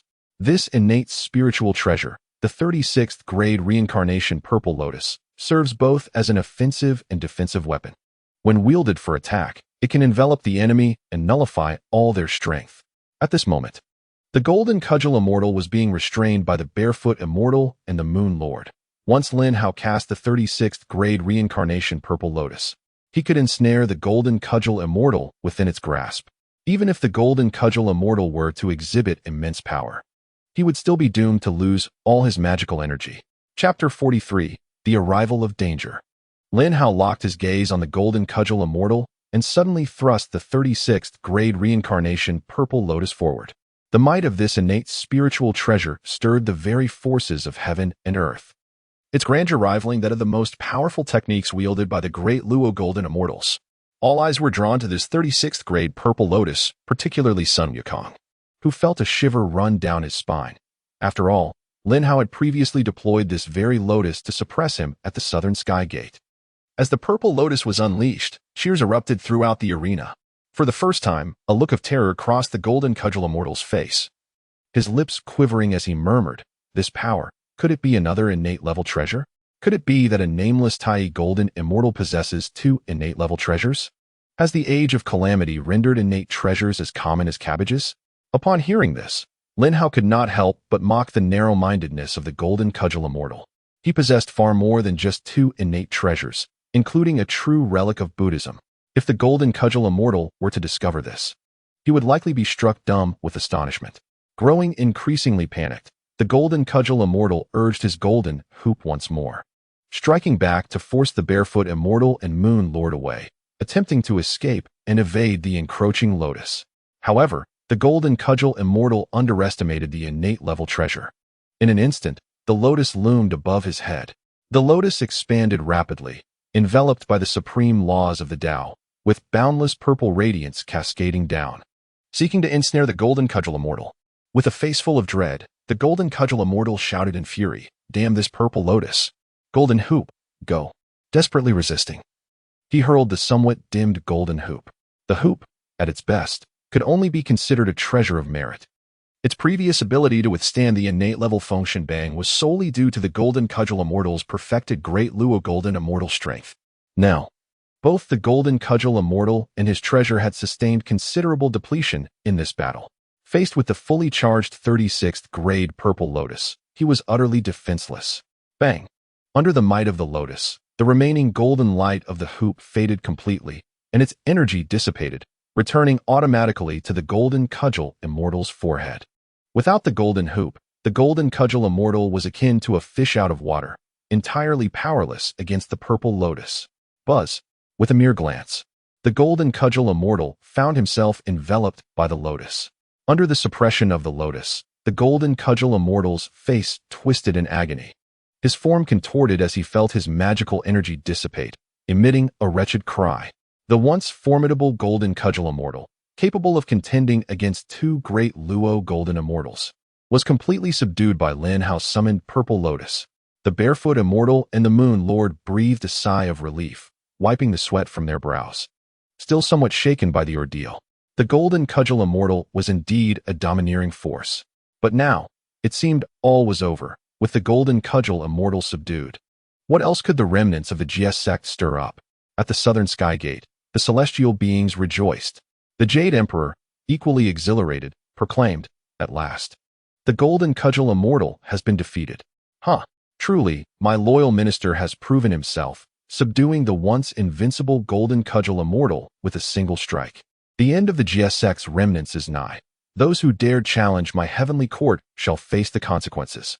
When my beloved minister returns triumphantly, I shall host a grand banquet to welcome him and honor him in the presence of deities from all realms. On Panglai Island, beneath the shadow of the purple lotus, the golden cudgel immortal finally ceased his struggles as his magical energy dwindled to a mere fraction. Sun Wukong, playfully digging in his ears, taunted the golden cudgel immortal. Hey, do you feel a bit weak? Are your legs turning to jelly and your vision darkening? Head feeling all fuzzy? That's quite normal. I felt the same way once. But then I just blacked out. With a mischievous grin, Sun Wukong's mockery only served to infuriate the golden cudgel immortal, who, if not for his confinement, would have relished the opportunity to slap the smirk off Sun Wukong's face. Meanwhile, on the other side of Flower Fruit Mountain, Lin Hao's disciple, the Six-Eared Macaque, was equally provocative, making faces at the golden cudgel immortal and occasionally sticking out his tongue while emitting childish sounds. Frustrated, the golden cudgel immortal contemplated ramming his head against the ground. Lin Hao swallowed hard, casting an exasperated glance at the two monkeys. These two truly embodied the essence of mischievousness. Approaching, the Six-Eared Macaque obediently hopped onto Lin Hao's shoulder, while Sun Wukong chuckled, saying, "Had this fellow not fallen so soon, I would have surely given him a good whack." Lin Hao could only smile wryly, pondering that if Sun Wukong were to face the golden cudgel immortal, he would undoubtedly be knocked down in a single move. Concerning the golden cudgel immortal, Lin Hao felt no animosity. On the contrary, he held a degree of respect for him. The golden cudgel immortal had been a significant figure during the Fengshan calamity, and after the Jia sect's downfall, he had chosen to remain hidden, only to resurface now as the Jia sect's forces made their resurgence. Unlike the traitors of the Jia sect, such as the long-eared immortal and the Buddha, who had allied with Buddhism, becoming mere pawns. Golden Cudgel Sr., if you promise to withdraw from the Jia sect and cease your provocations against the heavenly court, I could spare your life, confining you to the nine-tiered celestial prison for a few millennia. Lin Hao, as the overseer of heavenly law, offered a comparatively light sentence for the golden cudgel immortal. For a creature who had lived through several calamities, spending a few thousand years in the nine-tiered celestial prison would be but the blink of an eye. However, the golden cudgel immortal scoffed coldly, retorting, "You are too naive. The Jia sect shall not be defeated. If merely dispatching two great Luo golden immortals and summoning two innate treasures could obliterate the Jia sect, there would have been no need for the four saints to band together against us." The golden cudgel immortal's eyes sparkled with fervor as he gazed towards the inner sanctum of Panglai Island. Lin Hao sensed an ominous shift, and just as he pondered the implications, the entire eastern sea erupted violently, causing Panglai Island to tremble, as if it were on the brink of submerging into the depths. Within the confines of Panglai Island, an overwhelming force surged forth, triggering the cataclysmic upheaval. Li Jing and his allies, poised to conquer the celestial island, suddenly felt an insurmountable pressure descending upon them. Under this oppressive force, they felt as insignificant as mere ants. Thousands of heavenly soldiers at the forefront were mercilessly crushed into a bloody pulp. Rivers of blood flowed, the stench overwhelming. Li Jing's face turned ashen, and the three heavenly kings behind him trembled in fear. Yet that overwhelming pressure continued its relentless advance. Should it reach them in full force, their demise would be inevitable. Initially believing that leading the heavenly soldiers against the celestial island would be a commendable undertaking, he had envisioned glory and the restoration of the Jade Emperor's favor. Yet now, he realized the peril that lay ahead. A fierce determination ignited in Li Jing's eyes as he coldly commanded, "All heavenly soldiers, heed my orders. The remnants of the Jia sect lie ahead. Charge forth. Anyone who dares to retreat shall be executed without mercy." Li Jing shamelessly urged the heavenly soldiers to act as human shields to buy him time to escape. With military orders as unyielding as mountains, the remaining 60 to 70,000 heavenly soldiers could only steel themselves and charge forth. Screams echoed continuously as one heavenly soldier after another was transformed into bloody mist. Meanwhile, Li Jing and the three heavenly kings hastily retreated, fleeing in utter disarray. Having committed such a grave error, they dared not return to the heavenly court.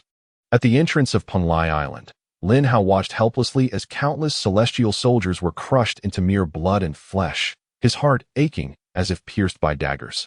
He silently vowed at the spot where Li Jing and his companions had vanished, "Wretched traitor Li Jing, should you ever fall into my hands, I shall ensure you suffer a fate worse than death." Yet, despite Lin Hao's fury, beneath the overwhelming might they faced, all of them were powerless. akin to a clay statue crossing a river, unable to protect themselves. Their cultivation levels were severely suppressed. Even the likes of the Barefoot Immortal and the Lord of the Dark Moon were not exempt. The source of this oppressive force undoubtedly surpassed the great Luo Golden Immortal. If they did not seize the opportunity to flee now, once that pressure descended upon them, only death awaited. The true danger had only just begun. Chapter 44. My Fate is Mine to Control, Part 1. In an instant, the situation on Penglai Island shifted dramatically, leaving the heavenly court and all deities in shock.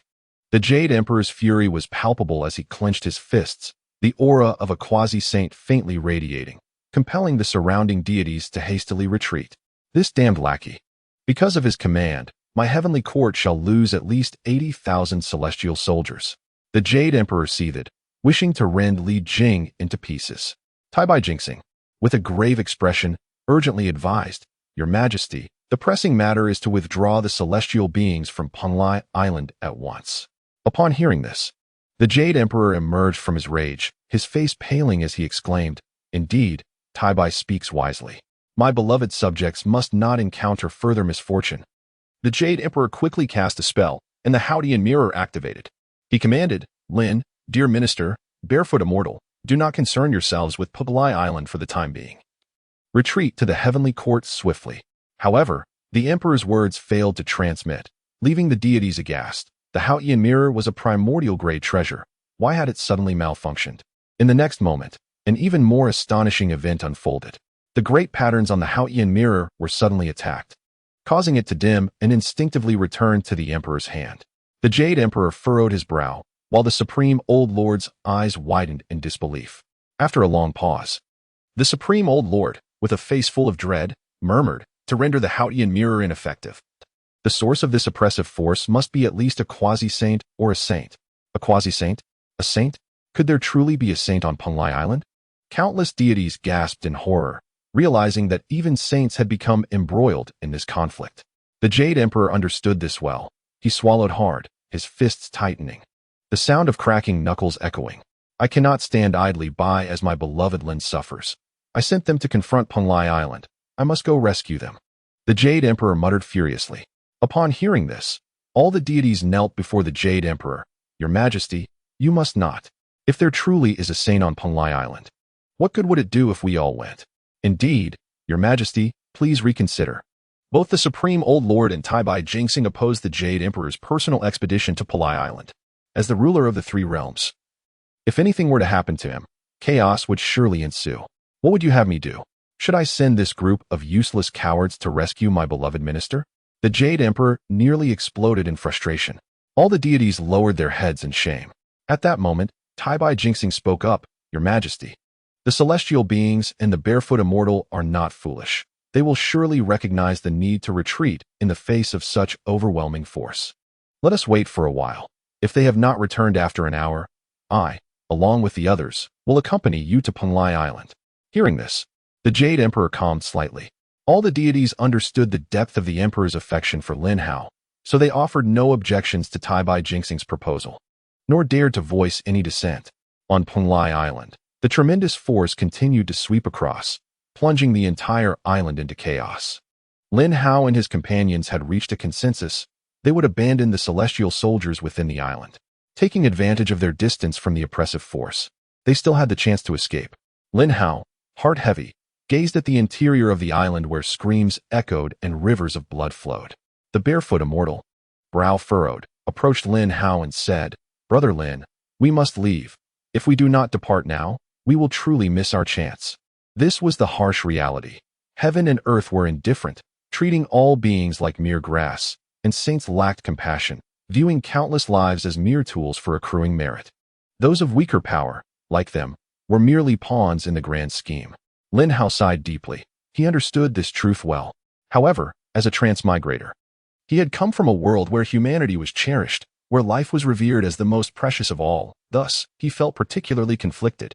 Yet Lin Hao knew that if he did not leave now, the Barefoot Immortal and the others would not leave either.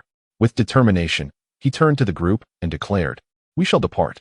Sun Wukong carried Neza and the giant spirit god, and together they utilized their celestial powers to soar towards the heavenly court. However, Just as they flew a short distance, Lin Hao suddenly tossed the six-eared macaque to the barefoot immortal and, before anyone could react, unleashed his own formidable techniques. A beam of golden light vanished in an instant, leaving behind a single phrase. "Barefoot brother, I entrust my disciple to you. Retreat swiftly. As the supreme commander of this demon extermination mission, I have the authority to issue commands." The six-eared macaque was distraught, tears streaming down his face. He was not foolish and understood that the source of the oppressive force was likely a saint. If his master returned, it would be a perilous journey. The six-eared macaque struggled frantically to break free from the barefoot immortal's grip, only to be struck unconscious by the latter. The barefoot immortal narrowed his eyes, gritting his teeth, and commanded, "Everyone, obey the celestial command and return to the heavenly court with me." To prevent further sacrifices, the barefoot immortal led the group back towards the heavenly court. Sun Wukong glanced back occasionally, his eyes gleaming with admiration. Lin Hao had not only conquered him with strength, but had also won his respect through character. Perhaps this was the essence of a true hero. Chapter 45. My Fate is Mine to Control. Part 2. A beam of golden light streaked swiftly into the depths of Panglai Island. In less than 5 minutes, the once numerous celestial soldiers, originally numbering around 70 to 80,000, had dwindled to merely 30 to 40,000. As they despaired and prepared for death, Lin Hao suddenly appeared. The surviving celestial soldiers gazed at Lin Hao with tears of joy. They had thought the celestial beings had forsaken them. Yet here was their god returning to their aid. In a moment, the spirits of the celestial soldiers surged, rekindling their will to survive. Lin Hao, with unwavering resolve, encourage them, fear not, and do not relinquish your desire to live. You all must survive. I will ensure you return safely. Everyone, follow my command and retreat. Lin Hao roared, summoning the 36-petal reincarnation purple lotus, propelling it towards the oppressive force. The 36 petals of the purple lotus spun rapidly, drawing upon the might of heaven and earth, emanating supreme patterns of the Tao. The once invincible oppressive force momentarily faltered. The celestial soldiers, witnessing this, erupted in ecstatic cheers. At that moment, Lin Hao became their deity. They rose once more, mustering every ounce of strength to flee. Surviving became their singular thought, driven by the resolve to honor their god's selfless rescue. In a flash, the 36-petal reincarnation purple lotus endured for less than 10 seconds before the purple radiance gradually dimmed. And in the next instant, it transformed into a beam of light that returned to Lin Hao's consciousness. Lin Hao's face turned pale, a fierce glint flickering in his eyes. Subsequently, the true Buddha relic was summoned, and instantly, a formidable golden light shield took shape. This shield could even withstand the onslaught of a great Luo golden immortal. And when it enveloped Lin Hao, he finally felt some relief. A powerful assault surged forward once more, claiming the lives of over 1,000 unsuspecting heavenly soldiers. Gritting his teeth, Lin Hao unleashed the divine ability of law of heaven and earth, rapidly condensing silver flowers and drawing upon the entirety of his spiritual energy. Standing tall like a colossal golden figure, gazing at the overwhelming force, Lin Hao bellowed, "Buddha kingdom in my palm." The supreme Buddhist law spread forth as his massive hand fearlessly struck towards the oppressive force. Boom. In that moment of collision, the oppressive force momentarily faltered. However, the next instant, Lin Hao was struck hard. A sweetness filled his throat, and he spat out a mouthful of blood. With a chilling gaze, Lin Hao resolved to fight this pressure to the bitter end. The essence of the stars and the purple fire of the divine suddenly erupted, seeking to incinerate the oppressive force. Once more, the divine list was summoned by Lin Hao, showcasing supreme merit. He laid all his cards on the table, employing various treasures to combat this force. Yet, the oppressive force seemed impervious, merely pausing briefly under Lin Hao's assault. Interesting, with your 36th grade reincarnation purple lotus, the divine list, the purple fire of the divine, and even the true Buddha relic, your treasures are nearly on par with mine. However, with your mere Tai golden immortal strength, you cannot stir up much of a storm. A voice, ancient and resonant, emerged from the oppressive force. In the next moment, the pressure intensified again, instantly obliterating the purple fire of the divine at the forefront. Following that, the merits of the divine list were exhausted, transforming into beams of light and retreating. Poof! Lin Hao coughed up another mouthful of blood, feeling weak and his mind clouded. Yet, he bit his tongue to stay conscious. He could not falter. If he fell, the thousands of heavenly soldiers below would be slaughtered. For every extra second he could endure, the soldiers below gained a glimmer of hope. You, with your mere Tai golden immortal strength, challenging me is akin to contending against the heavens. Let me be frank. This oppressive force is merely a casual sneeze of mine. You possess no chance of victory. In the face of the mocking voice from the oppressive force, Lin Hao defiantly swallowed blood and replied coldly, "Even if I have no chance of victory, I will continue to fight you. I acknowledge your strength, but it is not extraordinary. If you grant me an additional 10,000 years of cultivation time, I shall easily defeat you. What of contending against the heavens? As long as I refuse to yield, what can the heavens do to me? Have you heard a saying? A truly fiery statement. My life is mine to command, not the heavens." Lin Hao roared, then recklessly propelled forward with another palm strike. At this juncture, Lin Hao was practically resisting this oppressive force with his very body. What can the heavens do to me? My life is mine to command, not the heavens. Huh, how amusing. It has been a long time since I encountered such an entertaining child. This determination rivals my own. However, if you continue to fight, death is your only outcome. The oppressive force suddenly intensified again, shattering Lin Hao's golden shield of the true Buddha relic. Crack! The pressure bore down upon Lin Hao's body, the sound of cracking bones echoing. Divine Lord! Below, the heavenly soldiers wept inconsolably, yet they did not cease their retreat. For the time bought by the divine would not be squandered. Hiss! Divine brother, I, Sun Wukong, have come to lend you a hand. Ha, demon! Take this. Sun Wukong suddenly appeared with a somersault, transforming into a towering golden figure, wielding a staff that also reached great heights, standing resolutely upon the ground. With a mighty swing, he summoned the forces of heaven and earth, then fiercely struck down upon the oppressive force. Boom! The sound of a tremendous explosion erupted. A portion of the power from the oppressive force was diverted by Sun Wukong. Seeing that one strike had little effect, Sun Wukong mimicked Lin Hao, using his body to block the oppressive force. Yet, upon contact, his bones shattered, and blood poured forth. I, Sun Wukong, cannot be defeated. My divine brother is so exceptional. I cannot be inferior. Sun Wukong desperately resisted the oppressive force, struggling on the brink of death. Lin Hao's eyes welled with tears, not anticipating that Sun Wukong would return at such a crucial moment. Divine brother, even if I die today, I shall be buried alongside you, Sun Wukong declared boldly. Without a trace of fear, Lin Hao laughed heartily. Ha! Good brother, even if we become wandering souls, we must remain together. Great sage, let me tell you something. In another realm, you are the hero in everyone's hearts. In their eyes, you are invincible, living freely and carelessly, with none who dislike you. Upon hearing this, Sun Wukong blinked his monkey eyes, replying excitedly, "Is it truly as the Divine Lord says? If I utter a single falsehood, let the heavens strike me with 5 thunders." Lin Hao affirmed resolutely.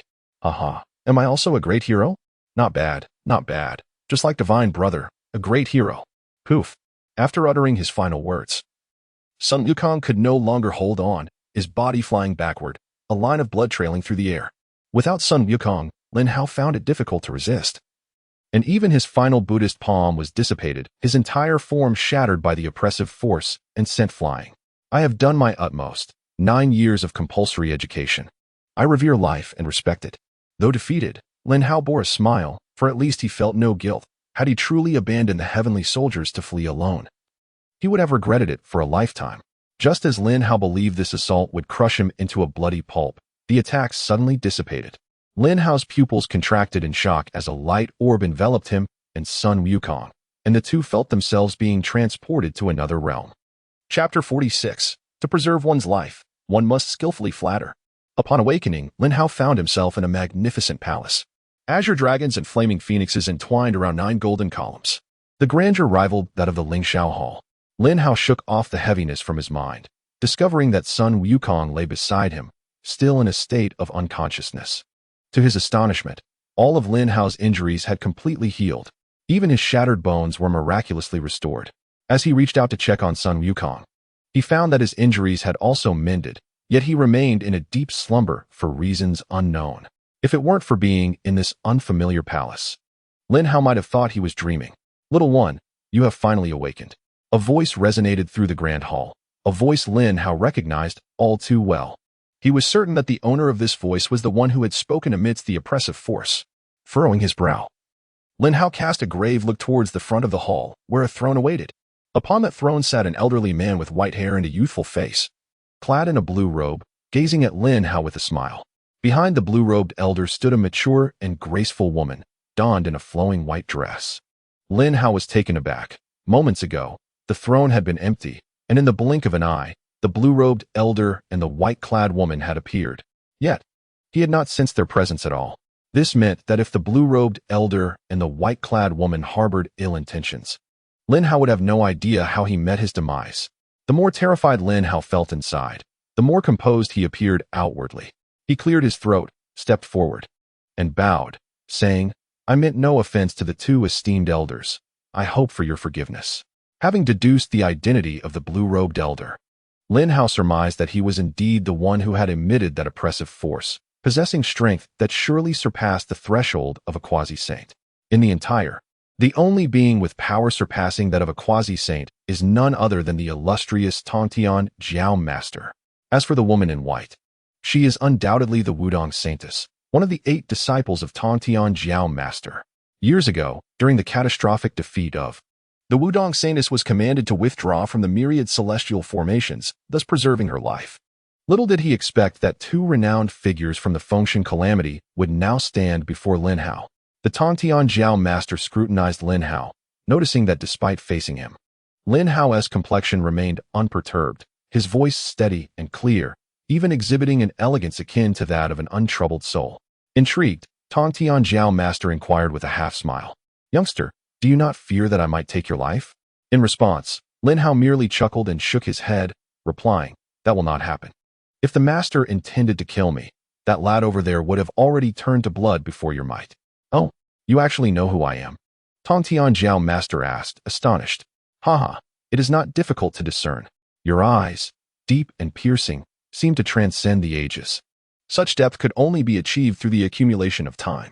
Furthermore, observing your ethereal movements, I believe there exists no realm within the 3 realms that you cannot traverse.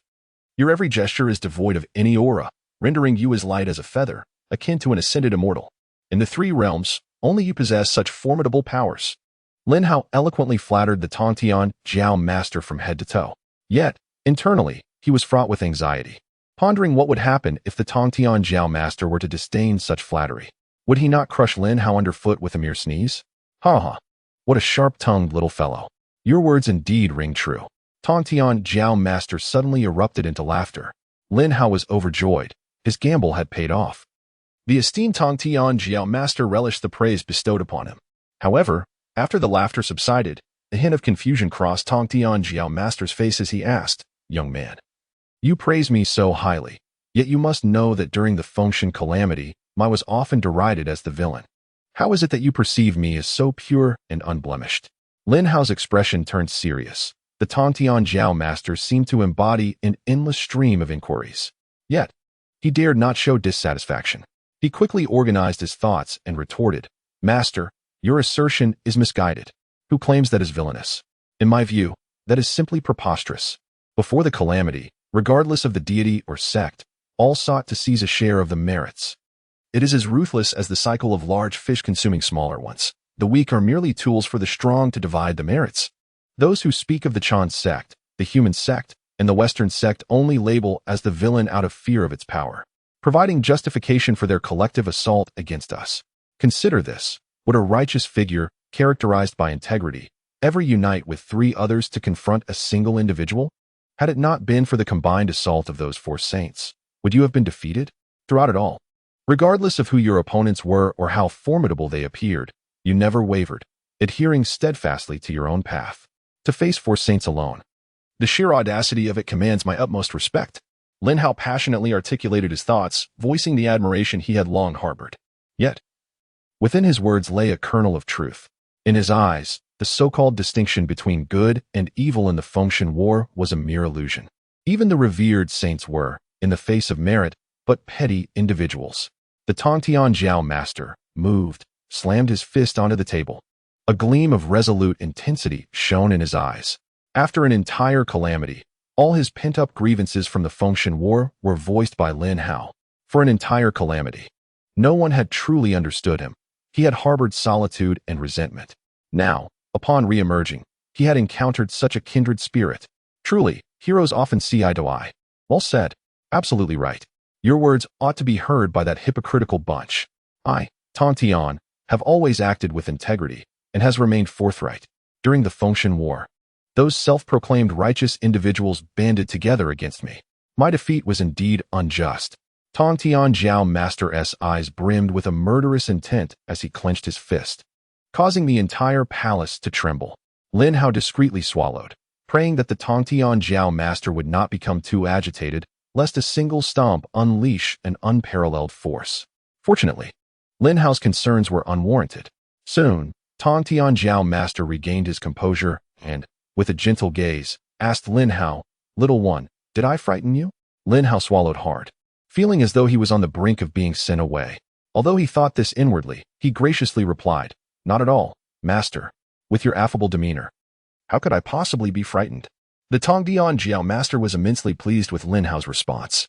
In the next moment, he vanished from the throne, reappearing before Lin Hao, who had not once perceived the trajectory of his movement. With a smile, Tong Tian Jiao Master patted Lin Hao's shoulder. A wave of ethereal energy surging into Lin Hao's body. Lin Hao's innate spiritual power instinctively sought to defend itself. Yet it was effortlessly dispersed by this gentle energy, which thoroughly explored Lin Hao from head to toe. Lin Hao's face flushed with embarrassment, feeling alarmed. What if the Tong Tian Jiao Master discovered his possession of the extraordinary system? That would certainly spell trouble. Tong Tian Jiao Master narrowed his profound eyes slightly, then spoke with a weighty tone, "You, young man, are indeed a person of great fortune, possessing even the rare treasure known as the Nine Heavens soil. Moreover, within your consciousness resides an innate spiritual root, the Huang Zhongli. You are practically a walking repository of resources. It is truly astonishing how you acquired such treasures." The Tong Tian Jiao Master's words left the Wudong Saintess utterly astonished. She approached, scrutinizing Lin Hao as though he were a peculiar creature, examining him from head to toe. A fragrant aroma wafted through the air, and Lin Hao felt a warmth in his abdomen, for reasons unbeknownst to him. Being observed by the Wudong Saintess felt akin to standing unclothed before her. Nonetheless, it was fortunate that the Tong Tian Jiao Master did not perceive Lin Hao's extraordinary system. Flustered, Lin Hao scratched his head and replied to the Tong Tian Jiao Master, "Hee, it's just luck, pure luck." "Luck?" Tong Tian Jiao Master chuckled. "How can you, a mere child, claim such a thing? What stroke of luck could possibly grant you the Nine Heavens soil and the innate spiritual root, Huang Zhongli, along with an entire plethora of celestial treasures? Even I envy such riches." The Wudong Saintess shot Lin Hao a reproachful glance. Who would have thought that the Wudong Saintess possessed such an endearing side? Lin Hao felt a surge of affection. Yet, Tong Tian Jiao Master chuckled, "Disciple, I believe I understand why this young man enjoys such remarkable fortune." Lin Hao's heart raced with anxiety. Could it be that the Tong Tian Jiao Master had uncovered his extraordinary system? The Wudong Saintess gazed at Tong Tian Jiao Master with eager anticipation. With a stroke of his beard, Tong Tian Jiao Master declared, "This young man is indeed the anomaly from the journey to the west that I spoke of. Initially, I harbored doubts, but after infusing a trace of my spiritual energy into him, I was able to fully comprehend his essence." Upon hearing this, the Wudong Saintess's delicate face displayed shock as she scrutinized Lin Hao once more. Her master, the Tong Tian Jiao Master, had fled from the Zishu Palace specifically because of this anomaly, preparing for one final confrontation. Lin Hao sighed in relief, thankful that his binding to the Daxing system remained undiscovered. However, it was the first time he had heard the term Western Journey anomaly, and it referred to himself. Noticing Lin Hao's puzzled expression, the Master of Heavenly Teachings explained with a smile, "The so-called Great Tao consists of 50 aspects, with the heavens evolving through 49. You are one of those anomalies, emerging amidst the great calamity of the Western Journey. Hence the term Western Journey anomaly. An anomaly is something that did not originally exist, but suddenly appears along the way, an existence even the heavenly order did not foresee. If you reflect on it, isn't it true that the Buddhist endeavor to promote the Western Journey has been disrupted by you multiple times? This is the essence of the anomaly." Upon hearing this, Lin Hao suddenly understood. He had traversed from another planet, and thus the heavenly order of the Western Journey could not bind him, resulting in his anomaly. The Master of Heavenly Teachings' eyes sparkled with intensity, and he continued with a serious tone, "As that anomaly, there are naturally benefits, but also drawbacks. Your existence may very well disrupt the Western journey calamity. And the Buddhist order, which wishes for the calamity to proceed as planned, will not allow any unexpected occurrences. You are that very unexpected occurrence, and it is evident that you will eventually be eradicated by Buddhism. The master was not mistaken. From the current situation, Lin Hao had already offended the likes of the Buddha of Joyful Light, Guanyin Bodhisattva, and Manjushri Bodhisattva, all of whom were powerful celestial beings. Especially the Buddha of Joyful Light, whose physical form he had destroyed. It would not be long before he could reconstitute that form and would undoubtedly come seeking retribution. However, Lin Hao thought that with the entire heavenly court behind him, he should be able to protect himself, right? Haha, how naive you are. Yet the master of heavenly teachings seemed to possess a form of mind reading. Think about it, my boy. The hearts of the heavenly court are currently in disarray. What powerful beings can the Jade Emperor summon? Would he call upon the Supreme Lord Laozi? Who can say for certain where the Supreme Lord's loyalties lie, whether with the heavenly court or Buddhism? After all, the greatest beneficiaries of the Western journey calamity will be Buddhism. The Supreme Lord is not foolish. He knows which side to lean towards to gain more merit. Thus, the Jade Emperor cannot summon powerful beings unless he acts himself. But his strength remains merely that of a quasi-saint, unlike Buddhism, which has two saints. If Buddhism is determined to eliminate you, the heavenly court cannot protect you. Lin Hao's brow furrowed. The master's words made him realize the perilous nature of his situation. He possessed a powerful system and was confident that with enough time, he could even stand against saints. However, the issue was that he was currently lacking that very time, which Buddhism could very well sever. Seeing the worry etched on Lin Hao's face, the master of heavenly teachings smiled with satisfaction and, with his hands clasped behind his back, said nonchalantly, "Boy, having encountered me today, you need not fear. Buddhism is insignificant in my eyes. Do you wish to become my disciple? As long as you become my apprentice, Buddhism will no longer dare to touch you. Should they lay a finger on you, I shall march directly to the Spirit Mountain." The master's bold declaration stirred Lin Hao's heart. Yet, he couldn't shake the feeling of being ensnared step by step. Even with his intelligence, he found himself caught in a clever scheme. However, Lin Hao felt that this scheme was quite advantageous. If he truly became the disciple of the master of heavenly teachings, he would have a saintly mentor from that day forth. The power of the master was well known throughout the three realms, and it had taken the combined efforts of 4 saints to barely suppress him. In the eyes of the master, Buddhism was indeed beneath consideration. The master's desire to accept Lin Hao as a disciple stemmed not only from Lin Hao's extraordinary talent, but also because he was a Western journey anomaly, destined to disrupt the merits of Buddhism. During the battle of conferred deities, the 2 Buddhist saints, the Taoist of guidance and the Taoist of quasi-purity, had cooperated with the Supreme Lord Laozi to suppress the master of heavenly teachings. This debt would not be forgotten. After extending the olive branch, the master awaited Lin Hao's decision. In truth, the master held a fondness for Lin Hao, especially after witnessing Lin Hao bravely return to save the heavenly soldiers.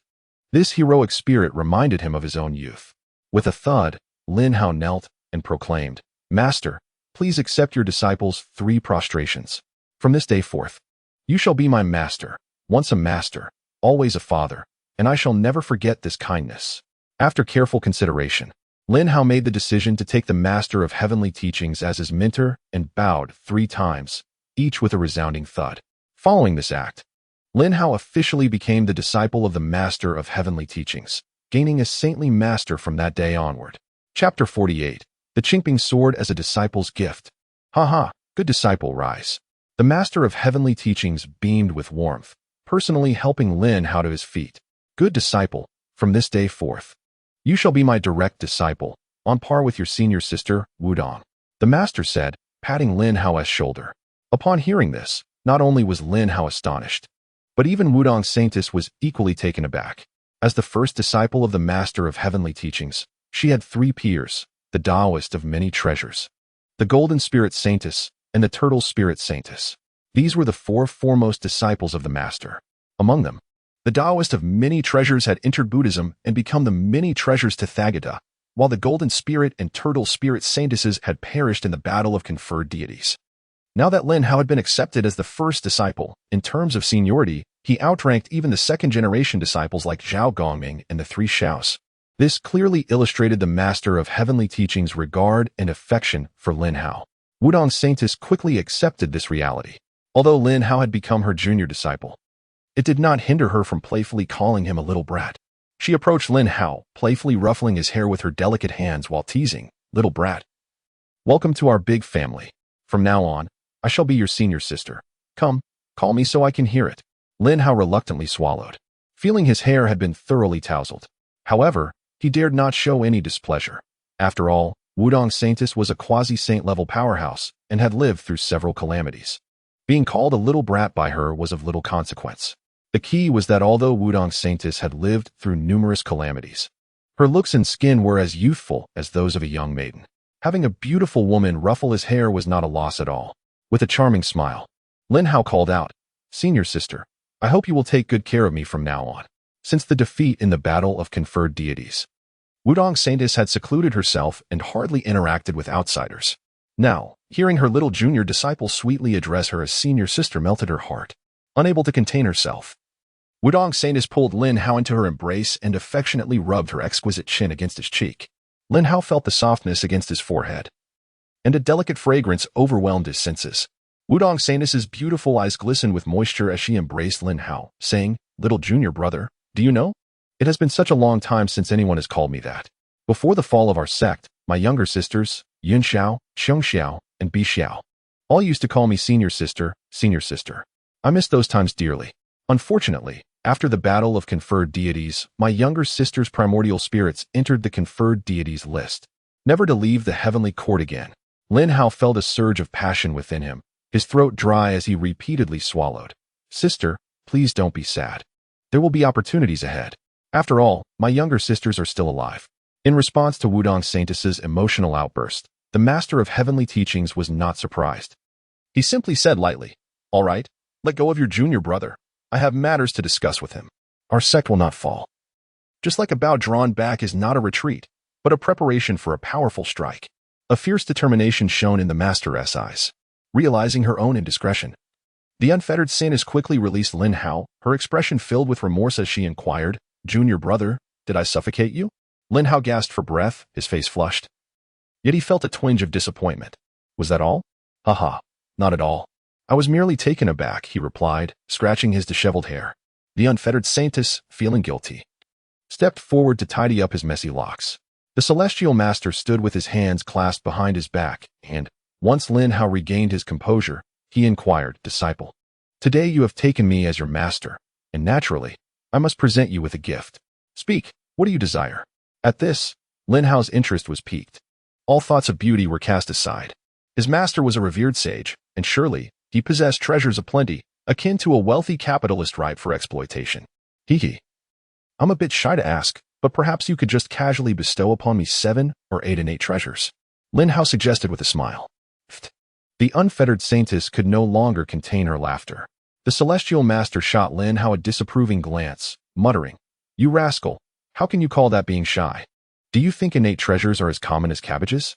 You truly overestimate your master. Even combined, I could not present you with 7 or 8 innate treasures." Realizing his request was indeed excessive, Lin Hao reconsidered. "All right, don't put me in a difficult position.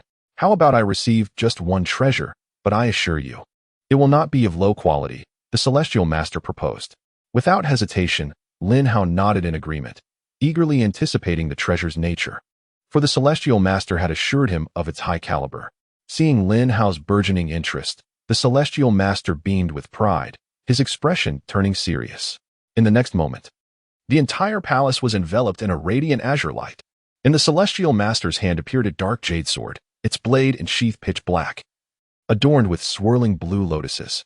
Grasping the sword summoned a formidable aura, as if a mere swing could reduce the entire palace to ashes. Lin Hao furrowed his brow. Could this be the Azure Lotus Sword? The 8 trigrams celestial robe exudes purple chi, while the 3-peaked sword is known as the Azure Lotus. The Azure Lotus Sword, akin in name to the Tai Dust Brush and the 3 treasures Rui, is second only to the treasures of chaos, truly an invincible force beneath the chaos artifacts. It was not only a tool of the Celestial Master, but also a symbol of the entire sect of the Interception. With this sword, one could command the entire sect. Is it true? Master intends to gift the Azure Lotus Sword to me? Such a treasure is not to be taken lightly, Lin Hao exclaimed, fully aware of its significance. Master, the Azure Lotus Sword is your exclusive artifact. How could I dare to tarnish it? He said with a sense of self-awareness. The unfettered Saintess was equally astonished, realizing the Master's intent to cultivate Lin Hao as the next leader of the sect. However, the Celestial Master insisted on handing the Azure Lotus Sword to Lin Hao. Disciple, there is a purpose in my giving you this sword. Within the heavenly court, many of my former disciples reside. With this sword in hand, they shall have no choice but to heed your command. This sword will solidify your standing in the heavenly court, and I am merely lending it to you temporarily. It is nothing. The Master's words instilled confidence in Lin Hao, who, after all, would not desire such a remarkable sword. Moreover, the Master's reasoning was undeniably sound. All right then. I shall safeguard it for you, Master. If you ever require it again, simply ask, Lin Hao replied, his eyes gleaming with fervor as he accepted the Azure Lotus Sword. Upon contact, the sword emitted a blinding azure-black glow, and the blue lotuses seemed to come alive, radiating spiritual energy. Lin Hao sensed an invisible connection forming between himself and the Azure Lotus Sword. Chapter 49, Guardian Bodhisattva Caught in the Crossfire. Lin Hao carefully stored the Azure Lotus Sword and turned to the Celestial Master, excitedly clasping his fists. Thank you for this meeting gift, Master. I shall not dishonor the Azure Lotus Sword. The Celestial Master nodded and then asked, Disciple, do you have any other needs in your cultivation? If so, do not hesitate to let me know. The trials of the journey to the west are imminent, and your strength must be swiftly elevated. Lin Hao, feeling unreserved, reflected briefly before eagerly stating, I am indeed in urgent need of something. Oh, what is it? The Celestial Master inquired, puzzled. The unfettered Saintess also looked on in anticipation, wondering if her junior brother would once again request several innate treasures. Master, you have seen the yellow Zhongli fruit in my sea of consciousness. It has now borne 81 fruits. If I could obtain 2 or 3 drops of ancient divine water to nurture them, they would ripen instantly. With 81 yellow Zhongli fruits, I am confident I can break through to the late stage of the Tai Golden Immortal. The unfettered Saintess was taken aback. As the innate spiritual root of yellow Zhongli was already rare, yet her junior brother had not only 1 but 81 divine fruits. The Celestial Master sighed, You prodigal child. Ancient divine water is an exceedingly precious resource, nearly extinct, yet here you are, using it for agriculture? However, 81 yellow Zhongli fruits were indeed a significant yield. Lin Hao is uncertain whether his master could procure the ancient divine water or not. Noticing Lin Hao's doubtful expression, the Celestial Master chuckled. Although ancient divine water is indeed rare, some remains exist in the 3 realms. For instance, the compassionate traveler of the West is said to possess 50 drops of the 3 light divine water in her jade bottle. I can help you borrow 2 or 3 drops. The Celestial Master smirked slyly, suggesting borrowing without the intention of repayment. Lin Hao's lips curled into a mischievous smile as he recalled, Master, the compassionate traveler's jade bottle now holds only 45 drops of 3 light divine water. The Celestial Master and Lin Hao exchanged knowing smiles. Lin Hao had previously extorted 4 drops from Guardian, and Sun Wukong had consumed 1, totaling 5 drops. Thus, the jade bottle now contained only 45 drops. Realizing this, the Celestial Master decided to ask the compassionate traveler for 5 drops, ensuring her bottle would only have 40 drops remaining for easier inventory in the future. The Celestial Master felt quite satisfied with this plan. Lin Hao silently sympathized with Guardian. Suddenly, the Celestial Master's expression turned grave as he extended his hand, unleashing the supreme laws of the Tao, transcending the limitations of time and space. Buzz! The entire hall erupted in a dazzling light, and 5 drops of 3 light divine water miraculously materialized. In the west, at the Ling Mountain, the Great Hero Hall, Guardian Bodhisattva, who had been meditating, furrowed her brow and opened her eyes, murmuring in confusion, Why does it feel like something is missing? Is it just my imagination? Guardian inspected herself from head to toe, and when she sensed her jade bottle, her complexion turned ashen. My 3 light divine water has decreased by 5 drops again? What happened? Where did they go? Not here, not there. Impossible. Where is my divine water?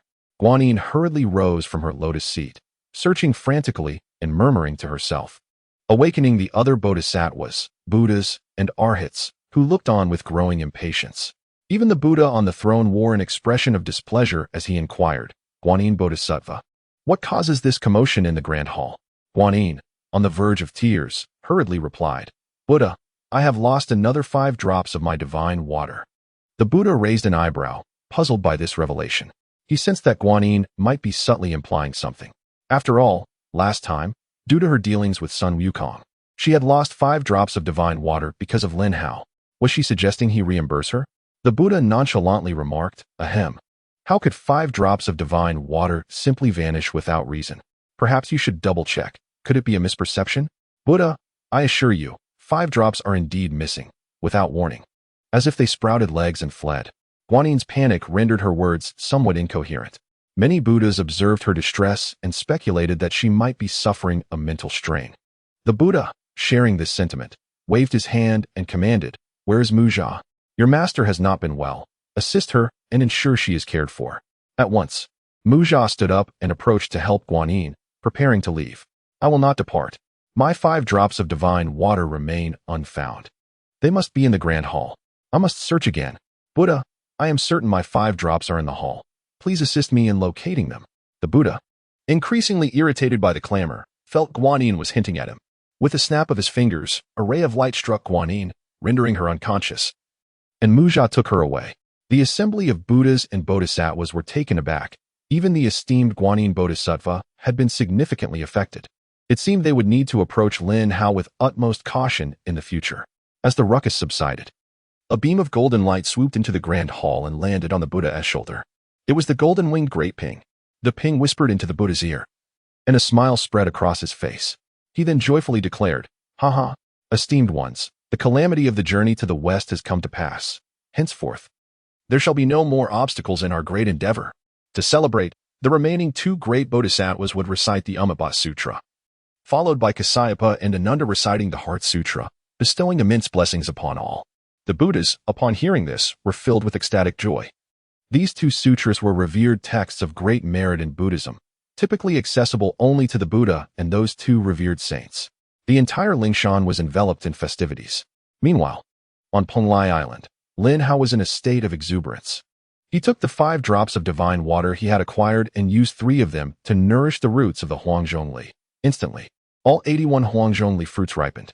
"Disciple," the Tongtian cult master urged, "with both your master and senior sister present. This is the perfect opportunity to break through to the late stage of Tai Golden Immortal."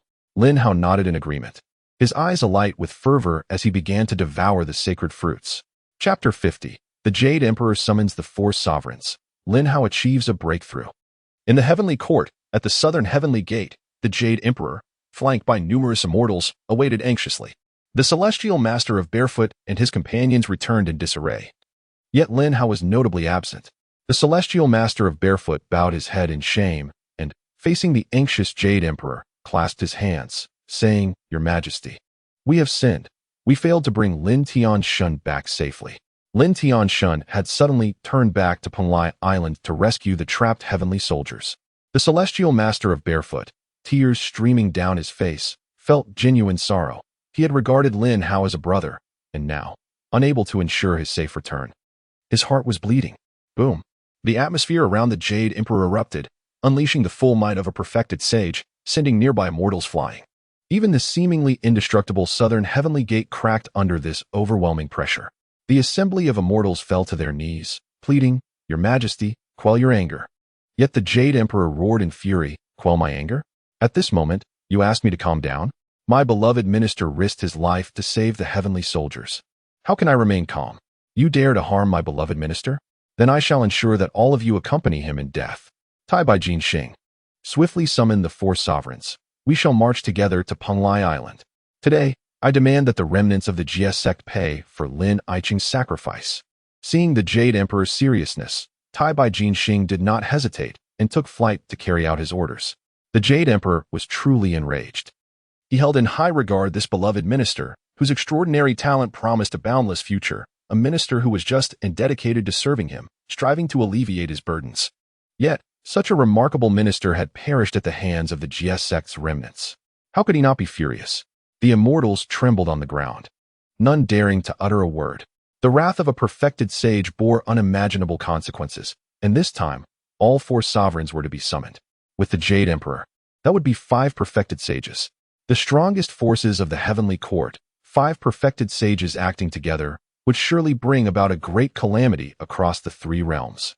Back on Penglai Island, Lin Hao sat cross-legged, surrounded by a tempest of spiritual energy, his aura fluctuating wildly, hinting at an imminent ascension. Having consumed merely 20 huangjongli fruits, he was on the verge of a breakthrough. Previously, he had already consumed 18 fruits, along with a bottle of Guizhi Immortal Dew and a peach gifted by Sun Wukong, accumulating over 60,000 years of cultivation. Now, with an additional 20,000 years of cultivation, Lin Hao's realm finally showed signs of breakthrough. The spiritual energy around him was extraordinarily dense. The Holy Mother of No Demand gazed at Lin Hao in astonishment, murmuring, "Such a robust wave of spiritual energy. Even after his breakthrough, my junior brother will undoubtedly be an invincible presence in the late stage of Tai Golden Immortal." The Tongtian cult master chuckled, "You underestimate your junior brother. His cultivation method, the 8-9 profound art, is beyond description. During combat, he rarely exhausts his energy. His body forging technique is the law of heaven and earth, and his agility technique is the golden crow transformation. His various attack techniques are also drawn from Buddhist great powers, making him a synthesis of myriad strengths. Coupled with the extraordinary treasures he possesses, he could easily contend with a perfected sage at full power." The Holy Mother of No Demand could scarcely believe her ears. Yet this was the truth. No wonder the master was willing to take such risks to escape from the Purple Cloud Cave, all for the sake of accepting Lin Hao as a disciple. With the protection of the Tongtian cult master and the Holy Mother of No Demand, Lin Hao successfully broke through to the late stage of Tai Golden Immortal. As he opened his eyes, he felt as light as a swallow, capable of summoning immense spiritual energy in an instant. Satisfied, he stood up and offered 10 huangjongli fruits to his senior sister, smiling. "Though these 10 fruits may seem insignificant to you, they carry my heartfelt gesture." Seeing Lin Hao's kindness, the Holy Mother of No Demand felt warmth in her heart, growing even more fond of her junior brother. "Silly boy, do you truly think of me as a wealthy heiress? I am not as affluent as you. These 10 huangjongli fruits are precious to me. Your senior sister greatly appreciates them." The Holy Mother of No Demand not only embraced the huangjongli fruits, but also enveloped Lin Hao in her arms. The softness of her embrace met his forehead, and a delightful fragrance wafted through the air, hinting at boundless springtime. After a considerable time, the Holy Mother of No Demand reluctantly released Lin Hao and carefully stored the 10 huangjongli fruits. Her words rang true. These fruits were indeed rare treasures even within the 3 realms, essential even to those of the perfected sage tier, as only the truly holy would be indifferent towards such fruits that enhance cultivation. Observing the harmonious interaction between the siblings, the celestial master of heaven smiled with satisfaction, then spoke earnestly, "Disciple, within your sea of consciousness lies a treasure that belongs to me. Are you not inclined to retrieve it?" Taken aback, Lin Hao pondered what other artifact, aside from the Qingping sword, could possibly belong to his master. Suddenly, a spark of realization illuminated his eyes. "Indeed, the Six Souls banner, which I captured from the Buddha of Joy and Light, is rightfully yours." Previously, the celestial master had inscribed the names of the 6 figures, Zhuan-Ti, Jiayin, and others on the Six Souls banner, hoping to reverse the declining fortunes of the. However, the Buddha had taken the banner with him when he departed from the teachings. Without hesitation, Lin Hao summoned the banner from his sea of consciousness. As it emerged, the Six Souls banner regained its spiritual power and attempted to flee. Yet, the celestial master thundered, "Old friend, have you forgotten me after such a brief separation? Return to me." With a flick of his finger, he wove a tapestry of Tao patterns that swiftly enveloped the banner. The banner, which had been struggling to escape, suddenly settled down and gracefully circled around the celestial master as if recognizing an old companion. The mark of the Buddha was erased, and far away in the west, he felt a fresh wave of pain, coughing up blood, alarming the assembled Buddhas. The physical agony paled in comparison to the anguish in his heart. The Six Souls banner was no longer his to command. Inside the palace of Penglai Island, the celestial master gently returned the Six Souls banner to Lin Hao's sea of consciousness. Lin Hao, astonished, was about to inquire when the celestial master preemptively continued, "Currently, my true self remains imprisoned in the Purple Cloud Cave, and this incarnation cannot endure for long. I have come solely to seek you and to restore the prestige of my. Therefore, I have no use for the Six Souls banner at this moment. You need it more.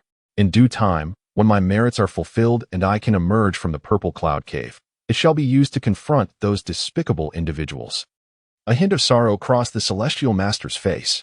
Since the War of the Gods, he had been trapped in the Purple Cloud Cave. While many of his disciples had perished or were captured in the God-sealing list, forever barred from leaving the heavenly court. The celestial master treated Lin Hao with great kindness, and Lin Hao felt a profound sense of gratitude. Resolving to channel part of the merits from the great calamity of the journey to the west to aid his master in breaking free from his confinement. Chapter 51. Oh, is that not your majesty? What a coincidence. Are you out for a stroll? Seeing the determination in Lin Hao's eyes, the celestial master smiled with approval. Knowing that his efforts had not been in vain, his disciple was truly grateful. As the smile faded, the celestial master spoke gravely, "Disciple, there are several matters I need you to attend to." Without hesitation, Lin Hao replied, "Master, please instruct me. I shall do my utmost to fulfill your requests." Nodding, the celestial master continued, "During the War of the Gods, my sword array of extermination was shattered, and the 4 swords of extermination were seized by those 4 vile individuals. It is said that they gifted these swords to their disciples while in hiding. I know not who they are. Should you encounter them in the future? And if your strength allows, help me reclaim them. If they prove too formidable, seek assistance from your senior sister, Wudong." The 4 swords of extermination are among the celestial master's most formidable treasures, and when wielded together, their might rivals that of the Qingping sword. They were taken by the 4 saints during the War of the Gods, and have remained lost ever since. Lin Hao bowed deeply, resolutely affirming, "Rest assured, master. If I encounter them, I will strive to reclaim them." Pleased, the celestial master stroked his beard and continued, "The second task pertains to the God sealing list. Upon your return, the list will not be retrieved for the time being. If possible, I hope you can release the true spirits of the disciples sealed within the list, granting them their freedom, such as Gong Ming, the 3 sisters, and the 4 brothers of Nine Dragon Island. They are all exceptionally powerful, and liberating their true spirits will provide you with invaluable support." Lin Hao pondered this, recognizing the complexity of the task. Releasing the true spirits would necessitate replacing them with new ones. In other words, for every spirit released, one must be captured to maintain the balance of forces in the heavenly court. Nevertheless, Lin Hao assured, "Fear not, master. I will exert every effort to accomplish this task if it is within my means."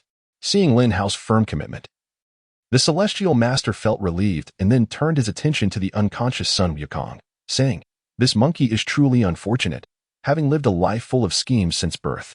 You share a bond with him. Assist him in severing his ties with Buddhism." As he spoke, the celestial master produced a piece of colorful stone that shimmered with brilliance. Drawing upon the forces of heaven and earth, Lin Hao and Wudong exchanged astonished glances. This stone was one of the last remnants used by Nuwa to mend the heavens, originating from the same source that birthed the monkey. Sun Wukong, born of the 5-colored stone, must return to his roots to comprehend the sacred path. If he severs his ties with Buddhism in the future, you shall give him this stone to aid his enlightenment. The celestial master entrusted the colorful stone to Lin Hao, who accepted it solemnly, carefully storing it within his sea of consciousness. This stone was a relic from ancient times, with only 2 remaining, one that nurtured the spirited monkey and the other held by the celestial master. "Now that I have completed my instructions, it is time for your senior sister," Wudong said with a smile as she approached Lin Hao, gently tousling his hair. As she did so, a fierce glint emerged in her beautiful eyes. "Little junior brother, if anyone dares to harm you in the future, I shall annihilate them and their kin. If someone bullies you, remember to seek me out. I may be lacking in some areas, but I will not falter in a fight. To facilitate our communication, here is this." With that, Wudong severed her own index finger, producing a bone whistle. Lin Hao grasped the whistle in his hand, feeling warmth blossom in his heart. "Senior sister, it is truly wonderful to have you. May I embrace you?" he inquired, touched. Wudong chuckled, "Of course, little junior brother. My 3 sisters used to cling to me for hugs. I truly miss that feeling. Come here." With that, Lin Hao enveloped her in a warm embrace, holding her waist as he had always dreamed. "Disciple, it is time for you to return. If you delay, another battle may erupt on Penglai Island." The celestial master remarked with a knowing smile. Reluctantly, Lin Hao released his hold on her slender waist. Seeing the reluctance on his face, Wudong ruffled his hair and comforted him. "Don't worry, I will be on Penglai Island for some time. If you miss me, come back. We can hug again next time. All right." Nodding appreciatively, Lin Hao hoisted the unconscious Sun Wukong onto his shoulder, bowing to the celestial master and Wudong. "Master, senior sister, I shall take my leave for now. Rest assured, I will diligently attend to the tasks you have set forth." With those words, Lin Hao soared from the great hall, employing the technique of the golden crow to vanish into the ether. Watching the fleeting brilliance of the golden crow, Wudong inquired, "Master, do you truly believe that little junior brother can draw the merits of the journey to the west to our?" The Tongtian teacher replied with a profound meaning. The greatest beneficiary of the great calamity of journey to the west is undoubtedly Buddhism. This is fated. However, your junior brother is the anomaly of this journey. If the Jiejiao could truly draw merit from the calamity to rejuvenate, it would solely be due to your junior brother. In the sky, the Jade Emperor, accompanied by the four sovereigns, furiously set off towards Panlai Island. 5 quasi-saints, the strongest forces of the heavenly court. The supreme of the 3 realms, the Jade Emperor. The Emperor of the North Polar, the Emperor of the South Polar, the Emperor of the Upper Palace of Gaochen, and the earthly sovereign of the underworld. The golden-winged Dapeng soared through the 9 heavens, witnessing the imposing demeanor of the heavenly court. Swiftly returning to Ling Mountain to deliver the news. At Ling Mountain, in the great heroic hall, the gathered Buddhas rejoiced upon hearing the news, unable to contain their laughter. Especially the Tathagata Buddha, who unabashedly laughed heartily. Ha ha ha. The Jade Emperor truly values Lin Hao, summoning the 4 sovereigns to hunt down the remnants of the. Yet, among those remnants, there must be quasi-saints, even saints. With the heavenly court deploying 5 quasi-saints, a great battle is imminent. Let us await the outcome. Ha ha ha. When both sides are severely weakened, only my Buddhism shall remain eternally prosperous among the myriad sects. At this moment, 5 streaks of light suddenly halted in the sky, and before them appeared a formidable golden crow's rainbow light. The Jade Emperor and the 4 sovereigns furrowed their brows, and upon closer inspection, they recognized that within that golden crow's light was none other than Lin Hao. Lin Hao, carrying Sun Wukong on his shoulder, abruptly stopped, and upon seeing the Jade Emperor, his face broke into a joyous expression, excitedly exclaiming, "Is that not your majesty? Ha! What a coincidence! Your majesty has personally descended to the mortal realm. Where are you headed?" And these 4 formidable figures, I have never seen them before. Has your majesty invited them for a stroll? Did I inadvertently ruin your majesty's outing? Upon hearing Lin Hao's words, not only were the 4 sovereigns taken aback, but even the Jade Emperor was momentarily bewildered. How could the esteemed Jade Emperor personally take the 4 sovereigns for a leisurely walk? Only Lin Hao could conceive such a notion. However, seeing Lin Hao alive filled the Jade Emperor with immense excitement. Disregarding his regal image, he rushed toward Lin Hao, laughing joyfully. "Ha! My beloved minister is alive. He has not perished." Transforming into a gust of wind, the Jade Emperor appeared before Lin Hao in an instant, and, in a fit of jealousy, swatted Sun Wukong off Lin Hao's shoulder. The Jade Emperor placed his hands on Lin Hao's shoulders, shaking him with fervor. Lin Hao swayed helplessly under this force. Startled by the Jade Emperor's unrestrained display, swallowing hard, he then glanced apologetically at Sun Wukong on the ground, murmuring, "Brother great sage, this isn't my fault. Lin, my beloved minister, tell me how you survived that overwhelming force." The Jade Emperor asked, full of admiration. Upon hearing this, the 4 sovereigns also became interested, their gazes burning with anticipation. Lin Hao felt a wave of unease. He could not expose his master and senior sister. His eyes darted as he awkwardly scratched the back of his head, stammering, "Well, it's a bit embarrassing to say, but I was struck by that pressure and was sent flying, then accidentally fell asleep. When I woke up, that force had miraculously vanished. I thought your majesty had intervened to disperse them." The Jade Emperor and the 4 sovereigns found his explanation increasingly surreal. They were torn between belief and disbelief, as they knew that force was something even they would struggle to withstand.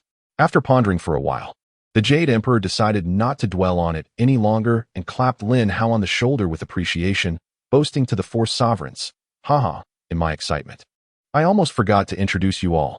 This is my beloved minister, Lin Hao, now the Guardian Deity of the 3 realms, overseeing heavenly justice, who struck Sun Wukong down on the very first day of his ascension, and has even vanquished Manjushri and Avalokiteshvara."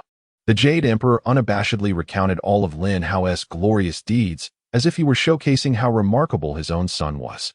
However, the 4 sovereigns felt somewhat helpless. Lin Hao appeared rather foolish, asking if they were out for a stroll, and even managing to sleep amidst such overwhelming pressure. "Shall we still pursue the remnants of on Panlai Island?" the stern-faced Emperor of the North Polar inquired. Hearing this, a cold glint flashed in the Jade Emperor's deep-set eyes as he replied in a low voice, "Our purpose in coming here was to avenge my beloved minister. Now that he is safe, we shall not pursue further. In truth, The Jade Emperor's decision was born of necessity. Everyone present understood that the source of that overwhelming force possessed strength far beyond that of a quasi-saint. Even if they ventured forth, the outcome would likely be grim. Let us depart. This outcome is already satisfactory. As for the remnants of on Panlai Island, let them frolic for a few more days, the Jade Emperor declared. Subsequently, the 6 of them flew towards the heavenly court, while Lin Hao turned back midway to retrieve the forgotten Sun Wukong. At the south heavenly gate of the heavenly court, all deities were gathered, including the escaped barefoot immortal and the Moon Star Lord, along with the 30,000 heavenly soldiers rescued by Lin Hao. The heavenly soldiers, with tears on their faces, knelt fervently towards the direction of Panlai Island. Had it not been for Lin Hao's timely return, they would have long since met their demise. No one had ever cared for their lives. In the eyes of the celestial beings, they were as insignificant as dust. Yet, Lin Hao was different. He regarded each of them as living beings. Awakened, Neza, the Six-Eared Macaque, and the giant spirit god bore expressions of agony, gritting their teeth. Had it not been for the barefoot immortal and the Moon Star Lord restraining them, they would have already charged into the mortal realm. Whoosh, whoosh. Huh. The Jade Emperor has returned. Everyone look. Is that the heavenly deity? The heavenly deity carries Sun Wukong on his shoulder? They are not dead. The heavenly deity is alive. Ha ha ha. The heavenly deity is alive. Heaven has eyes. Ha ha. The heavenly deity is majestic. Heavenly deity, please allow me to bow before you. As the Jade Emperor and others returned to the south heavenly gate, all the deities noticed them, especially the 30,000 heavenly soldiers, who wept uncontrollably as they knelt before Lin Hao, even overlooking the Jade Emperor. However, the Jade Emperor did not mind, like the heavenly soldiers. He harbored deep respect for Lin Hao. In such life-and-death circumstances, Lin Hao had selflessly returned to save everyone. This audacity instilled fear in those around him. The Six-Eared Macaque burst into tears, leaping forward in haste to reach Lin Hao. With a swift swipe, he sent the troublesome Sun Wukong flying, and jumped onto Lin Hao's shoulder, rubbing his red monkey face against Lin Hao's cheek. The barefoot immortal and the Moon Star Lord, along with others, gathered around. Sharing silent glances, some moved to tears. Facing the 30,000 heavenly soldiers kneeling on the ground, Lin Hao's expression turned serious as he raised his voice. Resonating with authority, everyone, rise. Although I helped buy you time, it was your own indomitable will that truly saved you. As for that despicable Li Jing, I promise you, one day I shall tear him to shreds and avenge our fallen brothers. Lin Hao's voice rang out powerfully, echoing through the heavens. The heavenly deity is mighty. Avenge Li Jing. Avenge Li Jing. Tear him to shreds. Revenge. Revenge. The heavenly soldiers roared in fury, their killing intent palpable. All the deities were taken aback by this display of power. The Jade Emperor, with a nod of approval and a glimmer of brilliance in his eyes, proclaimed, I hereby declare that the 30,000 heavenly soldiers present shall henceforth be commanded by Lin Hao, along with the previous 5,000 soldiers bestowed upon Lin Hao. This forms a total of 80,000 heavenly troops known as the Tianlin Army, which will answer solely to Lin Hao and shall not be dispatched by anyone else. However, they are to maintain the authority and security of the heavenly court. Upon hearing this, the deities were astounded, clearly taken aback by the audacity of the Jade Emperor to grant Lin Hao his own army, accountable only to himself. How terrifying this was. Such a precedent had never been seen in the entire heavenly court. Only the Silver Star, well aware of the Jade Emperor's trump card, understood that the Emperor possessed a formation capable of magnifying this army's strength tenfold, or even 100-fold. Since the Emperor allowed Lin Hao to command a private army, it was evident he intended to utilize this formation. It seemed the Emperor was making various preparations for the impending calamity of the journey to the west. Lin Hao was equally exhilarated. Having his own private army would solidify his standing within the heavenly court. Even if the West sought revenge, he would have the confidence to face them. Lin Hao solemnly bowed to the Jade Emperor, expressing his gratitude. Your servant, Lin Hao, thanks your majesty. Below, the 30,000 heavenly soldiers were visibly elated, collectively shouting, the Tianlin army is mighty. The divine lord is formidable. Just as the deities were still reeling from the proclamation, the sacred Yao pool of the heavenly court suddenly erupted with a cascade of rainbow light, drawing forth unmatched grandeur. Followed by the cries of cranes and the dances of phoenixes, the Queen Mother of the West had emerged from seclusion. The Peaches of Immortality feast was drawing near. Smiles adorned the faces of the gathered deities. The emergence of the Queen Mother of the West and the hosting of the Peaches of Immortality Feast would be a grand banquet for the celestial realm. Lin Hao gazed thoughtfully at the rainbow light, pondering. The Peaches of Immortality Feast is approaching, and the calamity of the journey to the west is about to unfold. Lin Hao looked down at the unconscious Sun Wukong, his heart stirred. Chapter 53. Crafting the Supreme Divine Army of the Three Realms. At Ling Mountain. Within the great heroic hall, the sacred scriptures were being recited as the bodhisattvas, Buddhas, and arhats applauded in approval. The Buddha Tathagata on the throne wore a smile. His thoughts racing, envisioning the Jade Emperor and the four sovereigns battling fiercely against the remnants of the, leading to mutual destruction. The more he contemplated, the more elated he became, exclaiming loudly, "Continue the recitation. Continue the dance." From this moment forth, the heavenly court and the would become increasingly insignificant. If we merely wait for another 500 years until the great undertaking of the journey to the west is fulfilled, my Buddhism shall reign supreme in the three realms.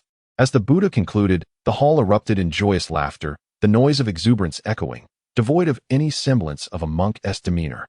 At that moment, a fierce wind swept through from afar, and the golden-winged Dapeng hurriedly returned. The Buddha Tathagata furrowed his brow, slightly displeased, but refrained from commenting due to the Dapeng's status.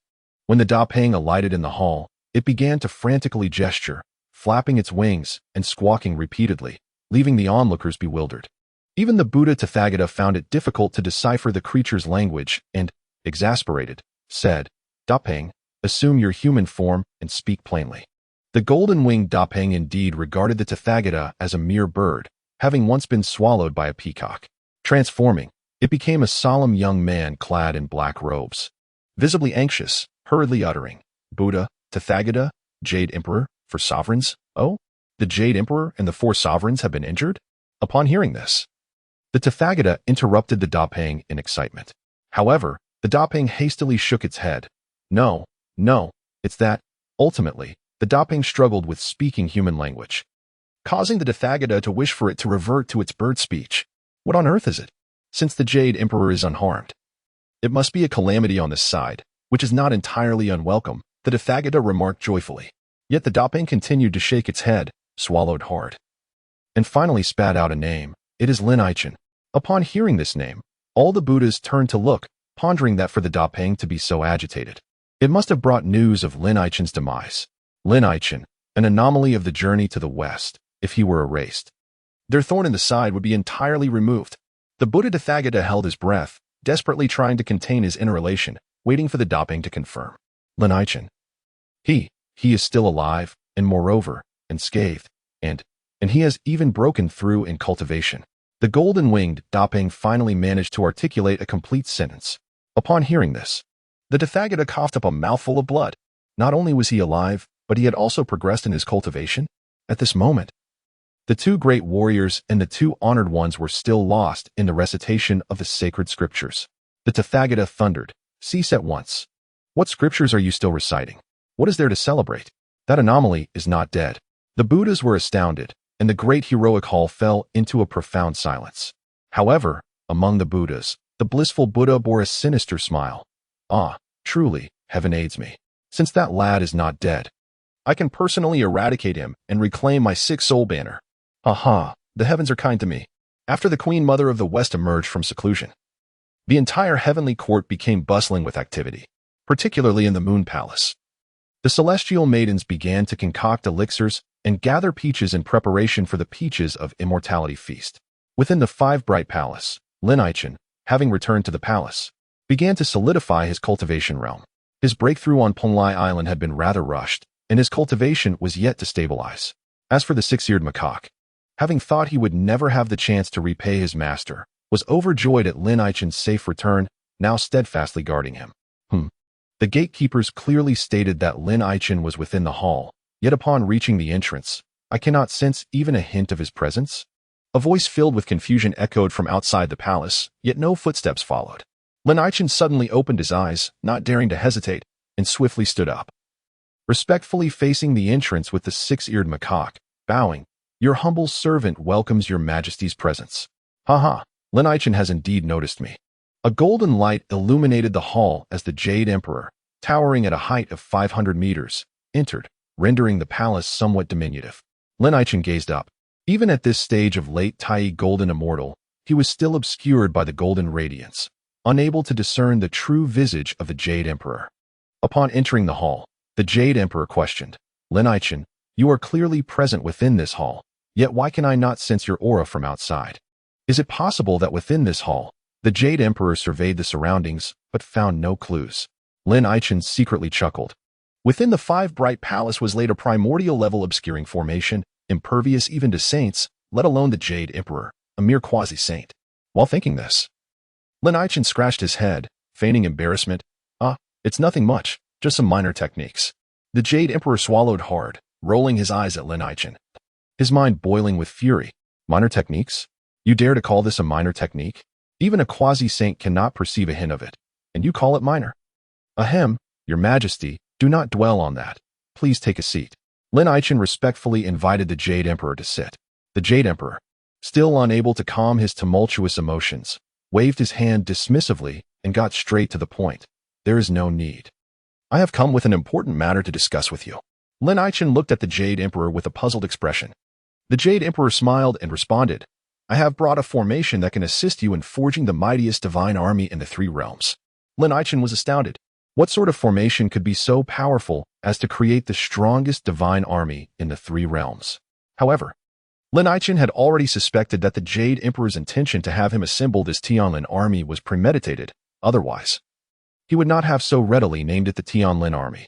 The Tianlin army, did it not correspond directly to him, the divine being Lin Hao? Upon witnessing Lin Hao's astonishment and anticipation, the Jade Emperor ceased to withhold information, sweeping his sleeve to reveal a radiant light. The entire palace was enveloped by a colossal formation, where myriad luminous points twinkled like a vast starry net, dizzying to behold. Above it, the supreme path circled. This formation was undeniably extraordinary. The Jade Emperor's gaze grew fervent as he proclaimed, This is the 10,000 Immortals formation wielded by the Master of Heavenly Secrets during the War of the Gods. Lin Hao was further astounded, realizing that this formation was indeed his master's 10,000 Immortals formation. During the War of the Gods, when the Celestial Sword formation was shattered, the Master of Heavenly Secrets had employed this very array, uniting the strength of all disciples to contend against the four saints. Famously known as the arrival of 10,000 Immortals. After the Celestial Church's devastating defeat, the Tao ancestor intervened, reclaiming the 10,000 Immortals formation from the Master of Heavenly Secrets and entrusted it to me. I was to select a fated general to assemble an army, to cultivate this formation to solidify the foundation of my heavenly realm, which is why I tasked you with forming the Tianlin army. The Jade Emperor elaborated, still in awe. Lin Hao contemplated that if the Tianlin army mastered the 10,000 Immortals formation and harnessed the power of 80,000 warriors, they might even rival the great Luo Golden Immortals. Should the likes of Ding Guang seek vengeance, Lin Hao would possess the strength to confront him. For the heavenly court, having the loyal Lin Hao forge a formidable legion would better safeguard its authority against the Western Church's oppression. With Lin Hao's talents, ascending to the great Luo Golden Immortal realm would be inevitable, and at that time, combined with the 10,000 Immortals formation, consolidating the strength of 10,000 would surely place them on par with quasi-saints. Noticing Lin Hao's growing interest, the Jade Emperor laughed heartily. Very well. There is no day like today. To facilitate your training, I have cleared out the entire 13 heavens, and now the 80,000 Tianlin soldiers await your command. The Jade Emperor, displaying unexpected decisiveness, hurriedly presented the 10,000 Immortals formation to Lin Hao and, in the next moment, whisked him away from the Five Bright Palace. Chapter 54. The initial formation of the 10,000 Immortals array and the commencement of the Peach Blossom Banquet. In the 13 heavens, the 80,000 Tianlin soldiers stood in perfect formation. The Jade Emperor's audacity was remarkable, having vacated the entire 13 heavens for Lin Hao's training. Upon their arrival, the soldiers fervently shouted, This humble general pays respects to your majesty.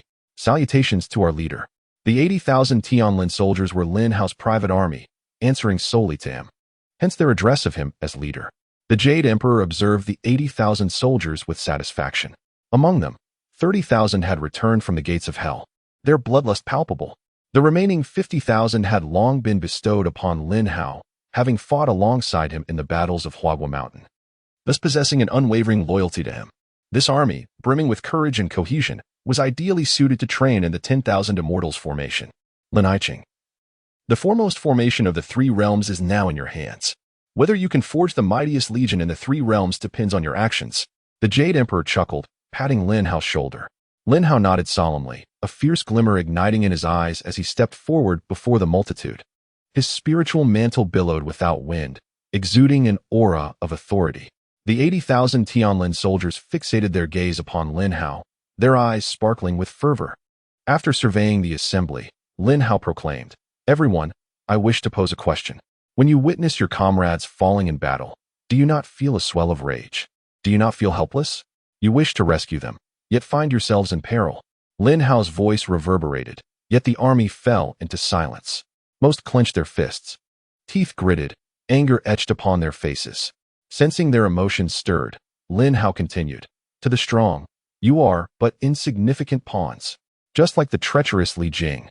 With a single word he can lead your comrades to their demise, severing your escape routes. Why does this happen? Let me enlighten you. It is because you are too weak. You yearn to resist, to take revenge, but you lack the strength. You are not yet powerful enough." Some soldiers in the Tianlin army shed tears of anguish. After experiencing life and death, they were left with only anger. Yet, when they sought vengeance upon Li Jing, as Lin Hao stated, they found themselves without the means. How heartbreaking it was. Seizing the moment, Lin Hao unveiled the 10,000 Immortals array. As it emerged, it enveloped the entire 13 heavens, causing the 80,000 Tianlin soldiers to frown and gaze apprehensively at the formation above. Observing their reactions, Lin Hao spoke again. "This array is the greatest formation of the three realms, the 10,000 Immortals array. Once mastered, our strength will amplify 100-fold, even 1,000-fold. However, once we practice this array, our fates will be intertwined. Should the focal point be breached, we all shall perish. It is indeed perilous. Now I ask you, do you dare to train in this formation? If anyone wishes to withdraw, stand forth now, and I assure you a safe departure." At his words, the Tianlin army erupted in fervor, hope shimmering in their eyes. "I am willing to train in this formation. I seek revenge. I shall personally take the life of Li Jing, avenging my fallen brothers. I too wish to practice this formation, rather than live a life of cowardice. I prefer to take risks. I refuse to endure that sense of helplessness any longer. I desire strength. My leader, please commence the training of this formation. If it grants me strength, I would gladly face 1,000 deaths." Well said. Fortune favors the bold. A true man should live passionately, speaking softly until he makes his mark. The 13 heavens echoed with their fervent shouts. The Jade Emperor rubbed his hands together, his joy palpable, as he looked at Lin Hao with admiration. "Indeed, my Lin Aiqing is capable." With just a few words, he ignited the fervor of these youths. With such passion, how could we fail to master the 10,000 Immortals formation?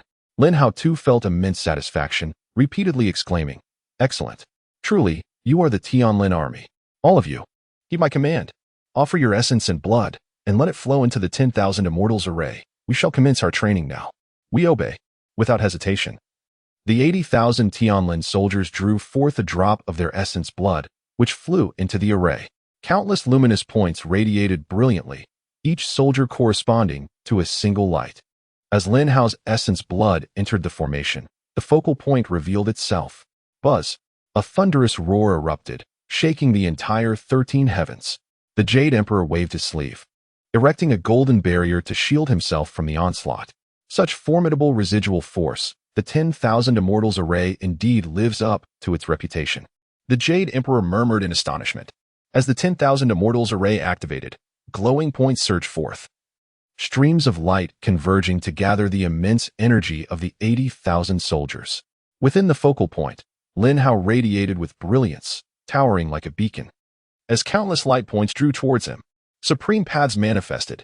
Even the quasi-Saint Jade Emperor found his eyes obscured by the golden radiance, unable to fathom its secrets. And this, indeed, was the formidable power of the 10,000 Immortals array. The Jade Emperor, still in awe, nodded in agreement, then declared, united in purpose, "The 10,000 Immortals array is harnessing the strength of us all. Once our synchronization is perfected and the power is consolidated, the might of the array will be unveiled. The strongest legion of the three realms is within reach. Ha ha ha, henceforth, the heavenly court will wield greater authority in the three realms." In the realm of the journey to the west, the rise of Buddhism is met with skepticism. The Jade Emperor chuckles heartily before making his way to the Lingxiao Palace. Leaving behind a message, My dear minister, the Pan Tao festival will commence in 10 days. You should diligently practice the grand formation here, and I shall personally summon you when the time arrives. As the days draw nearer, the heavenly court buzzes with activity. Deities returning from their tasks are invited back, and even powerful figures from Western Buddhism make their appearance, including the revered Arhats, Ananda and Kasyapa, along with the Bodhisattva Guanyin, all seemingly with ulterior motives. Chapter 55, Disciple. Follow in Sun Wukong's footsteps, indulge in the peaches and elixirs at your leisure. In the Ling Hao Palace, the Jade Emperor, having taken a moment to rest, calculates the passage of time with a smile, contemplating the progress of the grand formation. His spirit departs towards the 13th heaven, where the formation encompasses the realm, its myriad of spiritual energies outshining even the great golden crow. In the center of this formation, Lin Hao transforms into a colossal figure, surrounded by the supreme patterns of the Tao, drawing the forces of heaven and earth towards him. Countless points of light converge upon Lin Hao, an inexhaustible power coalescing around him. At a pivotal moment, Lin Hao's eyes snap open, unleashing a cataclysmic force from his gaze. Two beams of power, centered around him, sweep across the entire 13th heaven. Awakening, Lin Hao clenches his fists, unleashing a roar reminiscent of a ferocious beast. The sound waves, imbued with immense power, rattle the heavens, threatening to rend the very fabric of the realm. Surely, it must be nearly perfected. I shall investigate further. A golden light flashes as the Jade Emperor's spirit arrives, filled with eager anticipation. Yet, as he lands, he is met with the onslaught of the two devastating beams. Stunned, the Emperor realizes the precariousness of his situation. How could he, as merely a spirit, withstand such a strike? No, I must resist. I shall brace myself. For the first time, fear crosses the Jade Emperor's face as he hastily gathers his strength, enveloping himself in a protective golden barrier. As he steels himself, he mutters, "This should suffice." However, before he can finish, the beams crash into him. A resounding crack echoes as the first beam strikes his barrier, fracturing it with a sharp sound. The Emperor swallows hard, relieved that it has not completely shattered yet. But then, the second beam strikes, obliterating what remains of his barrier and forcing him back several thousand meters. Pale and breathless, the Emperor wipes the sweat from his brow and murmurs in shock, "Remarkable. My spirit is comparable to that of a mid-stage Deluo golden immortal, yet there are more than just these two beams? Just how formidable is this grand formation?" Excitement bubbles within him, but it quickly dissipates as he senses another wave approaching. What? Another attack? I can endure one, perhaps two, but a third? Stay away from me. Yet it is too late. The wave of sound engulfs him, and the Emperor's spirit dims, on the brink of dispersal. Incredible. This grand formation is truly exceptional. I never imagined being struck could feel so exhilarating. After countless tribulations, it seems no one has dared to assault me in such a manner. He chuckles, but suddenly recalls his purpose. I must remind Lin to emerge for the Pan Tao festival. Time is short. My spirit is about to vanish. Lin, the Pan Tao festival has commenced. The Queen Mother of the West awaits your arrival. The Jade Emperor hastily leaves this message before his spirit dissipates completely. As Lin Hao stretches comfortably, he furrows his brow, pondering, Did I just hear the Emperor's voice? Was it merely an illusion? Meanwhile, the 80,000 heavenly Lin army stands in shock. My lord, the Emperor has been vanquished. Lin Hao, perplexed by their ramblings, dismisses their claims as nonsense. The Emperor said the Pan Tao festival has begun and urged me to hurry. Realizing he has lost track of time in his training, Lin Hao calculates his next steps. The grand formation is nearly complete, but without the necessary time to refine it. I must emerge now. Brothers, continue your practice. When the grand formation reaches its zenith, we shall achieve renown across the three realms. Lin Hao commands, and the army responds with fervor, their collective strength magnifying exponentially. In a flash of golden light, Lin Hao vanishes. The army exchanges glances, whispering in disbelief about the Emperor's fate. Will the Emperor blame our Lord at the Pan Tao festival? One queries. Surely not. He seemed quite pleased by the encounter. Another replies, pondering the implications. Beyond the 13th heaven, Lin Hao hastens towards the Five Ming Palace, aware that he has important matters to discuss with the Six-Eared Macaque. Matters that are critical to the journey to the west. Upon entering the palace, the guarding celestial soldiers bow respectfully. Lin Hao acknowledges them and proceeds inside. The Six-Eared Macaque greets him excitedly. Master, You have returned. The emperor was quite impatient to whisk you away. Indeed, there were pressing matters, but they have been resolved. Lin Hao replies, patting the macaque's golden fur. As they settle down, Lin Hao solemnly states, Disciple, your time to showcase your talents has finally arrived. The macaque, brimming with anticipation, leans in closer to hear. The Pan-Tao festival has commenced, and the Western powers are scheming against Sun Wukong as planned. In the coming days, you shall follow him discreetly to the Peach Garden and then to the Doshui Palace.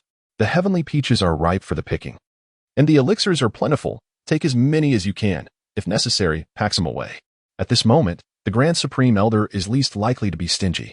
The Six-Eared Macaque can hardly believe his ears, swallowing hard. Master, are you truly not jesting? Of course not. Have I ever deceived you? Lin Hao asserts confidently. Overjoyed, the macaque leaps and cheers, hooray. The succulent peaches will be mine to savor, along with countless elixirs. Splendid, simply splendid. Lin Hao's gaze turns contemplative as he murmurs. I hope this strategic move unfolds as intended. It would benefit both Sun Wukong and the Six-Eared Macaque, while allowing me and the heavenly court to share in the merits of the journey to the west. Chapter 56. Treasures, I am off to receive the infusion. What kind of infusion? One that conveys my longing for you through the night.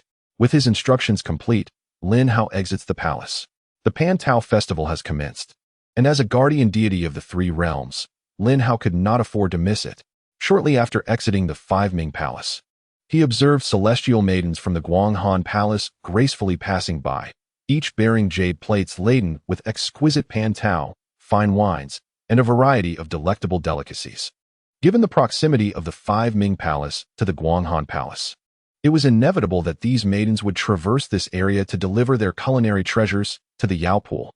These celestial maidens were personally selected by the Queen Mother, each a stunning beauty, captivating in every aspect, their figures perfectly embodying the essence of allure.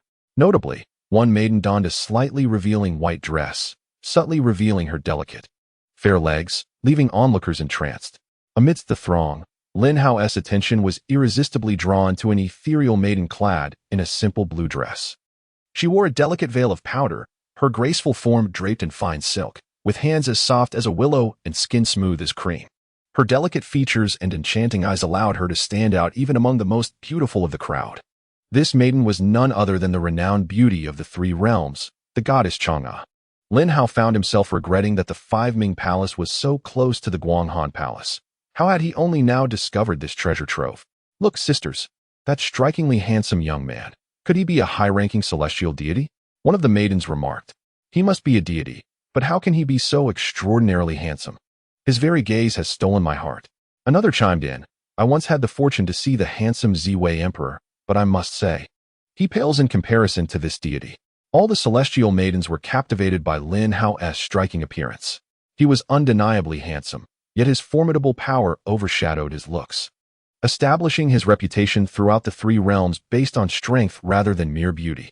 The maidens' hearts raced as they gazed at him, their cheeks flushed, striving to accentuate their charms for the deity's attention.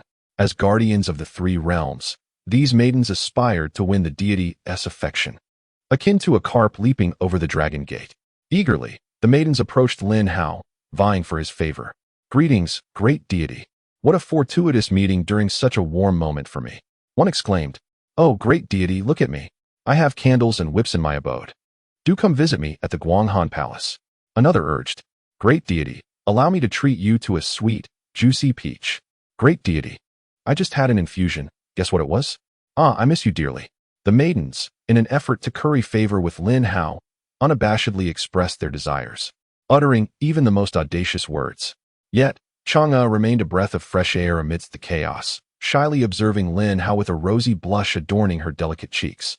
Lin Hao swallowed hard, astonished by the wildness concealed beneath the serene exteriors of the maidens. Although they were all breathtakingly beautiful, he recognized that the most exquisite of them all was Chang'e. When faced with beauty and even greater beauty, he steadfastly chose the latter. Oh, I presume you are the illustrious Chang'e, famed throughout the three realms? Lin Hao cleared his throat, directing his magnetic voice toward her. Ah, I am utterly enchanted. Your voice is simply divine. Chang'e gasped, her heart fluttering. How is it possible that you are so accomplished and yet possess such beauty and a melodious voice? I feel my heart racing uncontrollably. Unfortunately, Lin Hao's attention was solely on Chang'e, leaving the other maidens feeling dejected. In that fleeting moment, the maidens felt as if they were in love, only to quickly realize their hearts were breaking. Chang'e's complexion flushed deeper, her eyes sparkling with joy as Lin Hao's gaze remained fixed upon her. He knew he had successfully captured her heart. Great deity, you flatter me. I am nowhere near as exceptional as you. To receive such praise from you is truly a blessing I must have earned over 3 lifetimes. If you have the time, do come to the Moon Palace to visit me. I have much to share. Chang'e's heart raced, her sweet, melodic voice accompanied by a coy smile, before she shyly retreated. Though the other maidens felt reluctant to let her go, they had no choice. The Pan Tao festival had begun, and they could not afford to linger. Lin Hao watched Chang'e's enchanting figure depart, a smile gracing his lips as he murmured, "Her words are intriguing indeed. I shall certainly explore that invitation further once the festival concludes." Lin Hao transformed into a streak of golden light, soaring toward the outpool. Shortly after he left, the hidden Sun Wukong leaped forth, exclaiming, "Greetings, esteemed celestial sisters. It is I, the great sage." The celestial maidens, startled, soon relaxed upon recognizing him. "Ah, it is the great sage. Where are you headed, esteemed sisters?" he inquired. "I overheard you mentioning delivering peaches to the great deity. Might I partake as well?" Sun Wukong gazed hungrily at the fine wine, dragon liver, phoenix marrow, and plump peaches, his mouth watering with anticipation. Yet, he was oblivious to the true nature of the peaches they spoke of. The maidens blushed, casting him a reproachful glance. "We are en route to assist the Queen Mother with the festival. The exquisite wine, peaches, and delicacies are all handpicked by her. They can only be delivered to the festival. We cannot share them with you along the way." Confused, Sun Wukong scratched his head. "The Pan Tao festival? Surely I, the great sage, will be present. Why not let me accompany you? I can wait to eat." "Do you have an invitation?" one maiden asked. "An invitation? What is that?" Sun Wukong replied, perplexed. "Without an invitation, you cannot attend the festival, for only those of high rank are permitted entry, like our illustrious deity." Upon hearing this, Sun Wukong's frustration boiled over, and he snarled, "How absurd! I, the great sage, hold the title of Qi Tian de Sheng. Compared to the deity, I may be weaker in power, but I am no lesser in any other regard. How dare the heavenly court exclude me from the Pan Tao festival? Do they think I am merely a decorative piece? I want to let you enjoy this feast." With that, Sun Wukong unleashed a spell, and the celestial maidens found themselves frozen in place. Chapter 57. Why does your majesty's complexion appear so pale? With his spell in effect, the beautiful maidens stood motionless, their stunning faces marred with fear as they gazed at Sun Wukong, their eyes filled with trepidation. Sun Wukong, salivating, eagerly approached them, declaring, "Celestial maidens, I have come for your succulent peaches." He extended his hand toward them, ready to seize his prize. The chosen celestial maidens were so terrified that their faces turned pale. Unable to bear the sight, they tightly closed their eyes, lamenting internally about their loss of purity, realizing they could no longer present their flawless forms to the divine beings. However, Sun Wukong's monkey paw landed precisely on the jade plates held by the maidens, swiftly and efficiently gathering them all. Subsequently, Sun Wukong indulged in fine wine, savoring peaches of immortality, and feasting on the essence of dragons and phoenixes as he departed, leaving behind a parting remark. "Dear celestial sisters, this immobilization spell shall automatically wear off in a quarter of an hour. Ha, such fine wine. I, the great sun, take my leave." The maidens were left in a daze, astonished that even in such dire straits, Sun Wukong's mind was solely preoccupied with food. Could it be that the female monkeys of Flower Fruit Mountain were so inherently beautiful that they eclipsed the maidens' charms, rendering Sun Wukong indifferent to their allure? Transformed into a radiant golden crow, Lin Hao made his way directly to the jade pool, though he had not witnessed Sun Wukong's enchantment of the celestial maidens firsthand. His familiarity with the journey to the west script left him fully aware of the situation. Nevertheless, he felt untroubled, as Sun Wukong had little regard for women. The jade pool, a sacred realm, was adorned with vibrant clouds and fragrant mists, all meticulously arranged for the grand peach banquet. Upon Lin Hao's arrival, an array of deities had gathered, including the likes of the Grand Marshal of Heaven, the Celestial Duke, and the revered Taishang Laojun, the god of wealth, Zhao Gongming. Along with the 3 heavenly maidens were also in attendance. Lin Hao's heart surged with excitement as he beheld his junior disciples, 3 lovely and spirited young maidens. Once the peach banquet concluded, he would clarify their relationships. Today, the attendees at the Jade Pool were not solely from the Heavenly Court, disciples from the Chan school, as well as the Western Buddhas, including the 18 Arhats and the revered Guanyin, Kasyapa, and Ananda, were present. As Lin Hao arrived, Guanyin and the Buddhas regarded him with icy gazes. Lin Hao, this anomaly of the journey to the West, had first ousted the Western spy Li Jing from the Heavenly Court. Subsequently, he extorted both Manjushri and Guanyin, disrupting all of the favorable affairs from the West. Despite the many hostile glances directed at him, Lin Hao remained unperturbed, stepping confidently into the Jade Pool Hall with a smile. In this heavenly domain, his territory, did the Buddhists dare to be arrogant? What a joke. The audacious demeanor of Lin Hao gnawed at Guanyin and the Buddhas, yet being in the Heavenly Court, they could only swallow their resentment. On the throne sat not only the Jade Emperor, but also the resplendent Queen Mother of the West at his side. The relationship between the Jade Emperor and the Queen Mother was not one of matrimony. Both were disciples of the primordial ancestor Hongjun, with the Queen Mother having followed him longer than the Jade Emperor. Thus, the Jade Emperor appeared as a younger brother in her presence, in terms of power and lineage. The Queen Mother overshadowed him. Lin Hao approached and bowed, addressing them. "I pay my respects, Your Majesty." "I pay my respects, Queen Mother." The Jade Emperor appeared pleased at the arrival of his favored minister, but without a word from the Queen Mother, he dared not dismiss Lin Hao's bow. The Queen Mother, her enchanting eyes fixed on Lin Hao, bore a faint smile. Despite having lived through several epochs, her youthful visage resembled that of a spirited young maiden, albeit with an added mature grace. Noticing the Queen Mother's prolonged silence, the Jade Emperor finally cleared his throat. "Ahem, my lady, this is Lin, the minister I mentioned to you, whose skills are truly remarkable." Indeed, they were remarkable. His refined features seemed as if sculpted by divine hands, surpassing even the handsome Ziwei Emperor.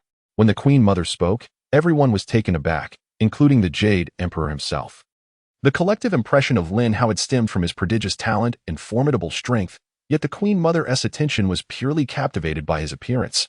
Lin Hao secretly rejoiced, realizing that even a figure of such high status as the Queen Mother appreciated youthful beauty. How delightful it was to be handsome, as it seemed to grant one favor wherever they went. With a humble demeanor, he replied, "I thank the Queen Mother for her kindness. In truth, my appearance is rather ordinary." Upon hearing this, the Queen Mother stifled a laugh, teasingly remarking, "Do not feign modesty, having lived through numerous epochs. I have seen all manner of handsome men. By your looks, you are undoubtedly the finest. If you consider yourself ordinary, then the Ziwei Emperor is hardly worthy of the title of a handsome man." She then gestured for him to take a seat, offering him a place in the front row, directly beneath her throne. The first row was typically reserved for the likes of Taishang Laojun and Guanyin, esteemed figures of great seniority. Even the likes of the Celestial Duke and the Lunar Monarch were not granted such privilege. Though Lin Hao was a revered protector of the three realms, his rank did not warrant a seat in the front row. However, the Queen Mother's fondness for his countenance granted him special permission to occupy that esteemed position. Lin Hao, without hesitation, took his place beside Taishang Laojun, eliciting envy from the other deities, who lamented their own lack of divine beauty. Once seated, the Queen Mother's gaze frequently drifted toward Lin Hao, while he observed the Jade Emperor, noting his pale countenance. Concerned, he furrowed his brow and inquired, "Your Majesty, why does your complexion appear so poor? Have you not rested well?" At Lin Hao's remark, the Queen Mother also detected something amiss and inquired with concern, "My lord, what troubles you? Have you been too busy lately?" The Jade Emperor fixed his gaze on Lin Hao, silently suffering. Why was his complexion so wan? Was it not due to the overwhelming power of Lin Hao's gathering of countless celestial forces? The three immense energies had directly shattered his primordial spirit, resulting in his current frailty. Sensing the Jade Emperor's strange look, Lin Hao was perplexed, as he believed he had done nothing wrong. Despite his internal complaints, the Jade Emperor waved his hand dismissively, responding, No, it is likely that I have simply been overwhelmed with matters lately." "Oh, then it seems I shall have the opportunity to assist you in selecting some fine maidens to aid you in your duties," the Queen Mother mused thoughtfully. Chapter 58, Disruption of the Peach Banquet, Sun Wukong's Rampage in the Heavenly Palace. 1. While the celestial beings reveled in the joy of the peach banquet, Sun Wukong drunkenly stumbled into the peach orchard. Gazing at the alluring peaches, he drooled with anticipation. Previously, though he had indulged daily Fear of discovery had restrained him from overindulging, leaving his cravings unsatisfied. But now, he was like a wild horse unleashed, leaping onto the branches, seizing a peach, biting into it, and discarding it carelessly. After ravaging the orchard, the ground was strewn with half-eaten, rosy peaches. Haha, what delightful peaches. Absolutely exhilarating. You lot didn't invite me to that ridiculous peach banquet, did you? Well, even if I'm not there, I'll eat more than all of you. And better too. Sun Wukong was extremely ruthless, tearing off peaches while breaking branches in his wake. Such wanton destruction would surely cause anguish among the lesser deities attending the banquet, for they consumed only the inferior peaches, small and of meager quality, hardly comparable to the exquisite fruits Sun Wukong devoured. After his rampage, Sun Wukong's belly was distended with satisfaction, patting his stomach, and then casting a mischievous glance toward the 33 heavens. Surely, the venerable Lao Jun is immersed in the Yao Qi, which means the Do Shua Palace is currently unguarded. Haha, splendid, splendid. Sun Wukong swallowed hard, and then soared away on a cloud. Shortly after his departure, a six-eared macaque, identical in appearance to Sun Wukong, leaped in. Upon seeing the succulent peaches, the six-eared macaque excitedly scratched its ears, and then eagerly jumped up the tree, initially devouring the peaches whole. However, just like Sun Wukong, it took a bite and discarded them, continuing to eat from top to bottom until its belly was full. The six-eared macaque patted its belly in satisfaction, feeling a surge of profound spiritual energy coursing within. If it could refine this belly full of peaches, it would surely be on the verge of advancing to the late stage of the Tai Golden Immortal. Yet, the six-eared macaque still felt somewhat unsatisfied, gazing at the surrounding peach trees and murmuring, if only I could feast on these peaches every day. For now, I can only indulge for a moment, not for a lifetime. The six-eared macaque surveyed its surroundings, its mind brewing some nefarious thoughts.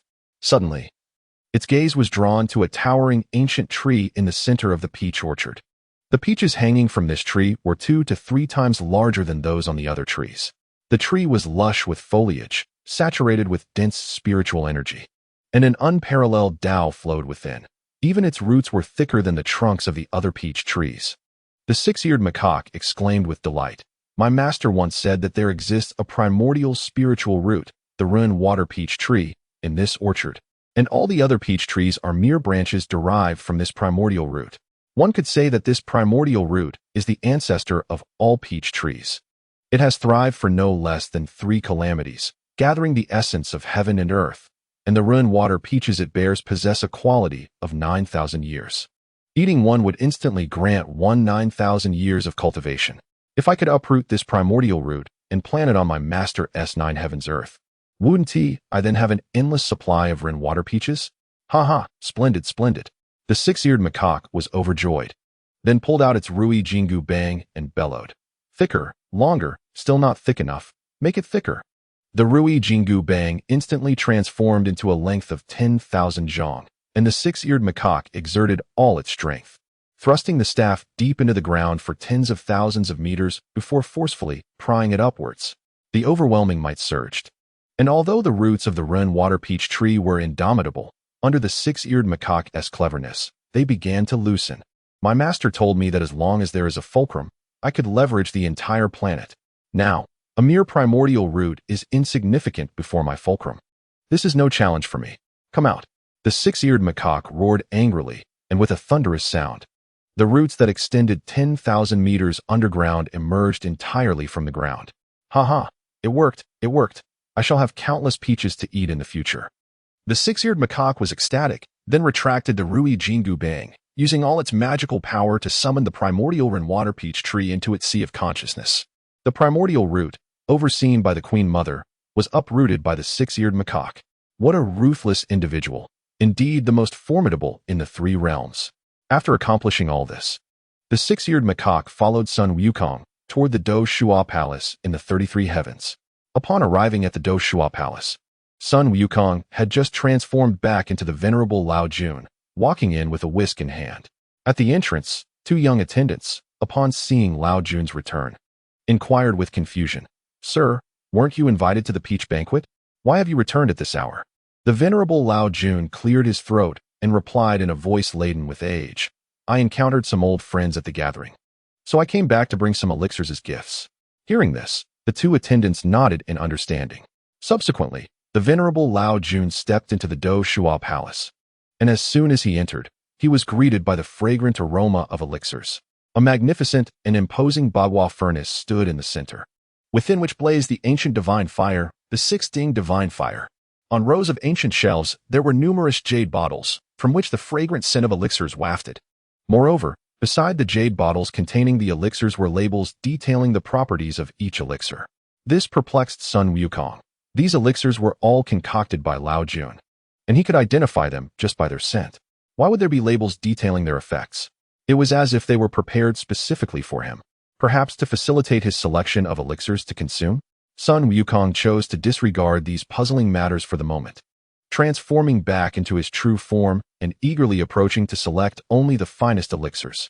He consumed the 9 transformations golden immortal elixir, the 9 transformations Tai golden elixir, the 8 treasures dew golden elixir, the relic Linglong inner elixir, the black gold elixir, the ancient strength elixir, and the yang absorbing strengthening elixir, all in one go. After consuming no fewer than 100 bottles of elixirs, Sun Wukong suddenly felt an overwhelming force within him, as if it were about to explode, causing him to flail and roll in agony. Ah, it hurts. The potency of these elixirs is overwhelming. I find it hard to digest. Absorb it. Sun Wukong clenched his fists tightly, and a destructive force radiated outward, breaking through to the mid-stage of the Tai golden immortal. The residual force overturned the bagua furnace, with the 6-ding divine fire blazing fiercely and unquenchably, filling the entire Do Shua Palace with thick smoke. What is happening? Why is there so much smoke in the palace? Let us go take a look. The 2 attendants were horrified and hurriedly rushed into the palace. Within the Do Shua Palace, thick smoke billowed, and the power of the 6-ding divine fire was relentless and unyielding. As the 2 attendants entered the grand hall, they were nearly choked to death by the smoke, unable to see the shadow of the monkey within. However, the next moment, they were blasted away by a tremendous force. Sun Wukong, with a large sack slung over his shoulder filled with peaches, elixirs, and fine wine, resembled a bandit plundering a mountain, laughing heartily as he departed. Fellow heavenly beings, the heavenly court has repeatedly bullied me. I, Sun Wukong, refuse to tolerate this any longer. I shall descend to the mortal realm to see my companions. If an opportunity arises in the future, I shall again share a drink with the heavenly beings. Sun Wukong departed the heavenly court in grand fashion. The 2 attendants were knocked unconscious, allowing the Six-Eared Macaque to enter the Do Shua Palace without hindrance. However, the Six-Eared Macaque was aware that the commotion caused by the 6-ding divine fire would soon attract attention in the Yaoqi. Thus, the Six-Eared Macaque had to hurry and feast. The Six-Eared Macaque approached the elixirs, mirroring Sun Wukong's actions, selecting only the finest elixirs to consume, swallowing what it could and packing away the rest into its sea of consciousness to present to its master later. After a sweeping raid, the 6-eared macaque let out several loud belches. Countless elixirs had been entirely devoured by the 2 thieves, leaving the once grand Do Shua Palace in disarray, bereft of its former splendor. The elixirs crafted by the venerable Lao Jun had taken more than 1 calamity's worth of time to produce. Yet they were all squandered by Sun Wukong and the 6-eared macaque. The 6-eared macaque felt a slight discomfort in its abdomen, but it was far from the point of explosion. Its cultivation was already at the mid-stage of the Tai golden immortal, significantly stronger than Sun Wukong, thus enabling it to withstand the potency of the elixirs. Having eaten to satiety and packed away its bounty, the 6-eared macaque still felt unsatisfied. Its ambitions far exceeded those of Sun Wukong, who was merely a glutton.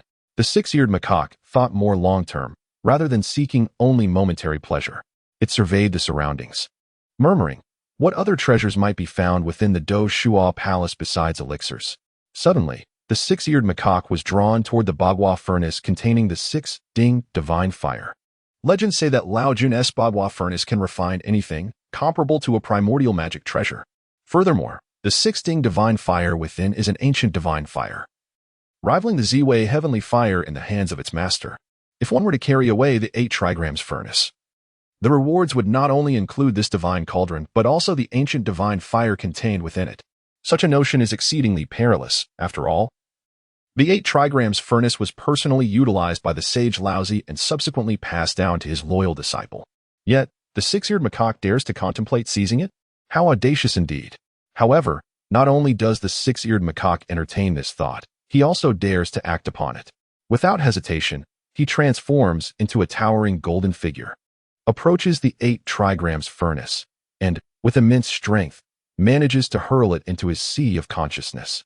After accomplishing this feat, the Six-Eared Macaque rubs his hands together in satisfaction and, humming a tune taught by his master, swaggeringly departs. Meanwhile, in the sacred Yao pool, a festive atmosphere prevails.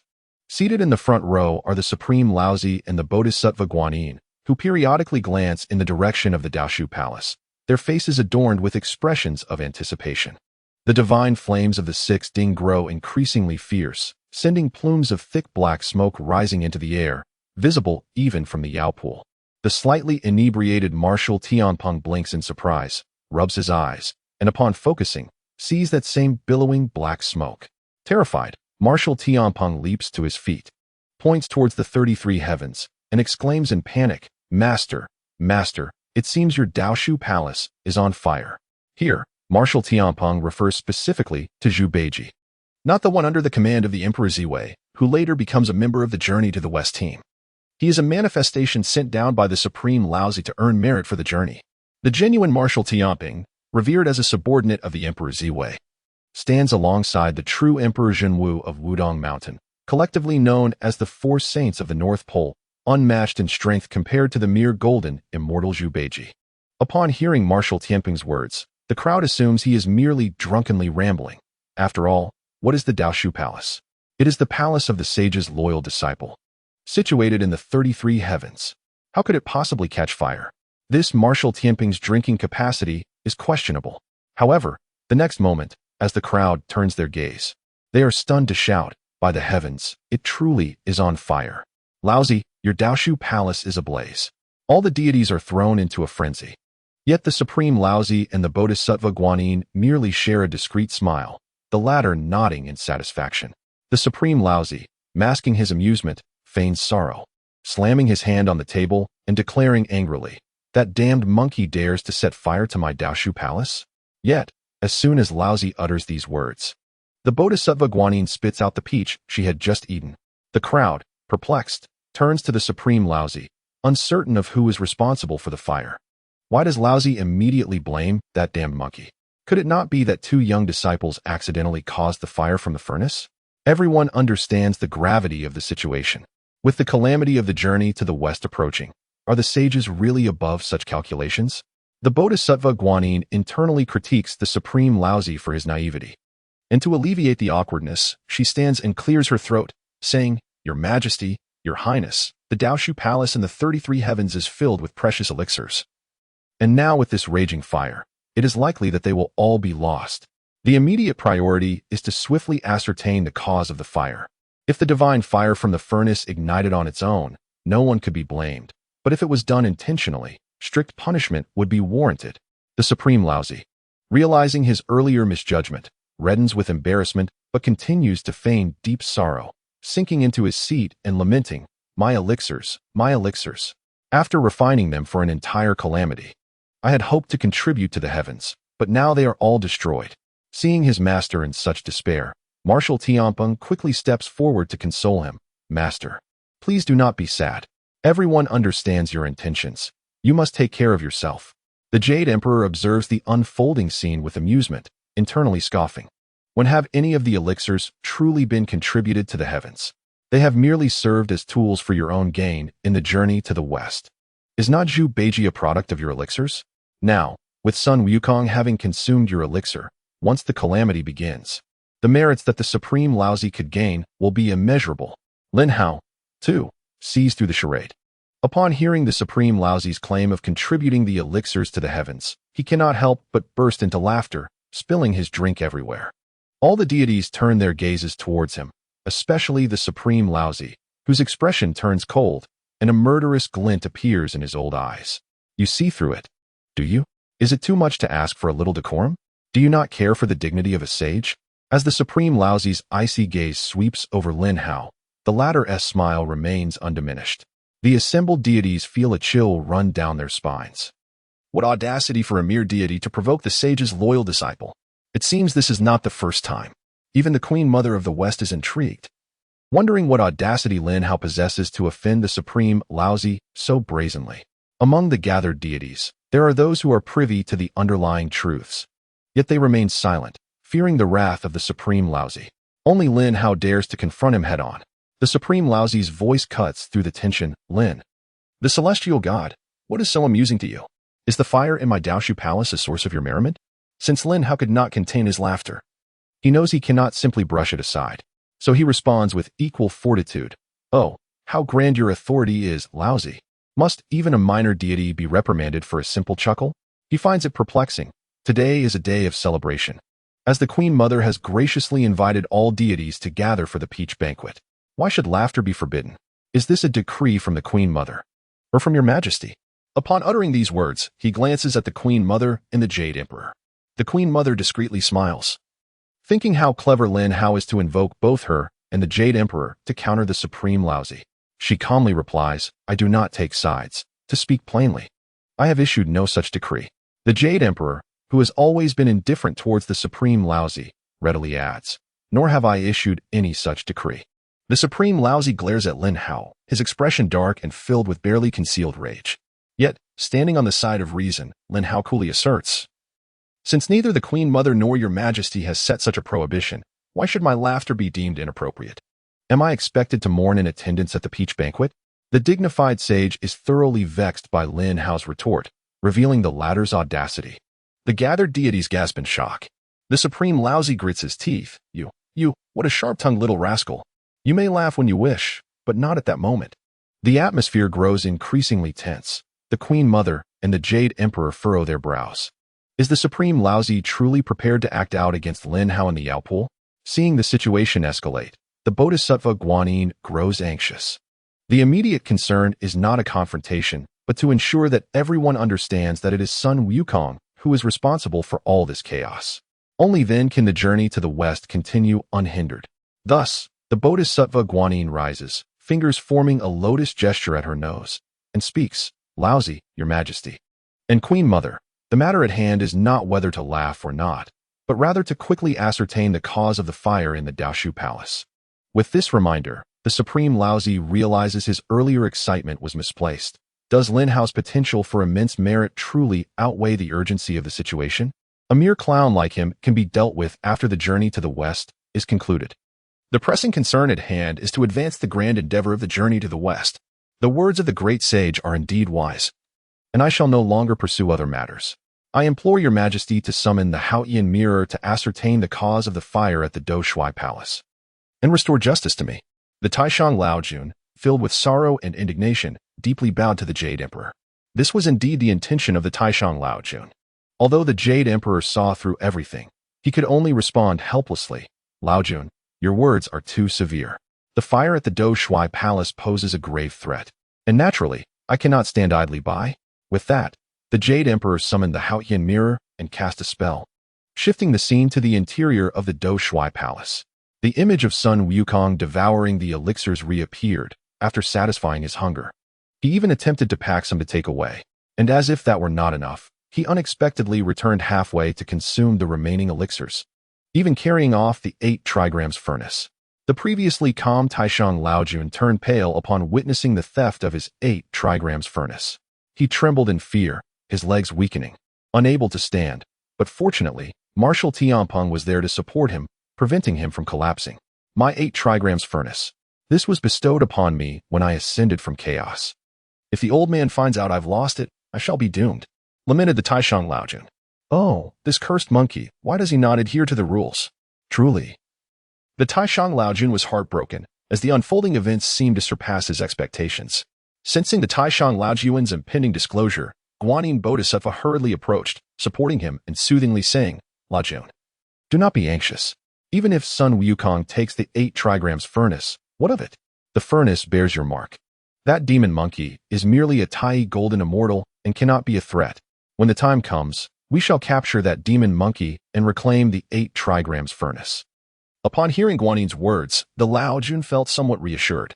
However, Lin Hao, observing Sun Wukong in the Haotian mirror, fell into deep contemplation, pondering whether Sun Wukong, being merely a glutton, would even consider carrying off the 8 trigrams furnace.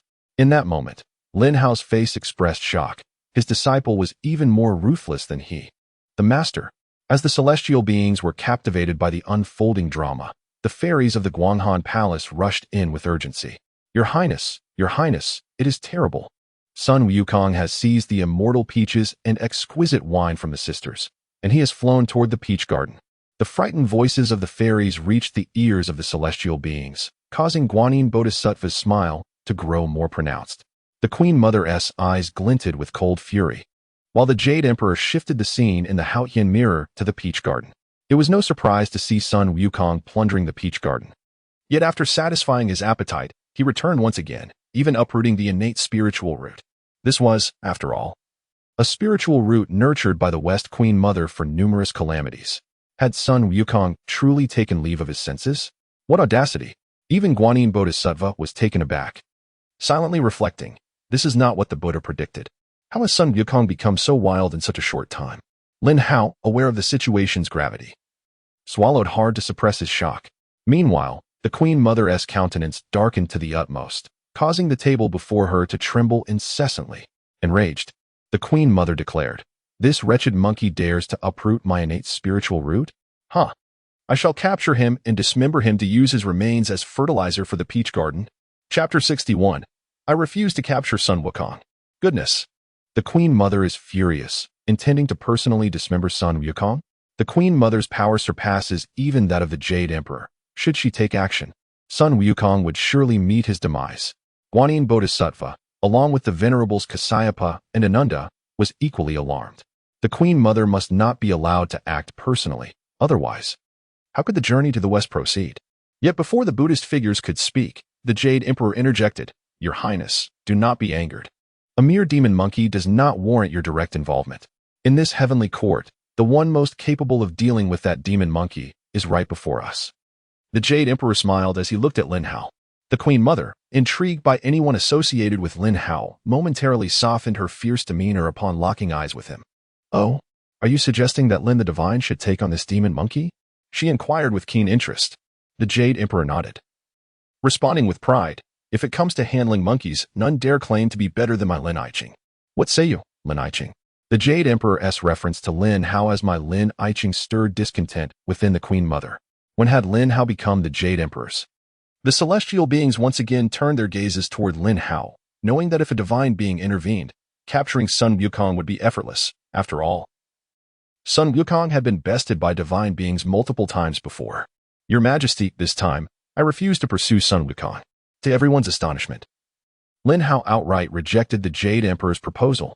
The Jade Emperor's brow furrowed with displeasure, his earlier enthusiasm dampened by Lin Hao's public defiance. The first tinge of dissatisfaction from the Jade Emperor toward Lin Hao was palpable. Taishang Laojun and Guanyin Bodhisattva, however, bore expressions of delight. How audacious Lin Hao was to publicly refuse the Jade Emperor. Truly, he must be tired of living. The Jade Emperor's voice turned somber. That demon monkey has wreaked havoc in the Peach Garden, burned the Do Shui Palace, and uprooted the Queen Mother's innate spiritual root. His crimes are egregious. As the guardian deity of the three realms, it is your duty to quell this demon monkey. Why do you refuse? The Buddhist figures smirked, eager to witness how Lin Hao would defend himself. Perhaps from this day forth, Lin Hao, who had been flourishing in the heavenly court, would find himself marginalized by the Jade Emperor. Yet Lin Hao stood tall, neither servile nor arrogant, and clasped his fists. "Your Majesty, the position I occupy today is solely due to my unwavering loyalty. If I were to go after Sun Wukong today, it would be an act of treachery, devoid of compassion. How could such a person hold a position among the divine?" Upon hearing this, all present wore puzzled expressions, unable to fathom why pursuing Sun Wukong would be considered treacherous. Even the Jade Emperor and the Queen Mother gazed at Lin Hao with confusion. Lin Hao, full of righteousness and integrity, continued, "In the past, I was commanded to go to Penglai Island to deal with the remnants of the Jia sect. However, their power was formidable. In a moment of life and death, Sun Wukong returned to my side, sharing the perils with me. If I cannot remember this bond of loyalty, then I would be unworthy of life and even less deserving of a high position in the heavenly court. Today, even if it costs me my life, even if I have to relinquish my role as the guardian deity of the three realms, I cannot pursue Sun Wukong." Lin Hao knelt on one knee, removing the golden crown from his head and offering it with both hands. All the celestial beings were moved by Lin Hao's righteousness and loyalty. How magnificent! Simply awe-inspiring. What a righteous man. If one could have such a brother in this life, what more could one wish for? In that moment, all the celestial beings began to envy Sun Wukong for having a divine being so devoted to him. Among the celestial maidens, the moon goddess Chang'e gazed at Lin Hao, her eyes sparkling with unmasked admiration and affection. A man so handsome, with a voice so magnetic and pleasing, endowed with extraordinary talent and a heart full of loyalty. Where could one find such a good man? If encountered, one should marry him without delay. The attitude of the Jade Emperor has undergone a complete transformation, his previous displeasure now replaced by appreciation. He excitedly slammed his hand on the table, repeatedly exclaiming, "Well said.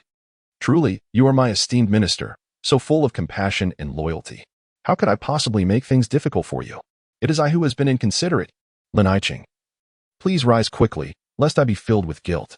The Jade Emperor personally stepped forward, tenderly assisting Lin Hao to his feet, and took the purple gold crown to place it upon Lin Hao's head himself.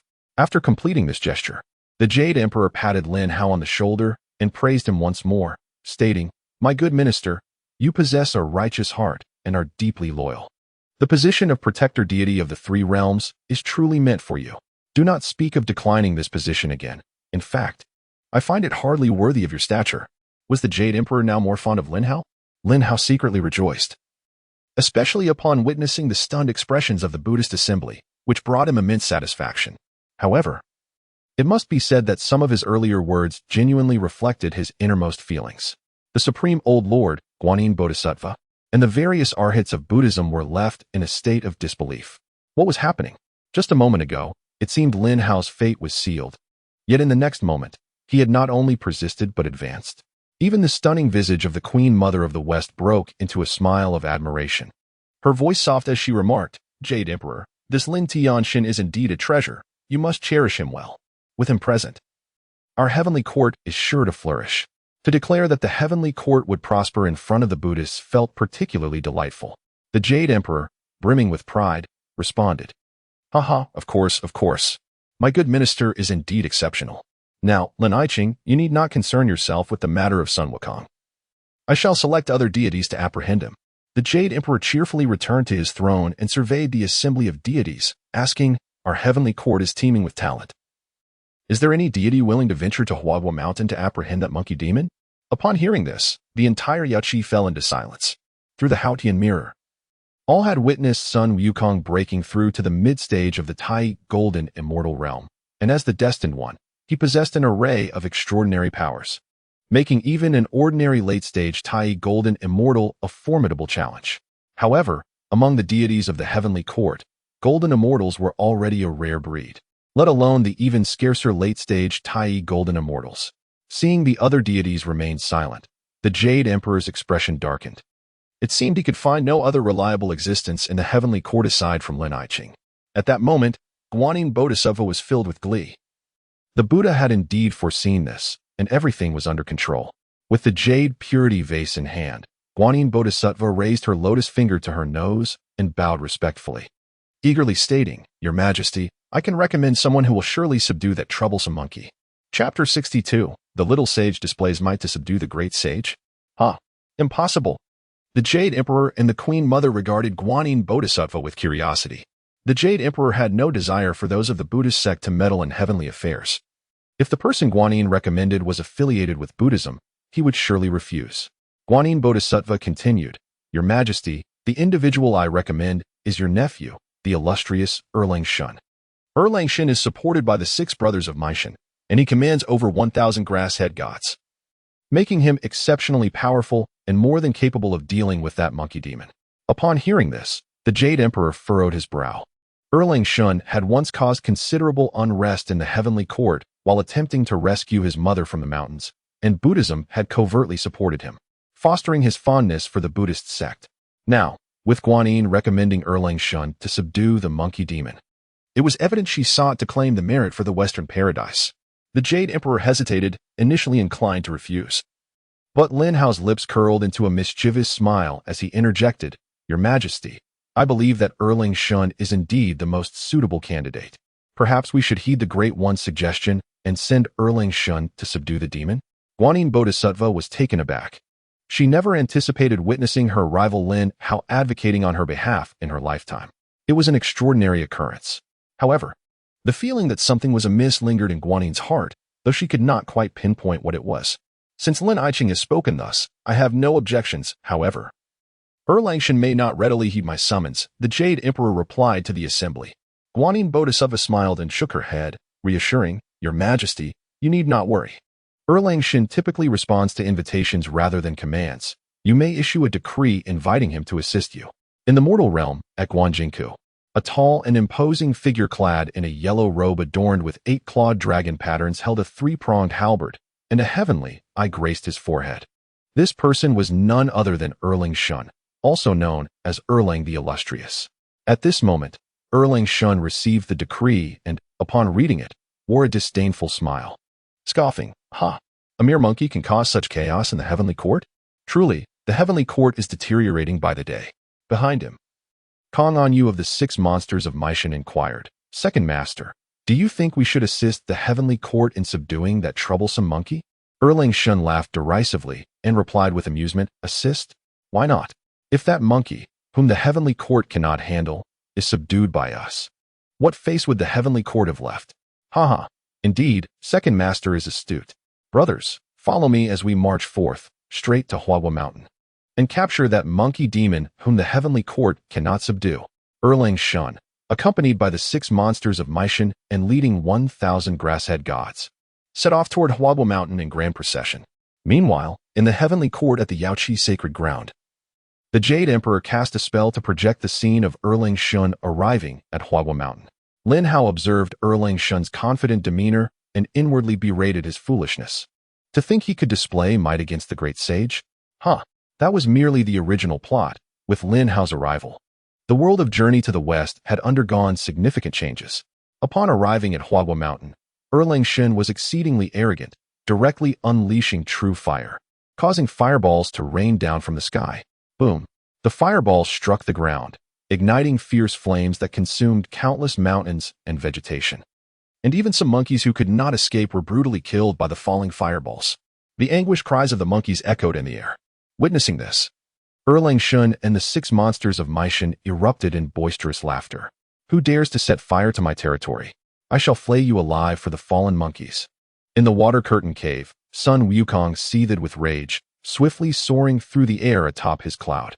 Upon arrival, he locked eyes with the 3-eyed Erlang Shun. In Sun Wukong's gaze burned in infinite fury and murderous intent, while Erlang Shun's eyes blazed with fervent battle spirit and disdain. I thought a formidable being had come, but it turns out to be the Jade Emperor's nephew? Yongjian, I am the great sage equal to heaven, standing on equal footing with your uncle, the Jade Emperor. Since you are his nephew, you are but a generation below me. I am the great sage, and you are merely the little sage. Sun Wukong mocked loudly, scratching his ears and teasing Erlang Shun. Erlang Shun detested being referred to as the Jade Emperor's nephew, especially with such humiliation from Sun Wukong. Enraged, he struck out, unleashing true fire once more. Fiery lotus petals rained down upon Sun Wukong, aiming to reduce him to ashes. Yet, Sun Wukong merely laughed disdainfully, proclaiming, "The little sage is angry?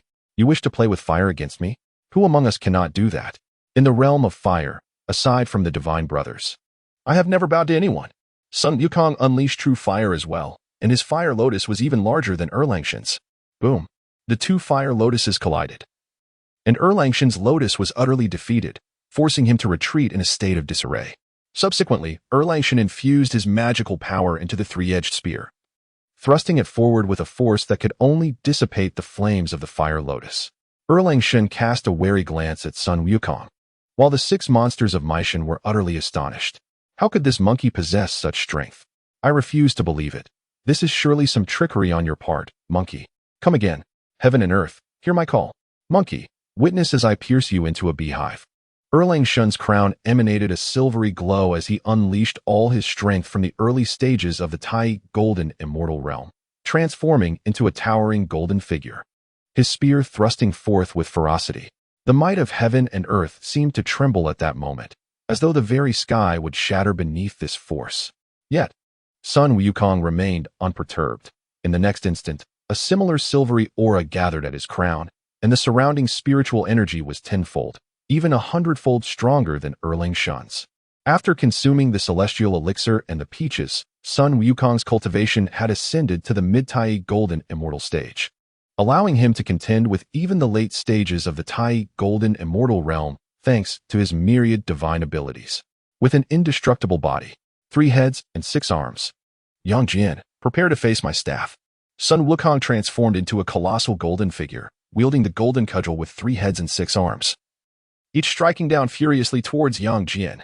Upon sensing Sun Wukong's formidable cultivation, Yang Jian felt a twinge of regret, yet the arrow was already drawn, and he could not refrain. The golden cudgel and the 3-edged spear collided, sending sparks flying, while a powerful shockwave erupted between them. Sun Wukong's superior cultivation and physique effortlessly diffused the ensuing force. However, Yang Jian, merely in the early stages of the Tai golden immortal realm, was overwhelmed by this cataclysmic power, his golden form obliterated with a single strike. Blood spurting from his mouth as he was sent careening backward like a kite severed from its string. The illustrious Erlang Shen was actually flung away by the formidable Sun Wukong. Gulp. The 6 monsters of Maishan were dumbfounded. The 1,200 celestial spirits were equally bewildered. Even the deities of the Yaoqi, along with Guanyin Bodhisattva, who had recommended Erlang Shen, were stunned. Only Lin Hao wore a smug smile. Once, Sun Wukong had been defeated and captured by Lin Hao, prompting Manjushri Bodhisattva to rescue him. To avoid a repeat of such a tragedy, Manjushri had gifted Sun Wukong a Tai golden pill to help him break through his cultivation, thus altering the predetermined course of events. According to the original fate, Sun Wukong could only reach the early stages of the Tai golden immortal realm after secretly consuming the peaches and elixir, barely able to spar with Erlang Shen. But now, Sun Wukong had ascended to the mid-Tai golden immortal realm, rendering Erlang Shen, in the early stages, no match for him. Breaking the original destiny naturally led to unforeseen surprises. Ignoring this fact, Guanyin Bodhisattva now found herself with a throbbing headache. Only now did she realize why Lin Hao had so strangely supported her opinion. He had already dug a pit, waiting for her to leap in. Chapter 63. Erlang Shen joins forces with the 6 monsters of Maishan, yet still faces brutality. Yaoqi. Guanyin Bodhisattva's expression darkened to the utmost. In advocating for the illustrious Erlang Shen, she had proclaimed that he would completely vanquish Sun Wukong. But what of now? Merely a moment had passed, and Yang Jian had already been sent flying. The Jade Emperor struggled to contain his inner elation, addressing Guanyin Bodhisattva with utmost seriousness. Great One, it seems that the Yang Jian you recommended might be lacking in strength. Perhaps you have overestimated my incompetent nephew. Guanyin Bodhisattva's face felt as if struck by a heavy hand, her countenance drained of color, wishing only to vanish into the earth. Initially, the Jade Emperor and others had wondered why Lin Shen, who had always been at odds with Guanyin Bodhisattva, suddenly supported her suggestion. It turned out that Lin Shen had long anticipated this outcome, merely waiting for Guanyin Bodhisattva to comply and fall into his trap. With her face devoid of luster, Guanyin Bodhisattva could only muster the courage to address the crowd. Your Majesty, the outcome is still uncertain. Victory and defeat have yet to be decided. Let us continue to observe. Huaguo Mountain. Cough, cough. This monkey is astonishingly powerful. In just a few hundred years, he has reached the mid-Tai golden immortal realm? By heavens, I am doomed today. Yang Jian, with a grim expression, staggered to his feet, blood staining his lips, casting a wary glance at Sun Wukong. Second Master. Are you all right? Master, you are bleeding. The 6 monsters of Maishan, the howling celestial dog, and the 1,200 celestial spirits hurriedly rushed over, having fought countless battles. Yet this was their first encounter with such a disheveled Erlang Shen. Erlang Shen feigned bravado, hastily wiping the blood from his lips, patting his chest and responding with false bravado. I can cough. Yet before he could finish, he spat another mouthful of blood, his face growing pale. Oh dear, Second Master.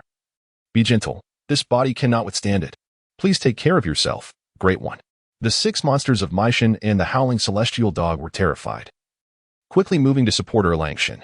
In the distance, Sun Wukong was already laughing heartily, brandishing his Rui Jingu Bang, taunting. Ha ha. What a distinguished Erlang Shen. 1 mouthful of blood is not enough, and now a second? Ha ha ha. The little sage meets the great sage, and he falters.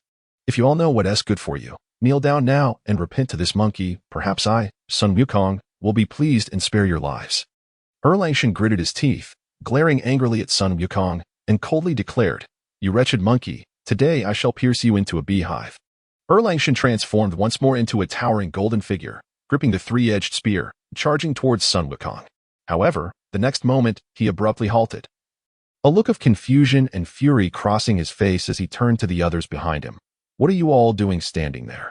Hibernating? Quickly, join me in slaying this monkey." The six monsters of Maishan were somewhat stunned. Erlang was known for his tenacity, yet after being flung away by Sun Wukong, he seemed to have backed down.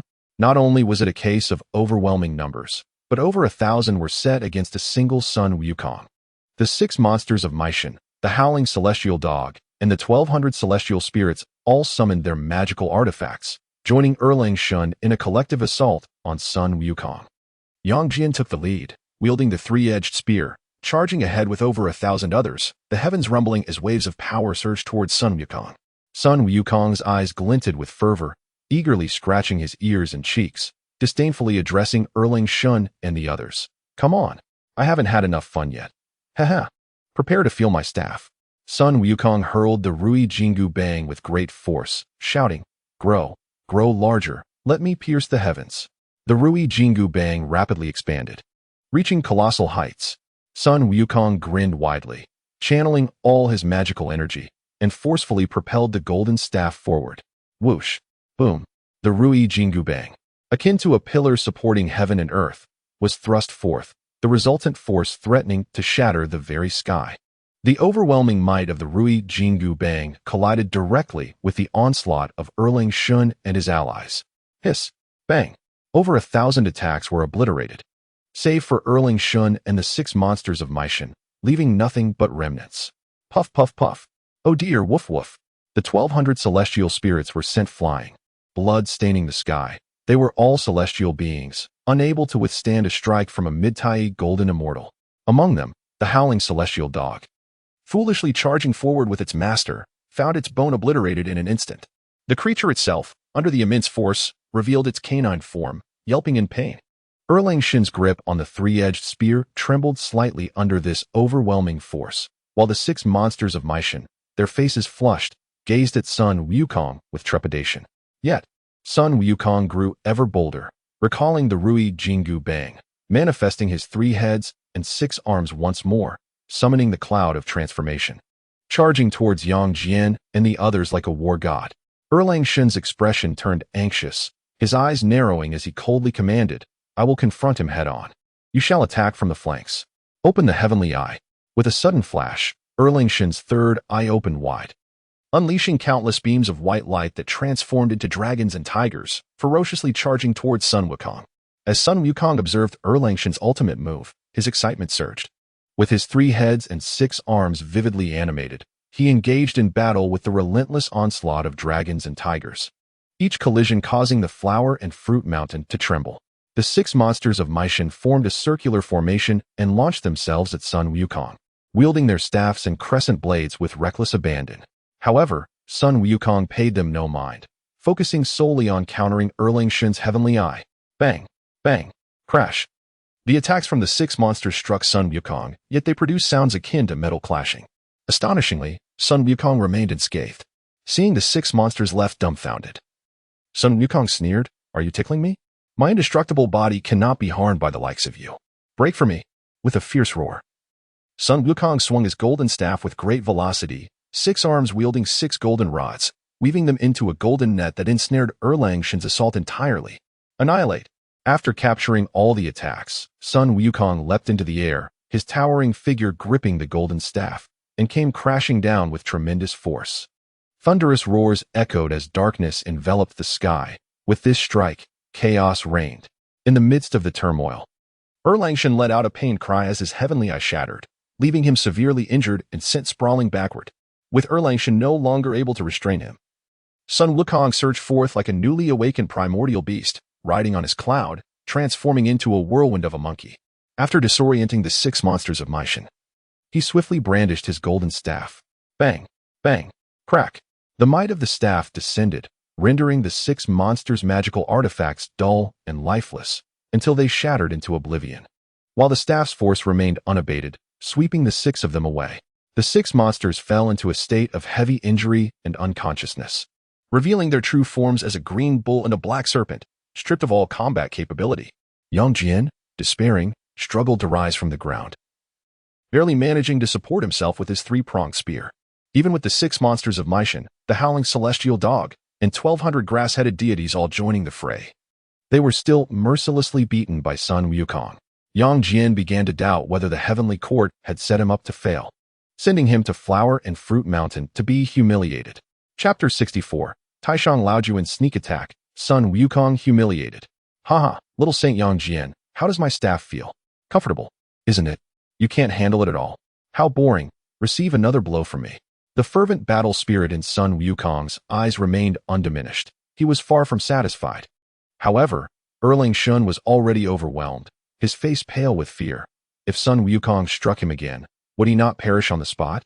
With an intense will to survive, Erling Shun formed hand seals, drawing upon all his strength, sweat beading on his forehead as he bellowed, transform beings into soldiers. With a wave of his hand, thousands of silver-armored warriors appeared from thin air, each wielding long halberds, surrounding Sun Wukong for an assault. This was Erling Shun's final magical technique, and after casting it, he collapsed to the ground, utterly exhausted, as if he had just given birth. Faced with the multitude of silver-armored warriors, Sun Wukong felt no fear. Rather, he found it amusing, quipping, "So you can conjure a few little soldiers, huh? Who can't do that?" Sun Wukong plucked a hair from the back of his head and blew fiercely, summoning thousands of monkey soldiers, each brandishing golden staffs, to encircle Yang Jian's silver-armored warriors. The sheer numbers of the monkey soldiers overwhelmed the silver-armored troops, and Yang Jian's side was battered from the very outset. Erling Shun felt a chill run down his spine. Not only was Sun Wukong's cultivation superior, but his magical abilities were equally formidable. Haha, little saint. Remember this next time. Never use your pathetic bean soldier trick in front of me, for my monkey hair far outnumbers your beans by countless times. Enough. I have lost interest in you. Now I shall take your lives to avenge my monkey kin. Here, taste my staff.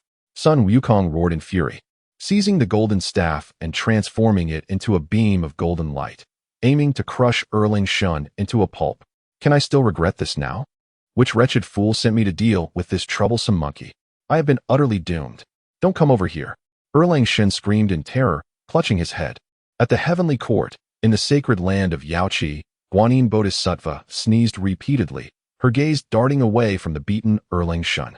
Lin Hao took a sip of his drink, and upon seeing Erling Shun's defeat, he grinned smugly, casually remarking, "Guanyin, you truly have an eye for talent. Yang Jian is indeed suited to take a beating." Guanyin's face turned a deep shade of anger, glaring at Lin Hao, yet she was at a loss for words. She had come to fulfill the Buddha's command, and according to his words, everything was predetermined. Sun Wukong would undoubtedly be suppressed by Erling Shun. But now, what a pitiful state Erling Shun had fallen into. Although the Jade Emperor maintained a calm demeanor, witnessing the embarrassment of Buddhism filled him with glee. The Queen Mother of the West regarded Lin Hao with newfound respect, not for his looks, but rather for his cleverness. In truth, his talent captivated her attention as well. In the Haoyan mirror, Yang Jian's screams echoed as Sun Wukong's golden staff loomed ever closer. Once it fell, there would be no more Erling Shun in the three realms. The Buddhist figures and Taishang Laojun were all in a state of panic. If Erling Shun were to be defeated, who would capture Sun Wukong and bring him to heaven? Taishang Laojun squinted, reaching into his sleeve to retrieve a gleaming golden bracelet. Lin Hao's eyes narrowed at this subtle movement, realizing that Taishang Laojun could no longer contain himself. What did it matter that he was a sage? He too could resort to dirty tricks. For the sake of so-called merit, a sage could be as shameless as necessary. Taishang Laojun cast his spell and gently tossed the golden bracelet, which was drawn forth with tremendous power, soaring toward Flower and Fruit Mountain like a rocket. All the celestial beings fixed their gaze upon the golden bracelet, which was Taishang Laojun's innate treasure, the golden cudgel. When a sage intervenes and wields an innate artifact, even Sun Wukong, a Tai golden immortal, would find it challenging to evade. On Flower and Fruit Mountain, Sun Wukong's golden staff was just about to smash into Erling Shun's head when a beam of golden light struck accurately at his leg. Crack! Ah, without a doubt. Sun Wukong's bones shattered in an instant, eliciting a cry of agony as he was sent crashing to the ground. In just one blow, Sun Wukong was rendered powerless. Such was the might of the sage. Meanwhile, a golden elixir fell precisely into Erlang Shun's mouth, and after swallowing it, his magical power miraculously revived. In a matter of moments, he was back on his feet. Erlang Shun's gaze turned cold as he looked down at the weakened Sun Wukong, declaring fiercely, "Stinking monkey. Today is your day to suffer. You enjoyed yourself just now, didn't you?" Erlang Shun stepped forward, placing his foot upon Sun Wukong's face. Sun Wukong gritted his teeth, glaring at Erlang Shun, fury igniting in his eyes. Had it not been for the sneak attack of the golden cudgel, he would never have been defeated. You still refuse to submit? Since you have been vanquished by me, you are now my subordinate. The victor is king, and the vanquished are criminals. If you do not comply, I shall beat you until you do. Erlang Shun's foot pressed down heavily upon Sun Wukong's face, even rubbing it in for good measure. You little villain, if I, Sun Wukong, survive this, I swear I will make you wish for death. Erlang Shun applied even more pressure, making it difficult for Sun Wukong to breathe. In the sacred realm of Yaoqi, the gathered immortals expressed their astonishment as Laozi intervened, effortlessly defeating Sun Wukong. However, the indignation among the celestial beings was palpable, particularly towards Erlang Shun, who audaciously claimed that Sun Wukong was merely his defeated subordinate, despite having been previously subdued by the Monkey King. Such shamelessness was beyond any reasonable threshold. To malign Sun Wukong publicly was an affront too great to bear. Though the immortals hesitated to voice their dissent in the presence of Laozi, Lin Hao's cold gaze and clenched fists revealed his fury as he muttered, "What a despicable scoundrel, truly devoid of shame." Rising in anger, he transformed into a radiant golden phoenix and soared away, leaving behind a resolute declaration, "Your Majesty, Sun Wukong and I share a bond of life and death. I cannot stand idly by while he is so humiliated. Even at the cost of offending Buddhism and Your Majesty, I must teach that shameless wretch a lesson." Chapter 65. Who am I? I am the one here to thrash you. The celestial beings gasped in disbelief at Lin Hao's furious rush towards Huahua Mountain, intent on aiding Sun Wukong. Would this not spell doom for Erlang Shun? The Jade Emperor bore no objection to Lin Hao's actions, for the enmity between them outweighed familial ties. In fact, it would be quite satisfactory for Erlang Shun to receive a lesson in humility. Yet, Laozi was visibly displeased. With Sun Wukong having been vanquished by his Vajra pestle, Erlang Shun's humiliation of him was expected to lead to the Monkey King's capture and the smooth continuation of their grand undertaking. Now, however, with Lin Hao's formidable intervention, the outcome was uncertain. At Huahua Mountain, Erlang Shun took pleasure in trampling Sun Wukong's face, reveling in the release of pent-up frustration after being previously bested by the Monkey King. Sun Wukong's fists were clenched in rage, his eyes aflame, fixed on Erlang Shun. This humiliation was unbearable for the proud Monkey King, yet he lacked the strength to retaliate. "Impertinent monkey, I shall ask you once more, do you submit? If you concede, I shall release my foot, but should you dare utter a word of defiance, I shall crush you beneath my heel." Erlang Shun demanded menacingly. Sun Wukong's face flushed crimson. Struggling to breathe, yet he erupted into laughter. "Ha! You shameless rodent. Had it not been for an underhanded attack, your life would have already been forfeit. What a death! My celestial brothers declare me a great hero, renowned throughout the land. Have you ever witnessed a great hero concede? Ha ha ha! You wretched youth. You, a so-called great hero? Spare me your nonsense. I shall crush you."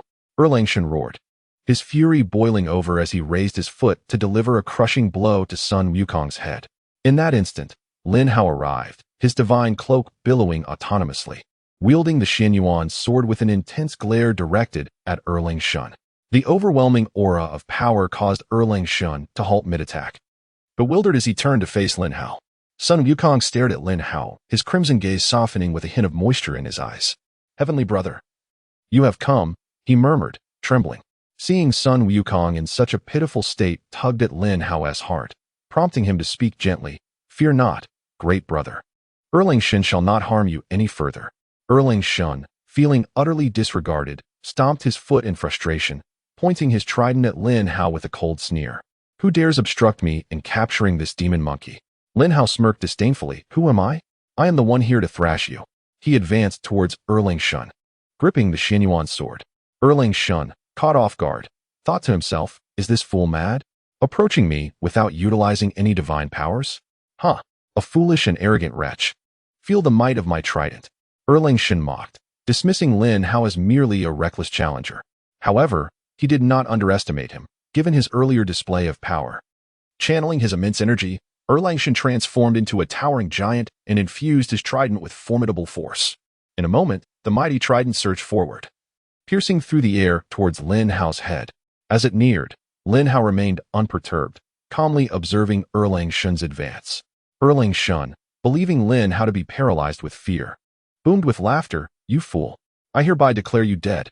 At half a meter's distance, Lin Hao's lips curled into a malevolent smile, and a brilliant silver light coalesced, emanating an overwhelming aura of power. With a mere flick of his sword, a cataclysmic force was unleashed. The sword met the trident with a resounding crash, and the impact was akin to an egg striking a rock. Erlang Shen's weapon faltered under the onslaught, leaving him trembling from the sudden surge of power. As dread enveloped him, he felt as if the heavens were collapsing, trapping him beneath a weight he could barely withstand. Enough of this noise, begone. Lin Hao swung his sword again, sending Erlang Shen's trident flying from his grasp. Despite Erlang Shen's desperate efforts to maintain control, he could not hold onto his weapon. Seizing the moment, Lin Hao lightly tapped Erlang Shen with the sword, a seemingly gentle action that unleashed a torrent of overwhelming might. Erlang Shen's body contorted as he was sent sprawling, blood spilling forth like water from a broken dam, resembling a kite severed from its string. Yet, with a fierce glint in his eye, Lin Hao seized Erlang Shen's ankle before he could fully retreat, and with a display of raw strength, he slammed Erlang Shen into the ground. "Crack! My bones!" Erlang Shen cried out in agony. But Lin Hao was far from finished. He hoisted Erlang Shen again and slammed him down once more, the ground shaking with a thunderous resonance. "Do you enjoy humiliating others? How does it feel now? Keep up the insolence, and I shall end you." Lin Hao berated as he continued to pummel Erlang Shen, leaving a trail of blood in his wake. Initially, Erlang Shen's cries filled the air, but soon, he was reduced to a mere mass of flesh, utterly defeated. Sun Wukong watched in awe, his heart racing with admiration. Indeed, compared to this celestial brother, he realized he had not been ruthless enough, nor fierce enough in his own endeavors. After approximately 10 minutes of relentless punishment, Lin Hao, feeling fatigued, discarded Erlang Shen like refuse, wiping the sweat from his brow and lamenting, "What a laborious task. Even thrashing someone proves exhausting. Had it not been so tiring, I could have carried on for an entire day, but for now, I shall spare your wretched life for my brother Wukong." Lin Hao understood that, given Sun Wukong's vengeful nature, he would never let Erlang Shen off the hook, and killing him would only complicate matters. In the celestial palace of Yaoqi, all the deities were left in shock at Lin Hao's ferocity, jaws nearly dropping to the floor, their spines tingling with dread. This Lin Tianshan was truly fearsome, having vanquished Erlang Shen with a single strike, only to proceed with such brutal treatment while grumbling about the effort involved. The psychological scars left on the now defeated Erlang Shen would surely be profound. Chapter 66. Wukong, I can ensure your safety. Can you trust me? After discarding Yang Jian like refuse, Lin Hao dismissively clapped his hands and proceeded towards Sun Wukong. Sun Wukong fixed his gaze on Lin Hao, his eyes sparkling with intensity. To Sun Wukong, Lin Hao was akin to a divine being, having come to his aid in his time of peril. Lin Hao's timely intervention was nothing short of a rebirth for him. As Lin Hao approached, he bent slightly and extended a hand, speaking gently, "Brother Wukong, I have spared Yang Jian's wretched life for you." Sun Wukong's eyes glistened with emotion. The humiliation inflicted by Yang Jian was not something his proud spirit could simply overlook. If Yang Jian were to perish without consequence, it would surely haunt him for eternity. Ah, my dear monkey heart. Who in this world can comprehend the heart of a monkey? Only Lin Hao, the celestial deity of the 5 bright palaces, can. Filled with excitement, Sun Wukong grasped Lin Hao's hand and, using his strength, stood tall with determination, replying, "Celestial brother, your kindness is beyond words. In the future, should you call upon me, even if it means traversing mountains of blades or seas of fire, I shall not hesitate. As for that shameless young wretch, I shall assuredly take his miserable life." Sun Wukong's eyes glinted with murderous intent as he cast a cold glance at the mass of goo, uttering his chilling words. In the heavenly court, Guanyin Bodhisattva frowned, and Taishang Laojun squinted, realizing that Sun Wukong was on the verge of capture, yet Lin Hao had intervened. Guanyin knew that any matter pertaining to the journey to the west would inevitably involve Lin Hao as an obstacle. The anomalies of the journey to the west were indeed not to be underestimated. However, after expending so much effort, how could Lao Jun allow Lin Hao to disrupt his plans? At that moment, Lao Jun summoned his powers and transmitted his voice across 1,000 miles, declaring, "Lin, celestial deity. Sun Wukong has caused chaos in the Peach Tree Garden and excavated the Queen Mother's primordial spirit root. As the guardian deity of the three realms, do you intend to shield this demon monkey?" The voice of Taishang Laojun reached Huagua Mountain, where both Lin Hao and Sun Wukong could hear it. Sun Wukong's eyes flared with rage as he coldly remarked, "It is this old man. That familiar aura means he must have launched a sneak attack on me earlier. But this old man is a legendary saint, a formidable opponent I cannot contend with, and I fear that even you, celestial brother, may find it challenging." After a long moment, Sun Wukong, still holding Lin Hao's hands, solemnly stated, "Celestial brother, this old man is troublesome. I do not wish to burden you with my troubles." Before Sun Wukong could finish, Lin Hao interrupted him. With a stern expression, Lin Hao looked towards the direction of the Yaoqi and replied coldly, "Enough of your incessant prattle. Since I have dared to rescue Brother Wukong today, I fear no one." At the Yaoqi, Taishang Laojuan's face turned ashen with rage, his grip tightening on his whisk. A dignified saint was reduced to gritting his teeth in frustration. All the deities present were too frightened to speak.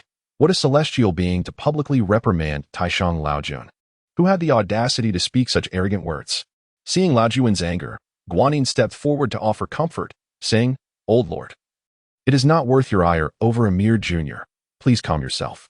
Guanyin naturally could not allow a conflict to erupt between Taishang Laojun and Lin Hao.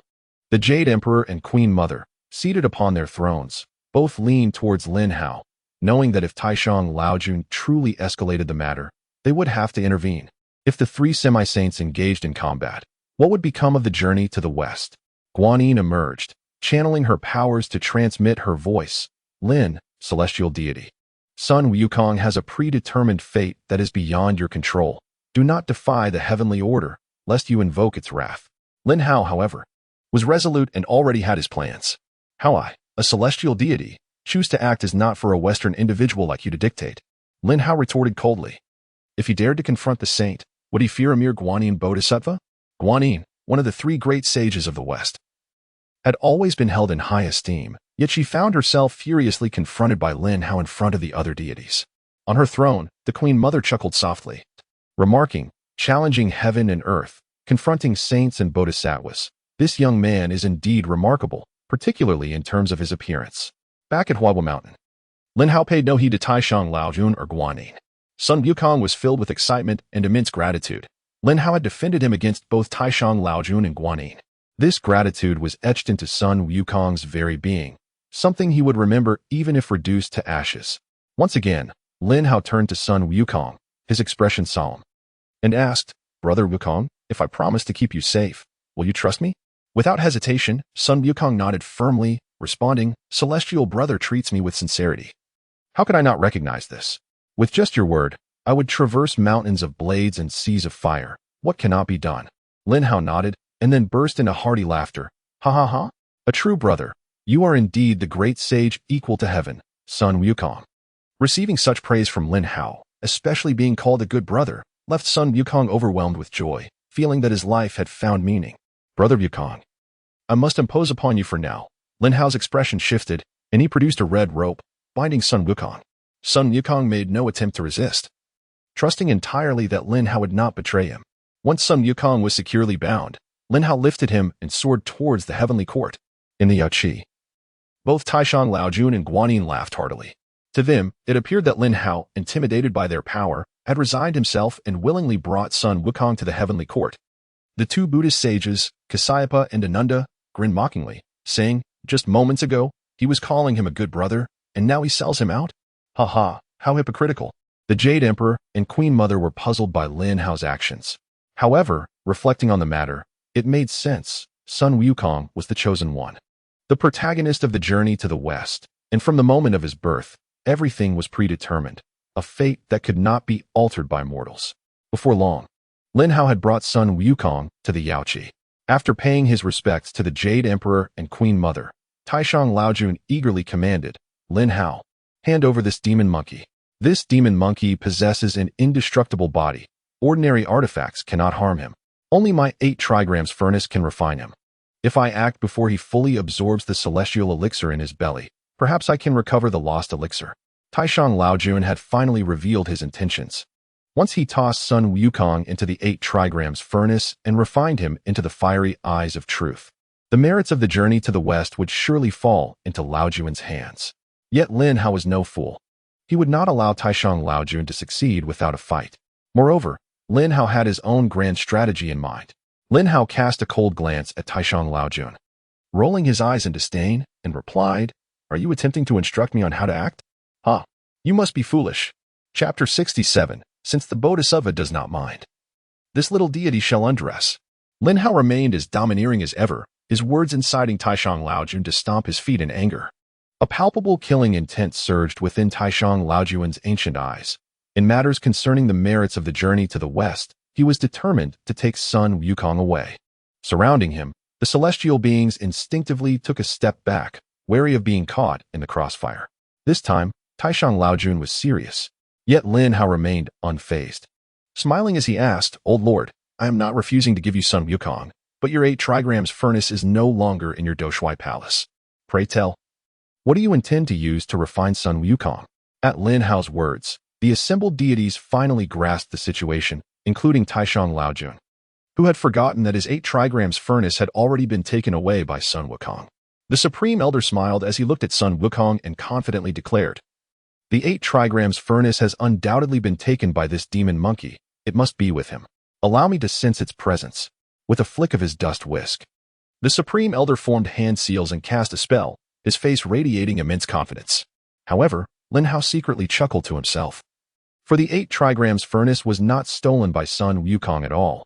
If he were not mistaken, it resided within his own 5 bright palace. Moreover, shielded by the great array of concealment, even the saint himself would find it impossible to detect its presence. Indeed, after some time, the Supreme Elder suddenly furrowed his brow in confusion, muttering incredulously, How can it not be here? Avalokiteshvara, Kasyapa, and Ananda, upon witnessing this, felt their hearts race and hurriedly inquired, Elder, what has happened? Can you sense the 8 trigrams furnace? The Supreme Elder shook his head and murmured in disbelief, No, it is not with this demon monkey. Furthermore, within the 3 realms, I cannot sense the aura of the 8 trigrams furnace at all.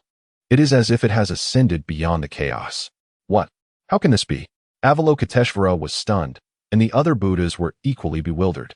Only Lin Hao wore a discreetly triumphant smile. The Six-Eared Macaque and Sun Wukong were both among the 4 chaotic monkeys, possessing identical divine abilities. Additionally, with Lin Hao intentionally altering the heavenly mandate, even a saint would struggle to discern the difference between Sun Wukong and the Six-Eared Macaque for the time being. Seeing that the Supreme Elder could not locate the 8 trigrams furnace, Lin Hao seized the opportunity to mock, Elder, with your age, it is quite normal to misplace things. You should be enjoying your twilight years rather than fretting. Without the 8 trigrams furnace, what can you possibly do with Sun Wukong? What if your memory fails you again? And Sun Wukong escapes? It would be better to leave him under the care of a minor deity. The Supreme Elder was infuriated. Yet he found himself at a loss for a rebuttal. Without the 8 trigrams furnace, he truly could accomplish nothing. However, being chastised for forgetfulness by a mere junior was intolerable. Just wait. Within 3 days, I shall surely procure a furnace to refine Sun Wukong. And if you dare to refuse to hand him over then, do not blame me for being impolite. With a flourish of his sleeve, the Supreme Elder hastily departed towards the Yaoqi. After his departure, Avalokiteshvara and the others fixated their gazes on Lin Hao, wary of any further mischief. They needed to ensure that Sun Wukong remained intact in the heavenly court before the Elder's return. Ignoring the hostile stares directed at him, Lin Hao approached the Jade Emperor and the Queen Mother, saying, Your Majesty, Empress, once the Elder finds a new furnace, Sun Wukong will be refined. As a minor deity with a close bond to him, I request your permission to take Sun Wukong back to the palace to personally offer him a farewell drink. Although the Jade Emperor and the Queen Mother were somewhat puzzled by Lin Hao's request, they found no fault in it. Just as they were about to grant approval, Avalokiteshvara interjected urgently, Your Majesty, Empress, I believe this to be highly inappropriate. Today is the Pan Tao Grand Assembly. There is no shortage of wine here. Why must we return to the palace for a farewell drink? There must be some ulterior motive. Casting a cold glance at Lin Hao, Avalokiteshvara blocked his path. Lin Hao, with a sharp glint in his eye, retorted with a mocking smile. Ah, are you overstepping your bounds, Bodhisattva? This Sun Wukong was captured by this heavenly deity. Not your recommended Erlangshan. Lin Hao's words struck Avalokiteshvara harshly, leaving her visage darkened with displeasure. Meanwhile, the heavenly beings present, including the Jade Emperor, found great amusement in the situation. The embarrassment of Buddhism contrasted starkly with Lin Hao's triumph as a representative of the heavenly court, eliciting excitement among the divine assembly. Lin Hao continued, "Moreover, my bond with Brother Wukong demands absolute honesty between us, without any hindrance. Do you understand what this implies, Bodhisattva? It signifies that Brother Wukong and I may share a drink completely unencumbered." At this proclamation, the Yaoqi fell into a profound silence. Many deities and Buddhas furrowed their brows. Did this not reek of an intimate relationship? Even Sun Wukong himself swallowed nervously. The Queen Mother, seated upon her phoenix throne, had her beautiful eyes gleaming with intrigue. Subtly biting her lip, Avalokiteshvara was momentarily speechless, but Lin Hao seized the moment again. If the Bodhisattva does not mind my absolute honesty with Brother Wukong, then I shall disrobe at once. There can be no barriers to such candor. As he began to pull off his clothing, Avalokiteshvara, flustered, covered her eyes with her delicate hands and scolded, "You scoundrel! Hurry and take Sun Wukong back without indulging in any drinking." Lin Hao laughed triumphantly. "Haha, since the Bodhisattva insists that I leave, I shall reluctantly take Sun Wukong back to the palace." With that, he turned to leave, dramatically escorting Sun Wukong away. Avalokiteshvara realized she had been outmaneuvered, but felt powerless to stop him. The Queen Mother, her beautiful eyes wide open, was taken aback when Lin Hao abruptly ceased his disrobing. "Is this all?" she murmured in exasperation. After Lin Hao's departure, Avalokiteshvara and Ananda conspired in hushed tones, while a golden-winged Garuda soared through the sky. With a flick of the willow branch from Avalokiteshvara's pure vase, a message was sent to the Garuda, which then flew towards the spirit mountain. Upon reaching the Mavairkana hall, the Garuda relayed the incident to Buddha. Surrounded by golden light and exuding wisdom, the Tathagata Buddha's expression darkened as he pondered. The destined Yang Jian has indeed been defeated, and the Supreme Elder's 8 trigrams furnace has been lost to this anomaly in the journey to the west. Truly a calamity. Allow me to calculate this matter. After a moment, he concluded, indeed, they are heading toward the 5 Bright Palace. Yes, they are almost there. But wait, what is happening? Why has their aura suddenly vanished? Where are Lin Hao and Sun Wukong? Did they not enter the 5 Bright Palace? Why can I sense nothing? Chapter 68, Defying Fate. The Buddhas, seeing the Buddha's alarm, realized that matters were dire. Among them, the joyful Buddha, his demeanor fierce, anxiously inquired, "Buddha, could it be that the vile Lin Hao has once again disrupted the progress of the journey to the west?" The Buddha shook his head in resignation. The anomalies foreseen by the 2 saints are not so easily unraveled. Now that he has taken Sun Wukong into the 5 Bright Palace, I cannot sense even a trace of them. The Buddhas and Arhats were taken aback. If even the Buddha could not predict their whereabouts, what manner of place was this 5 Bright Palace?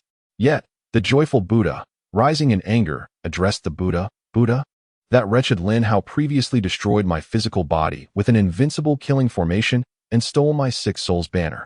Now he has ascended to the heavenly court. And without that formation, I must retrieve what belongs to me. If possible, I will help eliminate this anomaly in the journey to the west." With his physical form reconstituted and his power restored to its peak, the joyful Buddha spoke with confidence. The Tathagata Buddha contemplated before responding, "That is well. But Lin Hao has already entered the heavenly court, and the Jade Emperor may intervene." "That is of no concern," the joyful Buddha declared. "My grievances with that scoundrel are personal matters that predate his ascension to the celestial realm. The heavenly court has no reason to protect him. Should the Jade Emperor insist on intervening, I hope you will inform the 2 saints to suppress the heavenly court." The joyful Buddha was resolute, his killing intent palpable. And the Tathagata Buddha nodded, his face alight with anticipation. "Very well. You may proceed without worry. Should the heavenly court act, I will certainly inform the 2 saints. I hope you can eliminate this anomaly in the journey to the west." Having received approval, the joyful Buddha swiftly set off towards the heavenly court. In the heavenly court, within the five bright palace, Lin Hao felt a sense of relief wash over him as he entered, quickly unbinding Sun Wukong and proceeding deeper into the hall. Within the grand hall, the six-eared macaque had long been awaiting, having concealed himself at Lin Hao's prior instruction. Following this, Lin Hao entered the hall alongside Sun Wukong. Just as Sun Wukong stepped inside, he began to undress, startling Lin Hao, who rushed forward to intervene. "Brother Wukong, what are you doing? This is absolutely inappropriate. The pleasures of Dragon Yang must be approached with caution. Did not Brother Tianxian just express a desire for utmost honesty with me?" Sun Wukong inquired. A look of confusion etched upon his face. Lin Hao chuckled softly, gesturing for Sun Wukong to take a seat. The two then settled down. And Lin Hao spoke in a measured tone that was merely a jest to deceive Guanyin Bodhisattva, not to be taken seriously. "Moreover, I previously mentioned that ensuring your safety does not entail a farewell feast." A flicker of disappointment crossed Sun Wukong's eyes. Was this the reason he refrained from acting against the celestial maidens after restraining them? Clearing his throat, Lin Hao continued with gravity. "Brother Wukong, I specifically brought you to the Five Bright Palace to discuss certain matters." Sun Wukong, intrigued yet puzzled, awaited Lin Hao's elaboration. Without hesitation, Lin Hao continued, "I must ask, since departing from Huagua Mountain to study at Lingtai Mountain, have you not found everything to unfold remarkably smoothly? For instance, you had no cultivation at the time, yet miraculously drifted to Lingtai Mountain upon the winds of the sea, fortuitously encountering a woodcutter who guided you." Upon hearing this, Sun Wukong's eyes widened in astonishment. These occurrences had previously escaped his notice, but Lin Hao's insights sparked a sudden realization within him. Furthermore, each time he found himself in peril, a figure from Buddhism would come to his rescue. Yet now, Buddhism sought to capture him, intending to cast him into Taishan Laojuan's 8 trigrams furnace for refinement. Good fortune does not fall from the sky. All of this was not coincidental, but intertwined with various interests. Lin Hao did not state this outright, but hinted at the underlying truth, confident that Sun Wukong's astute mind would decipher it. Suddenly, a flame of fury ignited in Sun Wukong's eyes, and he bared his teeth in a fierce snarl, exclaiming, "What audacity from the dog Buddhists to conspire against me! If I survive this calamity, I shall turn Ling Mountain upside down." At last, Sun Wukong grasped the situation. Lin Hao nodded in satisfaction, gently reassuring him, "Brother Wukong, do not be hasty. You are a fated individual. Buddhism seeks to exploit you for great merit, which is why they covertly plot against you." Yet, a hint of despair lingered in Sun Wukong's gaze as he murmured, "If this is the will of heaven, am I beyond saving? Who says so? What of heaven? If heaven imposes limits, then one must defy it," Lin Hao declared, exuding an aura of authority. Inspired by Lin Hao's fervor, Sun Wukong's eyes rekindled with a desire for survival. "Brother Tianxian, you are right. What does it matter if it is heaven? Anyone who obstructs my path shall face my wrath," Sun Wukong proclaimed, standing resolute against the injustice of fate. Lin Hao rose, placing his hands on Sun Wukong's shoulders with solemnity. "Brother Wukong, I have already devised a plan for your escape. I possess a strategy to sever your ties with Buddhism." Sun Wukong's expression shifted to one of eager anticipation. Fully trusting Lin Hao's words, he implored, "Please, Tianxian, tell me." With a smile, Lin Hao clapped his hands, and the concealed six-eared macaque emerged. Sun Wukong stared in shock at the monkey before him, wearing a phoenix-winged purple-gold crown, clad in golden armor, and stepping upon cloud shoes, looking strikingly similar to himself. "Master." The six-eared macaque reverently bowed to Lin Hao. Approaching the astonished Sun Wukong, Lin Hao explained, "Do not be startled, Brother Wukong. My disciple shares a profound connection with you. Not only does he resemble you, but his skills and techniques are indistinguishable from yours. He is the six-eared macaque from Huagua Mountain, and both of you are entwined by a similar fate. My disciple has also been ensnared by Buddhism. Should we not reverse this destiny, he will meet a fate more tragic than yours in the Mahavira Hall." At Lin Hao's words, both Sun Wukong and the six-eared macaque grew solemn. Their eyes met, and a shared sense of camaraderie blossomed from their mutual plight. "What is your plan, Tianxian?" Sun Wukong eagerly inquired. Lin Hao narrowed his eyes, responding with keen resolve. "Buddhism has persistently plotted against you, Brother Wukong, creating countless entanglements. However, my disciple is different. By taking him as my pupil beforehand, I have shielded him from forming ties with Buddhism. If we were to switch identities, Buddhism would continue its schemes. But they would be targeting the wrong individual, mistaking the six-eared macaque for you. their efforts would ultimately be in vain.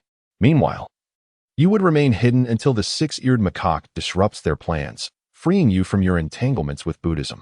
At that point, both of you could escape your fated demise.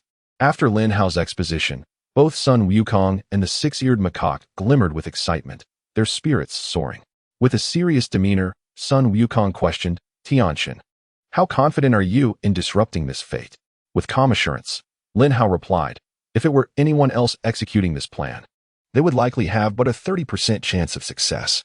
However, I am unlike others. I have traversed the world of Journey to the West, possessing deep insights into the narrative, allowing me to make timely decisions.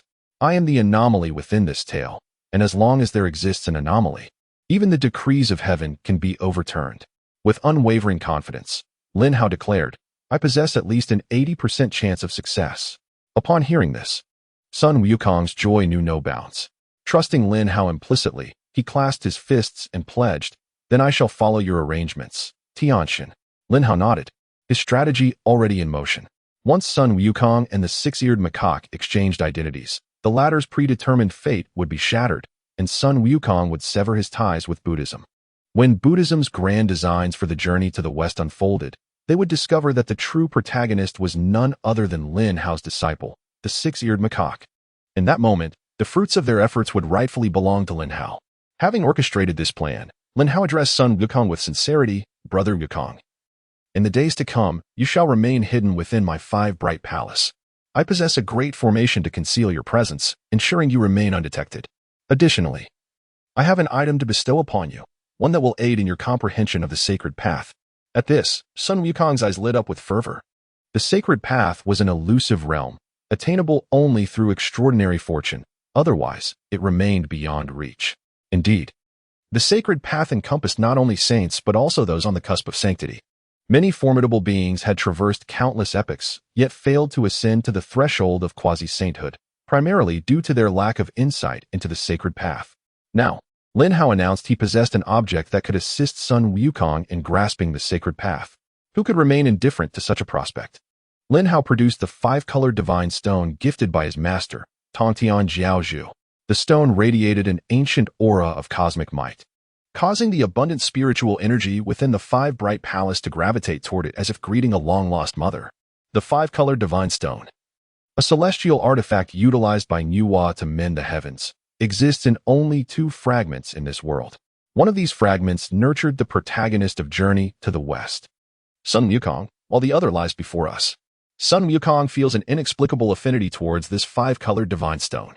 As he extends his hand to caress its surface, the stone's brilliance intensifies, radiating with a resplendent glow that envelopes him in a cascade of vibrant colors.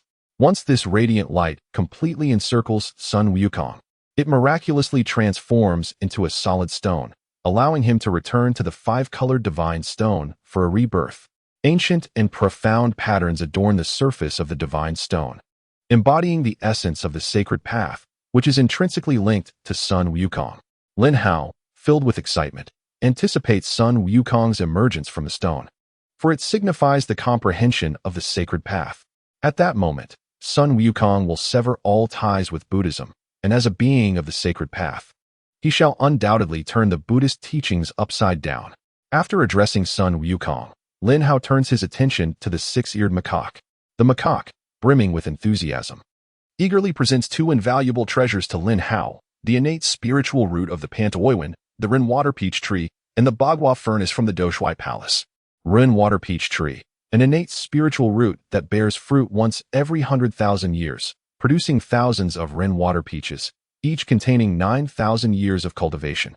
Bagua furnace, a divine artifact for alchemy crafted by the sage Laozi, containing the primordial divine fire, the 6th Ding divine fire. Under the influence of the sacred path, it can autonomously refine various top-tier elixirs as long as materials are provided. Lin Hao stares in astonishment as the system's introduction page appears. Initially believing the Ren water peach tree to be his greatest gain, he is astounded to discover the remarkable capabilities of the Bagua furnace. Not only does it contain the 6th Ding divine fire, but it can also autonomously refine elixirs. No wonder Laozi can refine alchemical concoctions without assistance. The Bagua furnace possesses such extraordinary powers. It is no surprise that Laozi grieved deeply when it was stolen. What a windfall this is, with the Bagua furnace in hand. He need not worry about a shortage of elixirs in the future. One cannot help but admire the audacity of the Six-Eared Macaque. Licking his lips with anticipation, he says, "Master, I have unearthed the rainwater peach tree. Plant it beside the Huangjongli, and we shall have an endless supply of rainwater peaches to feast upon." Lin Hao chuckles helplessly, amused by his gluttonous disciple. How rare it is for one to possess such innate spiritual roots in this world. Yet he, Lin Hao, has too. Should others learn of this, they would undoubtedly be consumed by envy and jealousy. It must remain a secret to avoid a chaotic scramble across the three realms. Without hesitation, Lin Hao summons the Nine Heavens Shirong and plants the rainwater peach tree beside the Huangjongli. The Nine Heavens Shirong, capable of nurturing all things, allows the rainwater peach tree to absorb the supreme essence as it takes root in the soil. Moreover, the tree bears ripe rainwater peaches. Though 200 or 300 have already been picked by celestial maidens, at least 700 remain. Each rainwater peach contains 9,000 years of cultivation. Thus, the 700 peaches amount to 630,000 years of cultivation. Lin Hao is only 500,000 years away from achieving the pinnacle of the Tai Golden Immortal Realm. This means that by refining just 600 of the peaches, he can break through to the Tai Golden Immortal's perfected state. Overjoyed, he decides to temporarily set aside the innate spiritual roots and addresses the Six-Eared Macaque with a serious demeanor. "Disciple, you heard my conversation with Brother Wukong. To disrupt the heavenly fate entirely, you must replace Sun Wukong. The trials he faces will be a great calamity, particularly the ordeal of being refined within Laozi's furnace. Although Laozi may lack the Bagua furnace now, he has the support of a sage, and his new furnace will surely be formidable. What awaits you is a significant trial. But should you endure it, immense fortune shall follow, for both Laozi and Buddhism are currently paving the way for the journey to the West. Are you prepared to enter that alchemical furnace? The furnace contains divine fire, and for the sake of the journey's merit, Laozi will secretly aid in the cultivation of your fiery eyes. But who can easily withstand the onslaught of ancient divine fire for a full 49 days? Yet, the Six-Eared Macaque shows no hesitation, his eyes filled with determination as he replies boldly, "If it weren't for Master S guidance, I would still be that stubborn monkey from Huagua Mountain. In the future, I would have been schemed against by Buddhism, perishing in the Mahavira Hall. Now that Master has sought a way to defy fate for me, I am grateful beyond measure and have no intention of retreating. Rest assured, that mere alchemical furnace cannot extinguish my spirit. I will live well and repay you, Master, and make those who conspired against me in Buddhism pay the price." With clenched fists, the Six-Eared Macaque exudes a powerful aura. Lin Hao nods approvingly, repeatedly praising, "Truly, you are a worthy disciple. Fear not, before you enter the alchemical furnace. I will ensure you are thoroughly prepared. Once you persevere, your grand fortune shall arrive." Chapter 70, Ascending to the Perfected Tai Golden Immortal, prepared for the challenge. To ensure his disciple can withstand the divine fire's refining, Lin Hao hands over the remaining 50 Huangjongli fruits and plucks an additional 100 rainwater peaches to give to the Six-Eared Macaque. Yet, this is not enough.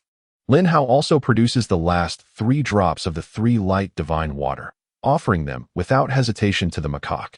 "Disciple, each drop of this 3 light divine water can revive the dead. Keep it well. If you feel overwhelmed in the alchemical furnace, consume a drop. It may save your life in a critical moment. As for the Huangjongli fruits and rainwater peaches, eat as many as you can in the furnace. Every bit of strength increases your chances of success."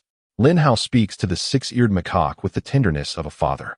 The macaque, with misty eyes, wipes away tears and presents a series of exquisite small jade bottles to Lin Hao, saying, "Master, these are immortal pills I seized from the Doshui Palace, prepared especially for you. I do not know if I will have the chance to honor you further, but I have remembered everything you said. In the alchemical furnace, I will certainly strive to make you proud." The Six-Eared Macaque feels no fear. His only concern is not being able to honor his master if he cannot endure in the furnace. Lin Hao feels a warm current within, gently patting the macaque's head. His voice softening, "My dear disciple, you have already done wonderfully. I am grateful to have you as my pupil. Rest assured, you will surely prevail." Encouraged by Lin Hao's words, the Six-Eared Macaque beams with confidence. Lin Hao accepts the dozen or so bottles of immortal pills without hesitation. The macaque has already swallowed over 100 bottles of immortal pills, which now weigh heavily in his stomach, making it challenging to refine them. Even if he consumes a few more bottles, the effects would be minimal. Now that the calamity of the journey to the west has reached a crucial juncture, Lin Hao must swiftly elevate his strength. Only then can he ensure his own safety. Under the protection of the Six-Eared Macaque, Lin Hao consumes all the immortal pills and devours the Rin water peaches with great fervor. After feasting on approximately 400 Rin water peaches, Lin Hao feels the spiritual energy within him nearing the brink of explosion, forcing him to halt. However, the accumulated spiritual energy is sufficient for him to break through to the perfected state of the Tai Golden Immortal. 400 Rin water peaches, each containing 9,000 years of cultivation, amount to 360,000 years of cultivation. Combined with the dozen bottles of premium immortal pills, his total cultivation has surpassed 500,000 years. Lin Hao sits cross-legged, channeling the 8-9 mystical art, which is extraordinary and transcendent. The powerful technique acts like a spiritual energy harvester, compressing and absorbing the rich spiritual energy within Lin Hao. In the span of merely half a day, Lin Hao's cultivation aura began to surge dramatically, instantly reaching the pinnacle of the late stage of Tai Golden Immortal. Faced with this mere threshold, Lin Hao disdainfully sneered.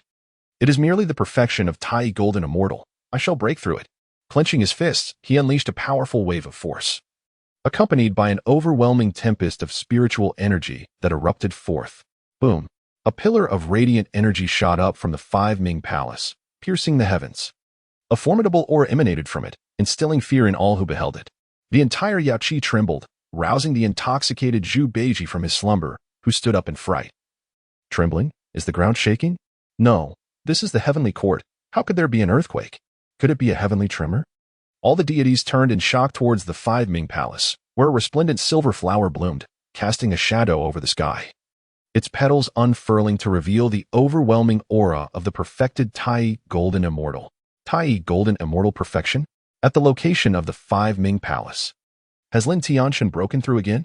Goodness, this is extraordinary. The heavenly deity has been ascending to the heavenly court for less than a century, yet has already attained the perfection of Tai Golden Immortal? If this continues for another 100 or 80 years, will the heavenly court not gain another Deluo Golden Immortal? On the dragon throne, the Jade Emperor beamed with joy, excitedly clapping his hands as if he himself had achieved a breakthrough. Haha. Minister Lin has broken through to the perfection of Tai Golden Immortal. The Queen Mother, seated upon her phoenix throne, gazed at the fully blossomed silver flower, her beautiful eyes reflecting awe as she murmured, "This power is so formidable, far exceeding the Tai Golden Immortal realm. This young man is indeed intriguing. He may be unmatched below the Deluo Golden Immortal." The Buddhist practitioners were in disarray. Sun Wukong was still within the Five Ming Palace, while their nemesis Lin Hao had ascended to the perfection of Tai Golden Immortal. The more they contemplated, the more troublesome it became, silently praying that nothing would go awry. Inside the Five Ming Palace, Lin Hao exhaled a breath of turbid air, and the sky-blocking silver flower retracted, returning to his crown. As Lin Hao opened his eyes, a newfound sense of power coursed through his entire being. Indeed, the perfection of Tai Golden Immortal was vastly superior to the late stage. Lin Hao Cultivation Realm, perfection of Tai Golden Immortal, requires 100 million years of cultivation to ascend to Deluo Golden Immortal. Techniques, 8-9 mystical arts. Law of heaven and earth, Buddha realm in hand. Golden Crow transformation technique. Earthly Fiend 72 transformations. Treasures, 6 Soul Banner, Heavenly Tao Rare Treasure. Xianyuan Sword, Merit Spirit Treasure. 36 Grade Reincarnation Purple Lotus, Innate Spirit Treasure. 9 Heaven's Breath Soil, Ancient Divine Object. Purple Weaving Heavenly Fire, Ancient Divine Fire. Meng Tian Grand Formation, Innate Spirit Treasure. Qing Ping Sword, Innate Supreme Treasure. True Buddha Relics. God-Slaying Spear. The system information materialized, and Lin Hao was taken aback. He had not anticipated that ascending to Deluo Golden Immortal would necessitate 100 million years of cultivation. No wonder Deluo Golden Immortals are so scarce. Achieving such a level requires an immense amount of resources. It is likely that the resources of the entire journey to the West world combined could scarcely cultivate 100 Deluo Golden Immortals. Nevertheless, Lin Hao was not particularly distressed. Now possessing 2 innate spirit roots, he had already secured a significant advantage at the starting line. Although he was merely at the perfection of Tai Golden Immortal, with the various treasures he possessed, he could contend even against a practitioner at the early stage of Deluo Golden Immortal. Moreover, Behind Lin Hao stood a formidable force of 80,000 Tianlin soldiers practicing the 10,000 Immortal Grand Formation. Content. Lin Hao withdrew from his meditation and rose to his feet. The Six-Eared Macaque excitedly exclaimed, "Congratulations, Master, on successfully breaking through to the perfection of Tai Golden Immortal." Lin Hao gently patted the head of the Six-Eared Macaque and replied, "It is thanks to the Ren water peaches and various elixirs you brought back. Otherwise, my breakthrough would not have come so swiftly." Pleased by his master's praise, the Six-Eared Macaque beamed with joy.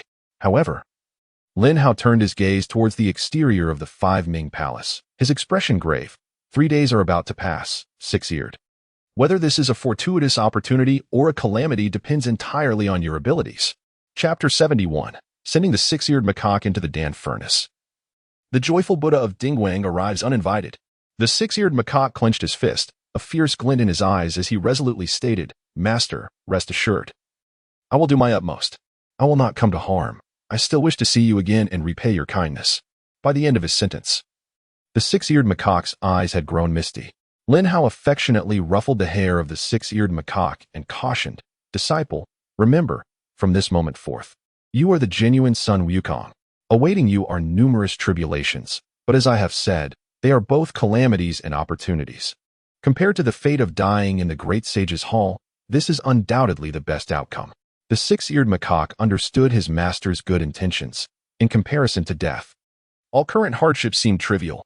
To ensure absolute certainty, Lin Hao recounted the life of Sun Wukong and the recent events to the Six-Eared Macaque. Once all matters were arranged, Lin Hao bound the Six-Eared Macaque and transformed into a golden crow's radiant light, soaring towards Yaoqi. At the sacred Yaoqi, the peach banquet continued fervently. However, the deities and Buddhas present had long since lost their focus on the wine. Early on the 3rd day, Taishang Laojun hurriedly returned to the heavenly court, claiming to have brought back an alchemical furnace from the saints. Moreover, the furnace contained the 6 Ding divine fire, with the intent to refine Sun Wukong into an elixir. He even declared that if Lin Hao failed to deliver Sun Wukong by the end of the 3rd day, he would, under the saint's command, march upon the Five Ming Palace. The situation grew increasingly tense, with everyone awaiting the arrival of Lin Tianshun. Should Lin Tianshun insist on sheltering Sun Wukong, a fierce battle would be inevitable. The Jade Emperor and the Queen Mother also appeared somewhat anxious. Taishang Laojun had the backing of the saints, and should a confrontation arise, their chances of victory were nearly non-existent. At this juncture, it all hinged on Lin Hao's choice. As the sun sank in the west, the 3rd day was drawing to a close. Taishang Laojun cast a dark glance towards the Five Ming Palace, tightly gripping his whisk, and coldly declared, 3 days have passed. It seems Lin Hao has no intention of surrendering Sun Wukong. Great Master, esteemed sirs, please accompany me to the Five Ming Palace to capture that monkey. Guanyin Bodhisattva, Ananda, and Kasyapa stood ready, for the journey to the west could not afford the slightest delay. Just then, a golden crow's radiant light swiftly approached, obscuring the resplendent rays of the setting sun. He has arrived. Lin Hao has finally returned. Everyone turned their gaze as Lin Tianshun carried the tightly bound Sun Wukong into Yaoqi. Taishang Laojun and Guanyin Bodhisattva both exhaled in relief, their previously tense hearts returning to calm. Kasyapa and Ananda wore disdainful smiles, mockingly stating, "Haha, what does it matter how powerful he is? Before our Buddhism, before the saints, he is but a docile pup." Lin Hao disregarded the crowd and stepped forward with Sun Wukong to bow. "This humble deity pays respects to your majesty and your highness. The farewell feast has concluded. I have come to return Sun Wukong." Carefully, Lin Hao set down Sun Wukong, who, though bound, still grinned widely. "Haha, what fine wine. It's a pity it's all been consumed by me, ha ha ha." At these words, the deities erupted in anger, scolding Sun Wukong as a mischievous monkey. The Jade Emperor, somewhat displeased, set down his wine cup and waved his sleeve, commanding, "Where are Lei Gong and Dian Mu? Strike him down. How dare this mere monkey make a ruckus here? I shall obey." Among the deities, Lei Gong and Dian Mu stepped forth with fierce intent, one wielding thunder, the other electricity, aiming their strikes at the bound Sun Wukong. Boom, crackle, clang. Sun Wukong radiated a golden light, his body forged of bronze and iron, impervious to harm. When the thunder and lightning struck him, it merely produced the sound of metal clashing, hardly grazing him in the slightest. "Ha ha ha, delightful. Oh, Jade Emperor. How considerate of you to send someone to scratch my itch. Sun Wukong mocked with a loud laugh. The Jade Emperor's expression darkened, yet he refrained from further words.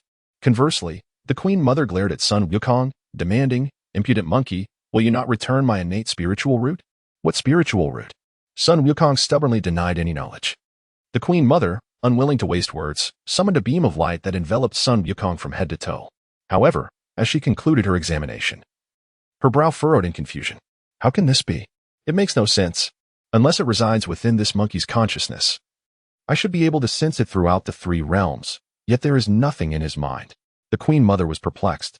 Much like the Supreme Lord Laozi who had lost his 8 trigrams furnace, Lin Hao averted his gaze from the Queen Mother, aware that the innate spiritual root was concealed within his own consciousness. Should it be discovered, it would lead to an awkward predicament.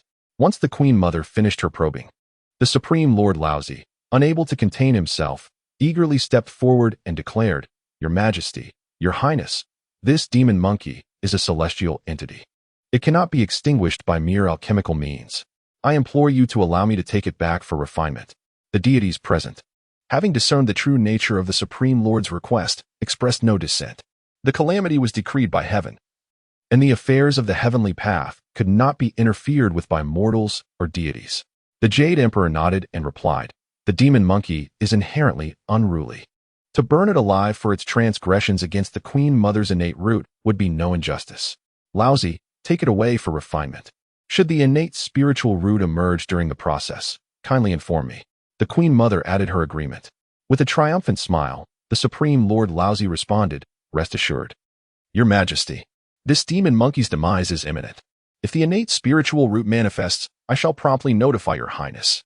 Both the Jade Emperor and the Queen Mother nodded in assent.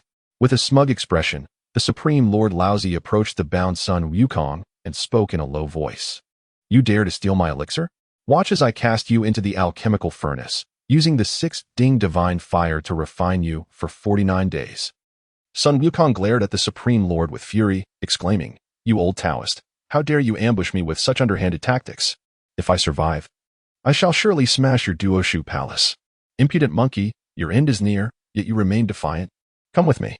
The Supreme Lord Laozi exclaimed as he seized Sun Wukong, intending to return to the Duoshu palace. However, Lin Hao positioned himself in front of them.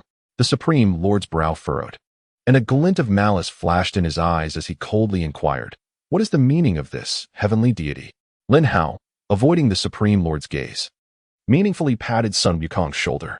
Sun Wukong's eyes were fixed on Lin Hao, his emotions concealed beneath a stoic facade. Lin Hao then stepped aside, and the Supreme Lord Laozi, filled with glee, eagerly took Sun Wukong away. The unwavering gaze of the Six-Eared Macaque etched itself into Lin Hao's heart. "Disciple, I await the day you are reborn," he silently vowed.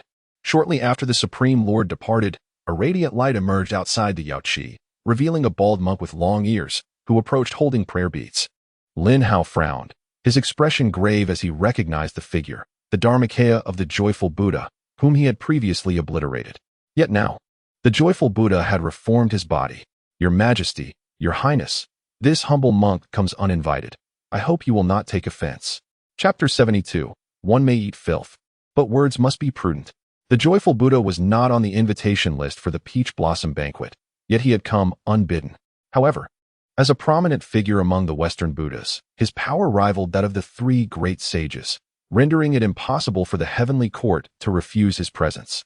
As the host of the Yaoqi, the Queen Mother replied with a smile, "How could we take offense? The presence of the Joyful Buddha brings great honor to my Yaoqi."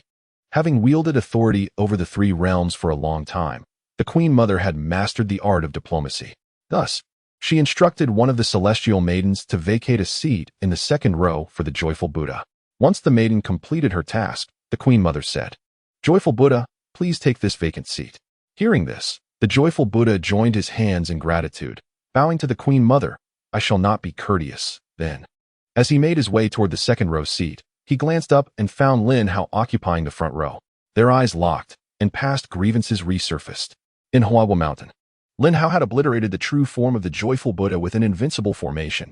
A fragment of the Joyful Buddha's soul had returned to Ling Mountain, taking a full 81 days to reconstruct his body. A fierce glint flashed in the Joyful Buddha's eyes as he spoke deliberately, "We meet again."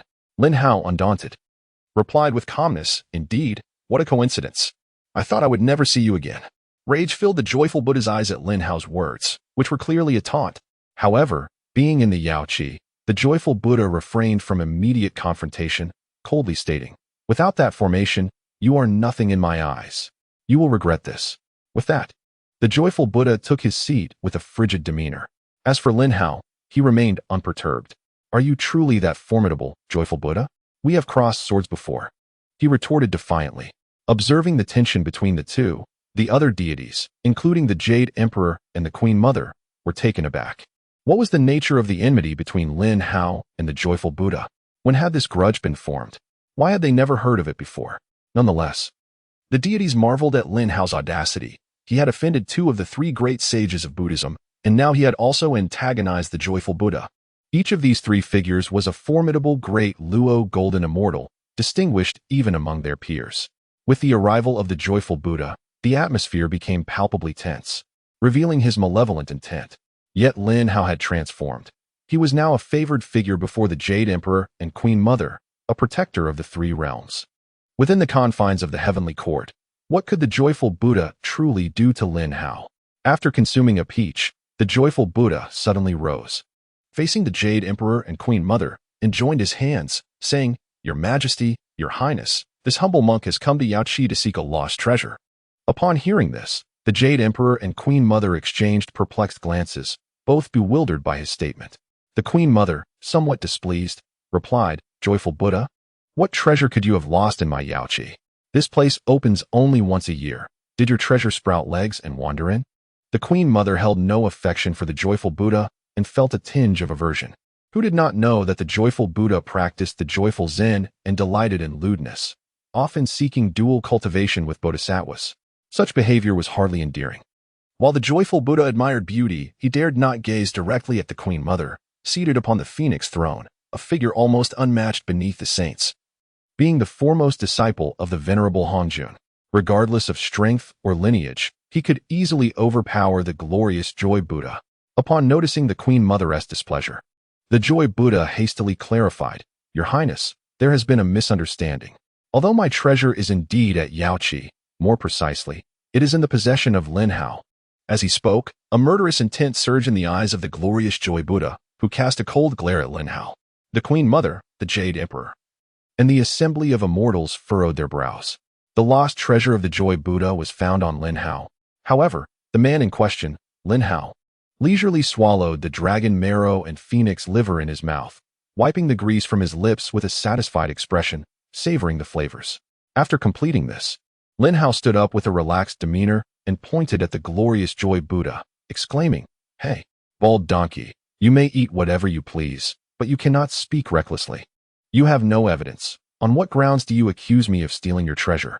At Lin Hao's utterance, laughter erupted throughout the assembly. Some immortals, fearing the might of the glorious Joy Buddha, stifled their laughter, their faces flushed. Did Lin Hao truly just insult the glorious Joy Buddha by calling him a bald donkey? And even dragged in the notion of excrement. You young rascal, who are you insulting with your bald donkey remarks? Whoever responds will be insulted." The glorious Joy Buddha, visibly enraged and gritting his teeth, glared at Lin Hao like a primordial beast. Meanwhile, the other immortals were already doubled over in laughter. Ignoring the fury of the glorious Joy Buddha, Lin Hao retorted, "Am I wrong in what I say? You have no proof. Why then do you claim I have stolen your treasure? If you have the ability, present your evidence." This statement garnered the agreement of many immortals. They were still in the dark, unaware of what treasure the glorious Joy Buddha had lost, let alone whether it was truly in Lin Hao's possession. Evidence? That is simple enough. A glint of confidence flashed in the glorious Joy Buddha's eyes. He continued, "Boy, if you are truly innocent, do not resist. Allow me to search your person. A monk does not speak falsehoods, and my treasure must surely be with you." However, as soon as the Joy Buddha finished speaking, Lin Hao burst into a hearty laugh and mockingly replied, "Just you? A monk does not speak falsehoods. Wasn't it you who misled the Jie sect in the past?" Among the assembly of immortals were many who had been disciples of the Jie sect before the investiture of the gods, including Zhao Gongming and the three Heaven Sisters, who now cast disdainful glances at the glorious Joy Buddha. If it weren't for the Joy Buddha's betrayal with a heavenly treasure back then, The GS sect would not have faced such a tragic fate. Yet now, the glorious Joy Buddha claimed he did not speak falsehoods. It was utterly ludicrous. Boom. The aura surrounding the glorious Joy Buddha suddenly erupted, golden Buddhist light soaring into the sky, causing the entire Yaoqi to tremble. The past that the Joy Buddha least wanted to mention, his scar, was publicly unearthed by Lin Hao. Chapter 73. I come from the west, I am a bald donkey. Having reached the late stage of the great Luo Golden Immortal, the mere display of the glorious Joy Buddha's wrathful aura could obliterate the entire Yaoqi. And since Yaoqi is the domain of the Queen Mother, how could the glorious Joy Buddha act unruly here? With a wave of her sleeve, the Queen Mother summoned a gentle light that dissipated the Joy Buddha's raging power. Her beautiful eyes flashed with sharpness as she addressed the glorious Joy Buddha. This is my Yaoqi. Do you not intend to dismantle my realm? If that were the case, I shall fly to Mount Ling and personally question the Buddha about this matter. The glorious Joy Buddha trembled under the influence of the Queen Mother's gentle light, realizing his earlier outburst. Fortunately, the Queen Mother did not strike him down directly. Otherwise, he would have been crushed to death. The Joy Buddha hastily apologized. Your Highness, please quell your anger. It was my indiscretion. I apologize. Humph. At your age, you still act thoughtlessly, without understanding the gravity of your actions. Take care. The Queen Mother coldly glared at the Joy Buddha.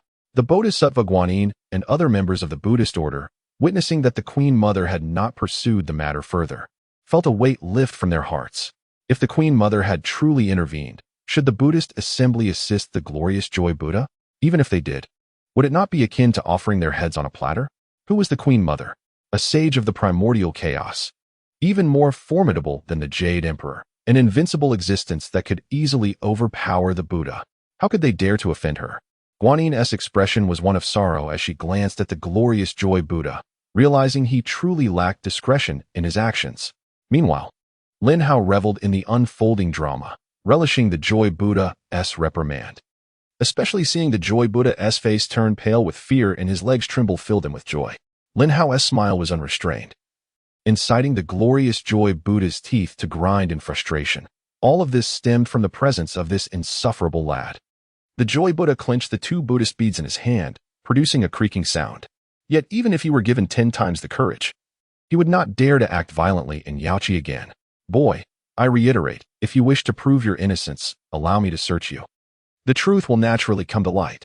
The glorious Joy Buddha insisted. Lin Hao sneered. Ha! Who does not know that your practice is of lewd nature? If you search me, what if you are merely lusting after my body, seeking to take advantage of me? Furthermore, as a guardian god of the 3 realms, my every word and action represent the heavenly court. You now accuse me of stealing your treasure without proof and demand to search me. Does that not put me in a most embarrassing position? The glorious Joy Buddha nearly spat out a mouthful of old blood from anger. Lusting after you? Huh. Even if I were in dire straits, I could easily find a bodhisattva to cultivate with. And the Joy Buddha's practice of the Joyful 2 meditations is hardly lewd. It is a means to gain pleasure while growing stronger, a win-win situation. Lin Hao's sharp tongue had truly exposed the Joy Buddha's wounds. At this rate, it seemed they were on a path of no return. The glorious Joy Buddha struggled to suppress his inner fury and darkly inquired, "What do you intend to do? If you do not allow me to search you, how can you prove your innocence? If you have no guilt, why fear search?" The glorious Joy Buddha pressed forward. His confident demeanor convinced the treasure lay with Lin Hao.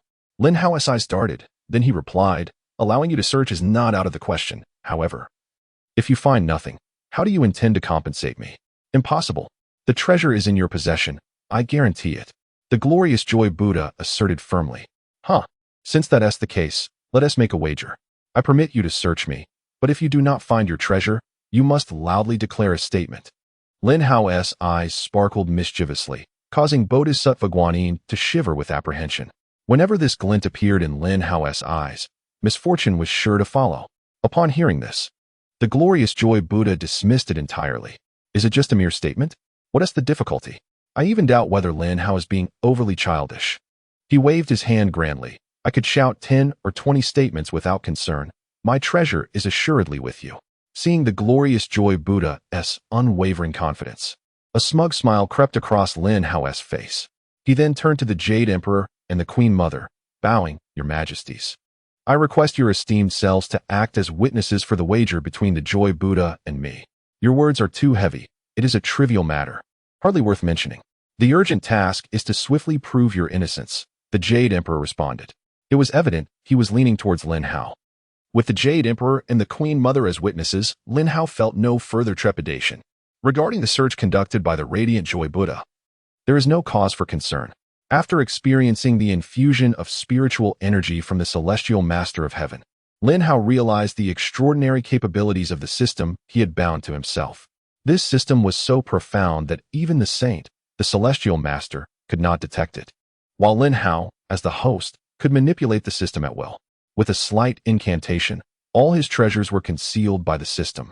Even a saint present could not ascertain the nature of the treasures within Lin Hao's consciousness, let alone a mere Radiant Joy Buddha. Under the scrutiny of countless eyes, the Radiant Joy Buddha maintained a confident demeanor and began to cast a spell, sending a wave of spiritual energy surging into Lin Hao's body.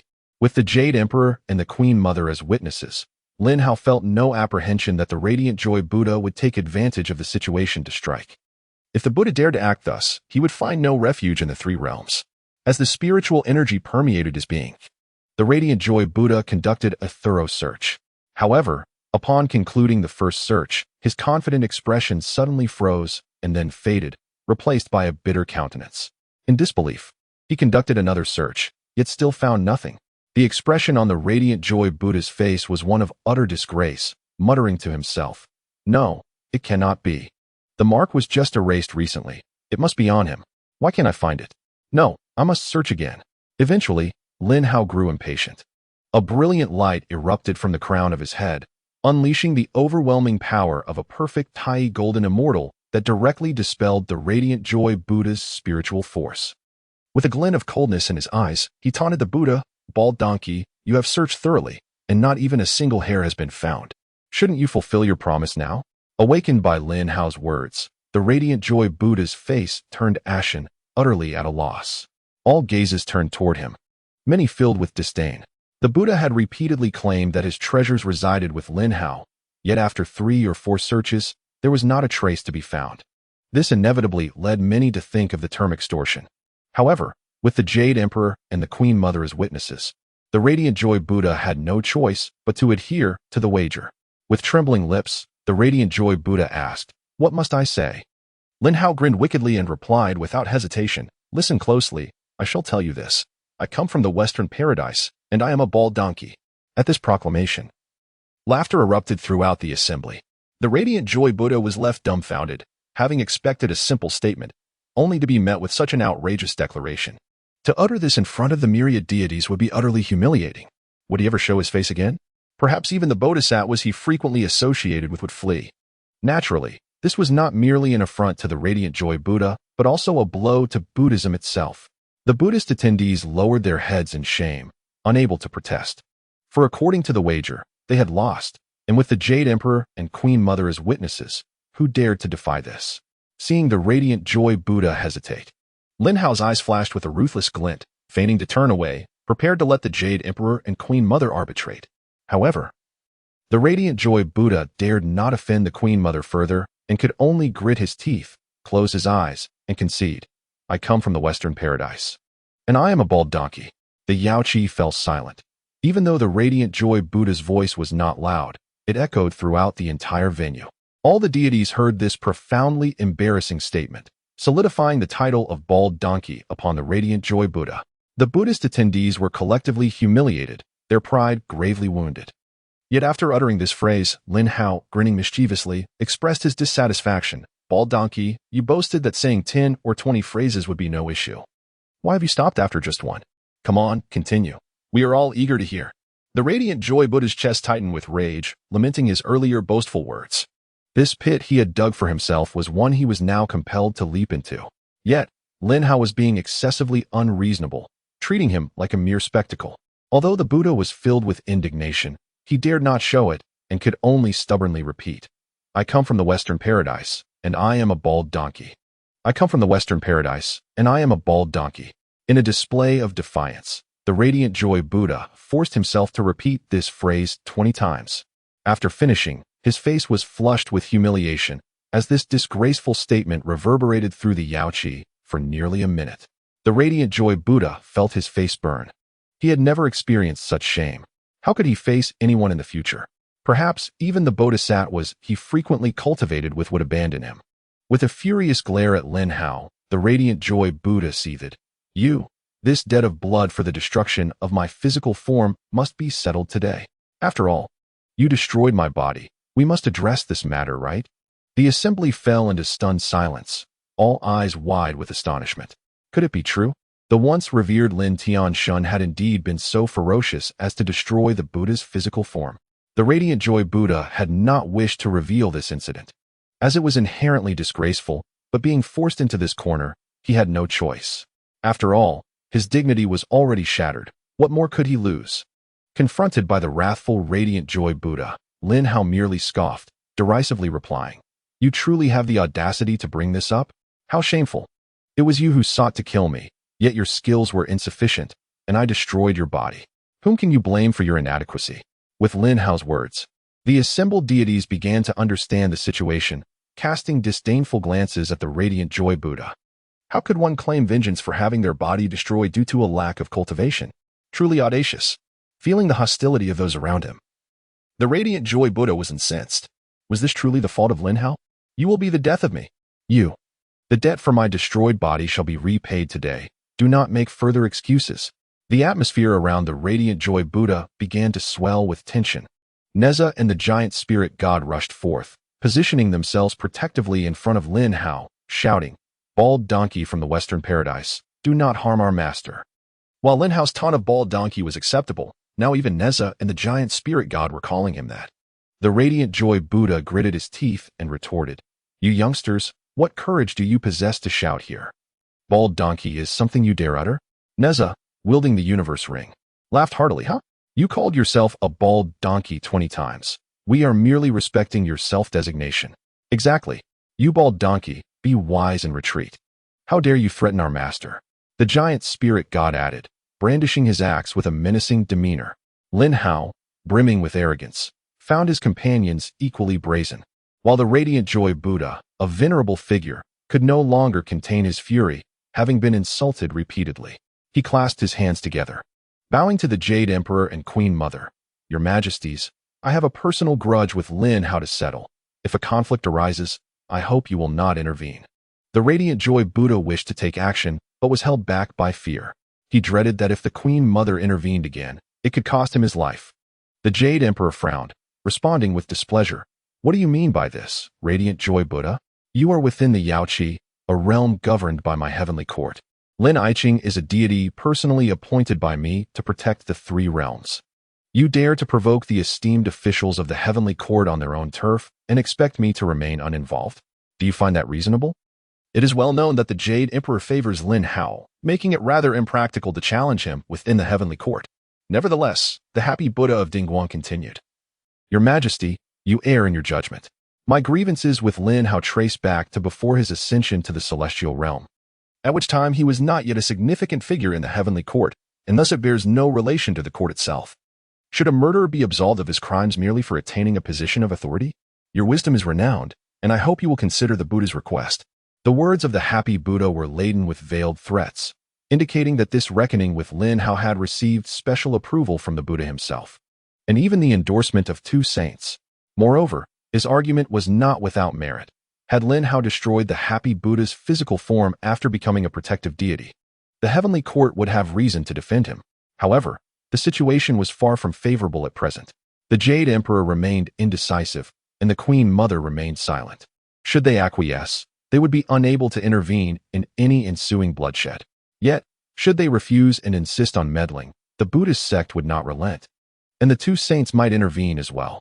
This would only lead to chaos, and currently, the heavenly court posed no threat to the Buddhist sect. Observing the Jade Emperor's hesitation, the happy Buddha's lips curled into a triumphant smile.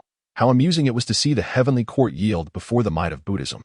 At that moment, Lin Hao calmly stepped forward, clasping his fists and declaring, "Your Majesty, if the happy Buddha seeks a confrontation, then I shall oblige.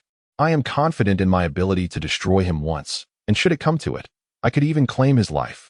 He sought the Emperor's approval to engage in battle. Upon hearing this, The happy Buddha was elated, internally mocking. This fool dares to walk into the line of fire? How delightful! I shall have to guide you to the next life. Lin Hao's audacity left all present in shock, yet this time, the celestial beings felt he was being excessively reckless and arrogant. The happy Buddha was a formidable presence at the late stage of the great Luo golden immortal realm. Although Lin Hao possessed remarkable talent and had recently attained the perfected stage of the Tai golden immortal, he was attempting to cross a vast chasm in power. What could he possibly use to contend with such an opponent? This was tantamount to courting death. The celestial beings were certain the Jade Emperor would not grant Lin Hao's challenge. After all, the Emperor held Lin Hao in high regard and had invested significantly in him. He would not idly watch him sacrifice himself. Chapter 75, Fight. Why not fight? Go to the 13th heaven, where there is ample space. As the Jade Emperor hesitated, the entire Yaoqi fell into silence. At this moment, the Emperor's words could very well determine Lin Hao's fate. Yet, Lin Hao's eyes sparkled with unwavering confidence, fixating on the Emperor, wishing to convey his self-assurance. Finally, the Jade Emperor lifted his gaze to meet Lin Hao's. Lin Hao's confidence sparked a realization in the Emperor, and a look of delight spread across his face. Without further ado, he waved his sleeve and proclaimed, "Fight. Why not fight? I grant permission for Lin Iching to engage in battle. However," he added, "Yaoqi is a sacred place under the Queen Mother's jurisdiction, and it would be inappropriate to fight here. Therefore, I specifically authorize you to battle in the 13th heaven, where you may fight to your heart's content." If Lin Hao's audacity had already astonished everyone, the Jade Emperor's decree left them utterly dumbfounded. Not only did he approve Lin Hao's challenge, but he also suggested the 13th heaven as the venue, allowing them to fight freely. What was the reasoning behind this? It was simply astounding. Even the Queen Mother expressed confusion, questioning the Emperor's judgment. Was he losing his discernment? Did he not understand the gravity of the situation? Should he consent, Lin Hao would undoubtedly be in peril. If it were anyone else, it might be bearable, but given Lin Hao's strikingly handsome appearance, the Queen Mother could hardly bear the thought. Furrowing her brow, she prepared to speak. However, the happy Buddha interjected, "Your Majesty is wise, as the sovereign. Your word is law. I am most grateful." The happy Buddha was elated. It was beyond his expectations that the Emperor would acquiesce. He had anticipated needing to summon the saints. Yet with the Emperor's agreement, the matter became much simpler, prompting the happy Buddha to affirm the declaration, leaving no room for the heavenly court to retract their statement. The Queen Mother gazed at the Emperor with a furrowed brow, her eyes filled with resentment. The Jade Emperor, akin to a child caught misbehaving, concealed his face as he sipped his wine. "I shall not intercede. Lin Hao must not come to harm," the Queen Mother whispered to the Jade Emperor. He quickly swallowed the fine wine and assured her softly, "Do not worry, he will be fine. I promise." Had Lin Hao challenged elsewhere, he would have certainly refused, but in the 13th heaven, the outcome was indeed uncertain. Yet the Jade Emperor felt helpless. How could the Queen Mother, having known Lin Hao for only 5 days, already exhibit such familial affection? With the Queen Mother no longer opposing, the happy Buddha's smile widened, though a glint of murderous intent flickered in his gaze as he regarded Lin Hao, as if seeing a corpse. He arrogantly declared, "You, who once destroyed my physical form, shall pay for all your humiliations with your life. Today, I shall guide you to the next realm. Let us go to the 13th heaven, for it shall become your grave." The happy Buddha, brimming with confidence, soared through the clouds toward the 13th heaven. Lin Hao, with a sinister smile, thought to himself, "The 13th heaven as my grave. How adorably Navi." He then transformed into a radiant arc of golden light, hastening toward the 13th heaven. The celestial beings watched Lin Hao's retreating figure, shaking their heads in disbelief. To them, Lin Hao's confrontation with the happy Buddha seemed akin to a futile endeavor. They struggled to comprehend why the usually sagacious Lin Tianshun had suddenly become so hot-headed and reckless. The barefoot immortal was anxious, wishing he could fly to the 13th heaven alongside him, equally concerned for Lin Hao, as even he found the happy Buddha formidable.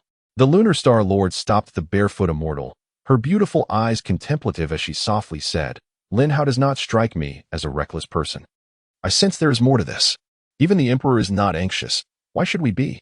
They decided to observe further. Before the gates of the 13th heaven, the happy Buddha awaited Lin Hao's arrival. Shortly thereafter, Lin Hao arrived, his speed astonishing the happy Buddha.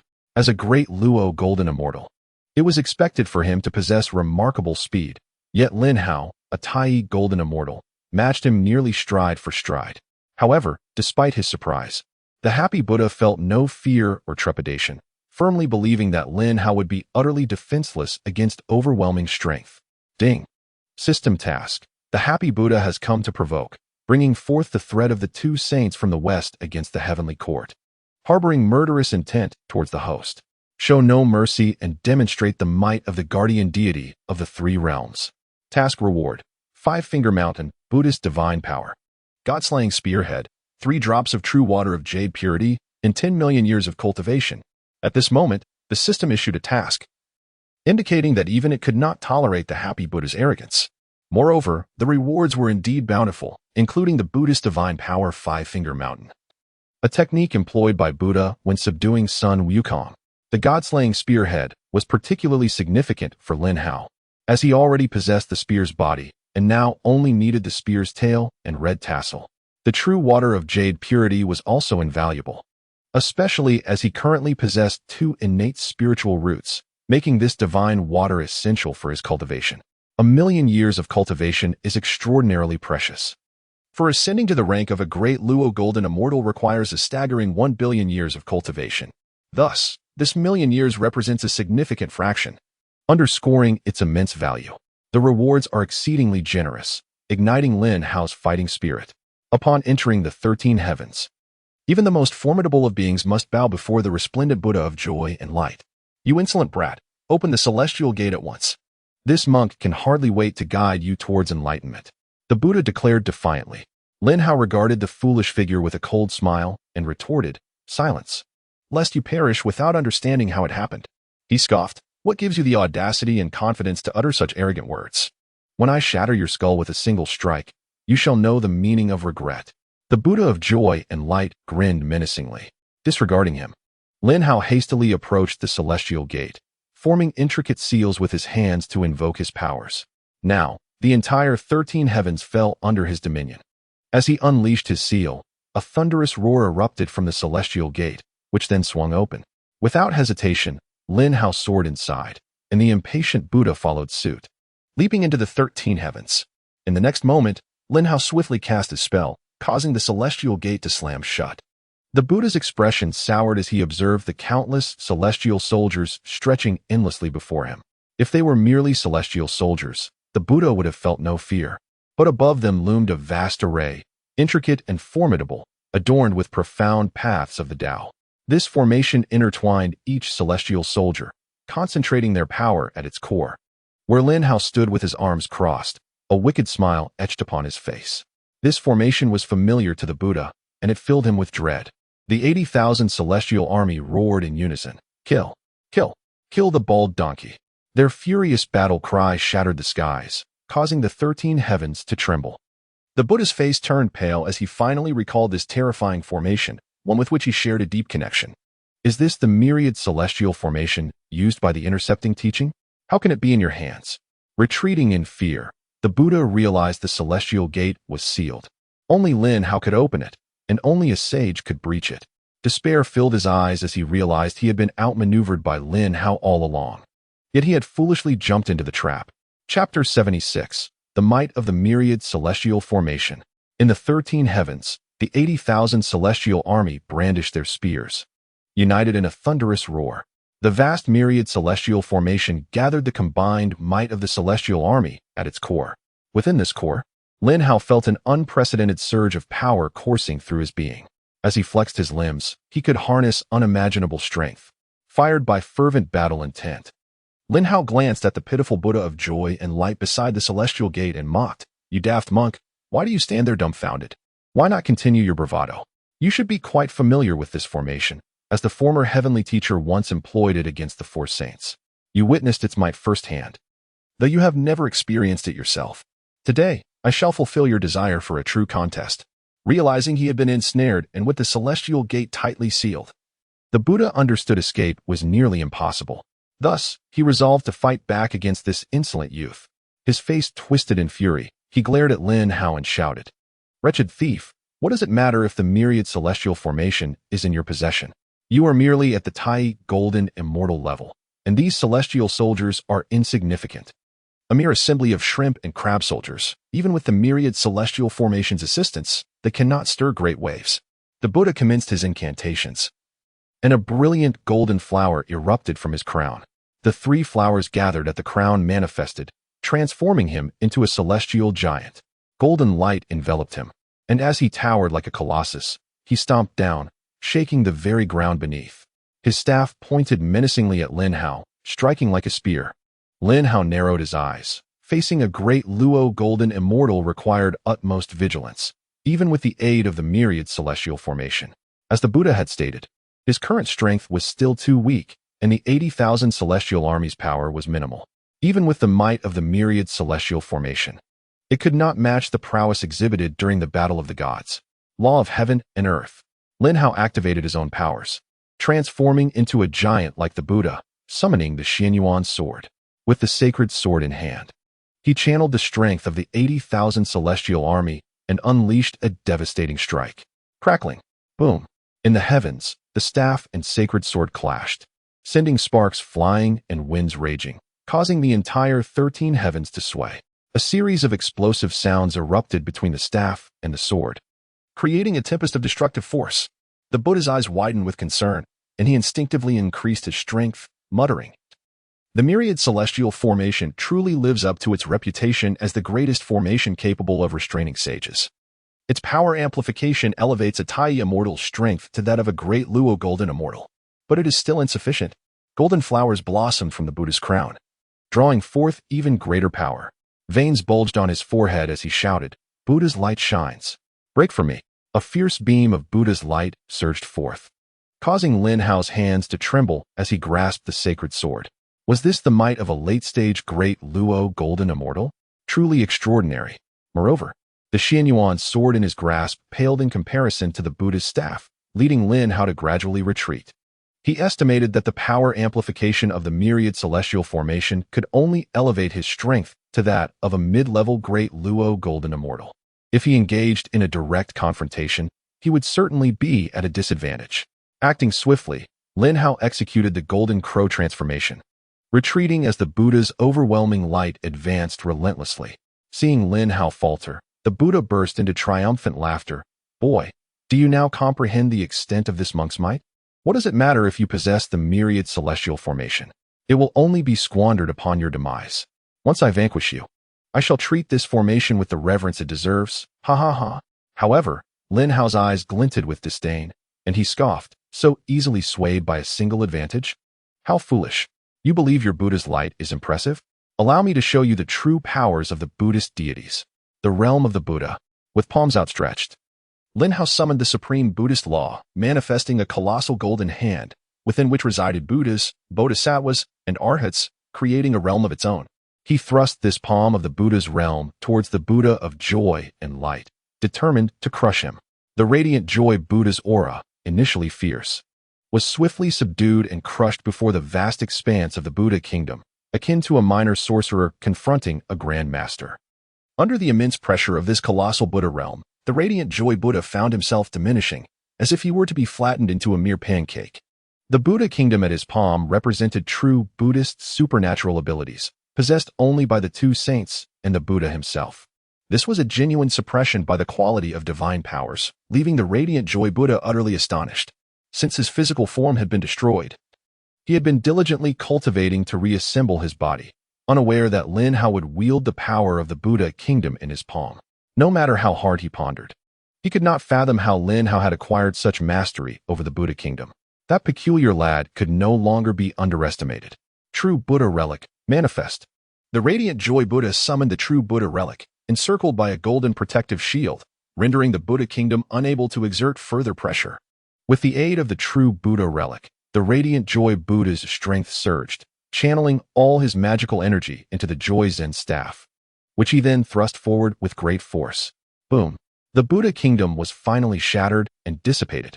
Gasping for breath, the radiant joy Buddha wiped the cold sweat from his brow. It was a close call. He nearly perished under that single palm strike. Opposite him, Lin Hao brushed off the dust from his clothing, gazing at the radiant joy Buddha with a relaxed demeanor, teasing, "Finally dealt with that palm strike? Haha. I've been waiting for you quite a while. I almost thought you couldn't withstand it." The radiant joy Buddha gritted his teeth in frustration, feeling utterly humiliated while Lin Hao remained nonchalantly at ease. Yet, in the next moment, the radiant joy Buddha was left dumbfounded. For Lin Hao too was enveloped in a golden protective shield of the true Buddha relic. Oh, I forgot to mention. You're not the only one with a true Buddha relic. I have one too, huh? Lin Hao grinned mischievously. The radiant joy Buddha's eyes widened in disbelief. The true Buddha relic, the most precious treasure of Buddhism, numbered fewer than 10, yet Lin Hao possessed one as well? While he was busy reconstructing his physical form, he had been unaware of the true Buddha relic's acquisition by Lin Hao. You cannot possibly be the illegitimate child of the Buddha or the two saints. Can you? How can you wield such Buddhist supernatural abilities and possess a true Buddha relic? This is inconceivable. I have never received such treatment. Chapter 77. Pierce the nest of the innate artifact. That bald donkey, I shall sever your tongue and see if you dare to spout such nonsense again. Lin Hao bellowed in anger, transforming into a shimmering golden phoenix, instantly appearing before the radiant joy Buddha, unleashing a barrage of punches without further ado. Boom, boom, boom. The force of his punches, combined with the power of the true Buddha relic, surged toward the radiant joy Buddha. The punches struck the golden shield of the radiant joy Buddha with deafening reverberations. Both wielding a true Buddha relic, their defenses were evenly matched, forcing the radiant joy Buddha to retaliate. Growing impatient, the radiant joy Buddha formed hand seals and unleashed his supernatural abilities. Fierce tiger battle array. 10,000 Buddhas to the temple. Enraged, the radiant joy Buddha cast forth two mighty abilities. One was a battle array, with countless fierce tigers roaring and clawing at the sky as they lunged toward Lin Hao. The other was the combined force of 10,000 Buddhas, advancing with overwhelming momentum to encircle Lin Hao. Upon executing these two grand abilities, a confident smile returned to the radiant joy Buddha's face as he coldly declared, "Your most fatal weakness lies in your cultivation level. Though you possess formidable supernatural powers, your cultivation is insufficient. Relying on mere flashy techniques will hardly turn the tide of battle. Prepare to die." The ferocious tigers descended, and the swarm of Buddhas surged forth. Yet Lin Hao remained unperturbed, gazing at the two formidable attacks with disdain. Who says the tide cannot be turned? As long as there are enough flashy techniques. I can blind your eyes, you bald donkey. 36 petals of the reincarnation purple lotus, I command you to suppress. A radiant purple light erupted as the 36 petals of the purple lotus unfurled magnificently. As the reincarnation purple lotus emerged, the tempest stirred by the radiant joy Buddha was quelled in an instant. An innate spiritual treasure, particularly suited for defense. The reincarnation purple lotus was perfectly aligned against the two attacking forces of the radiant joy Buddha. Lin Hao propelled the reincarnation purple lotus forward, the 36 petals spinning rapidly, divine patterns swirling in an unending flow. Upon contact with the radiant joy Buddha's two attacks, it pierced through effortlessly. The radiant joy Buddha was left aghast, and without a moment's hesitation, he retreated swiftly. However, the residual might of the reincarnation purple lotus did not relent, enveloping the radiant joy Buddha entirely. Crack, crack. The golden shield surrounding the radiant joy Buddha began to show signs of fracture under the lotus's power. The radiant joy Buddha's face turned pale with fear. In his knowledge, the innate level lotus treasures numbered 4, the 12-petal pure world green lotus, the 12-petal marigold lotus, the 12-petal karma fire red lotus, and the 12-petal world-destroying black lotus. Yet the 36 petals of Lin Hao's purple lotus clearly did not belong to this quartet, and its power likely exceeded that of all 4 combined. The radiant joy Buddha could not fathom where Lin Hao had procured such an extraordinary purple lotus. But in this moment of dire urgency, he could not afford to hesitate. The pressure from the lotus had rendered the true Buddha relic nearly untenable. If he did not counterattack soon, the golden shield would shatter, and all would be lost. Joyful Zen technique. The radiant joy Buddha summoned the joy Zen staff, channeling the immense forces of heaven and earth, surging like an unstoppable river, striking forth toward the reincarnation purple lotus. The radiant joy Buddha unleashed his most treasured technique, pouring forth all his strength without restraint. The unleashed power formidable enough to intimidate even a fully realized great Luo Jingxian. The reincarnation purple lotus, struck by such force, dimmed slightly in its purple radiance. Seeing it could not maintain its suppression, Lin Hao withdrew the lotus. Haha, without that peculiar purple lotus, you are no match for me. Prepare for annihilation. The radiant joy Buddha rejoiced, sensing hope as he charged toward Lin Hao, harnessing the momentum of heaven and earth. The Joy Zen technique, with its ability to ensnare minds and illusions, was both a physical and psychological assault, a tactic the radiant joy Buddha had often employed with success. But no matter how skilled one might be, one must still fear the sharpness of a knife. No matter how profound the supernatural abilities, they cannot withstand a raging fire. Lin Hao concentrated the essence of the stars, and suddenly the entire 13th heaven transitioned to night, the sky adorned with twinkling stars and a bright moon hanging high. In an instant, everything transformed into unending flames, the purple star heavenly fire igniting fiercely. The entire 13th heaven was engulfed in an infinite domain of fire. You bald donkey. No matter what foul spells you conjure, before my purple star heavenly fire, even a wisp shall be incinerated. From the essence of the starfire, Lin Hao proclaimed like the Grim Reaper. The Joy Zen technique, under the scorching of the purple star heavenly fire, disintegrated inch by inch, like a stagnant pool, unable to muster any waves. The radiant joy Buddha screamed in agony, "Why? Why can you possess such a wealth of treasures? The heavens are unjust." The purple star heavenly fire, revered as an ancient divine flame, had long been thought extinct. From where did you acquire it? With a splatter. The radiant joy Buddha was gravely injured, spitting blood as he plummeted to the ground like a fallen star. Boom. He crashed heavily into the earth, creating a bottomless pit. Oh dear, this 13th heaven is now under my dominion. You've damaged it, and it pains me greatly. Please do not ruin my ground. Lin Hao lamented as he gazed at the deep pit, with a heart full of concern. Ah, it hurts so much. You wretched little brat. I'm nearly killed, and you still worry about this damaged ground. The radiant joy Buddha, with a pained expression, crawled out of the deep pit. Surrounding him, the once indomitable Vajra shield lay shattered and dim. His body was marred with gruesome wounds, a sight that was truly harrowing. Kill. Slay that bald donkey. The 80,000 heavenly forest army, undeterred, bellowed with fierce intensity, a wave of murderous intent surging toward the radiant joy Buddha. Trembling with fear, he stammered. How can the bloodlust of these tens of thousands of celestial soldiers be so formidable, and their coordination so seamless? How is this possible? Have they been training here in silence for over a century? But no, even by mortal standards. This brat has only ascended to the celestial realm for less than 100 years. How could he possibly forge such a powerful army in such a brief time? Unbeknownst to him, this army had endured life and death, and those who had returned from the brink of death possessed a ferocity beyond the imagination of ordinary beings. Why do you tremble, bald donkey? I haven't even begun to exert my strength, and you are already faltering? Were you not so arrogant at the Yaoqi? Did you not fear my refusal to battle? Come on, keep fighting. Lin Hao sneered coldly, clenching his fists as the patterns of the 10,000 immortals array swirled rapidly, continuously replenishing his strength. The radiant joy Buddha, with a grave expression and a glimmer of despair in his eyes, gazed warily at Lin Hao. However, he would not relent, for he knew that if he ceased resisting, Lin Hao would certainly take his life. Kid, surely you have exhausted all your magical artifacts?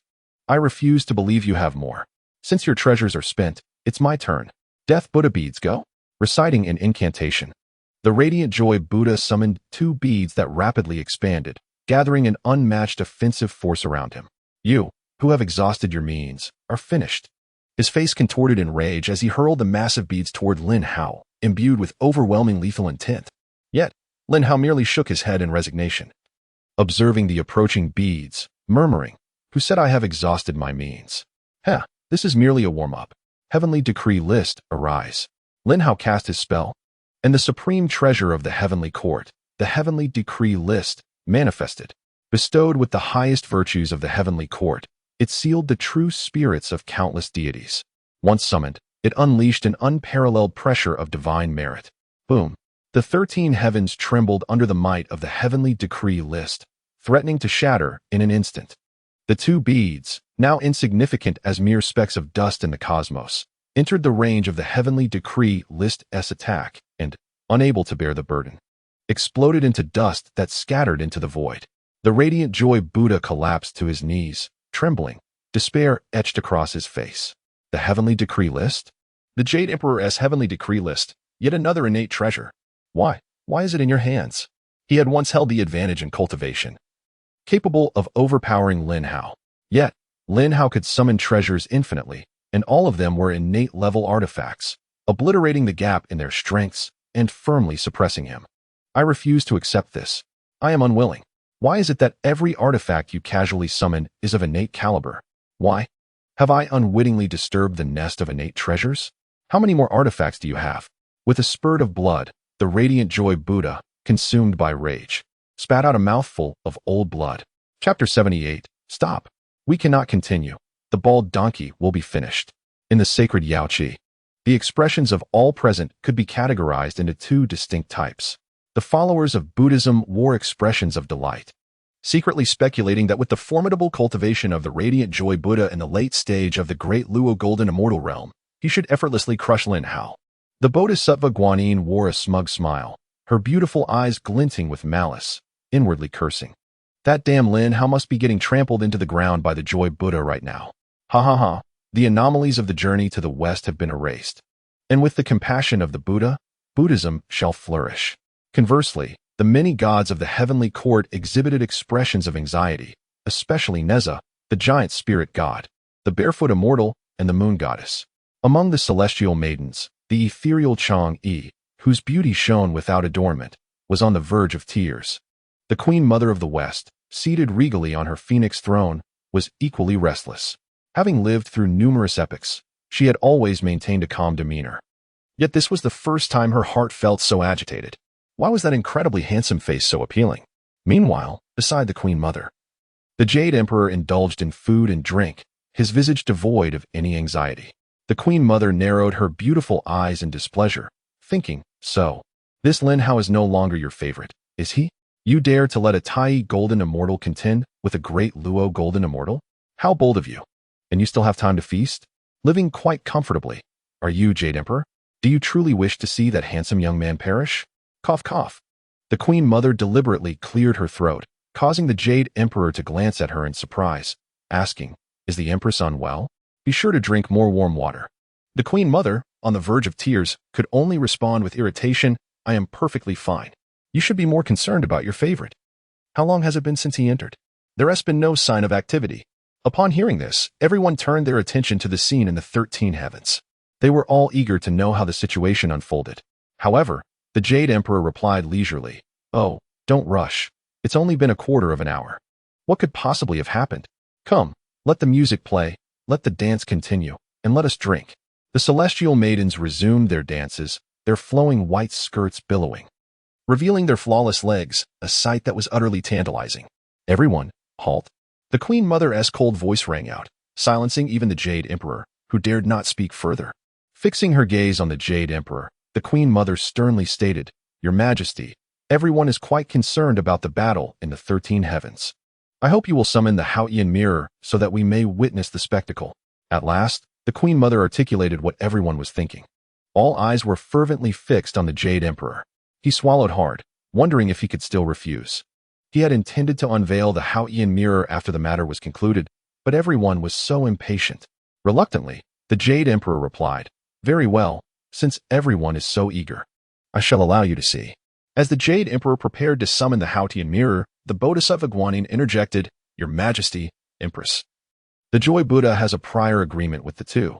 They are settling a personal vendetta, and neither the heavenly court nor Buddhism can intervene. Regardless of the outcome in the 13 heavens, the heavenly court and Buddhism must remain uninvolved.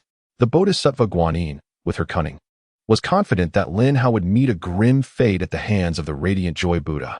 Yet she feared the heavenly court might seek revenge upon witnessing Lin Hao's demise.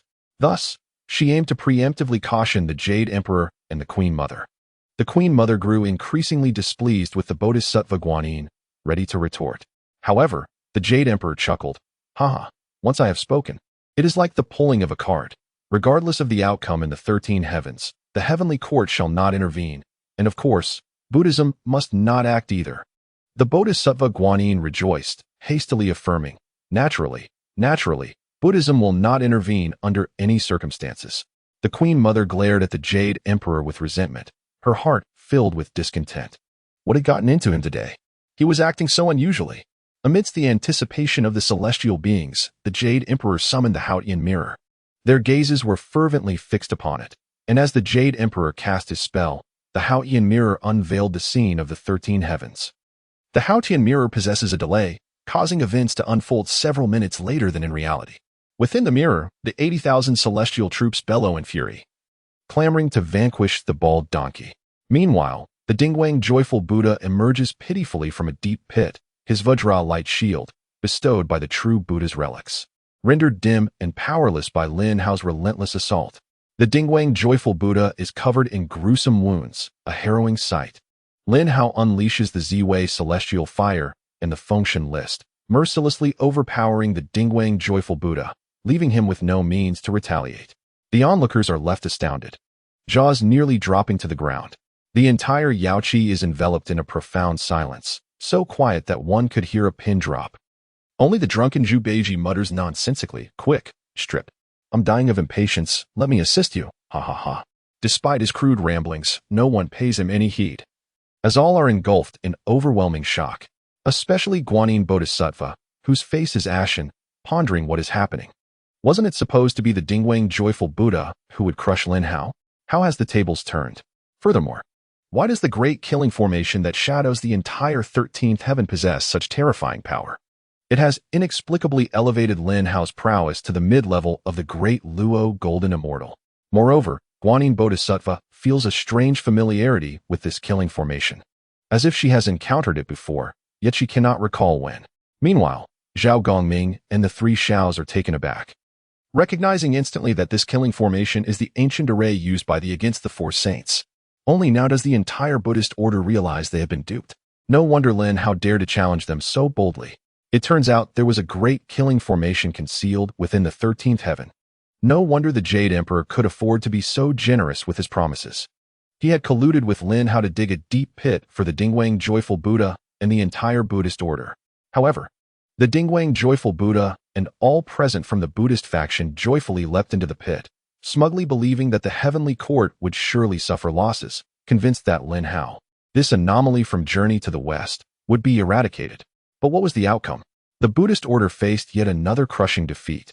Guanyin Bodhisattva, in a state of panic, trembles and rushes forward, exclaiming, "Your Majesty, no, we cannot continue. If we strike the joyful Buddha any further, he will be lost." "What do you mean, bald donkey?" "No, I mean if we strike the joyful Buddha again, he will perish." For the joyful Buddha's incessant chant of bald donkey had successfully brainwashed everyone, and in her urgency, Guanyin Bodhisattva instinctively linked the Dingwang joyful Buddha with the bald donkey. Chapter 79, Cannot Kill You? Ha! I shall sever your 7 souls and 6 spirits. Stop? Hey, now you choose to call for a halt, Guanyin Bodhisattva? How naive. The Jade Emperor, seated upon his dragon throne, gazes expressionlessly at Guanyin Bodhisattva and replies, "Great sage. What do you mean by stopping? Just a moment ago, you stated that this was a personal grudge between the two of them, and neither your Buddhist order nor my heavenly court should intervene." Guanyin Bodhisattva is momentarily dumbstruck, stammering, I. She wishes she could slap herself for reminding everyone about the matter. Now, she has dug her own grave. What can be done now? The Dingwang joyful Buddha is at the very least a great Luo Golden Immortal. If he were to be slain by Lin Hao, the losses for the Buddhist order would be catastrophic. On the Phoenix throne, the Queen Mother of the West beams with delight, thoroughly amused. No wonder Lin Hao is so audacious. He possesses the Wanxian array. The Queen Mother of the West holds Lin Hao in even higher regard now, for his ability to feign weakness has even fooled her. What a remarkable feat. Upon seeing Guanyin Bodhisattva's unwillingness, the Queen Mother of the West's expression darkens, and she sternly states, "Guanyin, are you unwilling? Do you wish to assist that bald donkey? Let me make it clear. The rules were set by your Buddhist order. This is a personal feud between them, and neither your order nor the heavenly court is permitted to intervene. Should any member of your order dare to break this rule, I shall personally take it upon myself to educate them." The Queen Mother of the West's tone is sharp, directly berating the joyful Buddha as a bald donkey. Such an aura terrifies all present from the Buddhist faction, silencing them completely. Who is the Queen Mother of the West? She is the first disciple of the Hongjun Laozu, her power surpassing that of the Jade Emperor, and it would be hard to find an opponent beneath the saint level, with such a formidable presence speaking. Who among the Buddhist order would dare to seek their own demise? They can only allow the Dingwang joyful Buddha to face his own fate. While all the celestial beings in Yaoqi observe the Haotian mirror, the battle in the 13th heaven rages on. The supreme merit of the Fengshen list shatters 2 deadly Buddhist beads, yet its might remains undiminished as it bombards the Dingwang joyful Buddha. Terrified and without a means of defense, the Dingwang joyful Buddha turns to flee, blood streaming from his mouth, disheveled and drenched in blood. Even his infinite robe is tattered and torn, rendered to shreds. The once mighty Dingwang joyful Buddha has fallen to such depths. Feeling immense pain in his back, he realizes he cannot escape the impact of the Fengshen list. No, don't come any closer. Boom. Uft. The Dingwang joyful Buddha, locked on by the supreme might of the Fengshen list, raises his trembling hands in a futile attempt to shield himself, but it is of no avail. The supreme blow shatters all of his defenses. The Dingwang joyful Buddha, frail and vulnerable, is sent reeling backward, spitting blood, a sight that is utterly tragic. He is filled with rage. How could he have fallen twice at Lin Hao's hands? The first time, he was obliterated, his physical form destroyed, and even his treasured artifacts seized. This time, despite his confidence, he has been outwitted again, thoroughly humiliated by Lin Hao. Boom. The Dingwang joyful Buddha crashes heavily to the ground. The earth once again reveals a deep pit, from which the joyful Buddha emits a mournful wail. Lin Hao, unable to bear the sight, covers his eyes and laments. Oh dear, my ground. Had I known, I wouldn't have struck so hard. Hurting you, bald donkey, is one thing, but ruining my 13th heaven is a great loss. The Dingwang joyful Buddha, infuriated by these words, spits out another mouthful of blood. How could a great Luo golden immortal be bested by a mere patch of ground? Lin Hao strides forward, each step pulling the might of heaven and earth. The terror of the Wanxian array is indeed formidable. Upon reaching the edge of the pit, Lin Hao smirks maliciously, mocking, "Bald donkey, how does it feel? Weren't you so confident in your ability to slay me? What's this? TSK, TSK, TSK. Look at your pitiful state, soaked in blood. Can your mother still recognize you?" Faced with Lin Hao's derision, the Dingwang joyful Buddha's face turns ashen, glaring at Lin Hao, yet powerless to act. Lin Hao, akin to a walking treasury of artifacts, can effortlessly produce innate-level treasures, all while relying on the unparalleled Wanxian array. Who could possibly contend with him? The usually loquacious bald donkey is now playing dead. Do you think this is the end? Come out. Lin Hao bellows angrily. He then stomps the ground, producing a thunderous roar as a crack spreads forth, sending the Dingwang joyful Buddha flying. Quick as lightning, Lin Hao lunges forward, seizing the Dingwang joyful Buddha as he lands, and begins to unleash a flurry of punches. Bang, bang, bang. Boom, boom, boom. His fists rain down with precision upon the Dingwang joyful Buddha. Each strike carries the weight of heaven and earth, leaving deep imprints with every blow. Lin Hao, this monk will not let this end here. The Buddha of joy and light felt that life was worse than death, his body covered in bruises, and he exerted all his strength to curse Lin Hao. However, Lin Hao merely smiled coldly and retorted, "You think this is the end? Just because of you? Remember, I hold your life and death in my hands. Get lost." With a furious punch, Lin Hao sent the Buddha of joy and light spitting a meter-long stream of blood, and as he flew backward, Lin Hao added a kick. Thus, the Buddha, bearing Lin Hao's footprint on his face, crashed down once more. At that moment, the Buddha of joy and light was battered and bruised, resembling a beehive, and had lost all magical power, rendered incapable of fighting back. With a gaze filled with murderous intent, Lin Hao approached the Buddha of joy and light, coldly stating, "In the past, we had no grievances, yet you sought to kill me simply because I thwarted your grand Buddhist plans. Fortunately, I possess a killing formation, otherwise I would have perished at Flower Fruit Mountain that day. I warned you, I could destroy your physical form then, and now I can take your life. Prepare to meet your demise, bald donkey." Fear flickered in the Buddha's eyes, but he soon erupted into a maniacal laugh. Foolish boy. Do you really think you can kill me? Even under that great killing formation, you couldn't take my life, let alone today.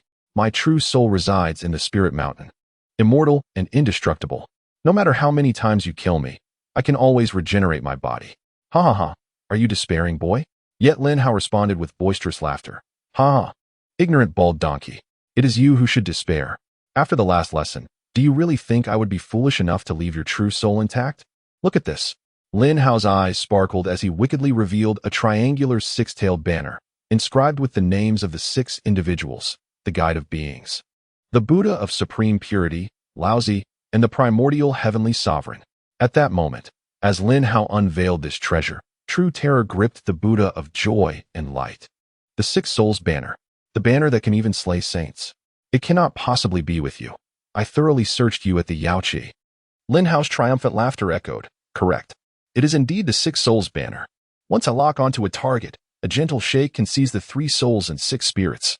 Regardless of how many true souls you have in the spirit mountain, with just a shake, all of your true souls will be obliterated. The Buddha of joy and light turned pale, scrambling backward with all his might. One true soul remained in the spirit mountain, which had given him fearlessness. But now with Lin Hao summoning the 6 souls banner, that true soul would also face obliteration. This was the true threat of death. Impossible. This cannot be.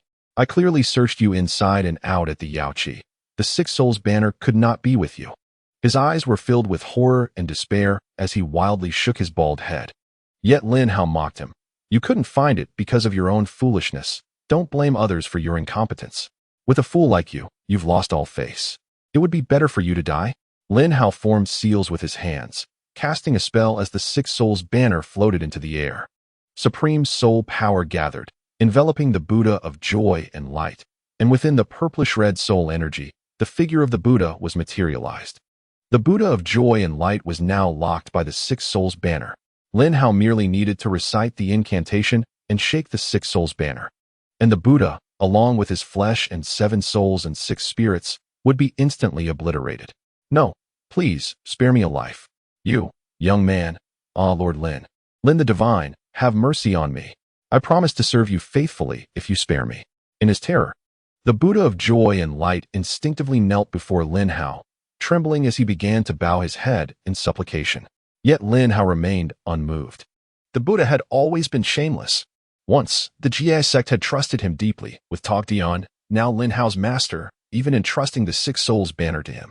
Yet, this shameless wretch had betrayed the sect with such a treasure, leading to their catastrophic defeat.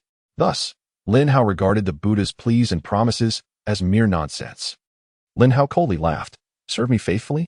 Haha. A wretch who can betray his own master has no right to serve me. Now you fear? Are you afraid? Haha. It is too late. You will surely die today. Holding the 6 souls banner, Lin Hao's killing intent remained unwavering. The Jie sect had suffered a devastating defeat due to the loss of the 6 souls banner, and now, as the first disciple of Tongtian, Lin Hao would use this banner to exact revenge on the traitor of the Jie sect and cleanse the sect's ranks. In the holy land of Yaoqi, Guanyin Bodhisattva, Kasayapa, and Ananda, along with numerous Buddhist disciples, joined their hands in prayer for the Buddha of joy and light. With the Jade Emperor and the Queen Mother present, none among the Buddhist attendees dared to intervene to save the Buddha. Thus, it seemed that the Buddha of joy and light was destined for a near-fatal end today. In the 13th heaven, the Buddha of joy and light crawled backward in terror like a dead dog. Yet Lin Hao merely observed him calmly. The 6 souls banner had locked onto its target, and unless the spell was broken, no matter where the Buddha fled, he would still face obliteration. With eyes filled with murderous intent, Lin Hao tightened his grip on the 6 souls banner and coldly declared, "Bald donkey, perish." Boom. At that moment, an earth-shattering roar suddenly erupted from beyond the 13th heaven. A cataclysmic force instantly cracked the gates of the 13th heaven, reducing them to dust. An overwhelming golden radiance spread forth, revealing a robed figure with a beard reaching his chest, seated upon a golden lotus. Lin Hao discovered that his hands were bound by an invisible force, rendering him unable to move. Benefactor, spare him where mercy is due. The Buddha of joy and light does not deserve death. Please show leniency. The robed figure atop the golden lotus gazed at Lin Hao with an impassive expression and spoke slowly. Lin Hao frowned, watching the robed figure with caution, murmuring, 12 linked platforms displaying treasures. By the 8 virtues pool, white light appears. Achieving the relic, named breath of cessation, tranquility and bliss, are in the west. Could this person be the guide of beings, one of the 2 saints of the west? And this golden lotus, could it be the legendary 12-petal golden lotus of merit? I never expected the Western saints to intervene. This has become a significant problem. Before a saint, unless one is also a saint, there exists no authority to speak. You are quite knowledgeable, recognizing me instantly. Since I have come today, the Buddha of joy and light shall not perish. And the six souls banner in your possession also belongs to the Buddha. Should you willingly surrender it, you may yet save your life. The guide of beings, perched high above, clearly laid out Lin Hao's fate. Free the Buddha of joy and light, surrender the six souls banner, and spare himself from death. A saint has arrived. Ha ha ha, I cannot die. The might of a saint, foolish boy, your time is up. The Buddha of joy and light rejoiced and awkwardly crawled toward the guide of beings. No longer daring to approach Lin Hao, the guide of beings appeared somewhat disdainful of the Buddha, not even glancing at him. However, recognizing the Buddha's formidable rank as a great Luo golden immortal, he could not bear to see the Buddhist sect lose such a powerful figure, hence his compelled intervention. Lin Hao glared at the guide of beings, unyielding and even coldly chuckling. The six souls banner is clearly the treasure of Tongtian. How has it become this bald donkey's possession? Truly laughable. The guide of beings furrowed his brow, astonished. He was taken aback that Lin Hao, merely a Tai golden immortal, even with the support of the myriad celestial formations, could only match a great Luo golden immortal in strength, yet he dared to provoke a saint. Did he truly fear nothing? The joyous Buddha, upon witnessing Lin Hao's refusal to drink, added fuel to the fire, exclaiming, "Saint, this wretch dares to show you disrespect. How can you continue to tolerate such insolence? Why not eradicate him here and now, thus eliminating the aberration of the journey to the west?" Lin Hao glared fiercely at the bald monk, who had previously pleaded for mercy but now, emboldened by the arrival of the saint, acted with the arrogance of a dog backed by its master. Such shameless scoundrels, even if they escape death today, must be dealt with in due time. Hearing this, the Taoist of guidance contemplated, fixating his gaze upon Lin Hao, his eyes flickering with murderous intent. The aberration of the journey to the west posed a significant threat to its enterprise. Its removal would clear the path ahead. Before arriving, I specifically borrowed the Seven Treasures mysterious tree from my junior brother, intending to seize the Six Souls banner. Bring forth the Six Souls banner at once. With a command from the Taoist, the Seven Treasures mysterious tree was summoned, its supreme patterns coalescing, unfathomably profound, instantly dissipating the soul power of the Six Souls banner.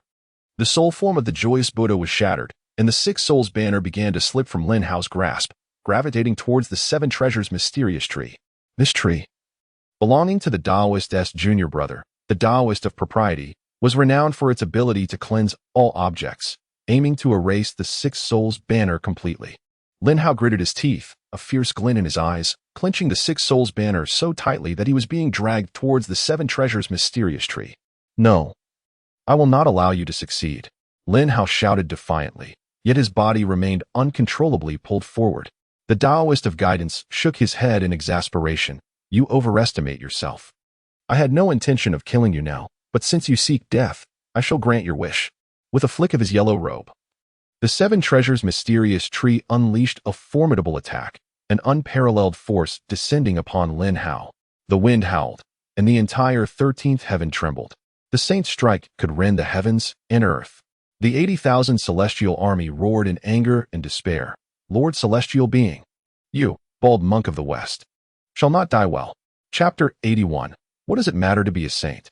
My fate is not yours to decree.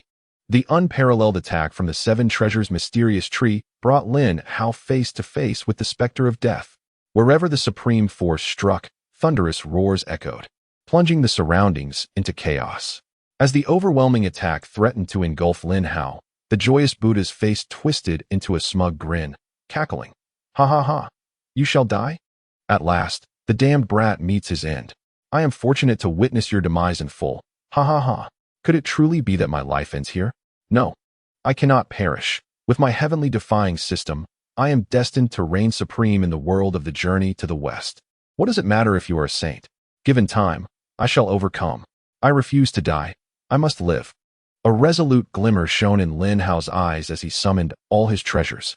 The first was the 36-petal reincarnation purple lotus, boasting an extraordinary defense, far surpassing the 12-petal merit golden lotus of the Taoist of guidance by hundreds, if not thousands of times.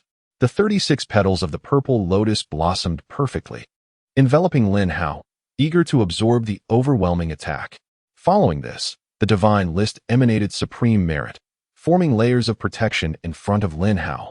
The purple veil celestial fire, too, would not yield, coalescing into a massive protective shield. Finally, the relics of the true Buddha formed an indestructible diamond barrier, encasing Lin Hao entirely. Seeing Lin Hao still struggling against the inevitable, the Taoist of guidance initially scoffed. Foolish resistance, like an insect trying to stop a chariot. You cannot escape death. But upon glimpsing the purple lotus, the Taoist's demeanor shifted. Though he was a saint, the sight of the 36-petal purple lotus left him in shock. This lotus, imbued with chaotic energy, exhibited a deep purple hue. Could it be the fabled companion of the chaotic azure lotus? A treasure more formidable than the 4 12-petal golden lotuses known throughout the 3 realms? How could such a legendary artifact be in his possession? The Taoist murmured in disbelief. At that moment, the supreme attack collided with Lin Hao's first layer of defense. The 36-petal purple lotus spun rapidly, its intricate patterns emerging fiercely to meet the oncoming force. A thunderous roar erupted as sparks flew, plunging everything into chaos. The 36-petal reincarnation purple lotus managed to diminish the attack's power by about a third. But soon it could bear no more and retreated back into Lin Hao's sea of consciousness. As the purple lotus dissipated, the supreme attack continued its relentless onslaught. The divine list trembled violently, channeling great merit to momentarily halt the attack's advance. Seizing the opportunity, Lin Hao gritted his teeth and commanded the purple veil, celestial fire to strike, engulfing the stalled attack in a sea of flames. The inferno roared as it consumed the assault, countless sparks erupting, waves of heat crashing against the 13th heaven. The 80,000 celestial army, clad in silver armor, had been scorched, their bodies drenched in blood, yet they gritted their teeth, resolute in their defiance. They cannot falter. Should they fail, the myriad celestial formations would collapse, leaving Lin Hao with no chance of survival. Lin Hao had bravely saved them once, and now they would repay him with their meager strength. Vowing to hold out till the end, the purple veil celestial fire and the supreme attack clashed fiercely, with the latter's power once again reduced by a third. The Taoist of guidance was thoroughly stunned by Lin Hao's resilience. If Lin Hao's multitude of treasures were merely an external advantage, then his unwavering determination in the face of overwhelming odds was truly admirable. He adeptly seized the moment, skillfully timing his counterattack while the divine list restrained the assault, decisively choosing to retaliate and swallow the attack whole. His mental acuity and agility were exceptional. This child is extraordinarily gifted, far beyond ordinary talent. It is a pity he has no affinity with the Buddha. Given time, he would undoubtedly become a great calamity. The Taoist's murderous intent intensified. The more Lin Hao defied fate, the more apprehensive the Taoist became, deepening his desire to eliminate him. In the heavens, the power of the purple veil celestial fire was nearly exhausted, while the divine list dimmed, its merit depleted, returning feebly to Lin Hao's consciousness. Soon, the purple veil celestial fire could no longer withstand the pressure, transforming into a stream of light that surged into Lin Hao's sea of consciousness. The supreme attack, now diminished to a third of its original might, continued its fierce bombardment against Lin Hao. The 80,000 celestial army, undaunted, did not retreat. Pouring their energy into a unified roar, we vow to follow Lord Celestial Being to the end. The myriad celestial formations trembled, countless energies flooding into the formation's core, reflecting back to Lin Hao. Lin Hao bellowed in rage, his fists clenched, unleashing a powerful force in conjunction with the remaining diamond barrier to confront the remaining third of the supreme attack. Another colossal roar echoed through the heavens. The diamond barrier began to crack, the assault threatening to overwhelm Lin Hao, leaving his flesh torn and bones exposed. Yet Lin Hao merely gritted his teeth, blood flowing between them, his gaze fierce and wild, akin to a primordial beast, fixed intently on the Taoist of guidance. The Taoist met Lin Hao's fierce glare, momentarily struck by fear. Sweat beaded on the Taoist's brow as he quickly wiped it away, shaking his head in disbelief, murmuring, "It must be an illusion. A mere Tai golden immortal cannot instill fear in me." At that moment, the remnant power of the supreme attack was successfully halted by Lin Hao's body. Lin Hao's skeletal figure, drenched in blood and flesh, bore a sinister grin. "Ha ha, old Taoist. Did you not possess the confidence to take my life with a single strike? Did you not presume to preside over my fate from your lofty perch? So what now? What does your sanctity amount to? Ultimately, my life is mine to command. You have miscalculated. Ha ha ha." The gaze of the Taoist of guidance was aflame with fury, yet overshadowed by trepidation. Since ascending to sainthood, He had not encountered such a sensation in a long while. This individual posed an endless threat, if left unchecked. The grand undertaking of the journey to the west would face insurmountable obstacles, and even the Taoist himself could be ensnared in its wake. His wariness deepened, solidifying his intent to kill. The Buddha of delightful light, trembling in fear, regarded Lin Hao with a gaze akin to that of a primordial beast, causing his legs to quiver at a mere glance. His face was ashen, muttering in disbelief. He actually withstood the blow? The strike of a saint. Today, Lin Hao shall reign supreme across the three realms. Beep. Congratulations, host, for brutally vanquishing the Buddha of delightful light, becoming his nightmare. Task exceeded expectations. The system has automatically upgraded your rewards. You have received rewards: Five-Fingered Mountain, Buddhist Divine Power, God-Slaying Spearhead, 3 drops of pure jade water, and 1,000,000 years of cultivation. Exceeding task rewards: Chaotic Holy Ice, from the dawn of chaos, a manifestation of coldness, formed when Pangu split heaven and earth. Chapter 82. A desperate attempt, the Ice Fury Lotus. Bloodied and battered, Lin Hao suddenly received the system's rewards: 1,000,000 years of cultivation instantaneously added. Such a significant increase transformed the aura around him, visibly thickening. The Taoist of guidance furrowed his brow, perplexed. What is happening? How has this boy's cultivation surged so suddenly? And the amplification is considerable. How peculiar. The more we fight, the stronger he becomes. He pondered, having never encountered such an anomaly. The Buddha of delightful light was rendered speechless, perceiving Lin Hao as a demon, a harbinger of doom, an eternal nightmare. Should this nightmare remain? His own cultivation would stagnate at the late stage of the great Luo Golden Immortal. Lin Hao was equally astonished by the system's excess rewards, especially the chaotic holy ice. An ancient artifact of formidable power, likely rivaling the purple star heavenly fire. Now, Lin Hao possessed 2 oppositional divine artifacts: the purple star heavenly fire, a paragon of flame, and the chaotic holy ice, a paragon of ice, representing extremes of their respective elements. Beep. The system detects 2 extreme divine artifacts within the host, and presents the following recommendation. The host may use their mystical energy to merge the purple star heavenly fire with the chaotic holy ice. If the fusion succeeds, it could unleash exponentially greater power. Caution, as they are oppositional extremes, the difficulty of fusion is exceedingly high, with a low success rate. Failure could result in the host's immediate demise from the unleashed power of both artifacts. At this moment, the system's alert sparked a glimmer of hope in Lin Hao's fierce eyes. If he could perfectly merge these 2 divine artifacts, the resultant power could potentially withstand the next assault from the Taoist of guidance. Yet the chances of success were slim. A single misstep could lead to catastrophe. Lin Hao hesitated. This was no trivial matter. Should the fusion fail, the unleashed force would not only obliterate him, but also annihilate the 80,000 heavenly forest troops behind him in an instant. The Taoist of guidance's apprehension intensified.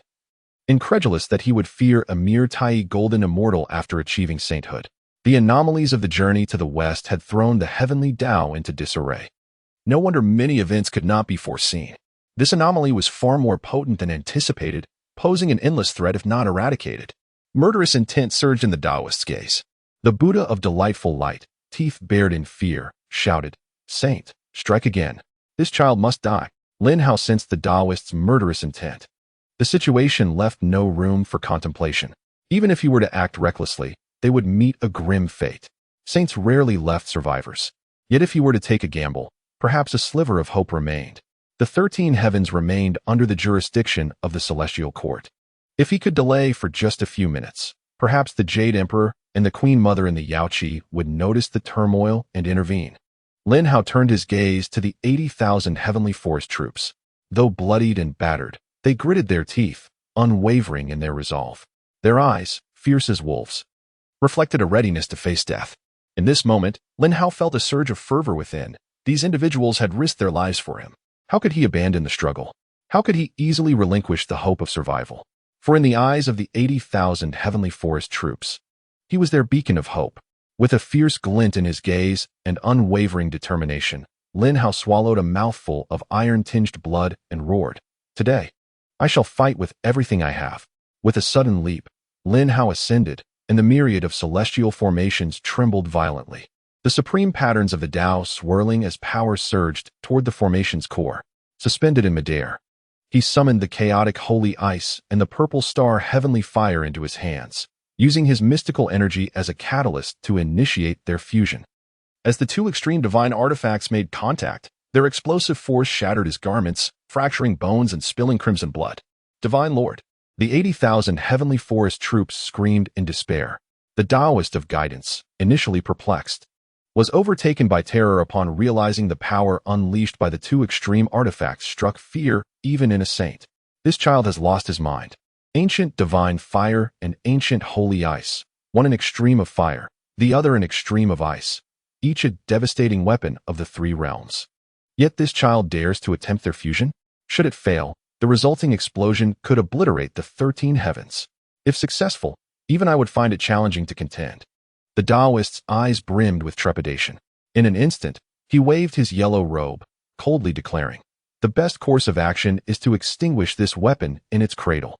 As he waved his robe, the forces of heaven and earth converged, unleashing a cataclysmic assault from the seven treasures' mysterious tree. The 13 heavens trembled under the strain. Alternating between light and darkness, engulfed in holy ice, divine fire, and the saints' overwhelming attack, transforming into a realm of chaos. The chaotic holy ice and the purple star heavenly fire were slowly merging, yet the overwhelming force threatened to tear Lin Hao apart. As the Taoist's massive assault approached, Lin Hao knew that once it struck, he and the 80,000 heavenly forest troops would be consumed in an instant. Time was running out. He could feel the impending catastrophe. No more delays. If he hesitated, they would all perish. He would fight fiercely, even if it meant facing death. With a thunderous roar, Lin Hao recklessly embraced the two extreme divine artifacts, merging the holy ice and divine fire with his own body. Boom. Uffed. This time, he had truly gone too far. Lin Hao felt his body explode with an overwhelming force. A wave of weakness washed over him, and his head spun. Yet, through his hazy vision, he beheld the perfect fusion of holy ice and purple fire, which astonishingly formed a colossal ice-fire sacred lotus. It succeeded. It has succeeded. The fusion of ice and fire shall henceforth be known as the Ice Fury Fire Lotus. Go forth. In Chapter 83, the precious sword of Qingping actively protects its master. With the last reserves of his strength, Lin Hao propelled the ice-fire sacred lotus outward. The confluence of ice and fire unleashed unimaginable, extreme power. The entire 13th heaven was engulfed in ice and fire, reminiscent of a primordial chaos before the heavens and earth were formed. The Ice Fury Fire Lotus spun rapidly, its overwhelming killing intent colliding with the formidable assault from the Taoist of salvation. Boom! A tremendous roar echoed, as if the heavens were collapsing and the earth was splitting. The collision of these two forces unleashed a shockwave that sent Lin Hao hurtling away, powerless as he plummeted towards the ground. The 80,000 celestial forest army was also swept away, and the array of 10,000 immortals was shattered. However, the Taoist of salvation was not in a much better position. He found himself forcefully pushed back by the seven treasures' wonderful tree. With quick reflexes, the Taoist summoned the 12-petaled golden lotus of merit, combining it with his own magical power, barely managing to withstand the cataclysmic force. Nevertheless, he was still forced back several steps. The radiant, joyful Buddha emitted a terrified scream. As the power approached, he was swept away, his bones fracturing, collapsing to the ground like a lifeless dog, utterly unable to move. In the sky, the Ice Fury Fire Lotus gradually dissipated the great onslaught. Yet, the Ice Fury Fire Lotus itself was also being drained. Lin Hao crashed to the ground, blood trickling from the corner of his mouth, his entire body numb. Devoid of any fighting strength, yet a contented smile graced his lips. He had succeeded. The Ice Fury Fire Lotus had formed and thwarted the assault of the saint. The Taoist of salvation's initial wariness transformed into profound fear. He had believed that personally intervening would ensure Lin Hao could not withstand even a single strike. Yet after executing two powerful attacks, Lin Hao still remained unvanquished. Though this was merely a casual strike, devoid of any supernatural abilities. A saint's casual blow could obliterate the entire 13th heaven. Yet, Lin Hao had managed to block it, and even withstood two of his assaults. This child is a prodigy. He must die today. Let me guide you to the afterlife. The Taoist of salvation was now serious. The 12-petal golden lotus of merit transformed into a beam of golden light, reappearing before the seven treasures' wonderful tree. With a flick of his sleeve, he ensnared the 6 souls banner within it. then grasped the seven treasures wonderful tree, personally hurling it towards the Ice Fury Fire Lotus. Boom! The already exhausted Ice Fury Fire Lotus completely disintegrated under this strike from the saint. The Taoist of Salvation's gaze turned fierce as he aimed the seven treasures wonderful tree at Lin Hao's heart. The golden light surged forth like a meteor from the heavens. And wherever it passed, the world seemed to reverse, the sound of explosive energy deafening. As he beheld the golden light, despair filled Lin Hao's eyes. This time, he truly felt powerless. Every means at his disposal had been exhausted. Would he ultimately perish here? Master, I fear I cannot rescue you from the heavenly cave. Lin Hao slowly closed his eyes, yet within his consciousness, the Qingping sword of the celestial master began to emit a dazzling azure glow. Complex and ancient patterns coalesced upon the sword. In the next moment, the Qingping sword transformed into a streak of blue light, darting towards his consciousness to collide with the descending golden light. Boom! The might of the azure light rivaled that of the golden light. The Taoist of Salvation, once brimming with confidence, believed this strike would surely claim Lin Hao's life. However, upon the appearance of that azure light, all his assaults were inexplicably neutralized. Moreover, the azure light, akin to a rampaging bull, forcefully pushed him back. The Taoist of Salvation was rendered speechless, gazing at the azure light, overwhelmed by its formidable power. Fear etched deep within his eyes. Trembling, he murmured, "This azure light feels so familiar." Lin Hao suddenly opened his eyes wide, a look of immense joy illuminating his face upon seeing the azure light. The Qingping sword, a divine artifact of the celestial master, had evolved into a sentient sword spirit, capable of independent thought, thus choosing to actively protect its master in times of peril. Moreover, the essence of the celestial master resided within the Qingping sword, making its power formidable. In the past, the celestial master had single-handedly battled for saints. Thus, the might of the Qingping sword was undoubtedly not to be underestimated. At the very least, it possessed 1/3 of the celestial master's power, sufficient to withstand the Taoist of Salvation's strike. Is this truly the Qingping sword? How could this be? The artifact of the celestial master. Why is it in your possession? Does that fellow refuse to give up? Damn it! The Taoist of Salvation finally recognized the azure light, his heart gripped by fear and cursed in dread. Upon hearing this curse, the Qingping sword unleashed an even greater azure brilliance, propelling the Taoist of Salvation forcefully toward the ground. The Taoist, drenched in cold sweat, felt that familiar terror resurface. During the War of the Gods, he had been overwhelmed by the celestial master, and only through the combined efforts of the four saints had they managed to suppress him. Boom! The Taoist of Salvation, struck by the Qingping sword, plummeted rapidly, crashing down to the ground. In the massive crater, the Taoist remained firmly pinned down by the azure light. The radiant, joyful Buddha, lying helpless like a lifeless dog, gasped in terror, exclaiming, "The saint has been knocked down." How infuriating! If the celestial master had come personally, perhaps he could have dealt with me, but with just this Qingping sword, it is utterly impossible. Break for me! The Taoist of Salvation was enraged and summoned the 12-petal golden lotus of merit, its formidable defense counteracting the azure light. In the next moment, the Taoist swung the seven treasures wonderful tree, directly flinging the Qingping sword away. The brilliance of the Qingping sword began to dim, its intricate patterns ceasing to flow, and the last vestiges of the celestial master's essence within the sword were finally exhausted. Dissipate! The Taoist, wielding the seven treasures wonderful tree, struck down upon the Qingping sword once more. Clang! The Qingping sword, unable to withstand the burden, transformed into a streak of light and soared back into Lin Hao's consciousness. At this moment, in the Yaoqi sacred land, the Haotian mirror had begun projecting the events of the 13th heaven back. Lin Hao had, through his own means, withstood 2 of the Taoist of Salvation's assaults. The Qingping sword had also thwarted another of his attacks. After 3 strikes, although the Haotian mirror experienced a delay of several minutes, it now displayed Lin Hao being ruthlessly battered by the Taoist of Salvation. Upon witnessing the scene in the Haotian mirror, the Queen Mother of the West's face flushed with rage, and she slammed her hand on the table, furiously exclaiming, "The shameless dogs of the West! How dare a dignified saint attack a mere Tai golden immortal? Huh, truly an affront. If Lin Hao is in peril, I shall risk my life to avenge him upon the Spirit Mountain." The Queen Mother summoned the renowned 8 scenery carriage of the 3 realms, and immediately a chorus of 100 phoenixes echoed. In the next moment, the Queen Mother vanished from the Yaoqi. The Jade Emperor was equally furious, exuding a murderous aura as he activated the golden light of the earth, disappearing from the Yu-Chi in an instant. Everyone present was filled with dread. With the Western saints taking action, and the Queen Mother and Jade Emperor enraged and departing, was the three realms destined for chaos? Chapter 84. The people rise in anger. The Buddha's disciples face the risk of being torn apart. You shameless bald donkeys of the West, how dare you break your promise and harm my brother Lin Hao? You shall pay with your lives. Today, even if I, Neza, perish, I will surely avenge my elder brother's grievances. Along with me, the giant spirit god. In the Yaoqi, the barefoot immortal rose in fury, golden flowers coalescing above his head as the aura of a great Luo golden immortal erupted. Marching angrily towards Guanyin Bodhisattva and the Buddhist disciples. Following closely were Neza and the giant spirit god.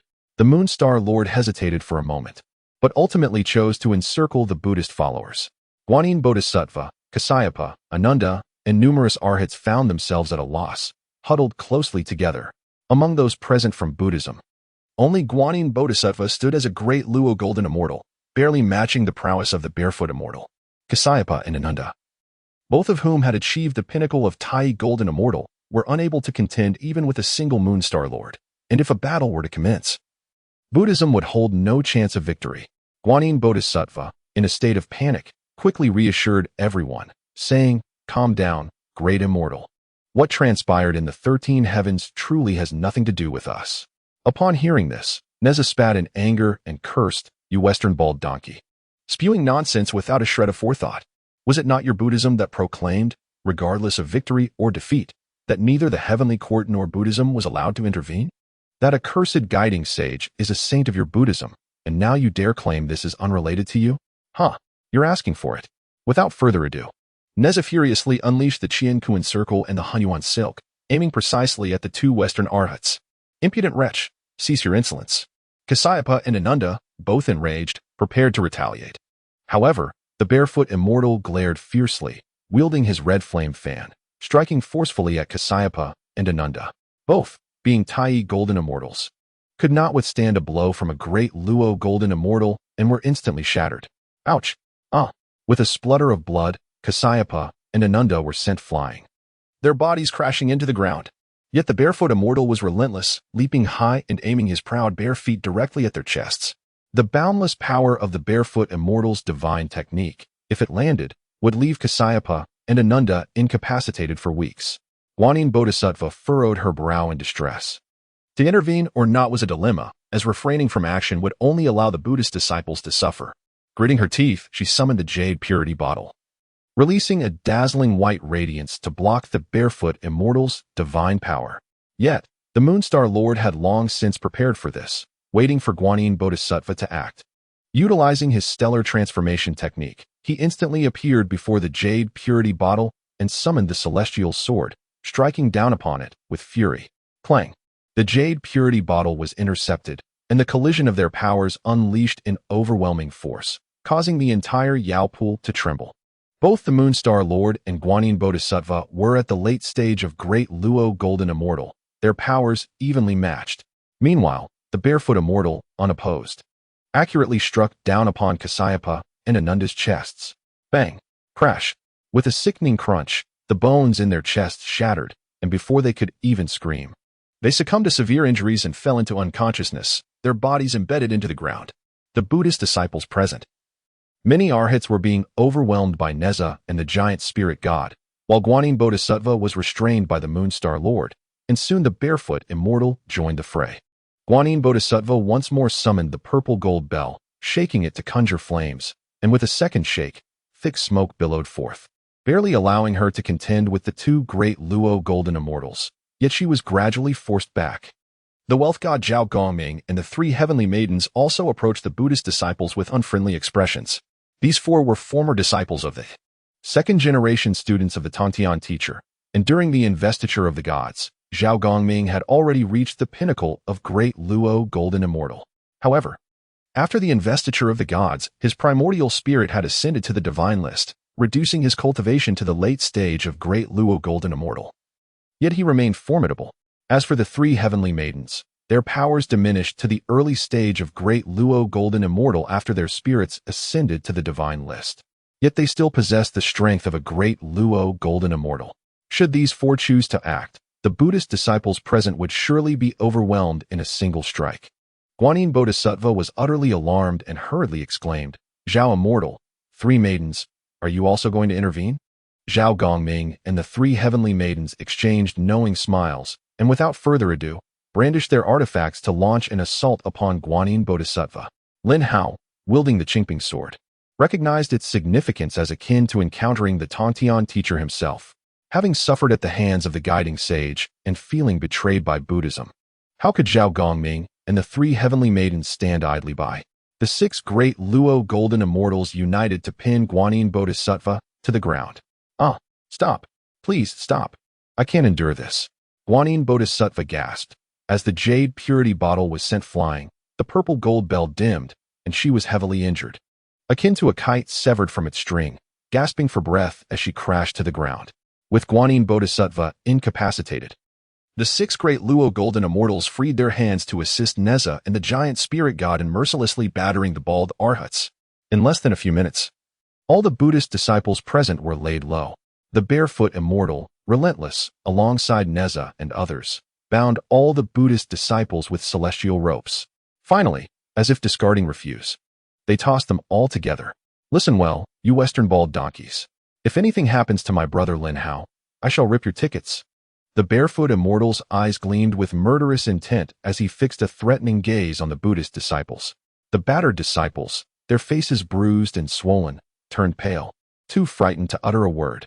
Neza, filled with rage, did not cease his assault, delivering kicks to each bald arhat, cursing as he went, "You pious-looking bald donkeys, lacking any martial virtue, sending saints to deal with my elder brother. If anything happens to him, you all shall pay with your lives." Bound tightly, Guanyin Bodhisattva, drenched in sweat, dared not question or speak further, fearing she might be pressed into the ground once more.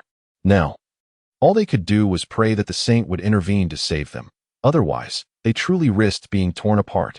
In the 13 heavens, after the guiding sage sent the Qingping sword flying, his eyes remained filled with killing intent as he aimed the 7 treasures mysterious tree at Lin Hao's heart once more.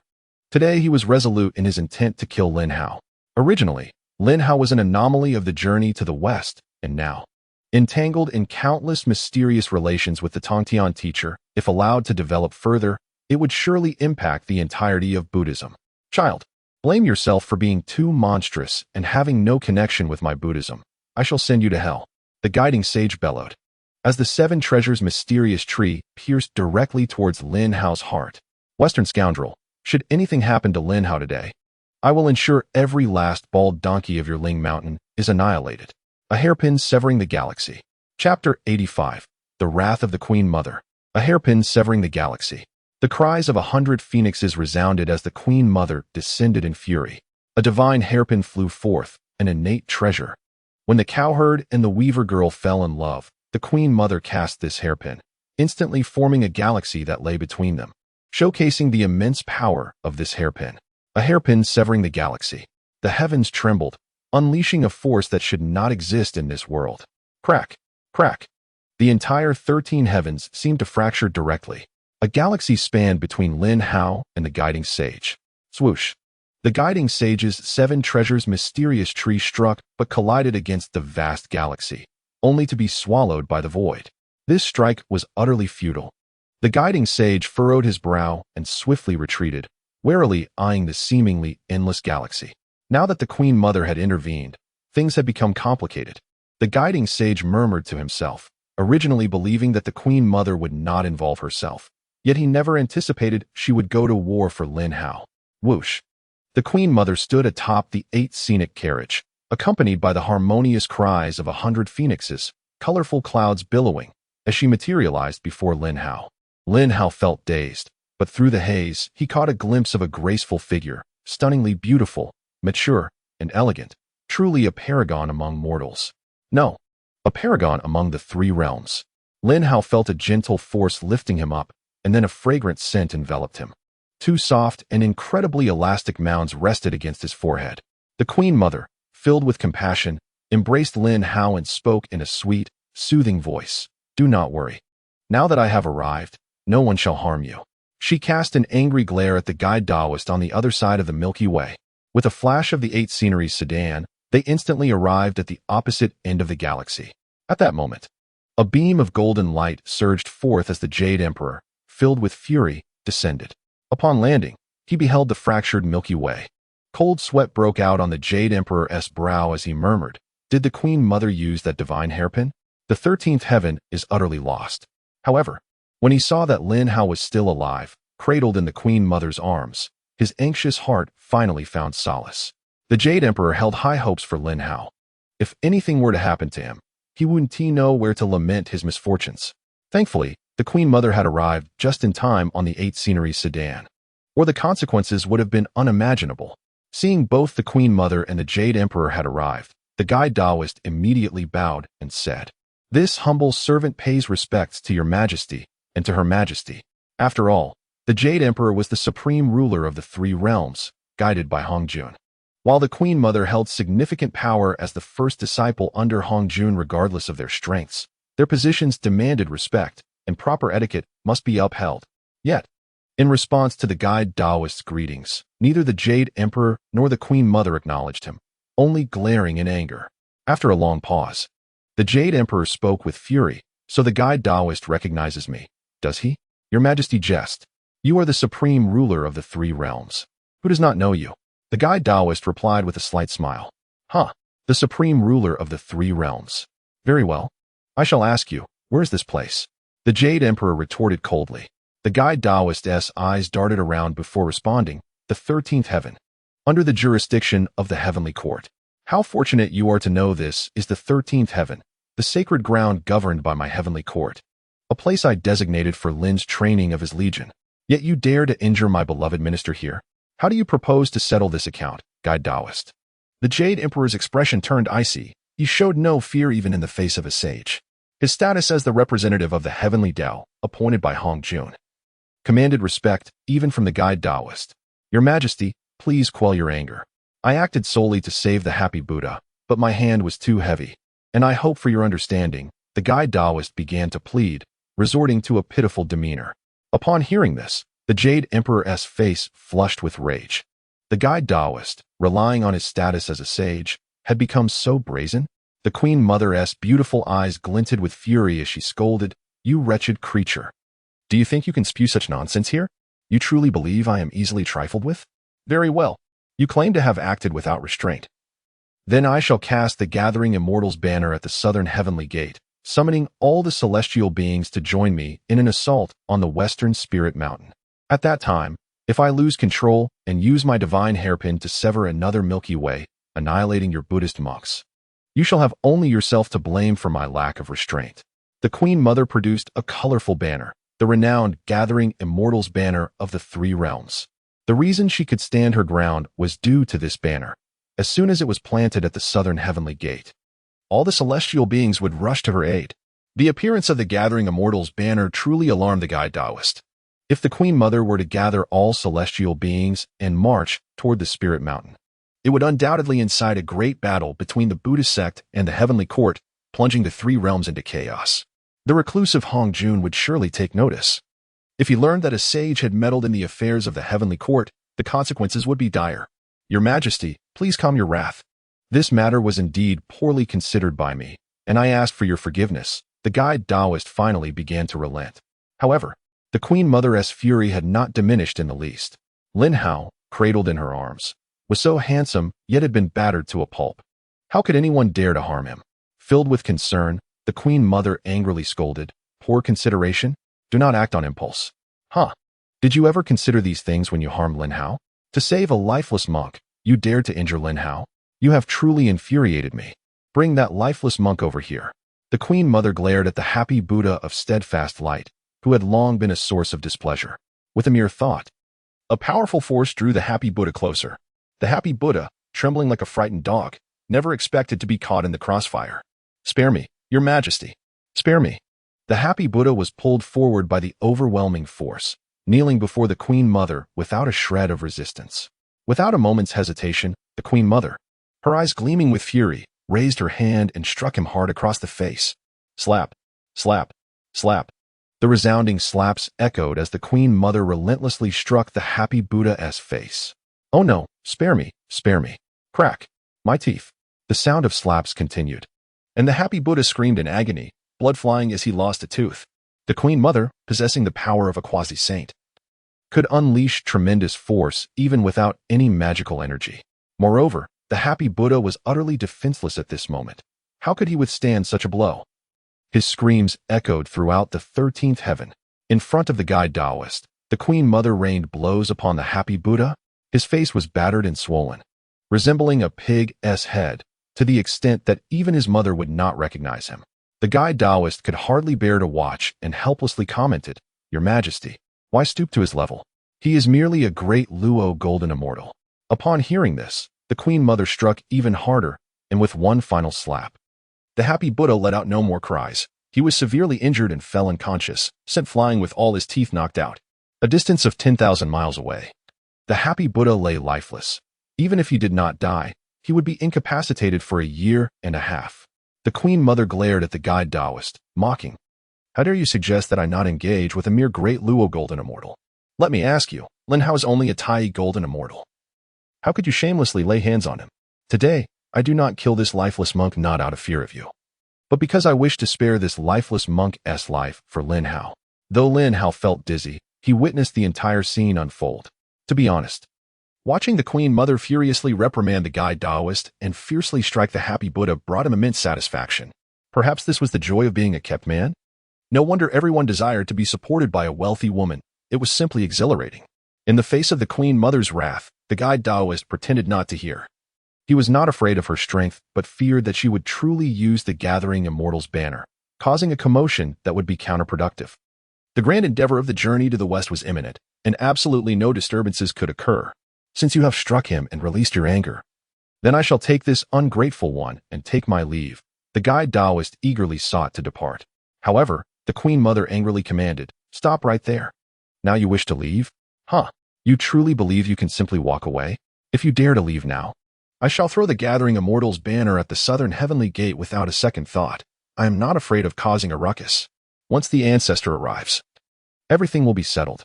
The guide Taoist's face darkened. His steps halted as he reluctantly turned back and asked, "What must I do to appease your Majesty?" "Humph. Your vision grows ever more impaired. Did you not notice the frail Lin Hao in my arms, barely clinging to life? This is your doing, and you must take responsibility."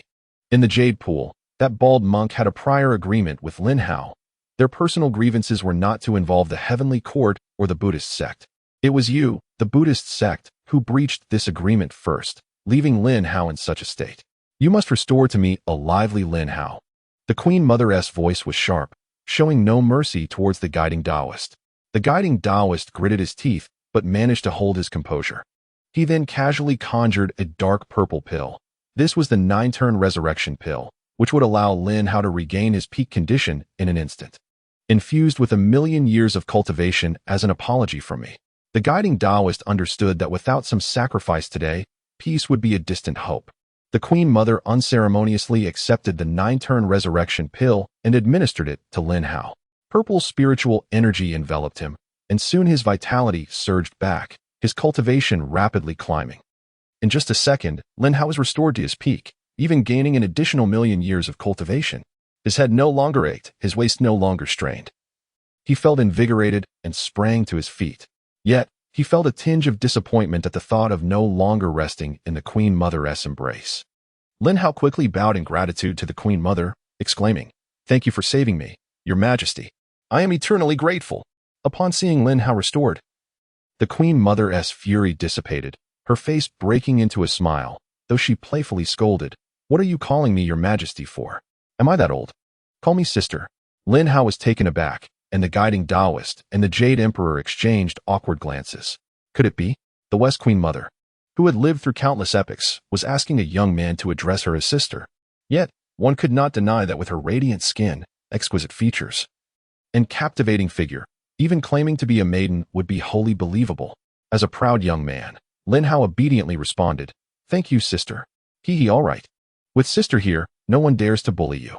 The Queen Mother beamed, her delicate hand affectionately ruffling Lin Hao's hair. When the guiding Taoist looked at Lin Hao, there was a hint of disdain in his aged eyes. Was this young man truly that shameless, relying solely on his good looks to act so brazenly? However, when Lin Hao turned to the guiding Taoist, a fierce glint filled his eyes as he stepped forward, his voice icy. "Old Taoist, isn't it time you return what belongs to me?" Lin Hao extended his hand, awaiting the guiding Taoist's compliance. The guiding Taoist's expression was complex. This junior had withstood 2 of his attacks single-handedly, and with the Qingping sword still in his sea of consciousness. He possessed many unknown techniques that even a sage found troublesome. "I am unaware of what you refer to." The guiding Taoist continued to feign ignorance, unwilling to relinquish what he had taken. Yet Lin Hao coldly laughed. "It seems age has dulled your senses. Within your sleeve, my 6 souls banner still resides." Without hesitation, Lin Hao reached into the guiding Taoist's sleeve and retrieved the 6 souls banner. The guiding Taoist attempted to act but restrained himself. He knew that should he strike, the Queen Mother would surely wield the Gathering Immortals flag, potentially disrupting the grand endeavor of the Western journey. So he endured, with the 6 souls banner in hand. Lin Hao triumphantly stowed it away. The guiding Taoist, infuriated, shook his robe and turned to say, "Your Majesty, I have already compensated with a 9-turn resurrection pill.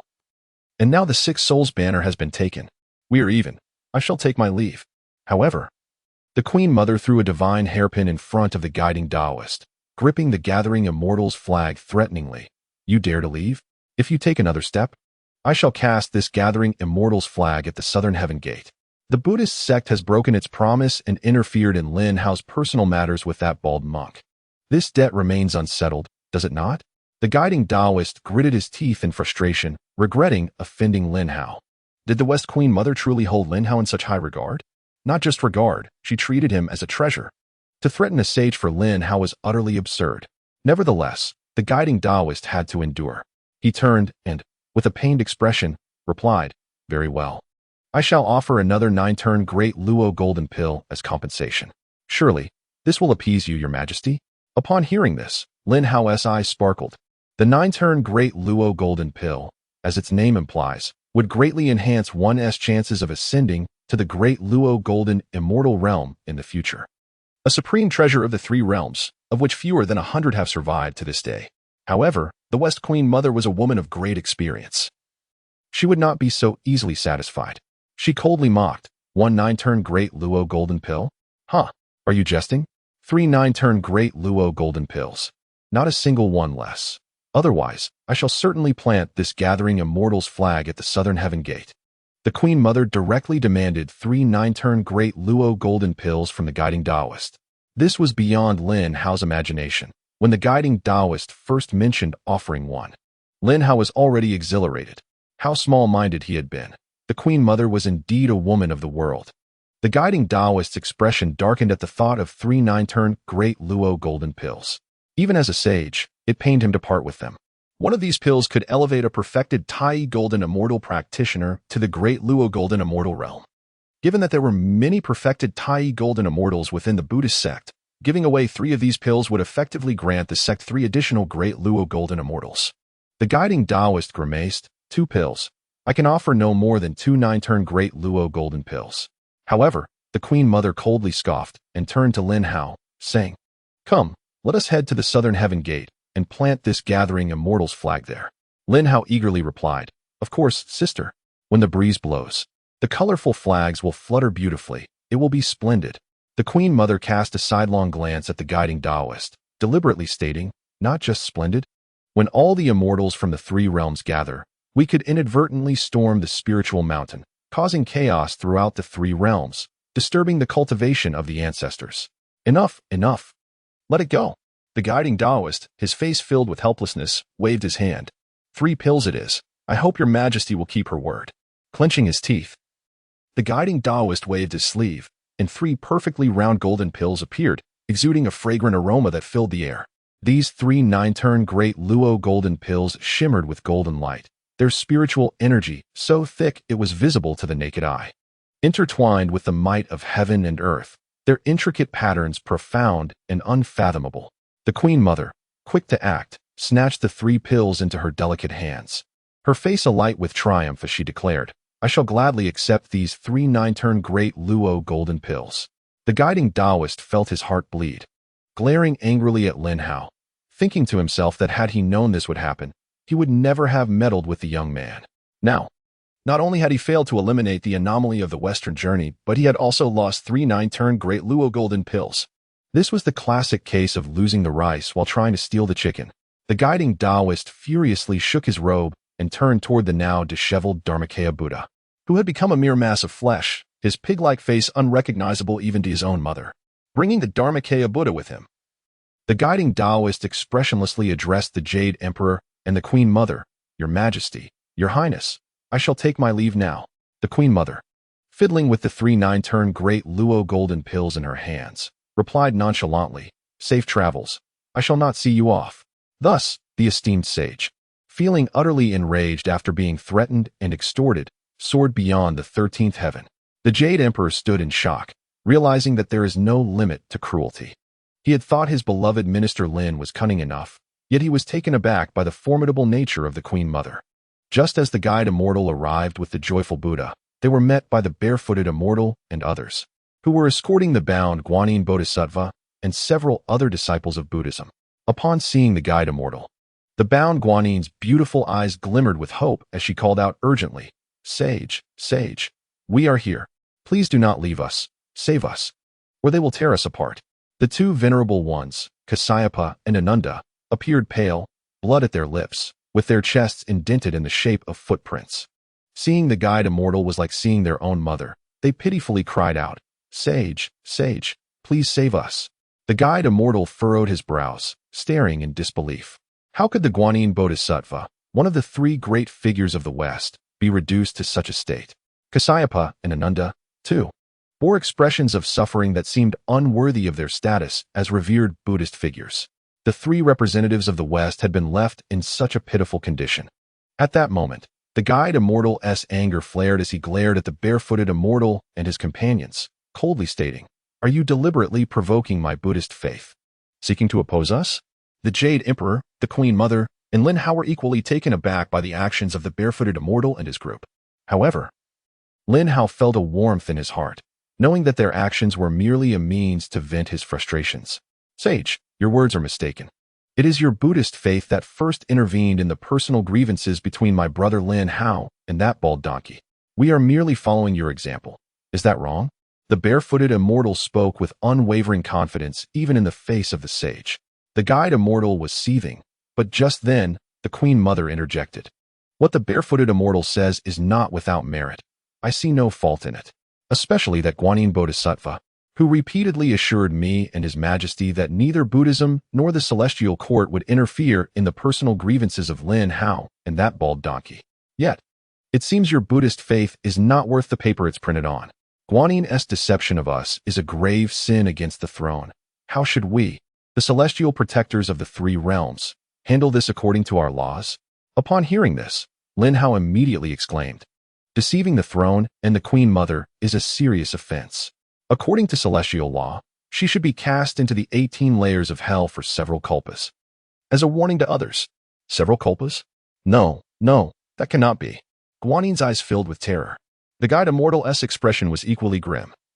Guanyin had a mission to fulfill, and if she were truly imprisoned for several kalpas, the journey to the West would undoubtedly be delayed. In these tumultuous times, losing a great Luo golden immortal like Guanyin was simply unacceptable. This matter cannot solely be blamed on the Guanyin Bodhisattva. It is I who failed to consider all aspects. I hope your Majesty and the Queen Mother can show mercy." The guide immortal turned to the Jade Emperor and the Queen Mother, imploring them. However, the Jade Emperor deflected responsibility, stating, "Matters of celestial law are entirely within Lin's jurisdiction. The Empress and I will not interfere." The guide immortal's expression darkened further. Was he to humble himself before a mere celestial god? What was Lin Hao, a newly ascended minor celestial, compared to him, a revered sage? Noticing the guide immortal's disdainful demeanor, Lin Hao remained unperturbed, confident that the old Taoist would eventually come to him for assistance. A smirk crept onto Lin Hao's face as he commanded Neza and the others, Neza, giant spirit god, take Guanyin Bodhisattva and Kasyapa, Ananda, and all others directly to the 18 layers of hell. No one is to release them for at least 2 or 3 kalpas. His Majesty, as the supreme ruler of the 3 realms, cannot allow others to deceive him.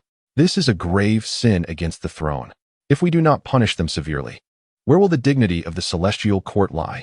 With a single command from Lin Hao, Neza and the giant spirit god showed no mercy as they dragged Guanyin Bodhisattva, Kasyapa, Ananda, and others towards the prison. No, don't take us in. Please, sage, save us. We do not want to go to hell. Guanyin and the two venerable ones, along with many arhats, cried out in despair. Even if they were imprisoned for 10 or 8 days, that would be bearable. But entering the prison meant enduring several kalpas, which was a fate they could scarcely endure. The guide immortal was overwhelmed by the noise, struggling to suppress his inner fury. If it weren't for the impending journey to the west, he would have long since silenced Lin Hao and the others with a single strike. But with the grand mission at hand, he had to prioritize the greater good. Reluctantly, the guide immortal turned to Lin Hao, maintaining a neutral expression. If you have any needs, please do speak, but I hope you might show some leniency towards the Guanyin Bodhisattva. A triumphant smile spread across Lin Hao's face. Oh, so the esteemed guide immortal is not as lofty as he pretends to be? What has caused you to grovel before me? Clearing his throat, Lin Hao feigned seriousness, placing his hands behind his back, and said, "Your words suggest that I am only driven by personal gain. However, I have long since transcended such desires, and I do not covet material possessions. It is not that I wish to make things difficult for the Guanyin Bodhisattva, but rather that she has committed a grave sin against the throne. If we do not punish her severely, the majesty of the celestial court will be compromised. And without that authority, the order of the three realms cannot be maintained." Lin Hao continued his lengthy discourse, but the guide immortal, growing impatient, interjected, "Get to the point. All right, here's the deal. If you provide me with 2 9-transformation golden pills, I shall immediately release them." Upon hearing this, Lin Hao decisively abandoned his lengthy arguments and opted for transparency, boldly demanding 2 9-transformation golden pills without hesitation. The Queen Mother smiled approvingly, recognizing that this young man was not only handsome but also quite clever. Meanwhile, the Buddhist disciples nearly choked on their own blood upon hearing his demand. To ask for 2 9-transformation golden pills outright, this was what he called being indifferent to fame and fortune? The guide immortal was infuriated. Having just lost 3 9-transformation golden pills, he was expected to part with 2 more? He coldly replied, "Impossible." After being denied by the guide immortal, Lin Hao remained unfazed and leisurely remarked, "It seems in your eyes, the combined worth of the Guanyin Bodhisattva and others does not compare to these 2 9-transformation golden pills. Alas, I would love to release you, but your Western sages do not permit it." Lin Hao shrugged, appearing helpless as he addressed Guanyin and the others. "Come now. I shall reluctantly confine you. It won't be for long. Just a few kalpas, right? Just grit your teeth and bear it. After all, you will have torturous company every day, so it shouldn't be too dull." Guanyin and her companions were utterly despondent. Was Lin Hao even speaking human language? A mere few kalpas? Even a sage would struggle to endure such a sentence. Finally, Guanyin, desperate and ready to abandon all hope, turned to the guide immortal and pleaded, "Sage, I have urgent matters entrusted to me by the Buddha, and they remain unfinished. If I am imprisoned now, it may jeopardize significant affairs." Guanyin Bodhisattva nearly divulged everything. The Taoist of guidance furrowed his brow. There was an unmistakable threat embedded in the words of Guanyin Bodhisattva. It was evident that should they be imprisoned in the heavenly dungeon, the secrets pertaining to the grand enterprise of journey to the west might very well be laid bare. This was a blatant threat, yet the Taoist of guidance dared not gamble with it. Moreover, Guanyin Bodhisattva was a formidable Daluo Jinxian. Losing her would indeed be a significant loss. Alas, alas, the Taoist of guidance lamented. He reluctantly produced 2 9-transformation Daluo golden pills, flicking his sleeve, sending the 2 pills flying towards Lin Hao. Quick as a flash, Lin Hao accurately caught the 2 pills in his hands.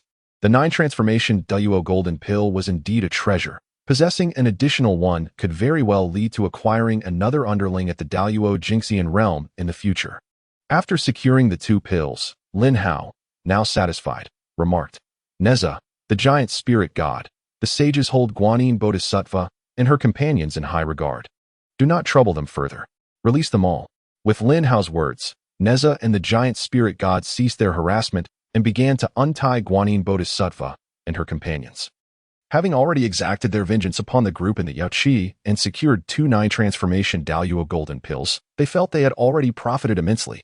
Seeing that the heavenly denizens no longer troubled Guanyin Bodhisattva, The Taoist of guidance turned away in annoyance and headed toward the heavenly gates. Guanyin Bodhisattva and her companions, faces etched with fear, awkwardly followed behind him, eager to leave this place of turmoil. However, the Taoist of guidance barked, "Stop right there. You bunch of useless fools. Your presence in the heavenly court is not for indulgence. Do not forget your duties. Until your tasks are complete, none of you shall return to Mount Ling." With this disdainful declaration, the Taoist of guidance vanished from their sight. It was no wonder that he was so incensed. Today he not only failed to seize the Six Souls banner, but also lost a 9 transformation resurrection pill and 5 9 transformation Daluo golden pills. Each of these 6 pills was a treasure of the 3 realms. Even as a sage, his resources had become rather scant. Guanyin Bodhisattva and her companions stood frozen, feeling as if the heavenly court had turned into a hell, with Lin Hao resembling the lord of that inferno. If it were possible, they would not wish to linger even a moment longer in the heavenly court. Yet, they had not completed their mission and could only suppress their inner dread, remaining in the heavenly court for the time being. Ignoring Guanyin Bodhisattva and her companions, Lin Hao turned to face the Jade Emperor and the Queen Mother, presenting the 2 9 transformation Daluo golden pills, saying, "Your Majesty, Your Highness, this is a gesture of goodwill from the Buddhist sect to the heavenly court. I dare not keep it for myself and present it to you." The Jade Emperor and the Queen Mother exchanged smiles, and the Queen Mother stepped forward, placing her jade hand upon Lin Hao's. Instantly, a warm sensation enveloped him, silky and soft. When the Queen Mother lifted her hand again, the 2 9 transformation Daluo golden pills had transformed into 5. Lin Hao, puzzled, wondered what was happening. Was she publicly supporting him? Was it inappropriate given his indifference to fame and fortune? The Queen Mother smiled gently, saying affectionately, "Today my sister and I arrived too late, and you endured much hardship. Your steadfastness has showcased the dignity and pride of our heavenly court. Therefore, these 5 9 transformation Daluo golden pills are all a reward for you." Chapter 89. The General of the Curtain, Unburdened by Women. Each of the 5 9 transformation Daluo golden pills was a treasure of the 3 realms. Yet the Queen Mother gifted them all to Lin Hao, illustrating her affection for him had transcended mere friendship. Amidst the envious gazes of the onlookers, Lin Hao accepted the 5 pills, having already devised a plan for their use. Gratefully, he sweetly said, "Thank you, sister." The Queen Mother beamed at Lin Hao's address, her happiness shining through as she waved her jade hand dismissively, replying, "Enough of this formal gratitude. Do not consider me a stranger. Let us return to Yaoqi. The Peaches of Immortality Festival concludes in 3 days." With that, the Queen Mother turned, and in a flash, vanished into the 13 heavens. The Jade Emperor gazed upon the 80,000 heavenly forest army, battered and bloodied, yet their eyes gleamed with unyielding resolve. "Where is Tai Bai? Your Majesty, I am here. Proclaim my decree. The 80,000 heavenly forest army has served valiantly in protecting the honor of the heavenly court. Each shall be rewarded with a 3,000-year-old peach of immortality, a spirit gathering pill, and a golden healing pill. Your Majesty, procuring such a quantity for 80,000 may prove challenging. The peaches are manageable, given the Queen Mother's oversight. But the pills? What are the pills? Although the Doshui Palace has been ravaged, Sun Wukong consumed only high-grade pills. The golden healing pill and spirit gathering pill should be plentiful.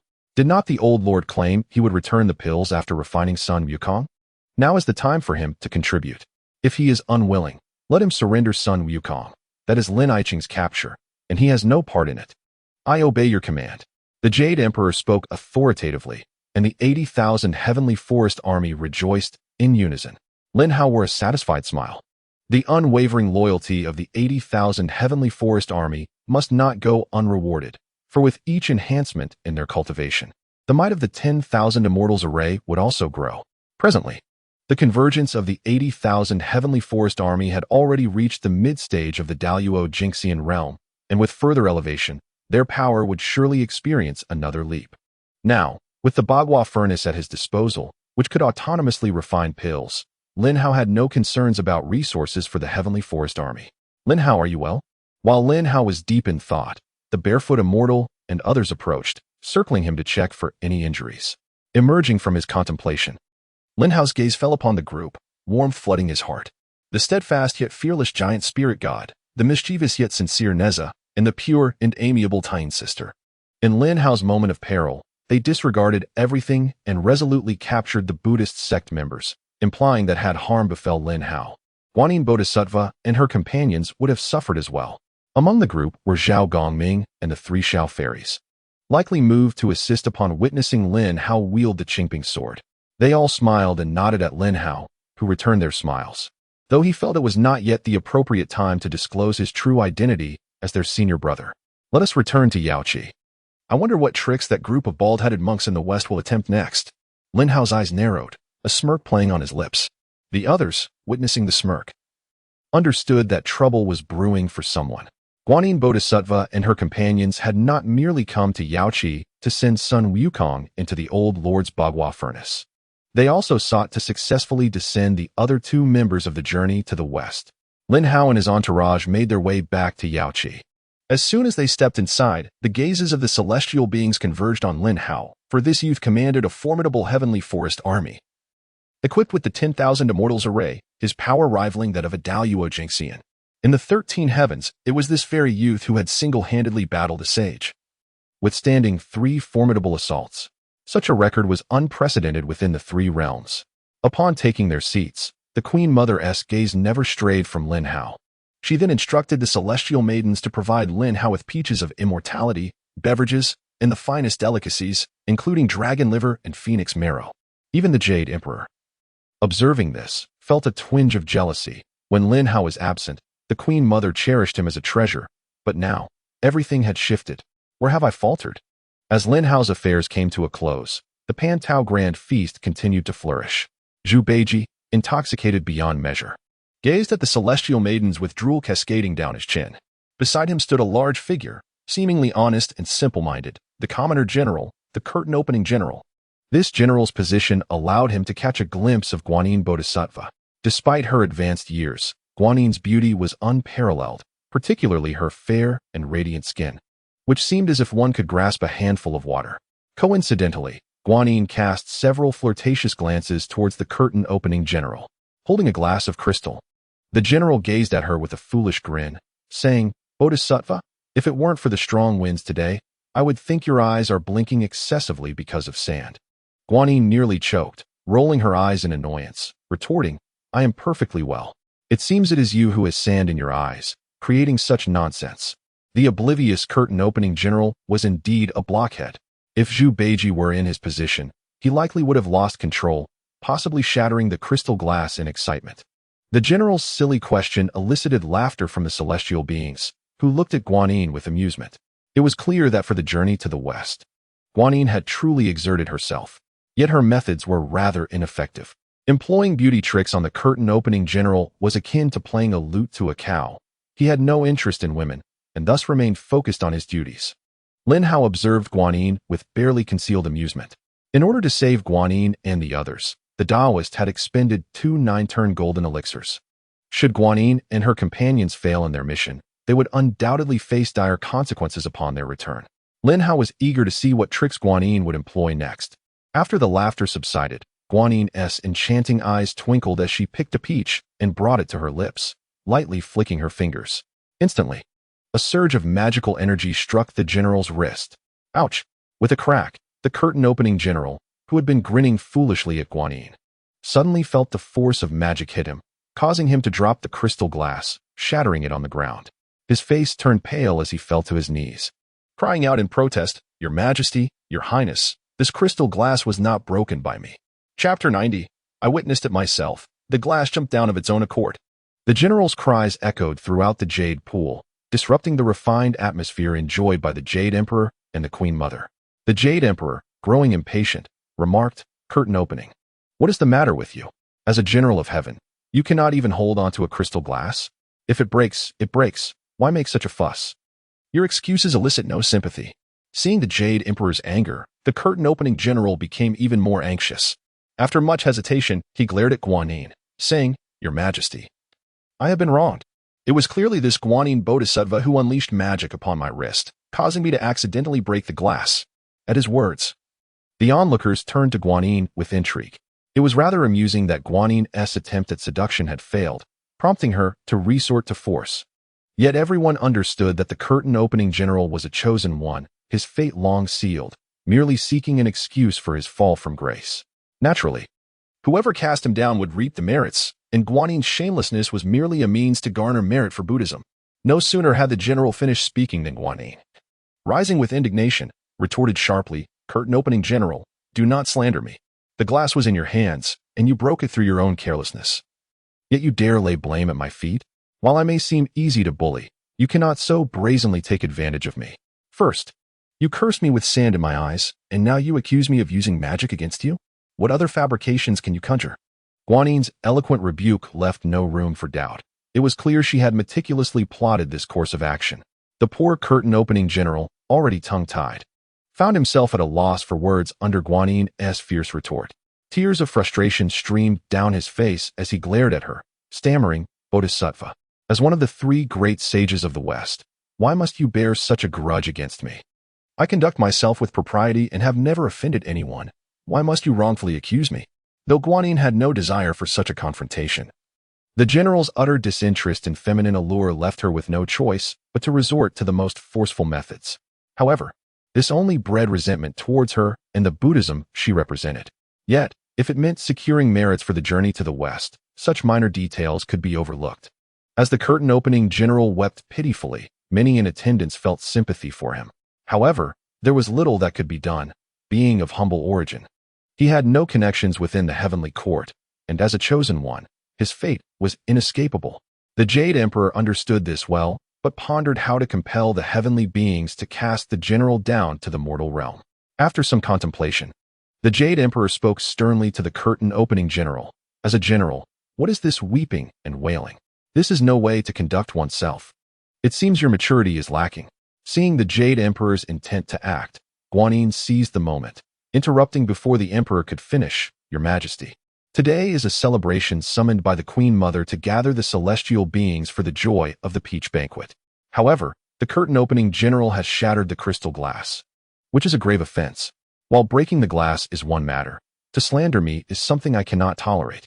I implore you to permit me to cast this curtain-opening general down to the mortal realm, allowing him to endure trials anew, so that he may one day ascend to the celestial realm and serve the heavenly court better." Guanin's true intentions were finally laid bare. The Jade Emperor furrowed his brow, uncertain how to refuse her request. The curtain-opening general, upon hearing he was to be cast down, turned ashen. The prospect of being wrongfully punished was unbearable. As a commoner, his chance of achieving immortality was already infinitesimal. Falling to the mortal realm could jeopardize that chance entirely. "No, this cannot be. I am innocent, Your Majesty. I am wronged. Guanin, you are treacherous." The general spat out in fury, blood trickling from his mouth, his misery palpable, yet no one could come to his aid. Seeing the Jade Emperor silent, Guanin smirked triumphantly, advancing to seize the curtain-opening general. "Curtain-opening general, do not cling to your delusions. Once we return to the mortal realm, you will face trials anew, yet there will surely be opportunities for you to rise again." However, the general spat defiantly on the ground, snarling, "Pa, you vile woman. I trust you not. This is all you're doing. Why must you slander me?" In a fit of rage, the curtain-opening general lashed out, denouncing Guanin as a foul woman. Enraged, Guanin, disregarding her status, unleashed her magic upon him, rendering him powerless to resist. Subsequently, she seized the general and hastily made her way towards the exit of the Jade Pool. The Jade Emperor grew increasingly anxious, unable to conceive a reason for the heavenly beings to act against the general. Yet, he could not merely stand by and watch as Buddhism claimed the merits. At that moment, Lin Hao, who had been silently observing everything, rose to his feet, a hint of mockery playing at the corners of his mouth. He had witnessed every despicable tactic employed by the Bodhisattva Guanin. A surge of righteous indignation coursed through him. How could he, a champion of justice, remain idle? His actions were not driven by the so-called merits of the journey to the West. Though justice may arrive fashionably late, it has never been absent. Lin Hao proclaimed with righteous fervor, "Halt." His voice resonated throughout the sacred Yochi, akin to a radiant sun breaking through a tempestuous sky. The expression on Guanin's face turned pale with fear, as she internally lamented, "This meddlesome boy is indeed going to act. I can only hope he goes easy on me." The Jade Emperor's face lit up with excitement. "He has come. My esteemed subject is finally ready to make his move." The Queen Mother of the West eagerly awaited to see how her favored Lin Hao would respond. With a resolute countenance and a cloak that seemed to billow without wind, Lin Hao gestured grandly and declared, "Your Majesty, Your Highness, and esteemed deities, it is quite fortuitous that I happened to witness the moment the glass lamp shattered." Guanin's movements suddenly froze, her face darkening with dread. Given Lin Hao's penchant for confrontation, he would surely expose her. The general of the curtain, with fervent admiration, gazed at Lin Hao as if he were the savior of his world. Handsome and imbued with a sense of justice, he was utterly captivating. Astonishingly, the general, who had previously shown no interest in Guanin, was now utterly enthralled by Lin Hao. However, Lin Hao's next statement left everyone dumbfounded. To be frank, the glass lamp was not shattered by the general of the curtain. I witnessed it with my own eyes. It leapt to the ground of its own accord. Chapter 91. The Curious Case of the Self-Leaping Glass Lamp. A glass lamp that leaps to the ground on its own. Absurd, utterly absurd. Guanin held her breath in shock. And when Lin Hao finished speaking, she finally exhaled in relief. Unexpectedly, this meddlesome Lin Hao did not expose her, but instead concocted a convenient excuse, leaving her astounded. Nonetheless, having the prize so close, Guanin would not relinquish it easily. With a cold smirk, she turned to mock. "Oh, dear Divine One, how humorous. A glass lamp leaping down. Huh, does your lamp have legs?" Even the Jade Emperor, puzzled, inquired, "My dear subject, how did this glass lamp leap down? Could you elaborate?" Clearly, the Jade Emperor was seeking to afford Lin Hao an opportunity. Unfazed by the curious gazes of those around him, Lin Hao leisurely picked up a peach, took a bite, and savored it, before casually stating, "What the Bodhisattva says is indeed correct." The glass lamp grew legs and leapt down. Guanin, already irritated by Lin Hao's teasing, was now incensed by his continued absurdity, coolly retorting, "The Divine One must be inebriated. Huh, I must attend to the general of the curtain, and cannot indulge in your drunken ramblings." Eager to extricate herself, Guanin attempted to depart, but Lin Hao called out, "Wait, Bodhisattva, you seek to punish the general of the curtain for his slander against you, but in truth, has not the general been wronged as well?" The glass lamp leapt down and shattered itself, yet you hastily accused the general. Enraged, he retaliated with reckless accusations against you. Both of you are ensnared in mutual blame. Thus, there is no reason for you to continue your vendetta against the general. Lin Hao's eloquence rang true, even if absurd, making it difficult for anyone to find fault. Guanin gritted her teeth, fuming, "Very well, very well.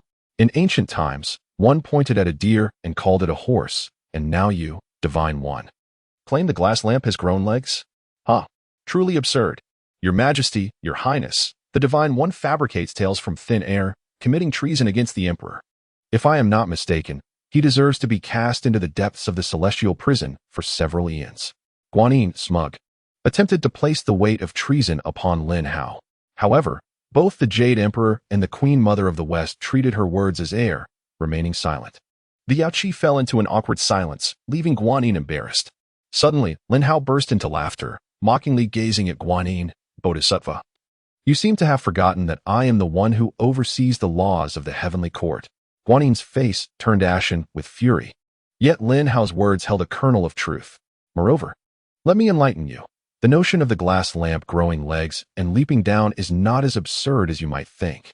It is said that on the spiritually enriched Penglai Island, ginseng of millennia, after absorbing the essence of heaven and earth, can sprout legs and run away. And this Yaoqi, the abode of my sister, is suffused with spiritual energy, where phoenixes sing and purple mists gather, making it a place of great fortune. With such a remarkable master as my sister, how could the items within the Yaoqi not gain sentience? The tale of the glass lamp sprouting legs is indeed a veritable truth. Lin Hao's eloquence flowed like a lotus, and he did not forget to flatter the Queen Mother, addressing her as sister with such endearment that she could not help but smile. Furthermore, his arguments were so reasonable and well-founded that disbelief seemed impossible. The Queen Mother nodded in agreement, smiling, "Excellent. Brother Lin Hao possesses a unique vision, capable of perceiving what others cannot. This alone surpasses all present by immeasurable degrees." With one daring proclamation and another eager acceptance, Lin Hao and the Queen Mother harmonized in such a manner that Guanin found herself utterly speechless. And with the Queen Mother's endorsement, who would dare to refute? Even if the glass lamp had no legs, the assembly would be compelled to envision it as if it did. Yet Guanin, unwilling to relinquish her prize, remained relentless in her pursuit of flaws. Seeing Guanin's obstinacy, Lin Hao remained calm and smiled. "I am not one to engage in baseless arguments. Since Bodhisattva does not believe me, let us do this. Turning to the Jade Emperor, he proposed, Your Majesty, why not summon your Haotian mirror, allowing everyone to witness this legged glass lamp? Lin Hao exchanged knowing glances with the Jade Emperor, who, being astute, could easily discern Lin Hao's intentions. He replied with a smile, Your suggestion is most apt. I shall summon the Haotian mirror so that all may behold this legged glass lamp. Guanyin panicked, internally cursing Lin Hao, realizing he was deliberately setting a trap. If the Haotian mirror were summoned, her true actions would be revealed. Everyone would learn that she had used her powers to strike the general of the curtain, causing the glass lamp to shatter. In that moment, not only would her plan to cast the general into the mortal realm fail, but she too would be left without a shred of credibility. She could not allow the Jade Emperor to invoke the Haotian mirror, otherwise it would spell her doom. Abandoning her pursuit of the general, Guanyin turned anxiously to the Jade Emperor, pleading, Your Majesty, please do not. The Divine One speaks with reason. The Yaoqi, under my stewardship, is indeed a place of abundant spiritual energy, where the glass lamp could easily gain sentience and sprout legs. Witnessing Guanyin's desperate demeanor, the celestial beings regarded Lin Hao with newfound respect. Such a masterful tongue could breathe life into the dead. Initially, Guanyin had scorned Lin Hao, yet by the end, she was left in a position of reluctant acknowledgement. The general of the curtain looked at Lin Hao with a face full of admiration, pondering whether he too could possess such a silver tongue to avoid his current predicament. Since the Great One had no objections, it would be prudent for me to refrain from further interference, mused the Jade Emperor with a hint of amusement. Observing the smirk on both the Jade Emperor and Lin Hao's lips, Guanyin Bodhisattva realized she had once again been outmaneuvered. Lin Hao strolled towards the general of the curtain, whose eyes were fixed on him with unwavering adoration, as if Lin Hao were his savior. General of the curtain, let us go. I shall personally escort you to the mortal realm, sparing the Bodhisattva any further effort. Chapter 92. Oh dear, there is no need for thanks, for I take great pleasure in aiding others. The smile on the general of the curtain suddenly froze, leaving him utterly bewildered. What is this? Lin Hao, after all his efforts to prove his innocence, now declares he will personally send me to the mortal realm? Is this some sort of misunderstanding? Why does everyone wish to cast me down? Divine Lord, you have stated that I am wrongfully accused, yet why must I be banished to the mortal realm? The general of the curtain lamented, tears streaming down his face. Lin Hao shook his head in exasperation, fully aware that everyone present understood the situation. Except for the Na'vi general. The chosen one cannot defy the will of heaven. Although you did not shatter the glazed lamp, it was indeed in your use, and thus the loss is still attributed to you. Come now, I shall personally see you off, Lin Hao said with a calm demeanor. The general of the curtain wept inconsolably, feeling as though the entire world had forsaken him. Upon witnessing Lin Hao's intent to claim merit, Guanyin Bodhisattva quickly turned, attempting to seize the general. However, Lin Hao, employing his transformative technique, swiftly appeared before the general and effortlessly grasped him. In her haste, Guanyin Bodhisattva miscalculated her movement, landing her delicate hand on Lin Hao's backside. All present were left agape, their jaws nearly hitting the ground. Did Guanyin Bodhisattva just take liberties with Lin Hao in public? What a remarkable spectacle! Lin Hao felt a warmth spread from his rear, surprised by the unexpected comfort of her soft touch. Guanyin Bodhisattva's face flushed crimson with embarrassment. She wished for nothing more than to vanish from sight. Mortified by such a disgraceful incident, the likes of which she had never experienced in her life. With a mischievous grin, Lin Hao turned to gaze at the blushing Guanyin Bodhisattva, saying nothing but wearing a playful smile. Meanwhile, the Queen Mother of the West, seated upon her throne, was seething with rage. Guanyin, how dare you? To engage in such indecent behavior in my Yaoqi. What are you waiting for? Remove your hand at once. After being chastised by the Queen Mother, Guanyin Bodhisattva froze, quickly retracting her hand and stammering, Your Majesty, please calm your anger. I truly did not mean to. The Queen Mother's fury did not abate. You've touched Lin Hao, whom I have yet to touch myself. How can this be? An accident, you say? How convenient that you accidentally touched him. She questioned sharply. Guanyin Bodhisattva was left speechless, her dignity irretrievably tarnished. Anyone unaware of the situation might misconstrue her intentions towards Lin Hao, especially given his strikingly handsome visage, which was sure to captivate many a heart. Ahem, Your Majesty. Let us set aside this matter for now. I shall proceed to send the general of the curtain to the mortal realm, Lin Hao interjected, attempting to dispel the tension. The general of the curtain, still in shock, could only wallow in his sorrow as Lin Hao's words echoed in his mind. Ultimately, He could not escape the fate of being cast down. Seeing Lin Hao prepare for action once more, Guanyin Bodhisattva mustered her courage and said, "Divine Lord, allow me to take the general of the curtain to the mortal realm. You may rest for now." She approached cautiously, wary of inadvertently touching Lin Hao again. Yet Lin Hao waved her off, replying, "Oh dear, Guanyin, there is no need to trouble yourself. Such a task is better suited for me. I take great joy in helping others." With a swift motion, he sent Guanyin's delicate hand back and took hold of the general of the curtain, departing without hesitation. Guanyin Bodhisattva felt tears welling in her eyes. Who would desire such assistance? By sending the general of the curtain to the mortal realm, the merit would undoubtedly fall to Lin Hao.